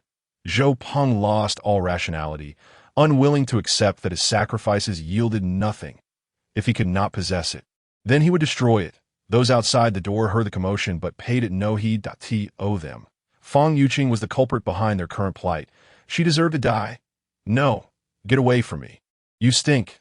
It's disgusting." Fang Yuqing berated him. "How dare you call me foul?" Zhou Peng, infuriated, suddenly tore off the bandage from his arm. That moment, his wound was grotesquely swollen, blackened and purple, oozing with a horrifying pus. He made a repulsive gesture clawing at the rotting flesh, then forced the putrid meat into Fang Yuqing's mouth. Take that! Take that! Fang Yuqing gagged violently, yet Zhou Peng persisted in shoving the decaying flesh into her mouth. Zhou Peng grinned maliciously, deriving an unprecedented satisfaction from witnessing his goddess subjected to humiliation. He ripped Fang Yuqing's clothing away, disregarding the frigid temperature of -60 degrees. Fang Yuqing lay there, devoid of strength to resist. Her eyes glazed over. However, as Zhou Peng removed his trousers, he was met with a cruel reality. He was utterly incapable of arousal, with temperatures plummeting to -60 or 70 degrees, coupled with his waning stamina. He was rendered ineffective. Get up! You must rise! In desperation, Zhou Peng employed every method he could conceive, yet none bore fruit. That area seemed to have lost all sensation. Fang Yuqing, observing his plight, mockingly taunted, "You truly are useless." A cry of despair echoed through the room, reminiscent of a teddy bear deprived of its lychee. After a night of profound reflection, Zhou Ke ultimately provided Zhang Yi with an affirmative response. She recognized this as Zhang Yi's test for her. Though perilous, she understood that without taking action, she would soon meet her demise at the hands of Chen Jinghao and his ilk. She had to make a stand. That evening, Chen Jinghao and his associates lounged in the living room, instructing a subordinate to prepare a meal in the kitchen. Zhou Ke, lurking in the corner, suddenly stood up and declared, "I will assist him." Chen Jinghao's gaze turned icy as he regarded her, a sinister smile creeping across his face. "Ha! I knew you couldn't resist." Zhou Ke stiffened, her blood nearly freezing in her veins. Chen Jinghao continued, 2 days without food is unbearable for anyone." "Dar, Zhou, it's not shameful to do what it takes to survive." Zhou Ke's heart eased slightly as she bit her lip and replied, "You are right. I do not wish to die. I want to live." Chen Jinghao, believing Zhou Ke had come to terms with her situation, nodded approvingly. "That is for the best. You are still of some use to me, that I certainly do not wish to see you perish too soon." Zhou Ke took a deep breath and silently turned to help in the kitchen. The kitchen was a gruesome sight, stained with blood. Even with her nose blocked, Zhou Ke could smell the overpowering stench. She suppressed her discomfort and approached to assist the subordinate cooking. The young man wore a vacant expression, uttering not a word, merely gesturing towards an axe and shattered furniture nearby, indicating she should chop wood for the fire. Zhou Ke complied without hesitation. In a time of energy scarcity, cooking required burning furniture for fuel that a makeshift stove had been assembled in the kitchen, atop which sat an iron pot as the fire ignited. The snow began to melt, turning into water. However, this melted snow was far from clear. It was murky and filled with impurities. Yet in these dire circumstances, having anything to eat was a blessing, and no one cared to be particular. Zhou Ke remained vigilant, observing the young man, while also keeping an eye on the happenings outside the kitchen. Beads of sweat began to form on her palms, for should her subsequent actions be discovered, her fate would be sealed. Moments later, the young man tossed ingredients into the pot, casually adding some seasoning. "Keep a close watch." The younger brother coldly tossed a remark before departing the kitchen.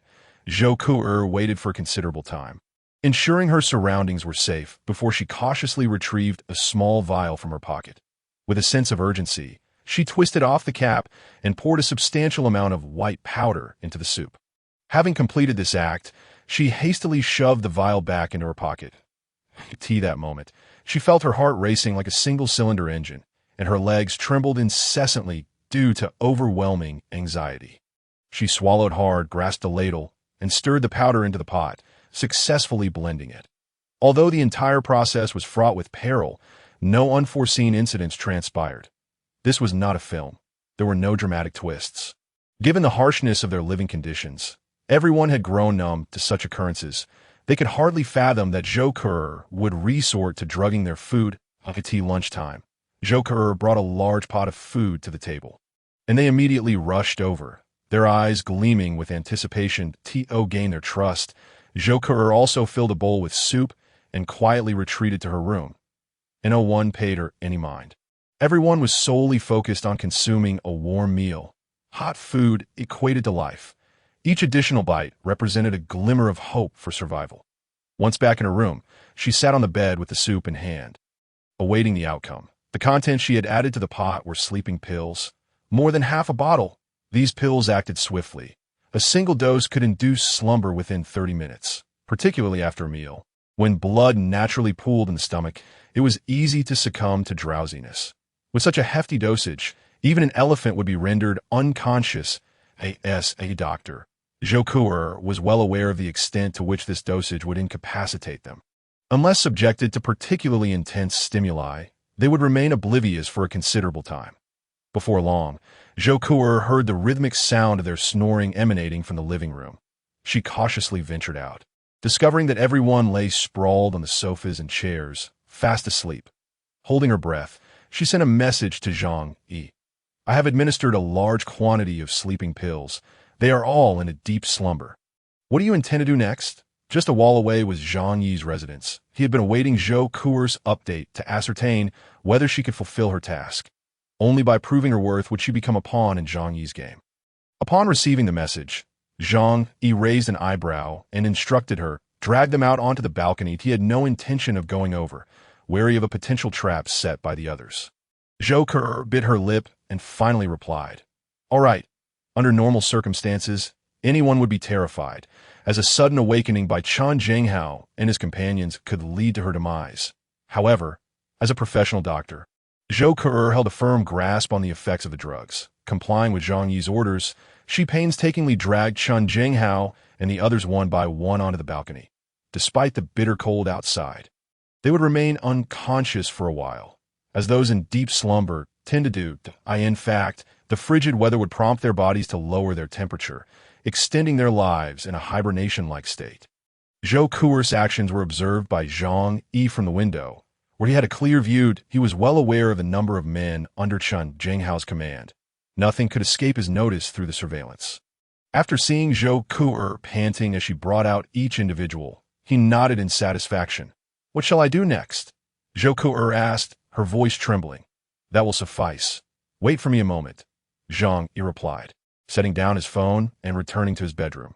After a moment of contemplation, he retrieved a thick winter coat from a different dimension and donned it. He then took 10 ropes, the thickness of a child's arm, and secured them around his waist. In one hand, he held a crossbow ready for use, while a machete rested on his back.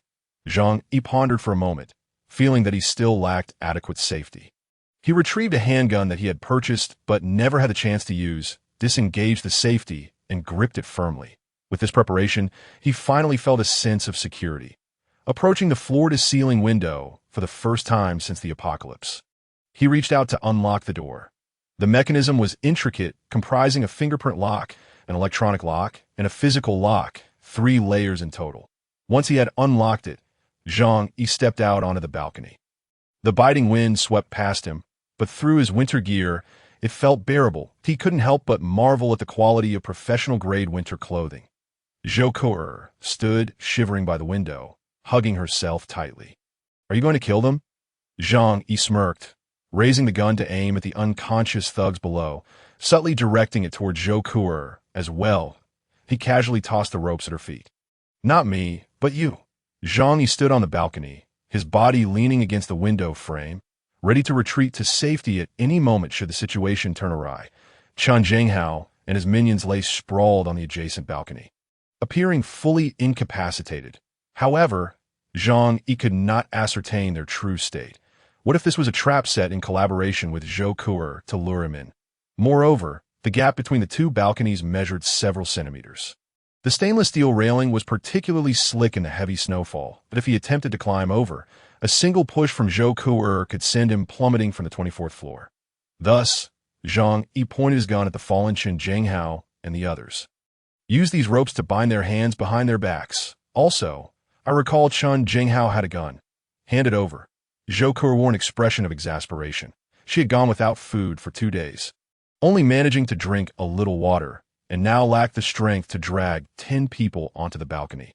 Seeing Zhang Yi's extreme caution, unwilling to assist her, she bit her cracked lips and retorted, You are being overly cautious. Caution ensures longevity. I won't take any risks. Zhang Yi replied nonchalantly. With no option under the threat of Zhang Yi's gun, Zhou begrudgingly complied with his instructions. She picked up the ropes and securely bound the hands of the individuals behind their backs. She retrieved the handgun from Chen Jinghao's pocket. Zhang Yi's gun was aimed squarely at her head. "Remove the magazine and toss it over here." Zhou looked at Zhang Yi and suddenly bit her lip, asking, "How can I trust you? What if after I do this, you deny everything?" Zhang Yi responded, "At this moment, you have no choice but to trust me. Only by trusting me can you hope to survive in this dire environment." After a moment of contemplation, Zhou realized that trusting Zhang Yi was her only viable option. She could not bring herself to breach her moral boundaries by resorting to cannibalism, which would inevitably lead to her demise. Following Zhang Yi's instructions, she disassembled the magazine and tossed it at his feet. Zhang Yi cast a sidelong glance, confirming it was indeed Chen Jinghao's gun, and then instructed Zhou, "Now, return to your room." Zhou cautiously made her way back inside. Her heart raced with tension. If Chen Jinghao and his companions were to awaken, Zhang Yi could retreat to safety, but she would face certain death. Yet, as Zhang Yi had stated, she had no alternatives. Once back in her room, Zhang Yi did not hasten to cross the balcony. He picked up the gun belonging to Chen Jinghao from the ground. Noticing the magazine still contained 3 bullets, Zhang Yi discarded the gun into the alternate space before returning to his room and retrieving a hose from the bathroom. He then directed the hose toward the group of individuals on the balcony. The decision to avoid gunfire stemmed from a desire to conserve bullets and to prevent attracting unwanted attention that could complicate matters. Splash! Water gushed forth from the pipe, splashing onto Chen Jinghao and his companions from a distance of 3 to 4 meters. The temperature difference between the indoor warmth of over 20 degrees and the outdoor chill of minus 70 degrees, nearly 100 degrees of variance, was staggering. The initially warm jet of water emitted steam as it shot out, yet upon contact with their bodies, it began to freeze instantly. Zhou, witnessing this scene from within the room, instinctively hugged her arms tightly. To perish in such an icy manner was indeed a cruel fate. At that moment, the chilling water gradually roused the group from their stupor. The icy deluge had seeped into their very beings, encasing them in frost. A young boy, his lips turning purple from the cold, let out a terrified scream. He attempted to rise, only to discover his hands were tightly bound behind him. Furthermore, the ground was coated with a thick layer of ice, causing him to slip repeatedly, rendering him unable to stand. Chen Jinghao, too, was jolted awake by the icy water splashing against his face. Bewildered, he soon realized he had been drugged. However, there was no time to ponder who was responsible. As the relentless cold water enveloped him like a frozen abyss, each prick of ice felt like 1,000 needles piercing every pore of his skin. Everyone regained consciousness, shrieking in terror. Yet, despite their desperate struggles, they could not rise, hindered by each other's presence on the balcony. Chen Jinghao roared, spotting Zhang Yi on the adjacent balcony, the very one directing the water at them. Zhang Yi finally emerged from the room, the once impenetrable window now ajar. Regrettably, his hands were bound, and his life was in imminent danger. "You've caused enough chaos. It's time for you to perish," Zhang Yi stated coldly. Chen Jinghao and his companions had nearly slaughtered half the residents of the building, nearly rivaling Zhang Yi himself. Allowing them to remain would only lead to further conflict. Although Zhang Yi was unafraid, it was prudent to eliminate potential threats. He would not gamble with his own life. What could be safer than the absence of adversaries? With their last reserves of strength, Chen Jinghao and the others struggled, yelling in defiance. However, they were utterly immobilized. The frigid water cascaded over their faces, invading their mouths and collars. Their clothes, drenched, solidified into rigid ice. 2 minutes later, they lay silent on the ground, their bodies turning blue and purple in spasms. 3 minutes passed, and they could move no more.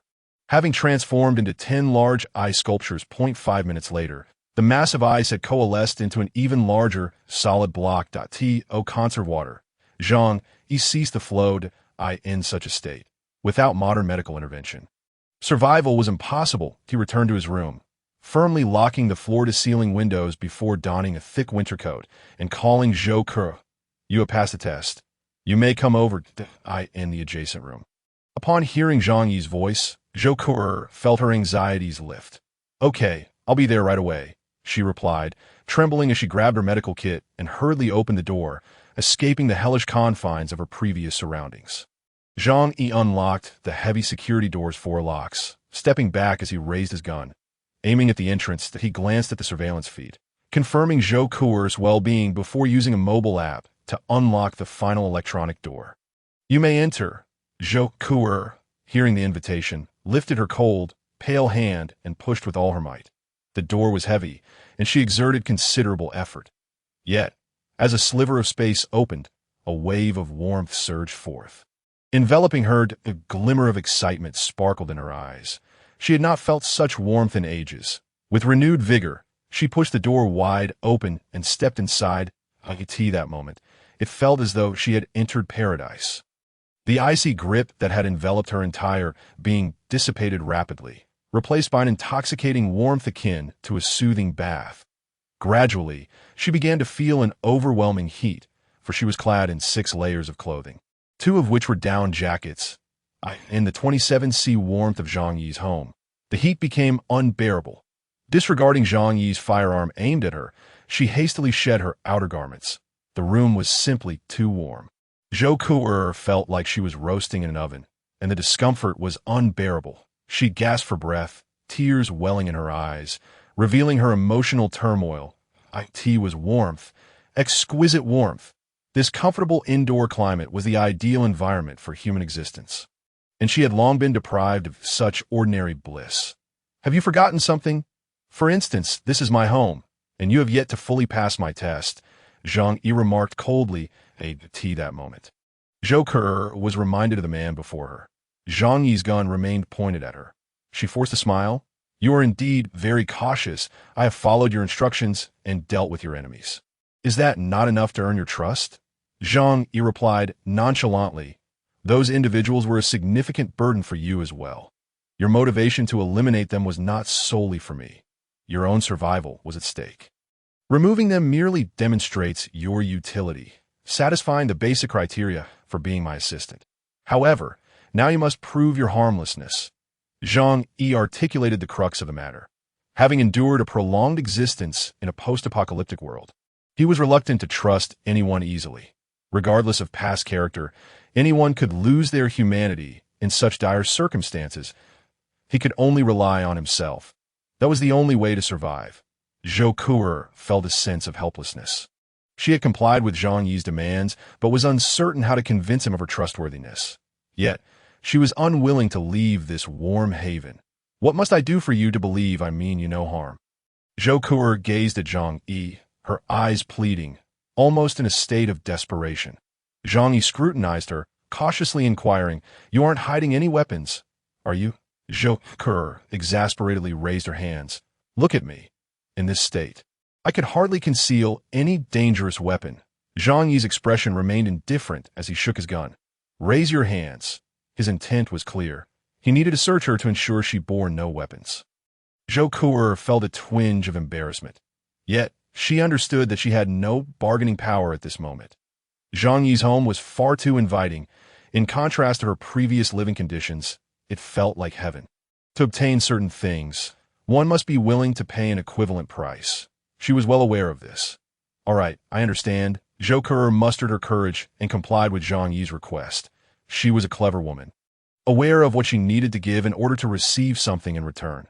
Zhang Yi's gaze was fixed on her, ensuring she did not produce any lethal weapons. This was purely for safety.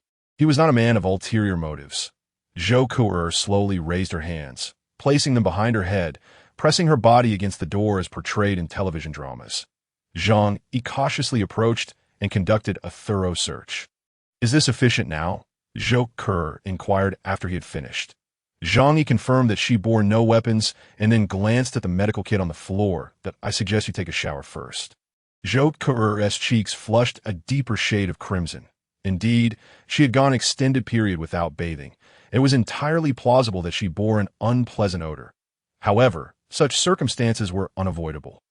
Overwhelmed by shyness, she dashed into the bathroom as if fleeing. Zhang Yi, rummaging through an alternate dimension, retrieved some women's clothing and tossed them outside the bathroom door. Here's some fresh garments for you. Feel free to try them on. I selected a set based on your measurements. If they do not fit, I shall find you something else. Having managed the warehouse for an extended duration, Zhang Yi had developed a keen eye and swiftly discerned the size of Zhou Kuer's attire. Inside the bathroom, Zhou Kuer softly acknowledged with a faint shortly thereafter. The sound of cascading water filled the air. Zhang Yi approached her medical kit, carefully opening it to inspect its contents. To his dismay, he discovered it was nearly devoid of medication, containing only a few rolls of nearly exhausted gauze and 2 unsealed syringes. After pondering for a moment, he picked up the syringes, stowed them away in his alternate space, and then closed the medical kit. He settled down on the sofa, patiently waiting for Zhou Kuer to finish her bath before resuming their conversation.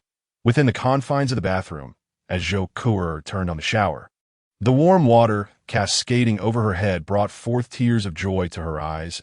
It is only upon losing something that one truly comprehends the essence of happiness. In her previous life, she had taken for granted the significance of the mundane. Yet, with the advent of the apocalypse, she now recognized the value of such simple treasures. After thousands of years of human civilization, the conveniences it provided had rendered them increasingly delicate. Having gone a fortnight without bathing, Zhou Kuer was particularly meticulous this time. Half an hour in her bath, she suddenly recalled that she was in Zhang Yi's home, prompting her to hasten her cleansing. For water resources had become exceedingly precious. However, Zhang Yi made no remarks nor urged her to hurry, for he had an ample supply of water. Even in extreme circumstances, an abundance of ice and snow lay outside, readily available for use. Human activity had come to a halt, and the natural snowmelt was remarkably pure, even potable. With a soft click, the bathroom door swung open. Zhang Yi glanced over to see a steaming arm emerging from within, retrieving the clothes he had placed outside. Moments later, Zhou Kuer emerged clad in sleepwear, her damp hair cascading behind her, exuding a breathtaking beauty. Zhang Yi, gun in hand, remained oblivious to her allure, his gaze still tinged with caution. Until he could ascertain the woman's reliability, he would not let down his guard. In this world of despair, even a seemingly fragile woman or child could pose a lethal threat. Thank you, Zhang Yi. I have not bathed in ages and feel as though I have wasted your water. You do not harbor any resentment towards me, do you? Zhou Kuer's expression bore the weight of embarrassment. Being in the home of a stranger, she felt an overwhelming sense of trepidation, especially knowing she knew so little about Zhang Yi's character. In such a situation, maintaining caution and respect was always prudent. She wished to avoid inciting his ire and facing expulsion from his abode. Transitioning from frugality to indulgence is a simple feat, but returning to the icy wilderness after experiencing the comforts of a safe haven is quite another matter. Observing Zhang Yi's continued vigilance, Zhou Kuer mused silently. No wonder he could navigate this apocalypse with such ease. Please, have a seat. Zhang Yi gestured towards the nearby sofa, his gun having been raised at some point without her noticing. Zhou Kuer obediently sat on the couch 2 meters away from him, her hands neatly clasped on her knees, resembling a well-behaved child. Listen closely. I allowed you to stay here because you hold some value to me. However, you must always remember that this is my home, and your presence here is a privilege I bestow upon you. Therefore, you must comply with all my commands. Should you defy me, I will not hesitate to cast you out. Any inappropriate actions towards me, should I uncover them, will result in your immediate demise. As Zhou Kuer absorbed Zhang Yi's cold declarations, she could not help but internally scoff. How utterly heartless. Although she understood Zhang Yi's reasoning behind his words, she wished he could express himself with a touch more warmth. It would have touched her heart. Little did she know, Zhang Yi had known tenderness, but his kindness had ultimately been squandered. Zhang Yi then pointed towards another room. Their residence was a 3-bedroom apartment, comprising a master bedroom for himself and 2 additional guest rooms. You will occupy that room. However, let it be known that every corner of this house is under surveillance. Thus, you will be perpetually within my watchful gaze, with no privacy whatsoever. The door is a security door. While it is not as sturdy as the main entrance, it is not easily breached by mere human strength. The key rests in my possession, and you will only be permitted to exit during designated times. But if you have any objections, Zhang Yi gestured towards the front door, You may leave at once. Zhou Ku'er had no intention of departing, and no matter how stringent Zhang Yi's conditions, this house represented a paradise compared to the brutal environment outside. She nodded in agreement. Very well. I shall heed your words. Zhou Ku'er's compliant demeanor pleased Zhang Yi immensely. Indeed, she was a clever woman, facilitating their communication. Had it been someone like Fang Yuqing or Lin Kaining, they might have caused a scene. They deserved to perish in this desolate world. Zhang Yi holstered his gun and adjusted the position of another. He regarded Zhou Ku'er, his tone softening slightly. You are astute. This will make our future interactions considerably smoother. You must comprehend the nature of the hell that exists outside. Beyond relying on me, you have no other path to survival. Therefore, I must share a secret with you. So listen closely. Zhou Ku'er's eyes widened in astonishment. That a secret? You are willing to share it with me? She believed that someone as cautious as Zhang Yi would not divulge secrets lightly. Zhang Yi replied, I share this secret to ensure your loyalty towards me. However, should you divulge it, I am not particularly concerned. After all, in this world, self-preservation is paramount, and I fear no one who might threaten me. He shrugged.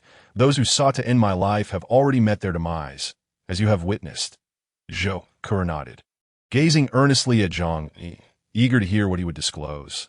Zhang Yi continued at a measured pace. The cause of this snow disaster, I believe you have seen online, resulted from the explosion of a supernova, leading to a gamma-ray burst. Such radiation can affect the human body, potentially causing mutations. Consequently, I have acquired a unique ability, granting me an independent alternate space. Ignoring Zhou Ku'er's astonished expression, Zhang Yi continued, the reason I have managed to thrive until now is that my space is stocked with a plethora of supplies. Otherwise, as you can see, this house cannot accommodate an abundance of provisions. Thus, as long as I live, you shall also partake in the resources stored within. It is what enables you to have food and warm water for bathing. Should I perish, this house would soon resemble any other, and you would find yourself starving. Zhang Yi maintained a degree of skepticism towards Zhou Ku'er, despite recognizing her inherent kindness, that he placed his faith solely in self-interest. Wary of human nature's capacity for distortion, which requires little effort, but be why conveying to Zhou Ku'er that her survival depended entirely on his existence, he sought to solidify their bond of mutual benefit. To foster Zhou Ku'er's trust, Zhang Yi retrieved a long sandwich from his alternate space and tossed it to her. Witnessing this seemingly magical feat, Zhou Ku'er's gaze shifted from astonishment to burgeoning trust. Superpowers? Could such things truly exist? Staring at the bread in her hands, she swallowed nervously, refraining from taking a bite until Zhang Yi issued the command that a piece of bread this large, left unattended, could easily sustain 2 families. Not to mention, she had gone 2 days without food. Zhang Yi spoke softly, Eat, it's for you. Zhou Ku'er could no longer contain herself and exclaimed, Ah, as she took a hearty bite, observing her hurried consumption. Zhang Yi, concerned she might choke, poured her a glass of water and handed it to her. Zhou Ku'er devoured the bread with gusto, a fast food item she had once scorned, now reduced to tears of gratitude. Goodness, how can a piece of bread taste so delightful? Zhang Yi, meanwhile, gently explained the rules of residing here, that I do not trust you implicitly, so you must be sensible. Clean up, cook, do not await my instructions. The drain has frozen long ago. When you need to use the restroom, you must utilize a special plastic bag and toss it out through the hidden door by the window. Henceforth, this responsibility falls upon you. In other words, you shall be my maid, exchanging labor for a comfortable living environment and sustenance. Do you understand? It was clear that Zhang Yi could not harbor idle individuals in his home. Zhou Ku'er gobbled down her food and nodded repeatedly. I understand, master, she shyly addressed him. Zhang Yi raised an eyebrow, amused by her compliance, and no wonder she had become a chief physician at such a young age. Seeing her well fed, a smile crept across his face that he rested his chin in his hand, his gaze lingering on her alabaster neck. Oh, you know why, among so many people in this building, I chose you. Despite us not being the closest, Zhou Ku'er bit her lip. Because I'm a doctor, you lack nothing, but you cannot guarantee you won't fall ill or get injured. Zhang Yi nodded slightly. That is one reason. Although my health is robust, one must always be prepared for unforeseen circumstances. He retrieved a half bottle of red wine from beneath the coffee table and magically produced 2 stemmed glasses. Pouring 2 glasses, he slid one toward Zhou Ke. Now, the second reason. Do you know what it is? Zhou Ke accepted the wine, hesitated for a moment, then took a sip, a flicker of realization dawning in her eyes. There is no such thing as free bread in this world, because I am a woman, and a rather beautiful one at that. This woman possessed a keen sense of self-awareness. Zhou Ke set down her glass and stood up, untying her bathrobe in front of Zhang Yi. Not wishing to pretend to be a paragon of virtue, had accumulated much pent-up energy over the past half-month and sought a way to alleviate it. Thus, today was settled. This night would be extraordinarily long. Zhou Ke had secured the warmth she desired. At last, she could enjoy a comfortable sleep for the first time since the apocalypse began. Zhang Yi locked the door from the outside, keeping the sole key for himself. Business is business. Fundamental principles must be upheld. Even though Zhang Yi recognized Zhou Ke as a kind-hearted person, allowing her entry and survival was already a generous act. For the foreseeable future, he could not afford to lower his guard. After taking a shower, he returned to his bedroom to rest. Awakening after a lengthy nap, Zhang Yi felt refreshed, his eyes shining more brightly than usual. Having a woman by his side added a touch of joy to life. Solitude had begun to weigh heavily on him, as he feared a mental breakdown. Humans are, after all, social creatures. However, the prerequisite was that Zhou Ke must be obedient and utterly harmless. Zhang Yi checked the surveillance, finding Zhou Ke still sound asleep in bed. She had not rested well in a long time, thus her slumber was deep, and even now she showed no signs of awakening. Raising an eyebrow, he dressed and freshened up. After completing his morning routine, he ventured into the living room to prepare breakfast. He retrieved some food from the otherworldly space and placed it on the coffee table. Then he approached Zhou Ke's door and unlocked it. He knocked gently. "Come out and eat something." It was somewhat amusing that, despite knowing every item in the house, he still knocked out of courtesy. After all, for them to coexist long-term, basic respect was essential. Zhou Ke's soft voice floated through, tinged with fatigue. "All right, I'll be right there." Zhang Yi arrived at the dining table, picked up a beef and cheeseburger, and strolled over to the window while eating. After a night had passed, the massive ice block next door had grown larger, blanketed in fresh snow, revealing the distorted shapes of 10 corpses within. Zhou Ke emerged from her room, and upon seeing Zhang Yi, a faint blush crept across her face. As a proud graduate of a prestigious medical school, she had always held herself in high esteem, offering little warmth to men. Hence, she had remained chaste until now. After all, those in high society place great importance on such matters. Yet, unexpectedly, she had not given herself to her husband, nor even to a lover, but rather exchanged her survival for the companionship of a relatively unfamiliar man amidst the apocalypse. However, gazing at Zhang Yi's tall figure and his cold, rationally handsome face, she felt an unusual sense of comfort. Women often harbor special feelings for their first man. Zhang Yi was quite taken with Zhou Ke. Her beauty was undeniable. What man could resist a stunning woman with an alluring figure? Yet, love was not something he could entertain at present. Perhaps, once he fully trusted her, he would gradually invest his emotions. After all, life in the apocalypse was exhausting, and one required some emotional anchor. Zhang Yi gestured toward the food on the table. Zhou Ke looked over to find steaming burgers, fried chicken, and fries. Items Zhang Yi had ordered in bulk from fast food chains like KFC and McDonald's before the apocalypse. Thanks to the preservation capabilities of the otherworldly space, they remained warm even now. Zhou Ke swallowed hard, unable to resist approaching to grab a burger and devour it eagerly. The fast food she once scorned now tasted exquisite enough to bring tears to her eyes. In less than 10 minutes, she had polished off the entire spread. Reclining in her chair, she contentedly belched. When she caught Zhang Yi's smirk, she shyly covered her mouth, her cheeks flushing with embarrassment. Zhang Yi, unfazed, inquired, "Are you finished?" Zhou Ke tilted her head, responding earnestly, "Not quite full. However, one shouldn't eat too much at once. It could lead to gastroenteritis. So you're done then? Come over and work." Zhang Yi pointed outside with his chin. Zhou Ke obediently walked over. Zhang Yi retrieved 2 sets of winter gear from the otherworldly space, and Zhou Ke's eyes widened in amazement. Though not her first encounter with such wonders, it still felt particularly magical. Her resolve to follow Zhang Yi solidified further. In this apocalypse, few survived, and aligning oneself with a powerful individual increased the odds of survival. Zhang Yi tossed Zhou Ke a set of winter clothing for her to wear, donning one himself as well. "What are we going to do?" Zhou Ke asked curiously. Zhang Yi gestured toward the block of ice on the neighboring balcony.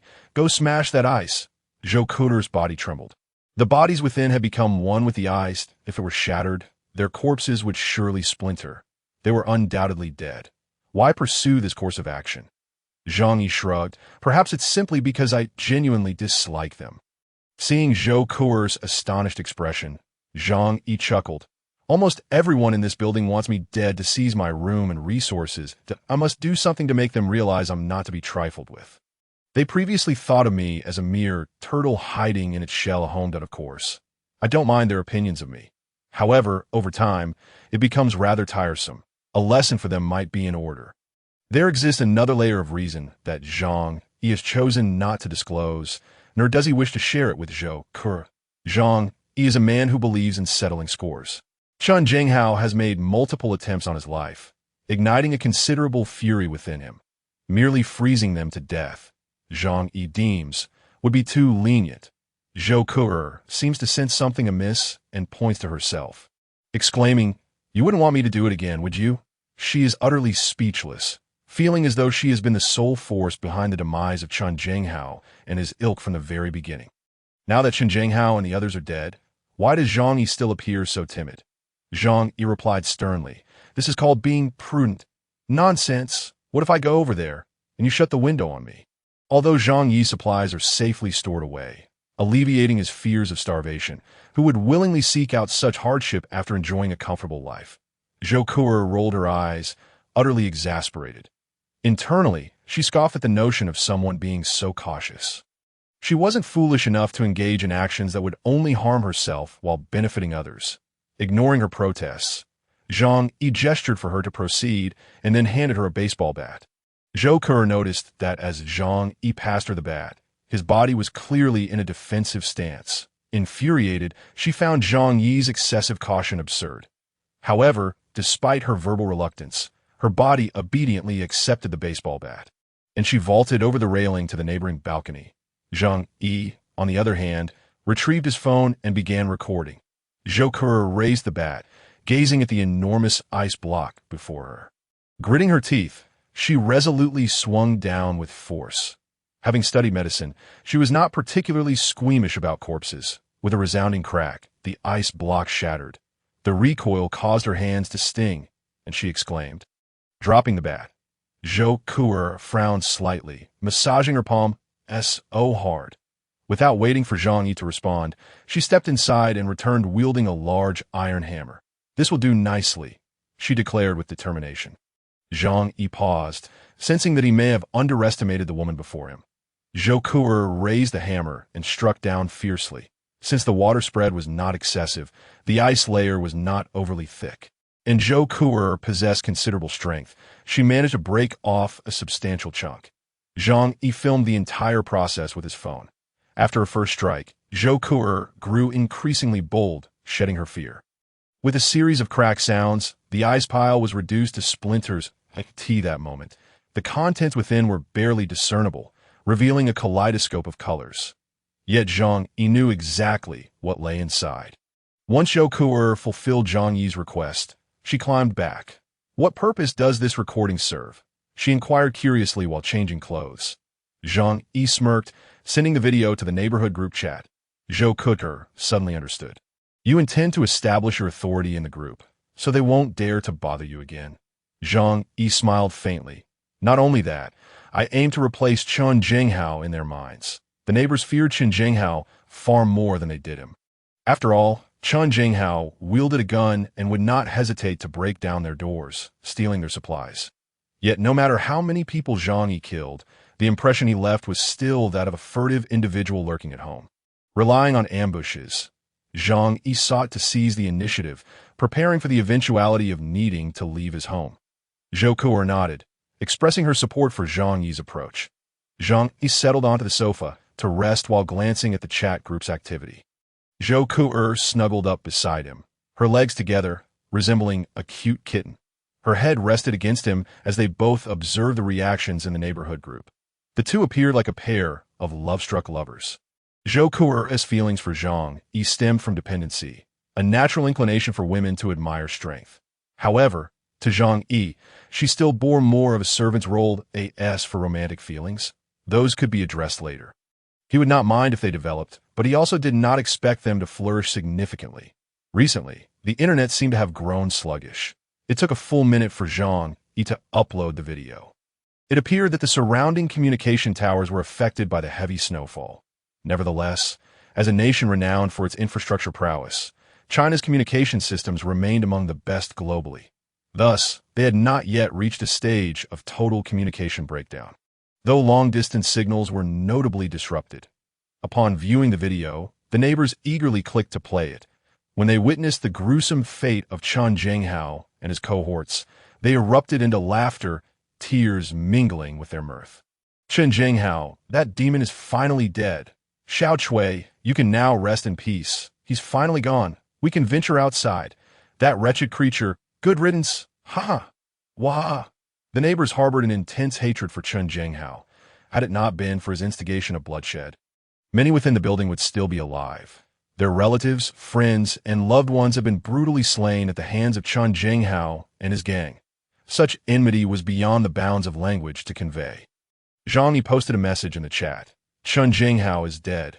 I, Zhang Yi, am responsible. Zhou Ku'er shot him a resentful glance. Thinking, wasn't that my doing? Zhang Yi continued, from this moment onward, this building is under my jurisdiction. The neighbors then recalled that the video had been posted by Zhang Yi, and Zhou Ku'er was visible within it. Zhang, you killed Chen Zhenghao? You truly are impressive. Thank you for ridding us of that vile demon. Zhang, do you have any food left? I'm starving, my son is dead, and my daughter has perished too, but I want to live. Zhang, you must have food. Please give me some. I'll do anything you ask. The neighbors, upon seeing Zhang Yi's emergence, clamored for his assistance to owe them. The name Zhang Yi was synonymous with abundant supplies, a veritable representation of food. Zhang Yi found their fervor somewhat absurd, sensing that they bore little fear of him. He turned to Zhou Ku'er and remarked, I killed Chen Zhenghao, yet they don't seem afraid of me. Zhou Ku'er replied without hesitation, because compared to that madman, you are a good person. Zhang Yi, taken aback, pointed at himself. A good person? Don't flatter me. Zhou Ku'er replied earnestly, in my eyes, you are indeed a good person. You have never actively taken a life that I asked for Chen Zhenghao. He brought his demise upon himself. Zhang Yi smiled but remained silent. He did not consider himself a good person. However, he at least felt he was not yet a bad one, that this was simply due to not having been pushed to the brink, allowing him to retain the basic moral compass of humanity. At that moment, someone sent a voice message. Zhang Yi, has Zhou Ku'er moved into your home? Why is she the only one allowed in? What about me? Why can't I enter? They had detected a potential issue. Zhou Ku'er was assisting Zhang Yi in the video. Thus, it was likely that the two were together. Many felt a pang of jealousy. They had longed to enter Zhang Yi's home, rumored to have a fireplace and a cozy temperature of 20 to 30 degrees Celsius. Inside, it was said to be a haven filled with supplies, enough to last for a decade. In the past, they had attempted a direct assault, but all had ended in failure. Yet Zhou Ku'er's actions sparked a flicker of hope. Zhang Yi, whatever Zhou Ku'er can do, I can do too. And I assure you, I can do it even better. Please let me into your home. Zhang Yi, I've been meaning to tell you that I've liked you for a long time. Will you be my boyfriend? Zhang Yi, though I'm a man, I would willingly endure anything for you. Even Zhang Yi find it hard to look at. Zhou Ku'er is left speechless, and concurrently, a flicker of anxiety arises within her. In truth, whether as a doctor or as a woman, she is not irreplaceable. To the very least, she lacks finesse in matters of romance with men. What if, in the future, Zhang Yi encounters someone better and neglects her? Zhou Ku'er bites her lip, secretly resolving to showcase her worth and cling to Zhang Yi's side. The neighbors regard Zhou Ku'er with envy and resentment, clamoring for Zhang Yi to include them in his endeavors.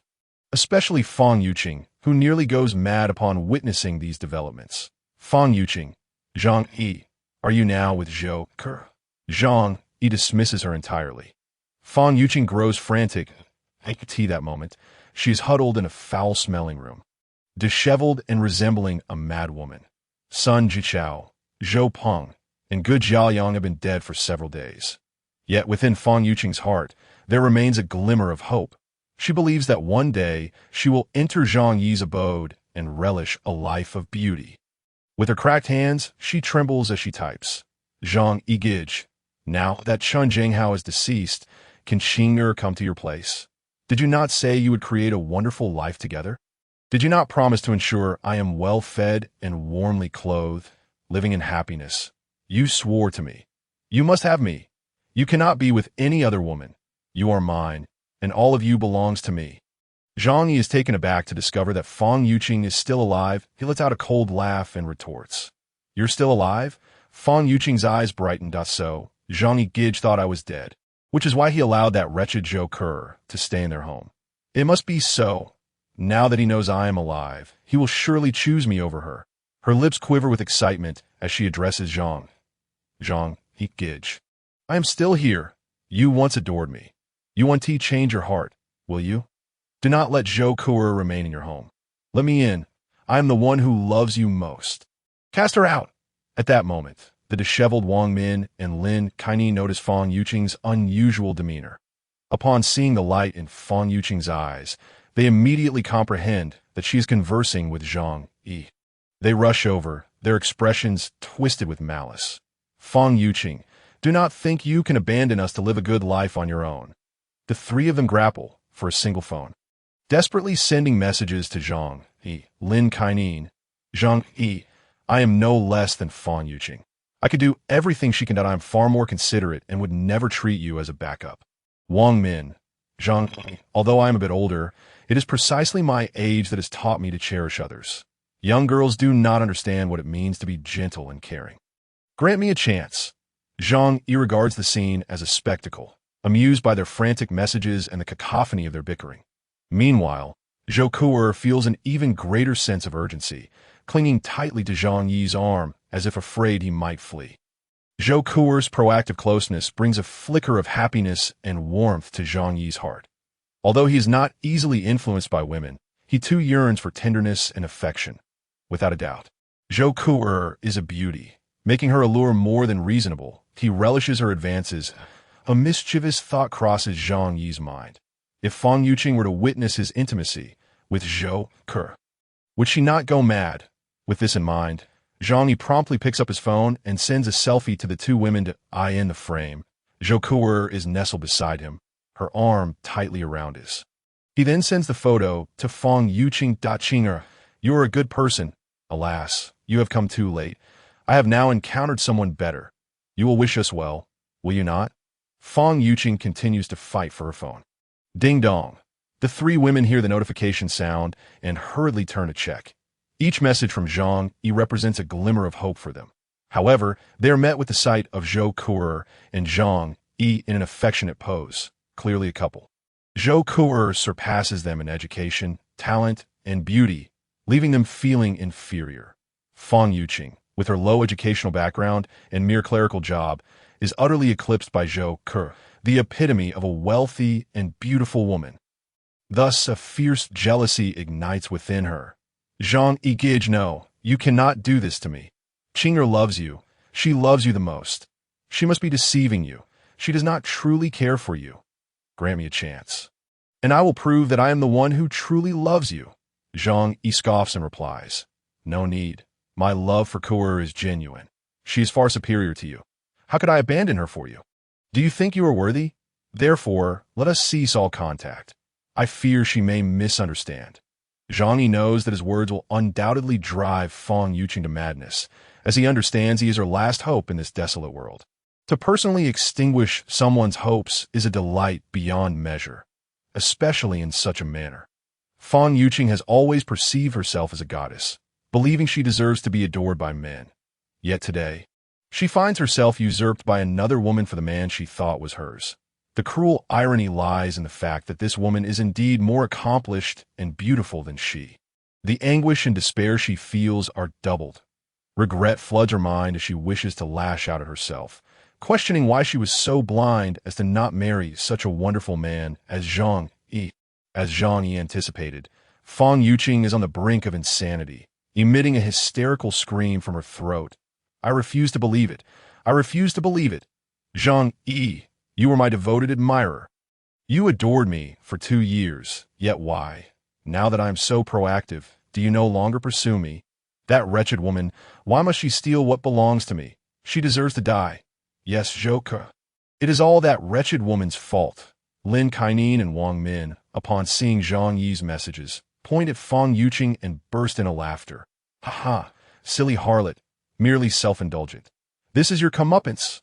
Ugh, you deserve every bit of this. Fang Yuqing's once best friend, Lin Kainan, spat with disdain.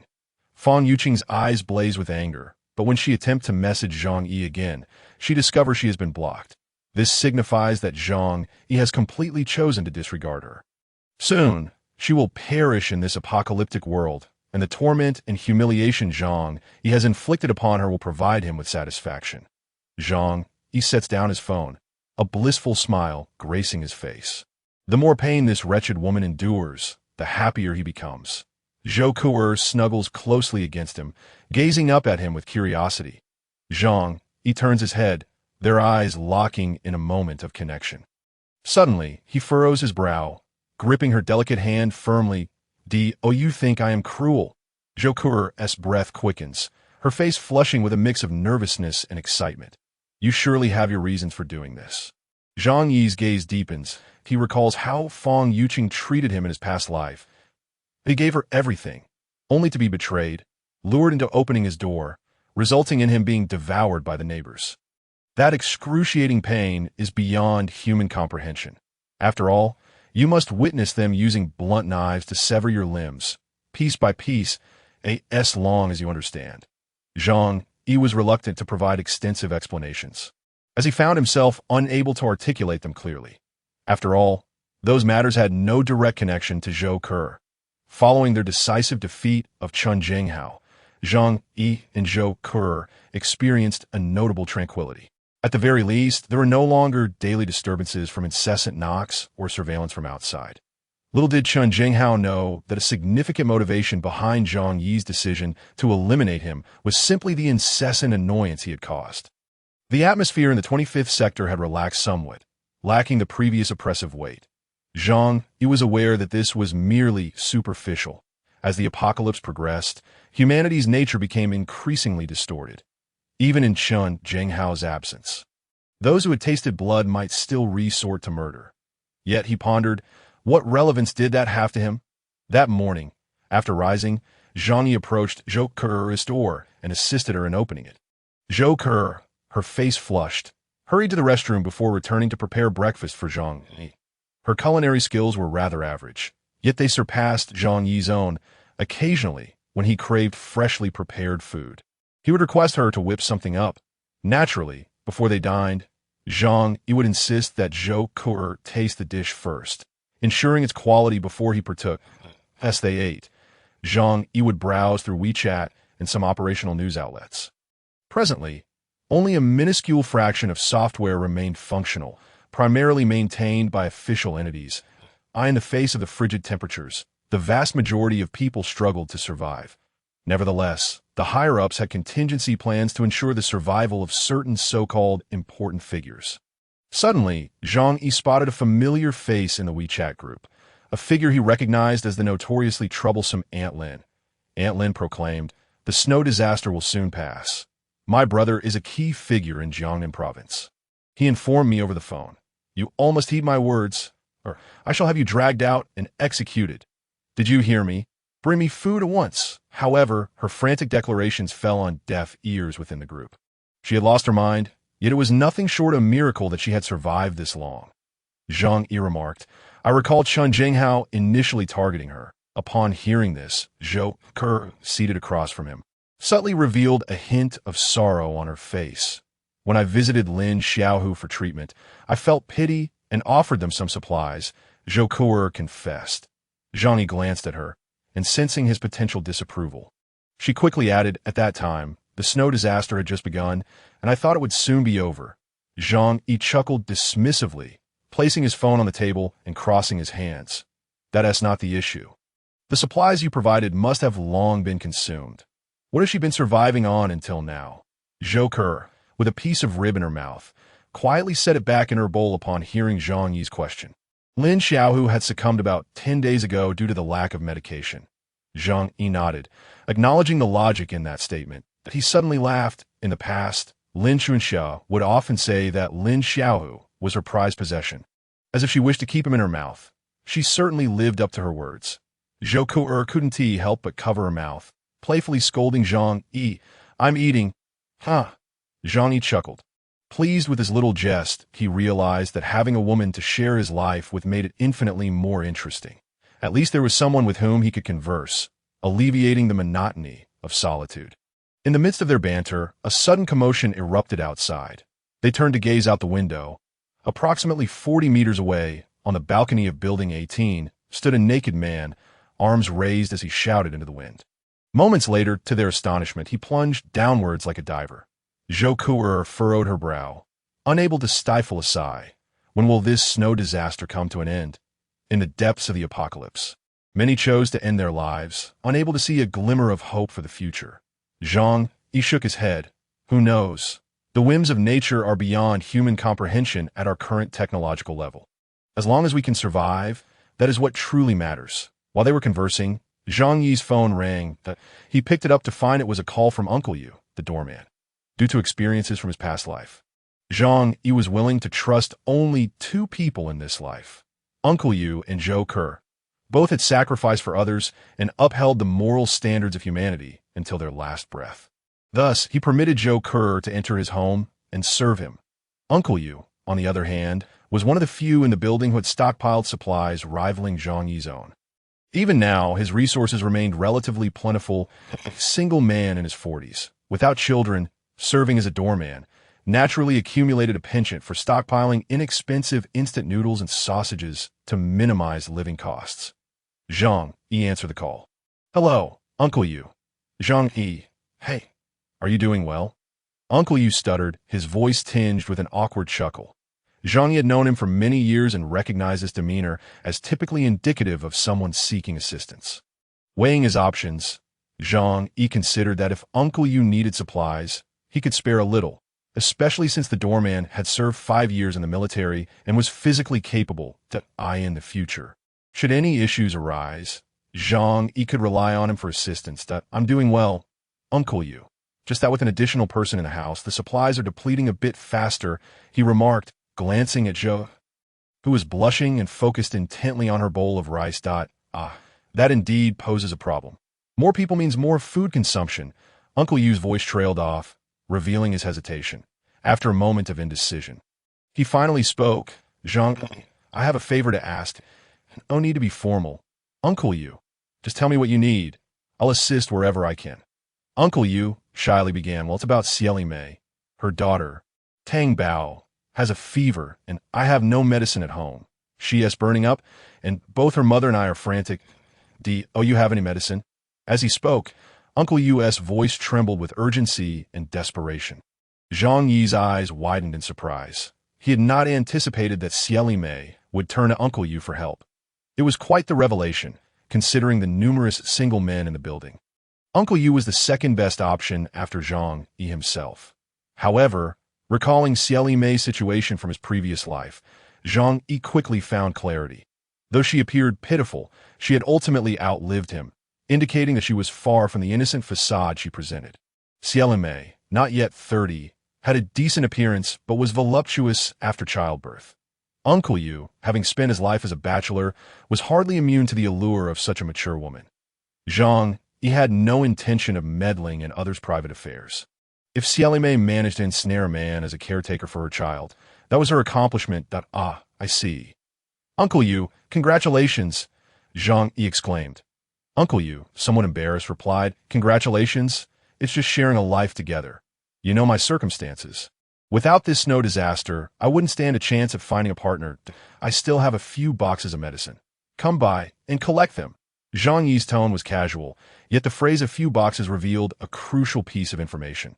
His own supply of fever medication was dwindling.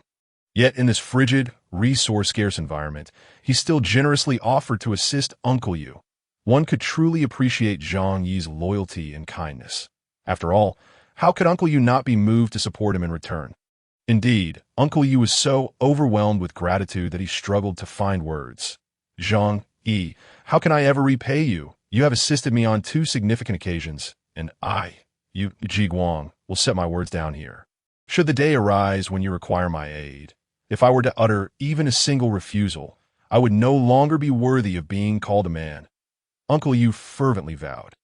Zhang Yi chuckled, saying, Uncle Yu, such words sound rather distant. We have been acquainted for many years. In my eyes, you are akin to my own uncle. Spare me the pleasantries and come fetch the medicine.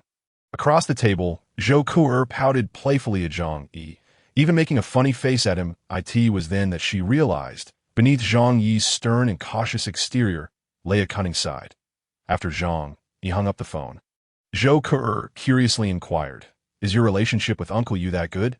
Zhang Yi picked up his bowl and chopsticks, replying nonchalantly, The bonds between individuals are founded upon mutual benefit, a fact that has become even more apparent in this apocalyptic world. Uncle Yu is a kind-hearted man with formidable strength, and having him owe me a favor may prove advantageous in the future. At this juncture, Zhang Yi paused momentarily before continuing. Furthermore, on a more personal level, I sincerely wish for the glimmer of humanity within him to endure amidst this desolation. Such qualities are exceedingly precious. After a short while, Zhang Yi heard a knock at the door, followed by Uncle Yu's voice. Zhang Yi, it is you, Jiguang. Are you at home? Habitually, he glanced at the surveillance monitor outside. However, Zhang Yi soon furrowed his brow, for not only was Uncle Yu present, but also a woman cradling a child.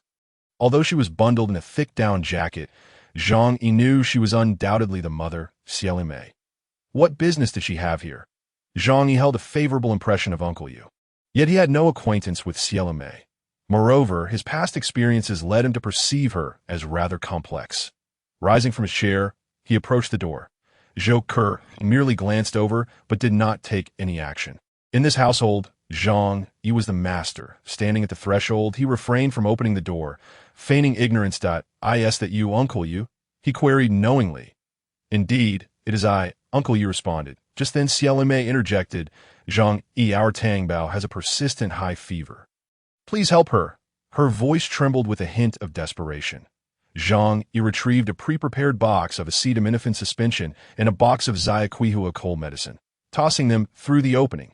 Quickly, take the medicine to the child. In times like these, illness is no trivial matter.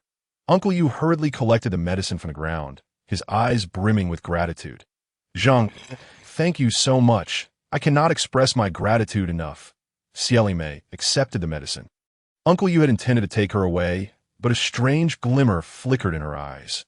Zhang Yi, I have a request. Could you please allow the baby to stay at your home for a while?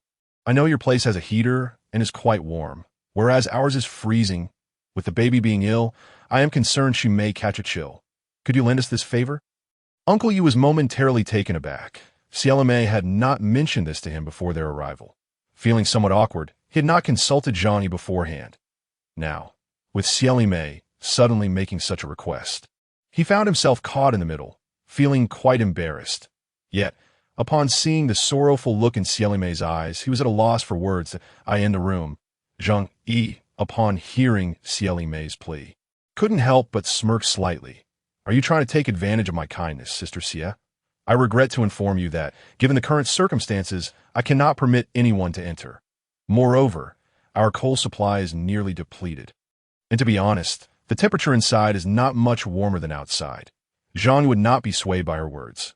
While Xiaolime spoke sweetly, professing concern for the child, both he and Zhou Ku'er lacked experience in childcare. Even if they did have some, he was disinclined to engage in such matters. Thus, allowing the child inside would open the door for Xiaolime to enter under the guise of caring for the baby. Inviting her in would be akin to inviting trouble. If she harbored ill intentions, Zhang Yi would find himself on constant alert, but he had no desire to expend that kind of energy. Hearing Zhang Yi's words, Uncle Yu quietly remarked to Xieli Mei. Zhang Yi has been incredibly generous to us, even providing medicine for the child. We can simply bundle her up more warmly when we return home. Xieli Mei wiped her tears, lamenting, "What do you, a man, understand about this? The baby is so small and fragile." She then turned to Zhang Yi, saying, "Zhang, I realize this request may be somewhat inappropriate, but I am utterly at my wit's end. I know you have a kind heart, which is why I mustered the courage to ask. For the sake of the baby, and out of respect for Uncle Yu, I implore you to allow her to stay with you for a time." With the stakes raised, she also involved Uncle Yu in her plea. Generally speaking, unless one possessed a particularly hardened heart, they would be inclined to relent under such circumstances. When making a significant request of someone, it is often prudent to first present a smaller one. For once they acquiesce to the minor request, it becomes difficult for them to refuse the larger one that follows. This indicated that this woman was no simple character. Xieli Mei had deliberately refrained from discussing this with Uncle Yu prior, waiting until after Zhang Yi had delivered the medicine to bring up the matter of allowing the baby to stay. However, she had underestimated Zhang Yi's resolve. Leaning against the door with his arms crossed, Zhang Yi replied, "Sister Xie, had this request been made before the apocalypse, I would certainly have obliged. However, you are aware of the circumstances. Everyone in this building is vying for my home, even my life. I am genuinely frightened and cannot permit strangers to enter. I trust you can comprehend my position, correct? Uncle Yu, you understand as well, do you not?" Uncle Yu nodded repeatedly. I could see that moment. He felt quite awkward being caught in the middle, yet his gratitude towards Zhang Yi made him reluctant to trouble him further. "Indeed, Zhang Yi has done more than enough for us. Who else would be willing to provide us with medicine? You know how difficult it is to obtain medication nowadays." Xieli Mei bit her lip, refraining from arguing with Uncle Yu, her eyes glistening with tears. "Presenting a pitiful visage, but you allowed Zhou Kuer to stay at your home, did you not?"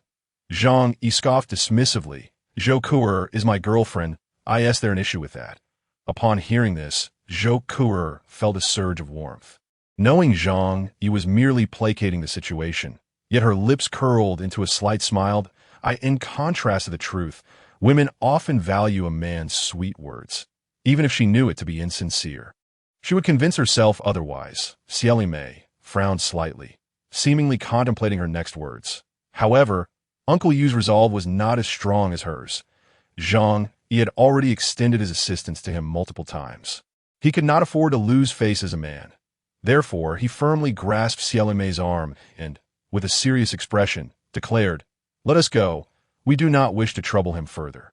Zhang Yi has been kind enough to us. Let us not overstep." Seeing Uncle Yu genuinely agitated, Xieli Mei quickly shifted to a more pitiful demeanor. "I understand. I do not wish to act this way either, but it is all for the child." Uncle Yu turned to the room, apologizing. "I am sorry, Zhang. Please do not hold this against her. We truly appreciate your help." Zhang Yi replied, "No worries. Such feelings are understandable. Let us support one another." Through the monitor, Zhang Yi observed Uncle Yu escorting Xieli Mei and the child down the stairs. Returning to the dining table, he remarked to Zhou Kuer, "This woman seems rather troublesome." Zhou Kuer shrugged dismissively. "There are plenty of people like her around." Zhang Yi sighed. "That is true, but my relationship with Uncle Yu is quite good, and I fear she may meddle in our affairs in the future. Uncle Yu is undoubtedly the ideal worker chosen by Zhang. Zhang Yi does not wish for any woman to linger around Uncle Yu." Whispering ill intentions in his ear, the sense of vigilance grows in Zhang Yi's heart towards Xieli Mei, the very least. She harbors covetous thoughts about the house and resources belonging to Zhang Yi's family. Uncle Yu returns home with Xieli Mei and the child. After closing the door, he expresses his discontent, saying, "What kind of talk was that? How could you expect someone to help you take care of the child? The outside world is so chaotic. No one can discern whether another is human or ghost if he can provide medicine for the child. It indicates that he is a trustworthy person. How can you demand more?" Xieli Mei, cradling the child on the bed, administers medicine while unbuttoning her clothing to let her milk help the child swallow the medication. Instead of arguing with Uncle Yu, she speaks softly. "Wasn't everything I said for the child's sake? You know that my sole motivation for living now is the baby. If anything were to happen to her, what would be the point of my existence?" Tears begin to fall once more. Uncle Yu turns to see her fair bosom and feels a mix of tenderness and firmness. His tone softens. I understand your sentiment. However, one must at least be grateful and recognize kindness. Considering Zhang Yi has aided me on 2 significant occasions, I must repay this great favor. Just then, Xiaolimei's haunting voice reaches his ears. In truth, I feel you need not be so deeply grateful to Zhang Yi. At the very least, he is wary of you, is he not? Uncle Yu is taken aback, responding with agitation. What do you mean by that? Xiaolimei, with a feigned frailty, continues. Think about it. If he truly trusted you, he would have opened the door for us to sit and talk when we arrived. Instead, he threw the medicine out the window without even showing his face. Isn't he being cautious of you? Uncle Yu frowns. Do not speak carelessly. He has acted out of good intentions. How could you twist that? Unperturbed, Xiaolimei continues in a gentle tone. I am not speaking recklessly. I believe he has helped you, but he has not suffered any significant loss. Perhaps he is merely offering you a small favor, hoping that one day you will act as his enforcer. If he were truly a good person, could he have employed such ruthless methods to eliminate dozens of neighbors? Unless he is willing to let us reside in his home, I cannot accept that he is genuinely good. Moreover, his house is large. Having the 3 of us there would hardly be a burden. Before Xiaolimei can elaborate further, a thunderous voice erupts beside her. Enough? Uncle Yu's face flushes with anger as he glares at her. Startling Xiaolimei, the baby in her arms begins to wail loudly. Quickly, she embraces the child, softly saying, I'm sorry. It was my mistake. What I just said was for your own good. Tea times like this, it is wise to exercise caution. Uncle Yu coldly replies, do not utter such words again. I, Yu Jiguang, can distinguish right from wrong. If I were to doubt my benefactor, would I still be human? Uncle Yu is honest and straightforward. Yet being honest and straightforward is not synonymous with being foolish. Indeed, even if Zhang Yi's assistance has ulterior motives, so what? In this world, there's no such thing as unmotivated kindness. Having lived for over 40 years and worked as a security guard for over a decade, he has witnessed the complexities of human nature. How could he not grasp this truth? Xiaolimei realizes Uncle Yu is angered and understands that pressing further would be unwise. Thus she obediently chooses silence. However, this does not signify her abandonment of efforts to persuade Uncle Yu. The warm home of Zhang Yi is her heart's desire. Xiaolimei glances at her 8-month-old baby and silently resolves. My dear, to ensure our survival, I am willing to pay any price. That night, the silvery moonlight blankets the earth, imbued with a sense of desolation and solitude. The heavy snowfall has persisted for nearly a month, sometimes intensifying, sometimes slightly abating, yet never ceasing for a single day. The snow in the Yuelu community has piled up to the 4th floor, blanketing the ground in white. Out of habit, most people still choose this time to sleep. Meanwhile, the entrance door on the 25th floor is completely blocked by tons of accumulated snow, rendering it airtight. Suddenly, the snow layer at the entrance seems to shift, with a few ice shards tumbling to the ground. But soon, a large mass of snow and ice bulges outward, forcefully pushed aside, and an iron shovel emerges from the opening. The whole grows larger as a group of individuals, clad in heavy clothing and wielding shovels. Steel bars and axes begins to emerge. The leader, a short and slender man with deeply sunken cheeks, possesses a pair of eyes so sharp they instill fear. Upon entering the hallway, he lowers his voice, saying, Let us go. Up. A group of individuals cautiously carries their tools, ascending the stairs in a disorganized manner. Their formation is notably orderly, with some individuals brandishing wooden boards and frying pans as makeshift shields. Upon reaching the 10th floor, they encounter a resident stealthily descending to collect snow. Without uttering a word, a burly man strikes him on the head with a shovel. Thud, blood splatters against the wall, and the victim collapses before he can even scream. The burly man looks at the lifeless body, turning to the slender leader, saying, What should we do? Second uncle. Second uncle replies, Leave him here for now. We'll take him back after we finish our business. The group obediently continues their ascent. Their target today is room 2401 on the 25th floor. At this moment, Zhang Yi is deep in slumber, while Zhou Kurer is locked in the adjacent guest room. This band of outsiders silently reaches the 24th floor, having climbed so high without showing signs of fatigue. Clearly, they are not ordinary individuals, but rather possess a unique profession. They arrive at Zhang Yi's door. Yet none rush to break it down. The leading second uncle gestures for the group to halt and quietly calls to the back, "Old donkey, come here." From the rear of the group, a middle-aged man wearing a gray knitted hat approaches, carrying a gray backpack on his back. "Open the door." Second uncle points to Zhang Yi's door. Old donkey nods. "Just watch me." He sets down the backpack before Zhang Yi's door and swiftly retrieves various tools from within. Among them are detonators and several rectangular objects wrapped in yellow tape. After a flurry of activity, everyone quickly hides in the hallway. Boom! A thunderous explosion reverberates throughout the entire building. Everyone was abruptly awakened from their slumber, and Zhang Yi was no exception. The explosion occurred right before his door, leaving his ears ringing painfully, as if his eardrums were about to burst. Zhang Yi reacted with remarkable swiftness, hastily climbing out of bed in his pajamas, and immediately retrieving a handgun from his concealed space. Disengaging the safety and gripping it firmly in hand, he activated his phone to check the surveillance footage outside. The living room appeared unscathed. However, in Zhou Ke'er's room, she was visibly terrified, tightly wrapped in her blanket, cowering in the corner. With a sigh of relief, Zhang Yi noted that his home was intact. He then turned his attention back to the outside through the surveillance feed. Upon doing so, he spotted a group of more than a dozen suspicious individuals, armed primarily with shovels, steel bars, and wooden planks. Among them was a piece of wood that Zhang Yi recognized. Upon closer inspection, it was a common red plywood used at construction sites. He distinctly remembered that there were no construction workers in their building. However, in the adjacent Building 26, there were indeed a group of around 20 workers residing in company-rented accommodations nearby. As the dust settled, these individuals hurried to the entrance to assess the success of the explosion. Their demeanor suggested they were well prepared, and their target was unmistakably Zhang Yi. His gaze turned frigid. It seemed the news of his abundant supplies had reached the outside world. Outside the door, his uncle and others stared in disbelief at the heavy metal door, completely unscathed. "Old donkey, what kind of job did you do? You've made a mess of it, and you can't even blow open a door."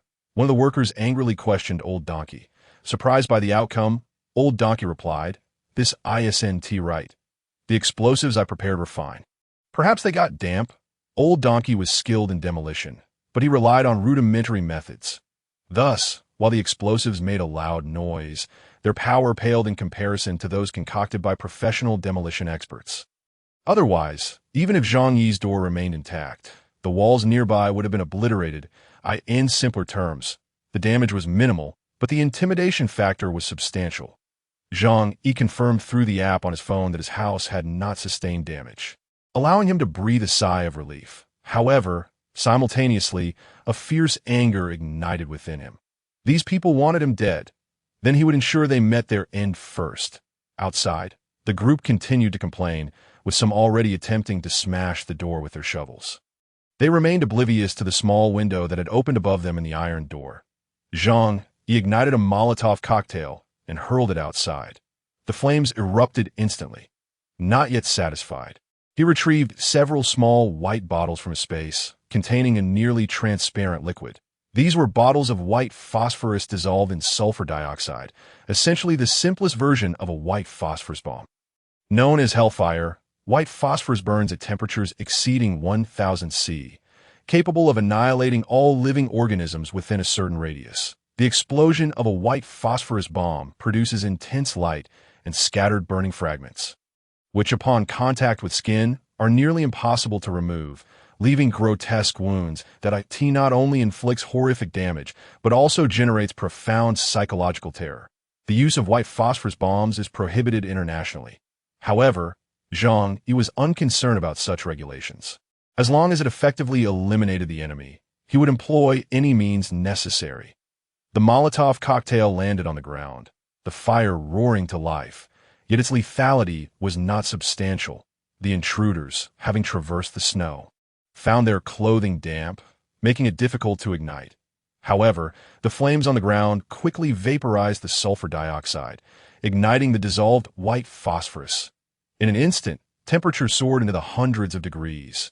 The flames leapt onto their clothes, refusing to be extinguished no matter how they tried. In moments, the corridor outside transformed into a sea of fire. Zhang Yi's actions exceeded the expectations of the intruders, and they were unable to react in the brief span of mere seconds. Many were ensnared in the burning white phosphorus. Their down jackets and winter clothing were ideal combustible materials. Save me, please. The shrill cries echoed, as if from the depths of hell.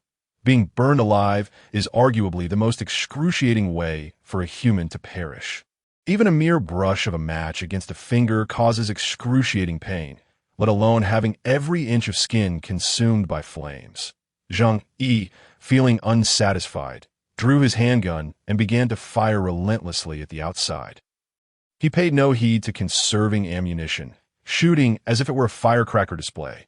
Soon, one body after another fell to the ground. Out of the dozen or so intruders, only 8 bodies remained, with 5 or 6 managing to escape. Zhang Yi did not pursue them outside, adhering to the principle of prioritizing safety. After confirming their demise, he closed the shooting aperture and activated the air filtration system to prevent smoke from infiltrating the house. Zhang Yi glanced at his gun. Realizing he had exhausted all his bullets, he couldn't help but shake his head. This weapon truly lacked durability. Thank goodness he hadn't purchased a machine gun, or he would have burned through hundreds of rounds in this incident. It seemed he needed to devise a way to acquire some heavier weaponry. Until now, his sense of crisis had not been so heightened. However, today, the actions of those workers in the nearby buildings serve as a stark reminder. In this apocalyptic world, those who managed to survive were anything but ordinary. The individuals he would face in the future would undoubtedly be formidable adversaries. If one day, an engineer armed with a substantial quantity of explosives were to appear, he might well reduce Zhang Yi's entire building to rubble. Of course, this was an exaggerated notion. After all, such quantities were not easily accessible to the average person. Nevertheless, it compelled Zhang Yi to prepare for the worst. I will make sure to kill every last one of you. Zhang Yi cursed vehemently. He approached Zhou Ke's room and opened the door. Zhou Ke was curled up in the corner, her head buried deeply between her snow-white legs. It's all right now. Zhang Yi reassured her. Upon hearing his voice, Zhou Ke felt an overwhelming sense of security. Although this man was overly cautious and often appeared indifferent, at that moment, he was the greatest source of warmth in her heart. She raised her head to gaze at Zhang Yi, retorting, I'm not scared. I just thought there was an earthquake, and hiding in the corner felt safer. Zhang Yi chuckled softly in a 24-story building. If an earthquake truly occurred, there was nowhere that would be safe from being crushed. Zhou Ke stood up, inquiring, what just happened? Zhang Yi sat on her bed. Before she moved in, the room had been rather drab, lacking even a blanket on the bed. However, since her arrival, it had taken on a cozy ambience, adorned with a pink velvet quilt and yellow sheets. On the windowsill hung her freshly washed black lace lingerie and stockings. It was evident that she was a woman of refinement. Moreover, not only her room, but the entire apartment, including Zhang Yi's bedroom, was kept impeccably clean by her daily efforts. Zhang Yi mused. Having a considerate woman by one's side is truly a blessing. Were it not for the apocalypse, such a woman would be unattainable without a bride price of 18.88 million to Zhang. He recounted the events that had just transpired to Zhou Ke. It was the workers from the adjacent building 26. With a new development nearby, many workers were renting places in the vicinity. Zhou Ke expressed curiosity. Our community is considered mid to high end. Would they really spend that much? Zhang Yi replied, 10 people sharing a room. How expensive do you think it could be? Zhou Ke responded with an "oh" and nodded thoughtfully, her expression growing serious. If that's the case, they're actually more dangerous than Chen Zhenghao.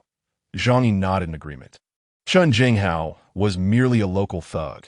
In peaceful times, ordinary people avoided trouble with him, fearing his presence. However, now that everyone's lives were precarious, if he didn't possess a firearm, he would have long since been killed. However, these laborers are unlike any others. They engage in strenuous physical work daily, endowing them with strength far superior to that of the average person, coupled with a fierce combat capability. Moreover, they are all acquaintances, and their numbers are formidable. making any endeavor they wished to undertake remarkably convenient. Zhang Yi inhaled deeply, exclaiming, "Fortunately, I eliminated that rotund explosives enthusiast yesterday. Otherwise, I would have been restless at night." Zhou inquired. "What shall we do next? Should we seek revenge against them?" Zhang Yi furrowed his brows resolutely. "Of course we must retaliate. However, it would be unwise for me to venture into their territory. Just look at them.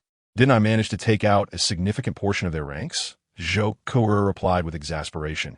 "But you possess a firearm. Having a gun is of little consequence." Zhang Yi retorted vehemently. "Even if I were to annihilate them all, should I suffer even a scratch? I would deem it a grave loss." Zhou rolled her eyes.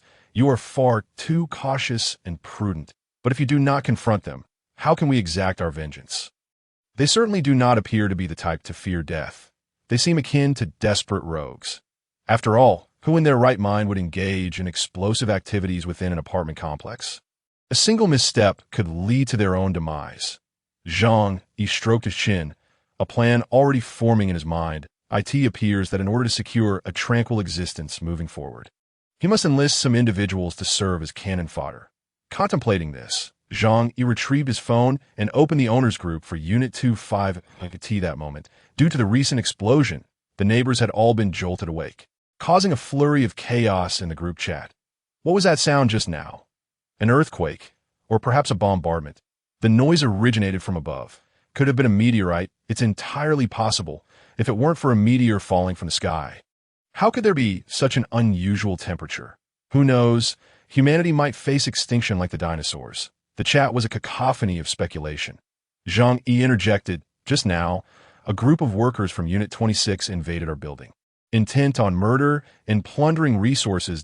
I managed to detect them in time and drove them away. Zhang Meng from the 16th floor has already been killed. That noise was caused by their use of explosives." Upon hearing Zhang Yi's account, the neighbors immediately grew anxious. "What? We just dealt with Chun Zhenghao, and now those thugs from next door have returned. They are ruthless. I've heard there are often fights at that construction site. How did the people from 26 manage to get here?" Zhang Yi explained. "They tunneled up from the ground floor. Someone nervously suggested, 'Quickly, let's collapse that tunnel and lock the door.' Zhang Yi replied, 'That won't work. Such doors can be easily breached. Even if you seal it, they could still enter through the windows on the 4th floor." The neighbors were filled with trepidation. That night, had Zhang Yi not expelled those intruders, they might have invaded their homes and killed them. What are we to do? How can we possibly contend with those laborers?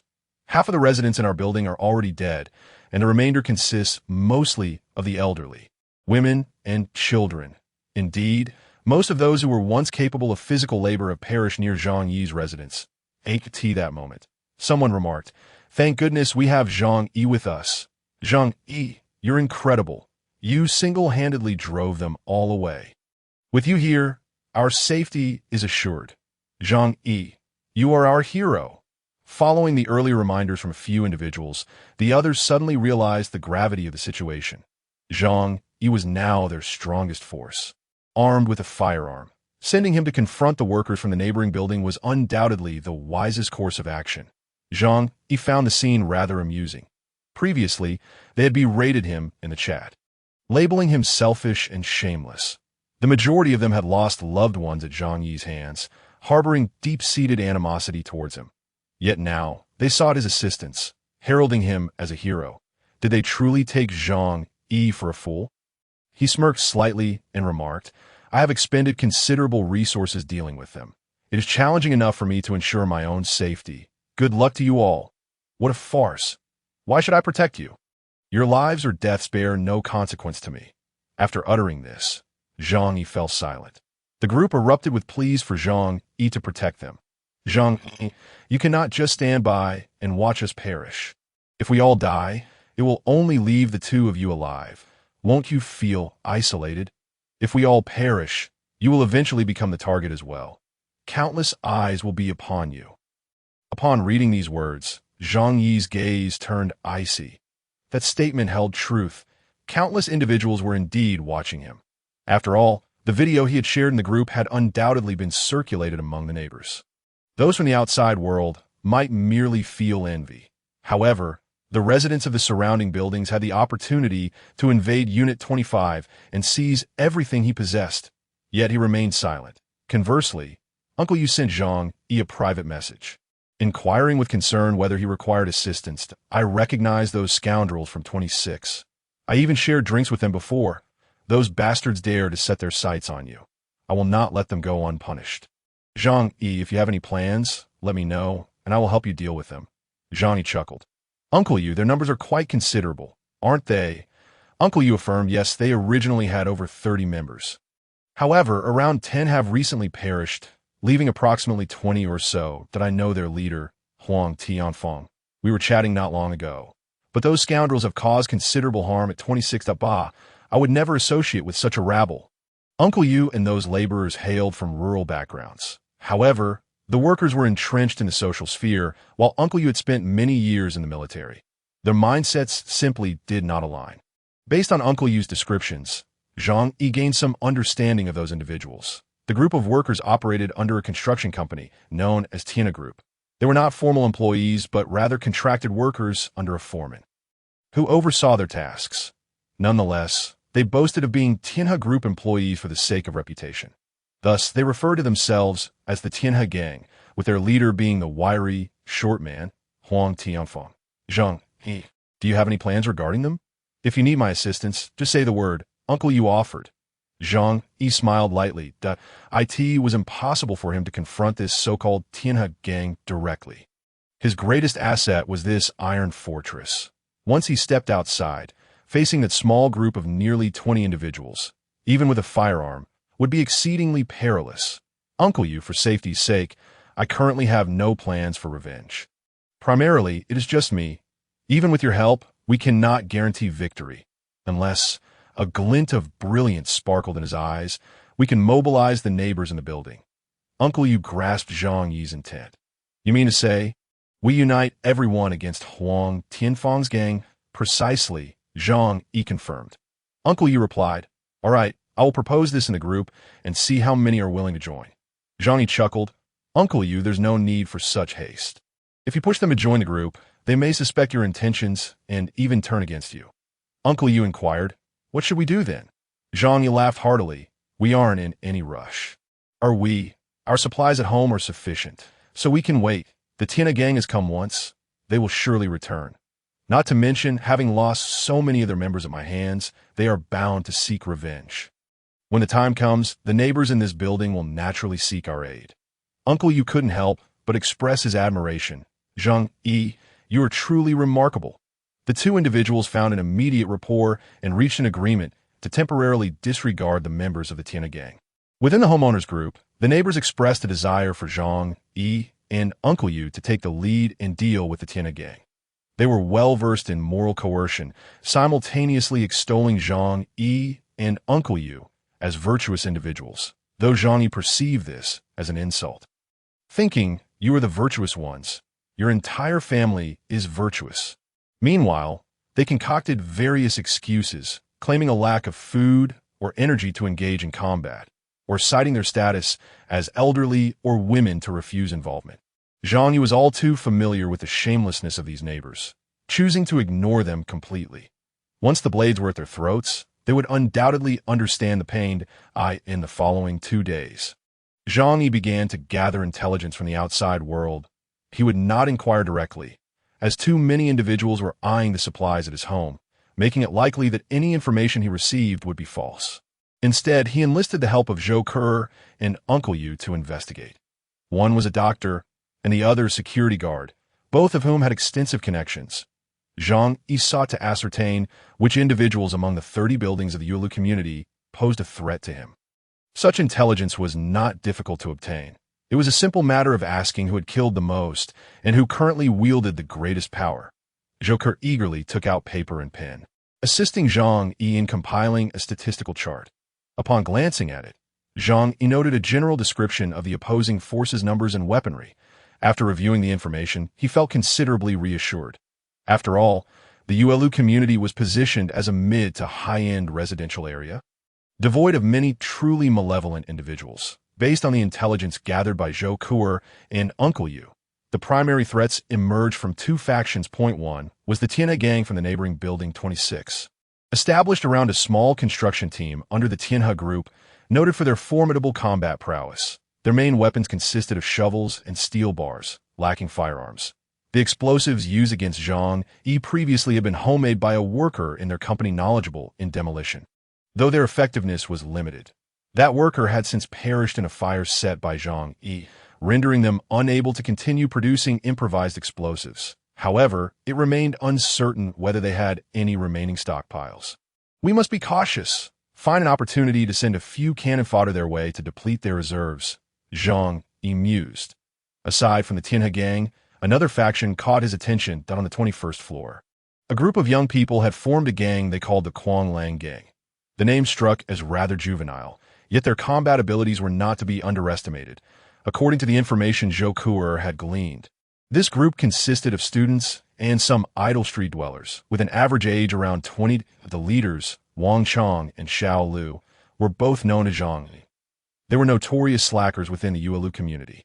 Having graduated from a third-tier university, they returned home to live off their parents, not quite reaching the status of rich second-generation individuals, yet still belonging to the middle class. Their refusal to seek employment led them to linger at home, eventually mingling with unsavory elements in society. In the past, they would not have been a match for Chen Zhenghao, but without someone as formidable as Zhang Yi in their building, they had managed to gain prominence.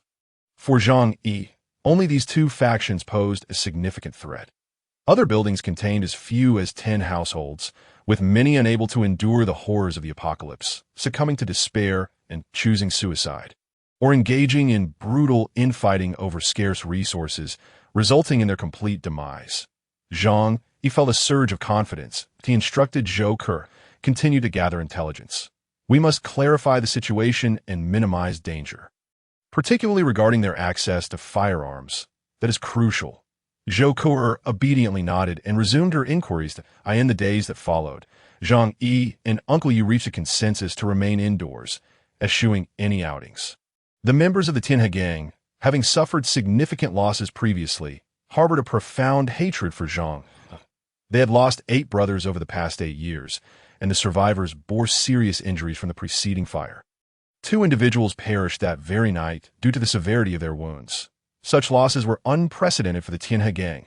They vowed to exact a bloody revenge on Building 25 to kill Zhang Yi and avenge their fallen comrades. However, a twist of fate emerged.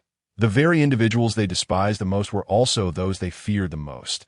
Having witnessed Zhang Yi's methods and recognizing the fortified nature of his home, they hesitated to confront him directly. What was to be done? They resolved to target Zhang Yi's neighbors instead. Huang Tianfang's plan was clear. If I cannot kill you, Zhang Yi, then surely I can take down your neighbors. When you see them slaughtered, will you not feel remorse? How will you face their accusations? My killing your neighbors will be the greatest act of revenge against you. Huang Tianfang exhibited a certain twisted spirit, aware that he must strike at the weakest link. Thus, in the ensuing days, he returned with a band of followers, launching surprise attacks on several households. After committing their heinous acts, they defaced the hallways with blood, declaring, Zhang Yi, if you do not emerge, I will slaughter all your neighbors. Huang Tianfang, in his arrogance, believed that by killing numerous residents of Building 25, he could force Zhang Yi out into the open. Were this a film featuring a noble protagonist, they would undoubtedly feel compelled to confront Huang Tianfang for negotiations. However, Zhang Yi felt no guilt. Instead, he was elated. His intention was to incite Huang Tianfang to kill more neighbors, instilling panic that would compel these residents to seek his aid. Indeed, merely 2 days later, the neighbors could no longer endure the situation. They witnessed the bloodied messages left by Huang Tianfang and collectively concluded that only Zhang Yi confronting him could resolve the crisis at hand. Consequently, the group bombarded Zhang Yi with messages, both private and vocal, in a relentless barrage. Zhang Yi glanced at the neighbors' responses. Zhang Yi, you must resolve the chaos you have caused. The Tianhe gang was drawn here by you, and it is you who has killed them. What does this have to do with us? Yes, one person commits the act, and one person bears the consequences. You cannot expect us to shoulder the burdens of your actions. They have stated that as long as you remain hidden, their killings will persist. Zhang Yi, if you possess any conscience, you must address this matter yourself. Can you truly bear to witness the demise of others because of you? Upon reading these messages, Zhang Yi burst into laughter. He felt no anger. As he understood his neighbor's true nature all too well, he casually typed a few messages in the group chat. It's not as if I summoned them here. How is it my fault that they came to kill me, only to find themselves met with my vengeance? Your inability to resist them is of no concern to me. You yourselves have acknowledged that they are far too dangerous. Given this reality, I have even less reason to emerge. My home is safe. Hee. After sending this, Zhang Yi appended a smiling emoji. This infuriated the neighbors. While you may be safe, what are we to do? Are you not putting us all at risk? You summoned these people. Why should we face them for you? Do you possess no conscience? In the face of their accusations, Zhang Yi laughed heartily. He was well acquainted with their shamelessness. With a frosty sneer, he retorted, "What do I care about your plight? Whether you live or die bears no relation to me. Spare me your lectures about conscience. When you attacked my home, whose family was not involved, it is merely my magnanimity that prevented me from arriving with firearms, ready to eliminate each and every one of you. Now you dare to protest. You think you have a right to discuss conscience with me?" His tone turned ominous as he added, "Do you truly believe I would hesitate to eliminate you?" With that final statement, many were left speechless, their words caught in their throats. They suddenly recalled that Zhang Yi was not one to be trifled with. How had Chun Zhenghao met his demise? He had been frozen solid and then shattered into pieces. Such was the work of Zhang Yi fell silent, opting instead to send a message to Uncle Yu. "Uncle Yu, it's time for you to take action." Uncle Yu responded, "Rest assured I'll handle it." In the owner's group, the residents were left bewildered by Zhang Yi's harsh words. The failure of moral coercion and the collapse of negotiations meant they would still have to face the imminent threat of the Tianhe gang, who could storm in at any moment. With half of the 25 men either dead or injured, the remaining fighting strength consisted solely of Zhang Yi and Uncle Yu. What were they to do? They had thought that with Chun Zhenghao's demise, their survival was assured. Yet, the members of the Tianhe gang proved to be even more ruthless. Chun Zhenghao killed to establish dominance and secure sustenance, while Huang Tianfeng and his cohorts killed for revenge, indiscriminately slaying anyone in their path without a second thought. Were they truly left with no option but to await death? Damn it, how did the world descend into such chaos? Is a barbaric society to be the new norm? The snow disaster would not pass anytime soon, and they would all perish within its icy grasp. Many sank into profound despair, believing they had but a few days left to live. At that moment, Uncle Yu, usually a man of few words, suddenly made his presence known. "Everyone, do not panic. The Tianhe gang consists of only about 20 individuals. If we unite, we can stand against them." Uncle Yu's appearance ignited a spark of hope in many. After all, this retired soldier exuded a sense of simplicity and reliability. "Thank goodness for you, Uncle Yu. We thought you had perished in silence. It's a relief to have you here. Our safety is assured. Uncle Yu, please tell us what to do. We will wholeheartedly support you." Uncle Yu, upon hearing the neighbor's words, felt a slight tremor of disbelief. "Support me? Does that imply you wish for me to take the lead while you watch from the sidelines?" He was utterly baffled. Alas, relying on just me is futile. Our supplies have been depleted. We haven't eaten for several days and are too weak to fight. I imagine many of you are in similar straits. In this state, how can we possibly contend with the Tianhe gang? Some neighbors remained silent, while others had recently enjoyed decent meals of barbecued meat. Once one's spirit becomes numb, even such fare can seem quite palatable. "What then can we do, Uncle Yu? We are all in need of food and cannot assist you." Just moments ago, they had proclaimed their unwavering support, yet now they hesitated to part with even a morsel. "If you have any suggestions, please share. We are all ears," the flattery resumed. Uncle Yu replied, "At this juncture, we must rely on Zhang Yi to confront the other building. He possesses a wealth of weapons and has been well fed. Thus he has the strength to lead us. It is the most fitting choice." The crowd exchanged glances, bewildered. They had just driven Zhang Yi away in anger, and now they were expected to have him lead them. Was that even plausible? However, Zhang Yi had just expressed his desire for them to fend for themselves, but he would not leave his house, nor could they summon him. Yet, if he were willing to lead them, that would indeed be for the best. They acknowledged that despite his flaws, Zhang Yi was undeniably formidable. Half of the residents had fallen victim to his hand. What a vicious thug, Qin Zhenghao.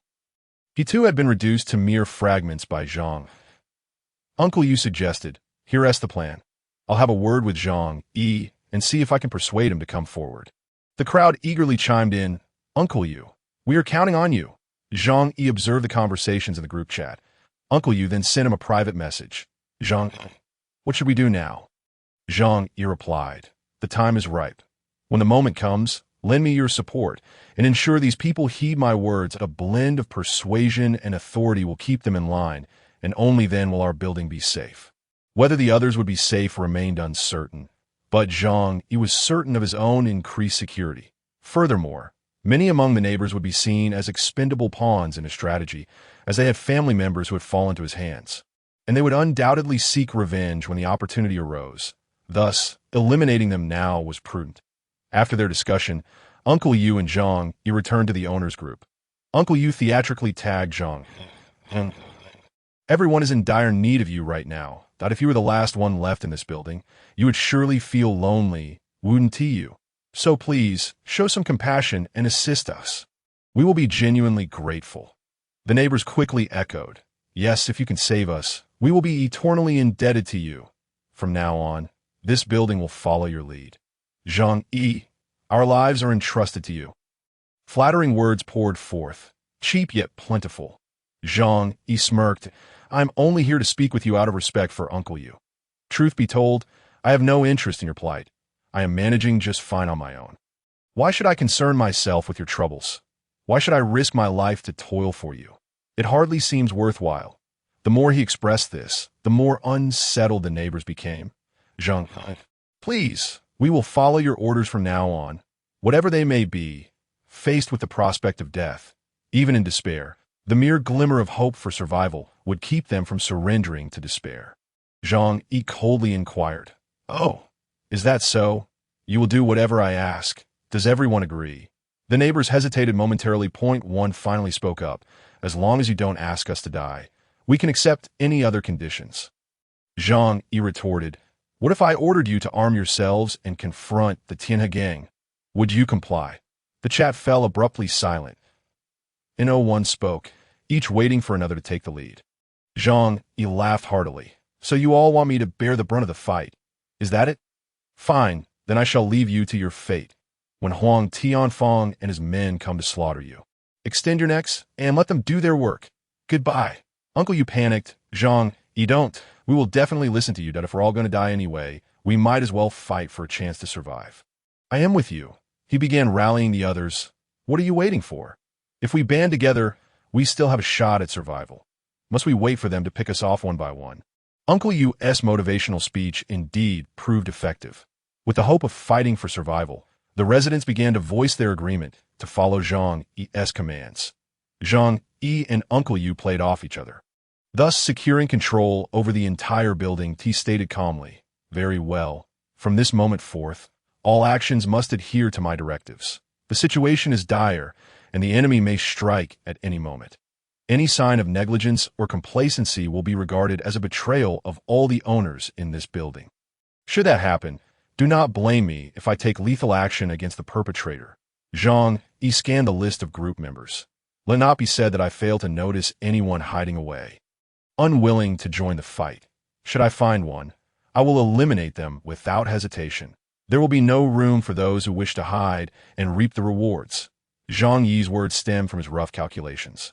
Realizing that only around 20 individuals had spoken in the chat, clearly, some were opting to play ostrich, hoping to let Zhang Yi bear the brunt of the conflict. As Zhang Yi made this declaration, those neighbors who had agreed to face the enemy alongside him grew increasingly displeased. "Feng Lin, come out. I know you're alive. I saw you shoveling snow yesterday. Liang Yulu, where are you? Don't hide.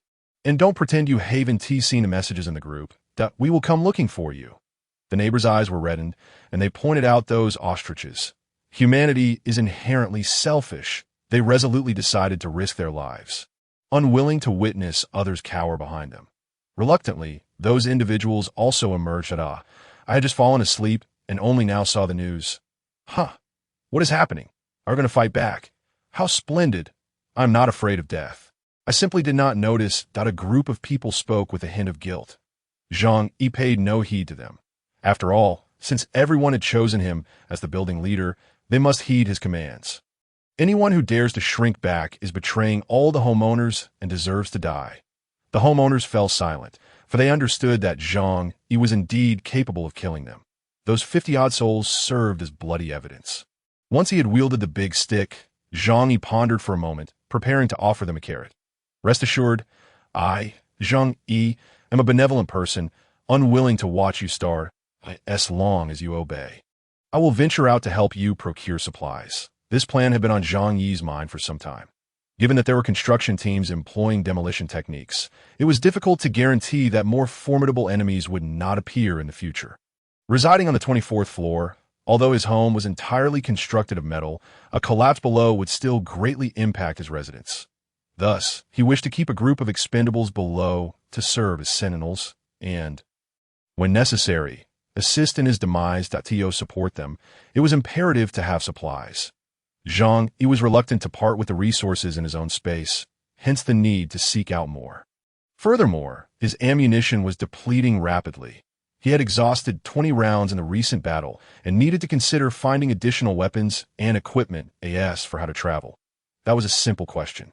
The heavy snow outside was over 10 meters deep, rendering vehicles useless. However, there existed specialized vehicles designed for traversing snowy terrains, snowmobiles.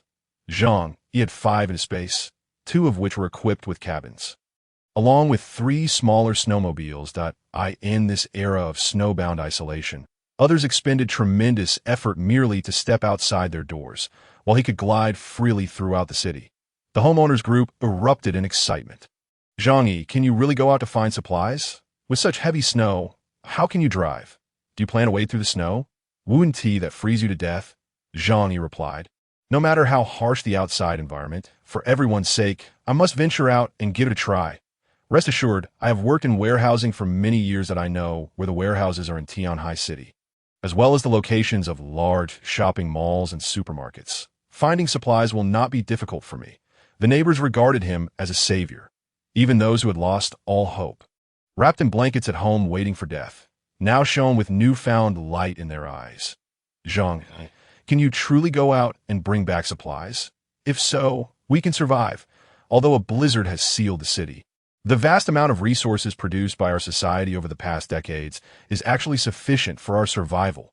Zhang Yi, I am truly moved. We treated you so poorly before, yet now you. Some are choked with emotion. Originally, many in their families had perished by Zhang Yi's hand, but now their hatred seemed to evaporate, leaving only gratitude in their hearts. Zhang Yi solemnly declared, now that I am the building leader, I must take responsibility for each and every one of you. Moreover, my own supplies are running low. Seeking more is our only path to survival. Zhang Yi's words instilled a sense of reassurance among the crowd. In the apocalypse, if one claims to do good deeds, others often perceive it as hypocrisy. However, when one has personal stakes involved, people regard it as normal. After all, the apocalypse had been upon them for nearly a month. Many neighbors had witnessed deaths by starvation in their homes. They believed that even if Zhang Yi had stockpiled supplies, there would eventually come a day when they ran out. Not to mention, there were now only 2 people in his household, leading to even faster consumption of resources. The neighbors expressed their heartfelt gratitude toward Zhang Yi, praising him as if he were a deity. It even prompted Zhou Ke to jest, if you were to establish a cult at this moment, you could become its founder. In times of disaster, religions flourish rapidly, as people always seek a spiritual refuge. Zhang Yi smiled faintly, finding it unnecessary to complicate matters with a group of expendables. With just a moldy bun, he could make them regard him with more affection than their own fathers. Curiously, Zhou Ke asked, are you truly going out? Her eyes reflected a hint of worry and guilt. Zhang Yi understood that she genuinely believed his supplies were few, feeling that she was a burden to him. He pinched her delicate cheek, squinting with a smile. Do not worry. The supplies at home are more than enough to sustain you. I merely seek a suitable opportunity to observe the situation outside. Under normal circumstances, Zhang Yi would have hesitated to go out, fearing an attack from frenzied neighbors. However, now that he had become the hope for everyone's survival, they would naturally refrain from assaulting him. Zhou Kuer nodded. Then I shall accompany you. She understood that Zhang Yi did not fully trust her, hence her eagerness to join him. Zhang Yi gazed at her with deep eyes, slowly yet firmly shaking his head. Given our current relationship, do you think I would still doubt you? Women should remain at home, waiting for their men to return. Zhang Yi gradually stood up. Zhou Kuer's eyes brimmed with emotions. Yet this sentiment did not linger long. As Zhang Yi soon gathered the remaining food and coal from the house into his space, I trust you 100%, Zhang Yi said with a smile. Zhou Kuer. She wore an expression of exasperation, having just been touched by Zhang Yi's words, only to find him reverting to his previous demeanor. Ignoring Zhou Kuer's mournful expression, Zhang Yi returned to his room to change clothes. This marked his first decision to leave the apartment building since the onset of the apocalypse. The heavy snow had rendered the outside devoid of life, reducing the danger level. Nevertheless, out of caution, Zhang Yi opted to don a lightweight leather jacket. This garment, even when stabbed with a knife, would not yield without sufficient force. After careful consideration, he retrieved 2 frying pans from his alternate space, placing one on his front and the other on his back. This way, even if he encountered an opponent armed with a gun, a standard handgun would not be able to harm him critically. Finally, he donned a winter coat. At this point, his figure appeared somewhat bulky, yet he felt utterly secure. Zhang Yi took out a crowbar, over a meter long. Testing its weight in his hands in a real fight, such a hefty crowbar would prove more effective than a machete. A cut from a knife would not incapacitate an opponent immediately, but a blow from the crowbar would certainly bring them down. With the crowbar in hand and his handgun's magazine fully loaded and tucked away in his pocket, he was finally equipped to leave home. The outside temperature was frigid and even clad in the same professional sportswear as the national mountaineering team. He could still feel a chill. However, this chill would not affect Zhang Yi. After a bit of movement outdoors, his body would warm up. He gripped the crowbar with both hands, descending the stairs at a leisurely pace. Before proceeding, he always took a moment to assess his surroundings. Caution prevents mishaps. He encountered no issues along the way, as truly reckless individuals remained a rarity. Zhang Yi arrived at the 4th floor. Due to the actions of the Tianhe gang and others, most residents had relocated to the upper floors. There were no inhabitants below the 10th floor. Zhang Yi pushed the door open, revealing a scene of chaos within. With windows long since shattered, even the rather flimsy anti-theft window had been breached, leaving a substantial gash. The wind howled as it infiltrated the building through this opening. Zhang Yi carefully crawled out through the gap, his feet landing on the ground, where the snow reached up to his knees. Fortunately, the accumulating snow had compacted somewhat beneath him, preventing him from sinking completely. However, traversing this snowy terrain proved to be quite challenging. Zhang Yi raised his head to survey his surroundings. The vast Yulu community lay in utter silence, with the only sound being the wind's mournful whisper. He noticed no prying eyes lurking nearby. From an alternate space, Zhang Yi retrieved a snowmobile, which had been fully fueled prior to his departure. The operation of such a vehicle was not particularly complex. After a brief contemplation and a glance at the user manual, he grasped the controls with ease. Swinging himself onto the machine, he turned the key, and the engine roared to life. Zhang Yi sped away on the snowmobile, heading towards the outskirts of the community. As he was leaving, he sensed some individuals peering at him through the windows. This was hardly surprising. After all, the outside world was devoid of human presence, and the sound of the snowmobile was jarringly conspicuous. It seemed inevitable that some would develop covetous thoughts regarding his vehicle. A sardonic smile crept across Zhang Yi's lips. He had no fear of revealing the existence of the snowmobile. There were simply too many who harbored intentions against him. Not to mention, in these dire times, murder for a mere crumb was not beyond the realm of possibility. As Zhang Yi would put it, one could never have too many debts weighing them down. The heavy snowfall had submerged many low-lying houses, rendering the streets entirely invisible. However, having lived here for over 20 years, Zhang Yi could discern direction by the towering landmarks. Thus, he faced no risk of losing his way. The desolate Tianhai city was blanketed in white, with the snow concealing all beneath it. From above, one could only glimpse the shadows of high rises, the rest engulfed in a sea of pristine snow. Zhang Yi raced across the snowy expanse on his snowmobile. After nearly a month of self-imposed isolation at home, this was his first exhilarating ride. The wind whipped past his ears, and the sensation was nothing short of exhilarating. Zhang Yi couldn't help but let out a few triumphant whoops. The noise of the snowmobile was particularly attention-grabbing. As he sped along, he noticed fleeting shadows behind the glass of some skyscrapers. Even in the apocalypse, a portion of humanity, resilient as ever, would find a way to survive. Much like locusts, this frigid landscape resembled a scene ravaged by pesticides, yet those who survived this calamity would gradually adapt. Zhang Yi felt a comforting reassurance as he patted the gun in his pocket. Every living soul in this city could potentially pose a threat to the apocalypse. One must never trust in human nature. Zhang Yi's first destination was not the supermarket nearby. He steered his vehicle directly towards the Tianhai City Public Security Bureau, for it was certain to house a cache of weapons that he recalled the adage that all fear stems from a lack of firepower. Thus, weapons, especially firearms, were essential in abundance. After over half an hour of driving, Zhang Yi arrived at the location of the Public Security Bureau. At this point, much of the building was submerged. The originally 6-story structure had 3 lower floors completely hidden from view. Fortunately, the police station was an independent building, with its single-story height exceeding that of residential homes. Otherwise, had he arrived a mere 10 days later, there would have been nothing left. Zhang Yi parked the snowmobile in front of a 4th-floor window. He dismounted, removed the key, and seized a crowbar to smash the glass. Crash! The tempered glass shattered into countless fragments. With his gun drawn, Zhang Yi entered the building. Inside was shrouded in darkness, but for him, this posed no obstacle. He promptly retrieved a miner's lamp from his alternate space. Designed for underground miners, it was compact yet emitted an exceptionally bright light. Once activated, it illuminated the surroundings as if a miniature sun had been unleashed. Unfamiliar with the internal layout of the police station, Zhang Yi had no choice but to search room by room. Upon reaching the snow-covered 2nd floor, he pried open a locked room with great effort, only to be met with a sight that stirred his emotions. In the corner of the room, 7 or 8 officers huddled together. They were wrapped in thin blankets, their bodies now whiter than the snow surrounding them. Zhang Yi inhaled deeply, a twinge of sorrow settling in his heart. These were the officers who had been on night duty, caught unprepared when the blizzard struck, lacking even the basic clothing to keep warm. Judging by their final moments, they had likely succumbed to the cold.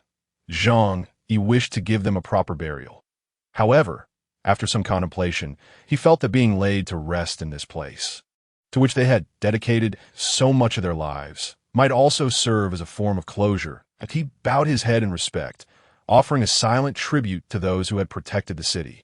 Then, he maneuvered around the bodies to continue his search. The police station was cluttered with various items, making the search rather time-consuming.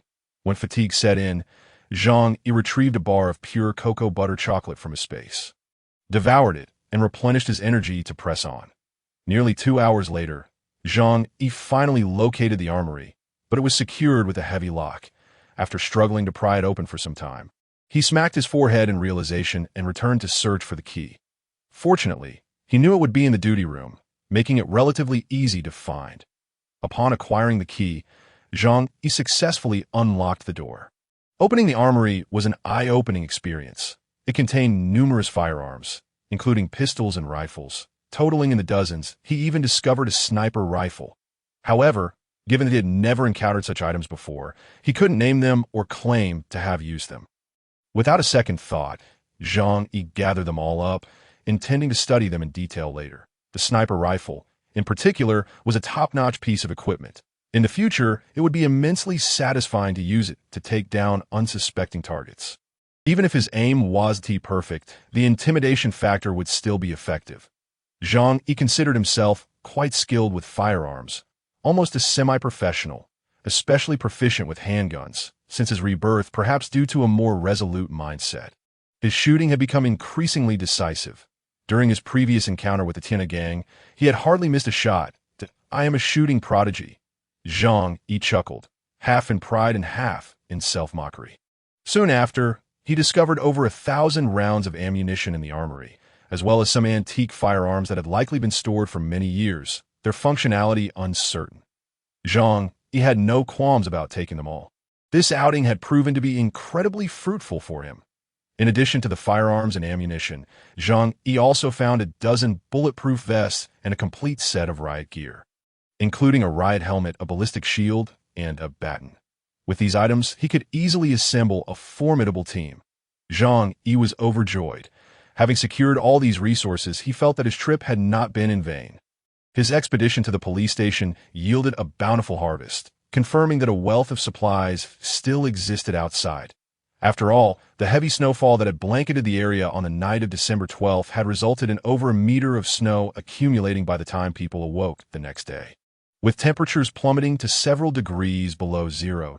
Thus, most individuals were oblivious to the onset of the apocalypse and had not begun to hoard supplies frantically by the time they realized the gravity of the situation. It was too late to venture outside. Having obtained what he sought, Zhang Yi departed the police station. Outside, a thick layer of snow had settled atop the snowmobile. Only then did Zhang Yi become aware that he had been gone for a considerable time. It was time to procure some sustenance for them. Zhang Yi, reflecting on those despicable neighbors, spoke softly to turn around, scanning his surroundings, and discovered a supermarket that had not yet been entirely buried. He entered through a broken window, only to find that the shelves inside were nearly bare, as pristine as if they had just been stocked.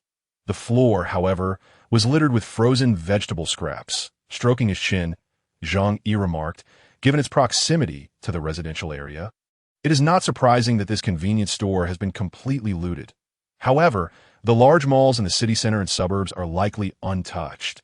Many newly constructed large shopping centers are generally not located too close to residential areas due to exorbitant land costs." Zhang Yi, who operated a storage business, was well aware of which large malls in Tianhai City were distant from the populace. He then mounted his snowmobile and set off towards the economic development zone. 2 years prior, a Wanda Plaza had been established there, with the nearest residential buildings situated 3 kilometers away, thus reducing the likelihood of it being emptied out. Upon arriving at the Wanda Plaza in the economic development zone, he found only the roof visible. He employed the same method, smashing the glass above and using climbing ropes to hoist himself inside. Once inside the mall, remnants of its former splendor were faintly discernible. The circular mall housed exquisite goods in each storefront, luxurious clothing, shoes, and various household items, now utterly worthless and easily taken. Zhang Yi selected a few useful items and stuffed everything from the entire store into a spatial compartment. The supermarket was located on the basement level. After hastily gathering supplies, he proceeded to the lower level, where, as he had anticipated, the goods remained plentiful, owing to the area's remoteness. However, the quality was lamentable that a portion of the mall had collapsed under the weight of the heavy snow, allowing cold air to infiltrate, resulting in frost covering the shelves. The cold had rendered the food unfit for consumption. Some puff snacks and biscuits were encased in ice, particularly in the vegetable section. Although there was no rot or foul odor, the produce was severely dehydrated, likely devoid of flavor. The meat section fared somewhat better, with items frozen solid, resembling true zombie meat, as for the fish tanks. They had burst from the ice, rendering any hope of dining on fish futile. In sum, the food here, in normal times, would likely be discarded as refuse or sent to food factories for processing into prepared meals. Zhang Yi shrugged. Even if these were given to me for free, I wouldn't eat them. He was even too lazy to store them in his spatial compartment. After all, he lacked for supplies and had no need for such low-quality goods. Nevertheless, this mattered little. Regardless of the poor quality, for his neighbors who had not tasted decent food in quite some time, these would be considered a culinary delight. Zhang Yi retrieved 2 large duffel bags from his space and casually filled them with some rotten vegetable scraps and zombie meat. He also stuffed in a few loaves of bread and biscuits that had swelled due to moisture. Before long, the bags were filled to the brim that he decided to leave the remaining items untouched for now. Perhaps they could save someone else's life in the future. He certainly did not need to take them with him. After completing this task, Zhang Yi glanced at his Rolex on his wrist. This luxury watch had been treated for cold resistance and continued to function even in extreme temperatures. While the time might not be precise, it at least provided a rough estimate. The Rolex displayed 3:30 in the afternoon. It would take him about an hour to return to the Ualu community. Zhang Yi wasted no time. He knew he would have ample opportunities to venture out again, with no one to contest him. The other areas could wait for his leisurely exploration later. He departed the supermarket, riding his snowmobile back. By the time he returned to the Ualu community, the sky had begun to darken. Rumble. The sound of the engine resonated starkly in the quiet community. Upon his return, faces appeared at the windows of every building, all staring intently at him. In a room on the 15th floor, Huang Tianfeng, the leader of the Tina gang, squinted at the brand-new snowmobile. Half of his face bore the scars of a burn, rendering him even more fearsome. That night, although he and a few others had narrowly escaped, his visage had been marred by flames, resulting in his current appearance. What is this contraption? It can run in the snow too. If we could get our hands on such a device, we would no longer need to subsist on that spoiled meat. A burly man beside him glanced over and said, "Second uncle, I know what that is. In our area, we call it a snow sled. It's an electric sled." Huang Tianfeng's gaze remained fixed on Zhang Yi's snowmobile as he gravely stated, "Whatever it is, we must find a way to acquire it." Huang Tianfeng was not alone in this sentiment. Every pair of eyes fixed on Zhang Yi held the same greedy thought after more than half a month of isolation. Many had lost their sanity, and for the remaining few, it was merely a matter of time before madness or death claimed them. They needed to escape, to seek food and a space to survive. The heavy snowfall had initially obstructed their efforts, but Zhang Yi's snowmobile rekindled their hope. Zhang Yi could sense the profound greed and naked malice lurking behind so many gazes. Yet, feeling the reassuring weight of the pistol at his waist and recalling the multitude of weapons he had gathered that day, he felt a surge of confidence. Disembarking from the snowmobile, Zhang Yi lifted his head to find the neighbors on the 25th floor eagerly watching him. Their eyes were firmly fixed on the 2 duffel bags he had brought back.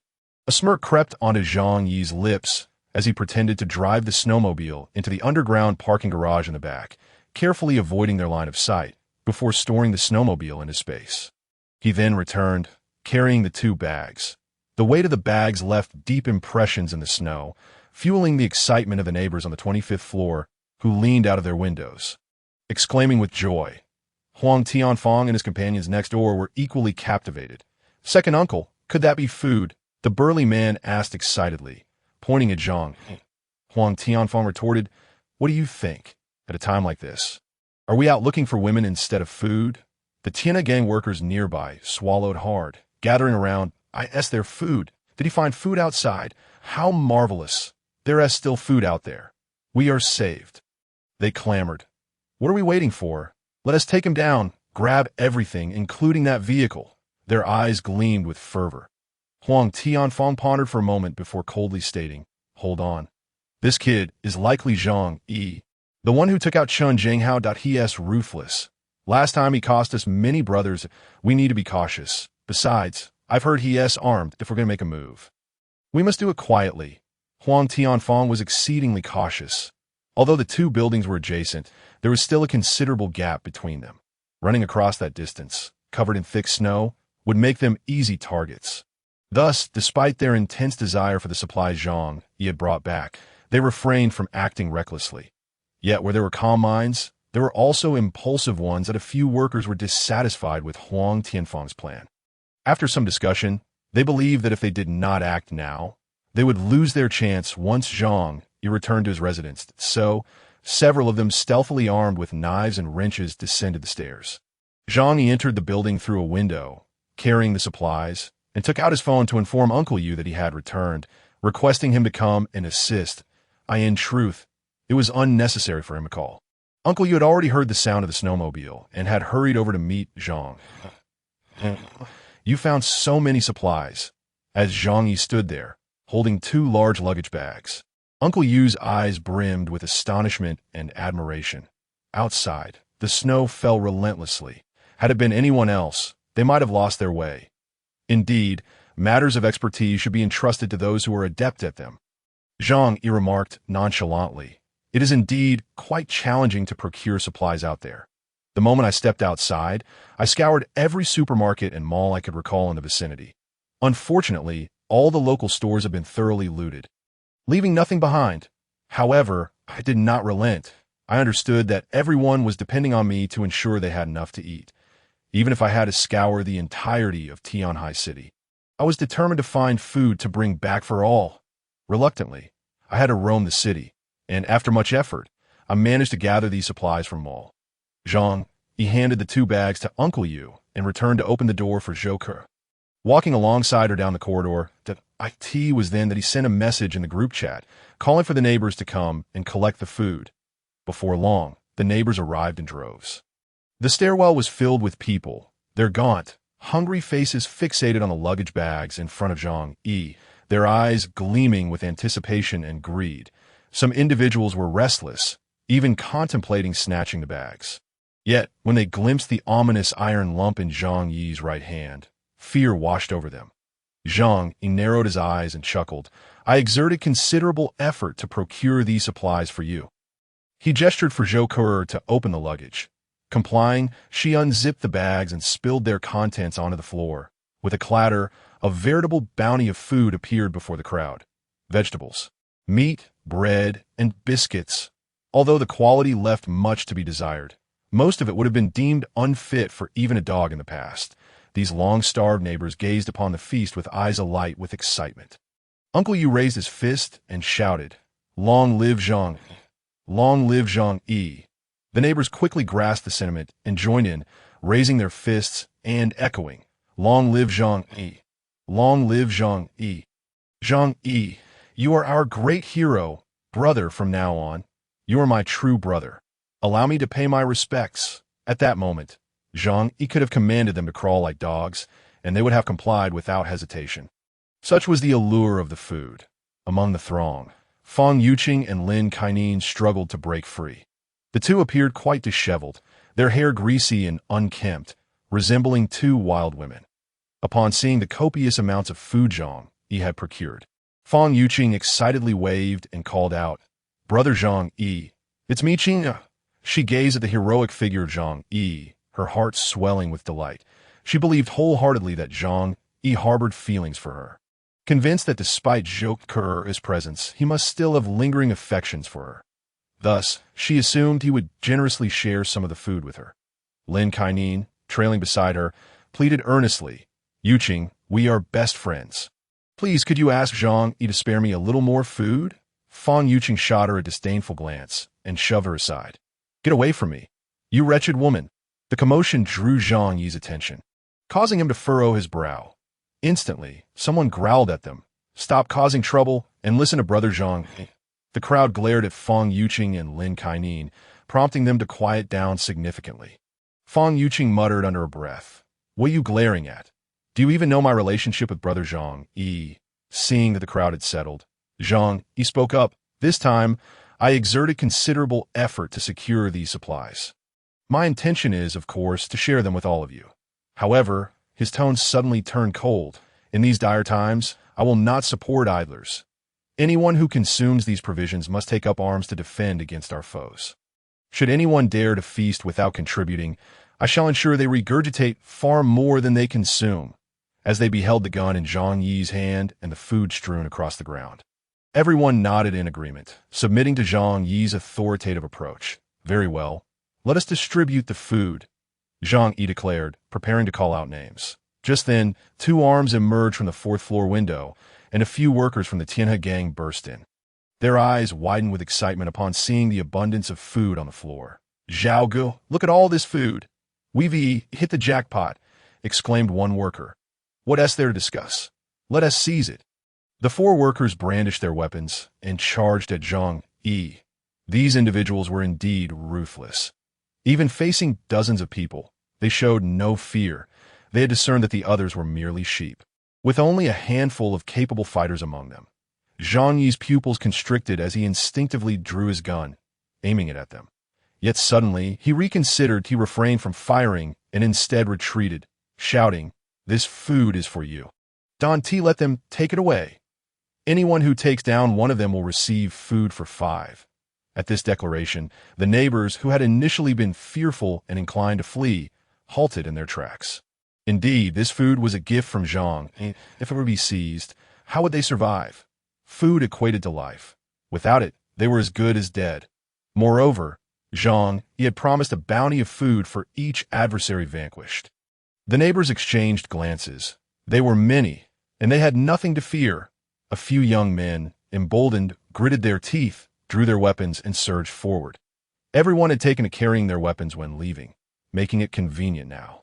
Zhang Yi retreated to the rear, gun aimed at the front to prevent anyone from seizing the food amidst the chaos.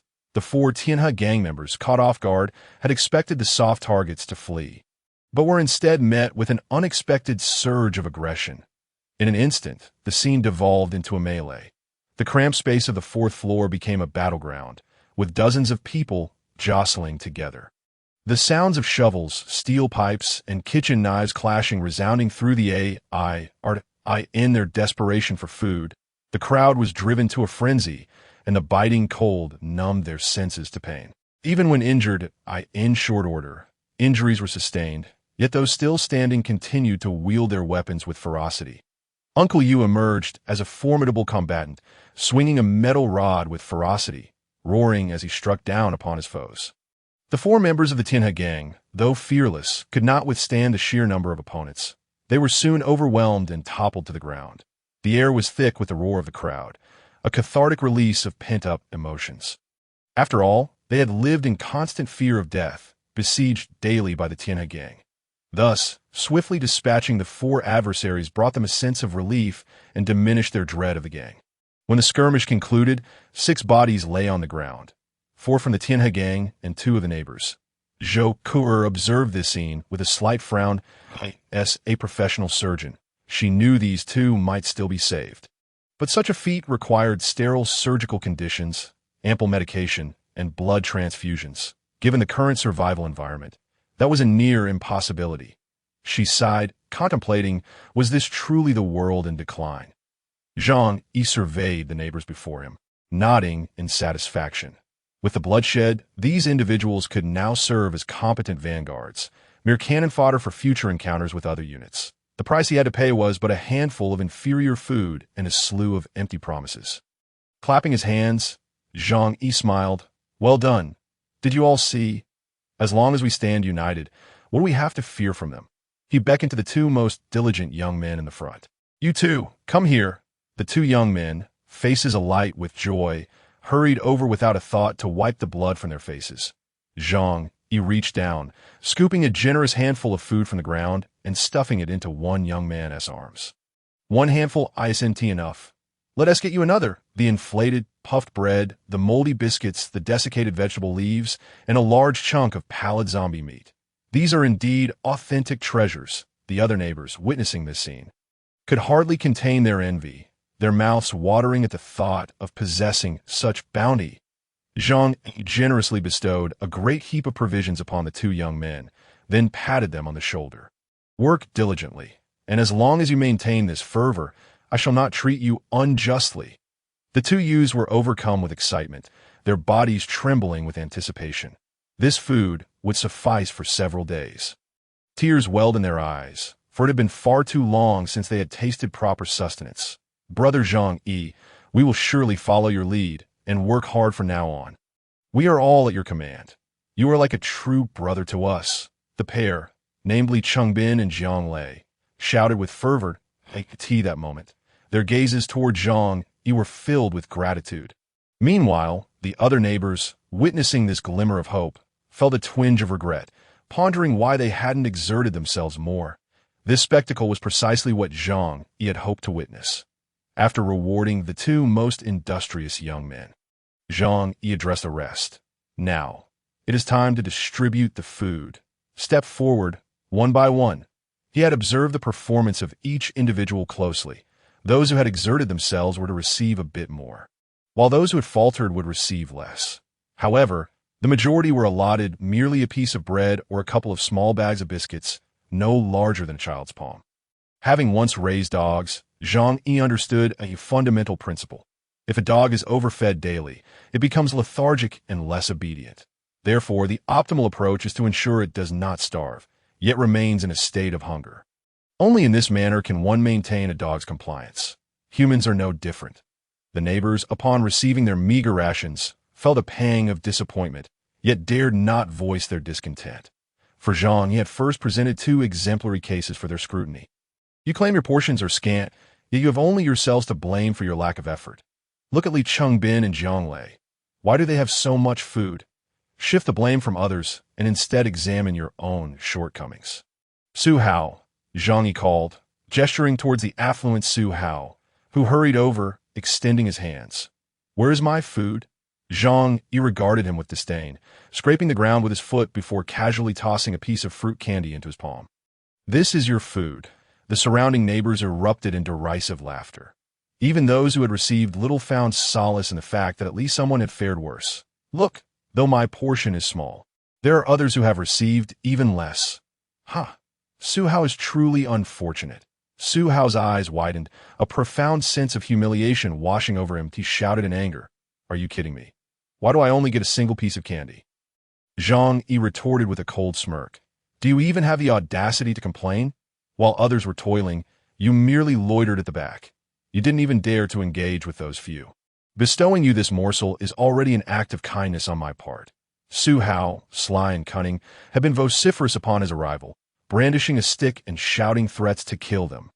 Yet, despite his loud bravado, he had retreated in earnest, unwilling to confront anyone that Zhang Yi. He had truly underestimated the intelligence of his neighbors. Su Hao argued defiantly. How could that be my fault? There were only 4 of them. The crowd was impenetrable. I had no chance to step in, Zhang Yi replied.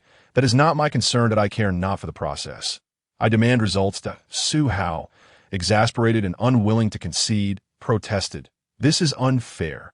You're clearly targeting me. Zhang Yi scoffed in derision. Unfair? Have you mistaken the situation? What are you, to speak of fairness with me? Did you truly believe I was reasoning with you? I am commanding you to obey my directives. Do you understand, you worthless fool? Casting a glance at Li Chengbin and Jiang Lei, Zhang Yi pondered how to deal with such insubordination and disorderly conduct. I could see that moment. Li Chengbin and Jiang Lei had transformed into Zhang Yi's loyal acolytes. Upon Zhang Yi's command, they cautiously placed their provisions on the ground, then approached Su Hao and delivered a fierce beating. Initially, Su Hao attempted to argue, but as a powerful fist struck his abdomen, his body convulsed in agony.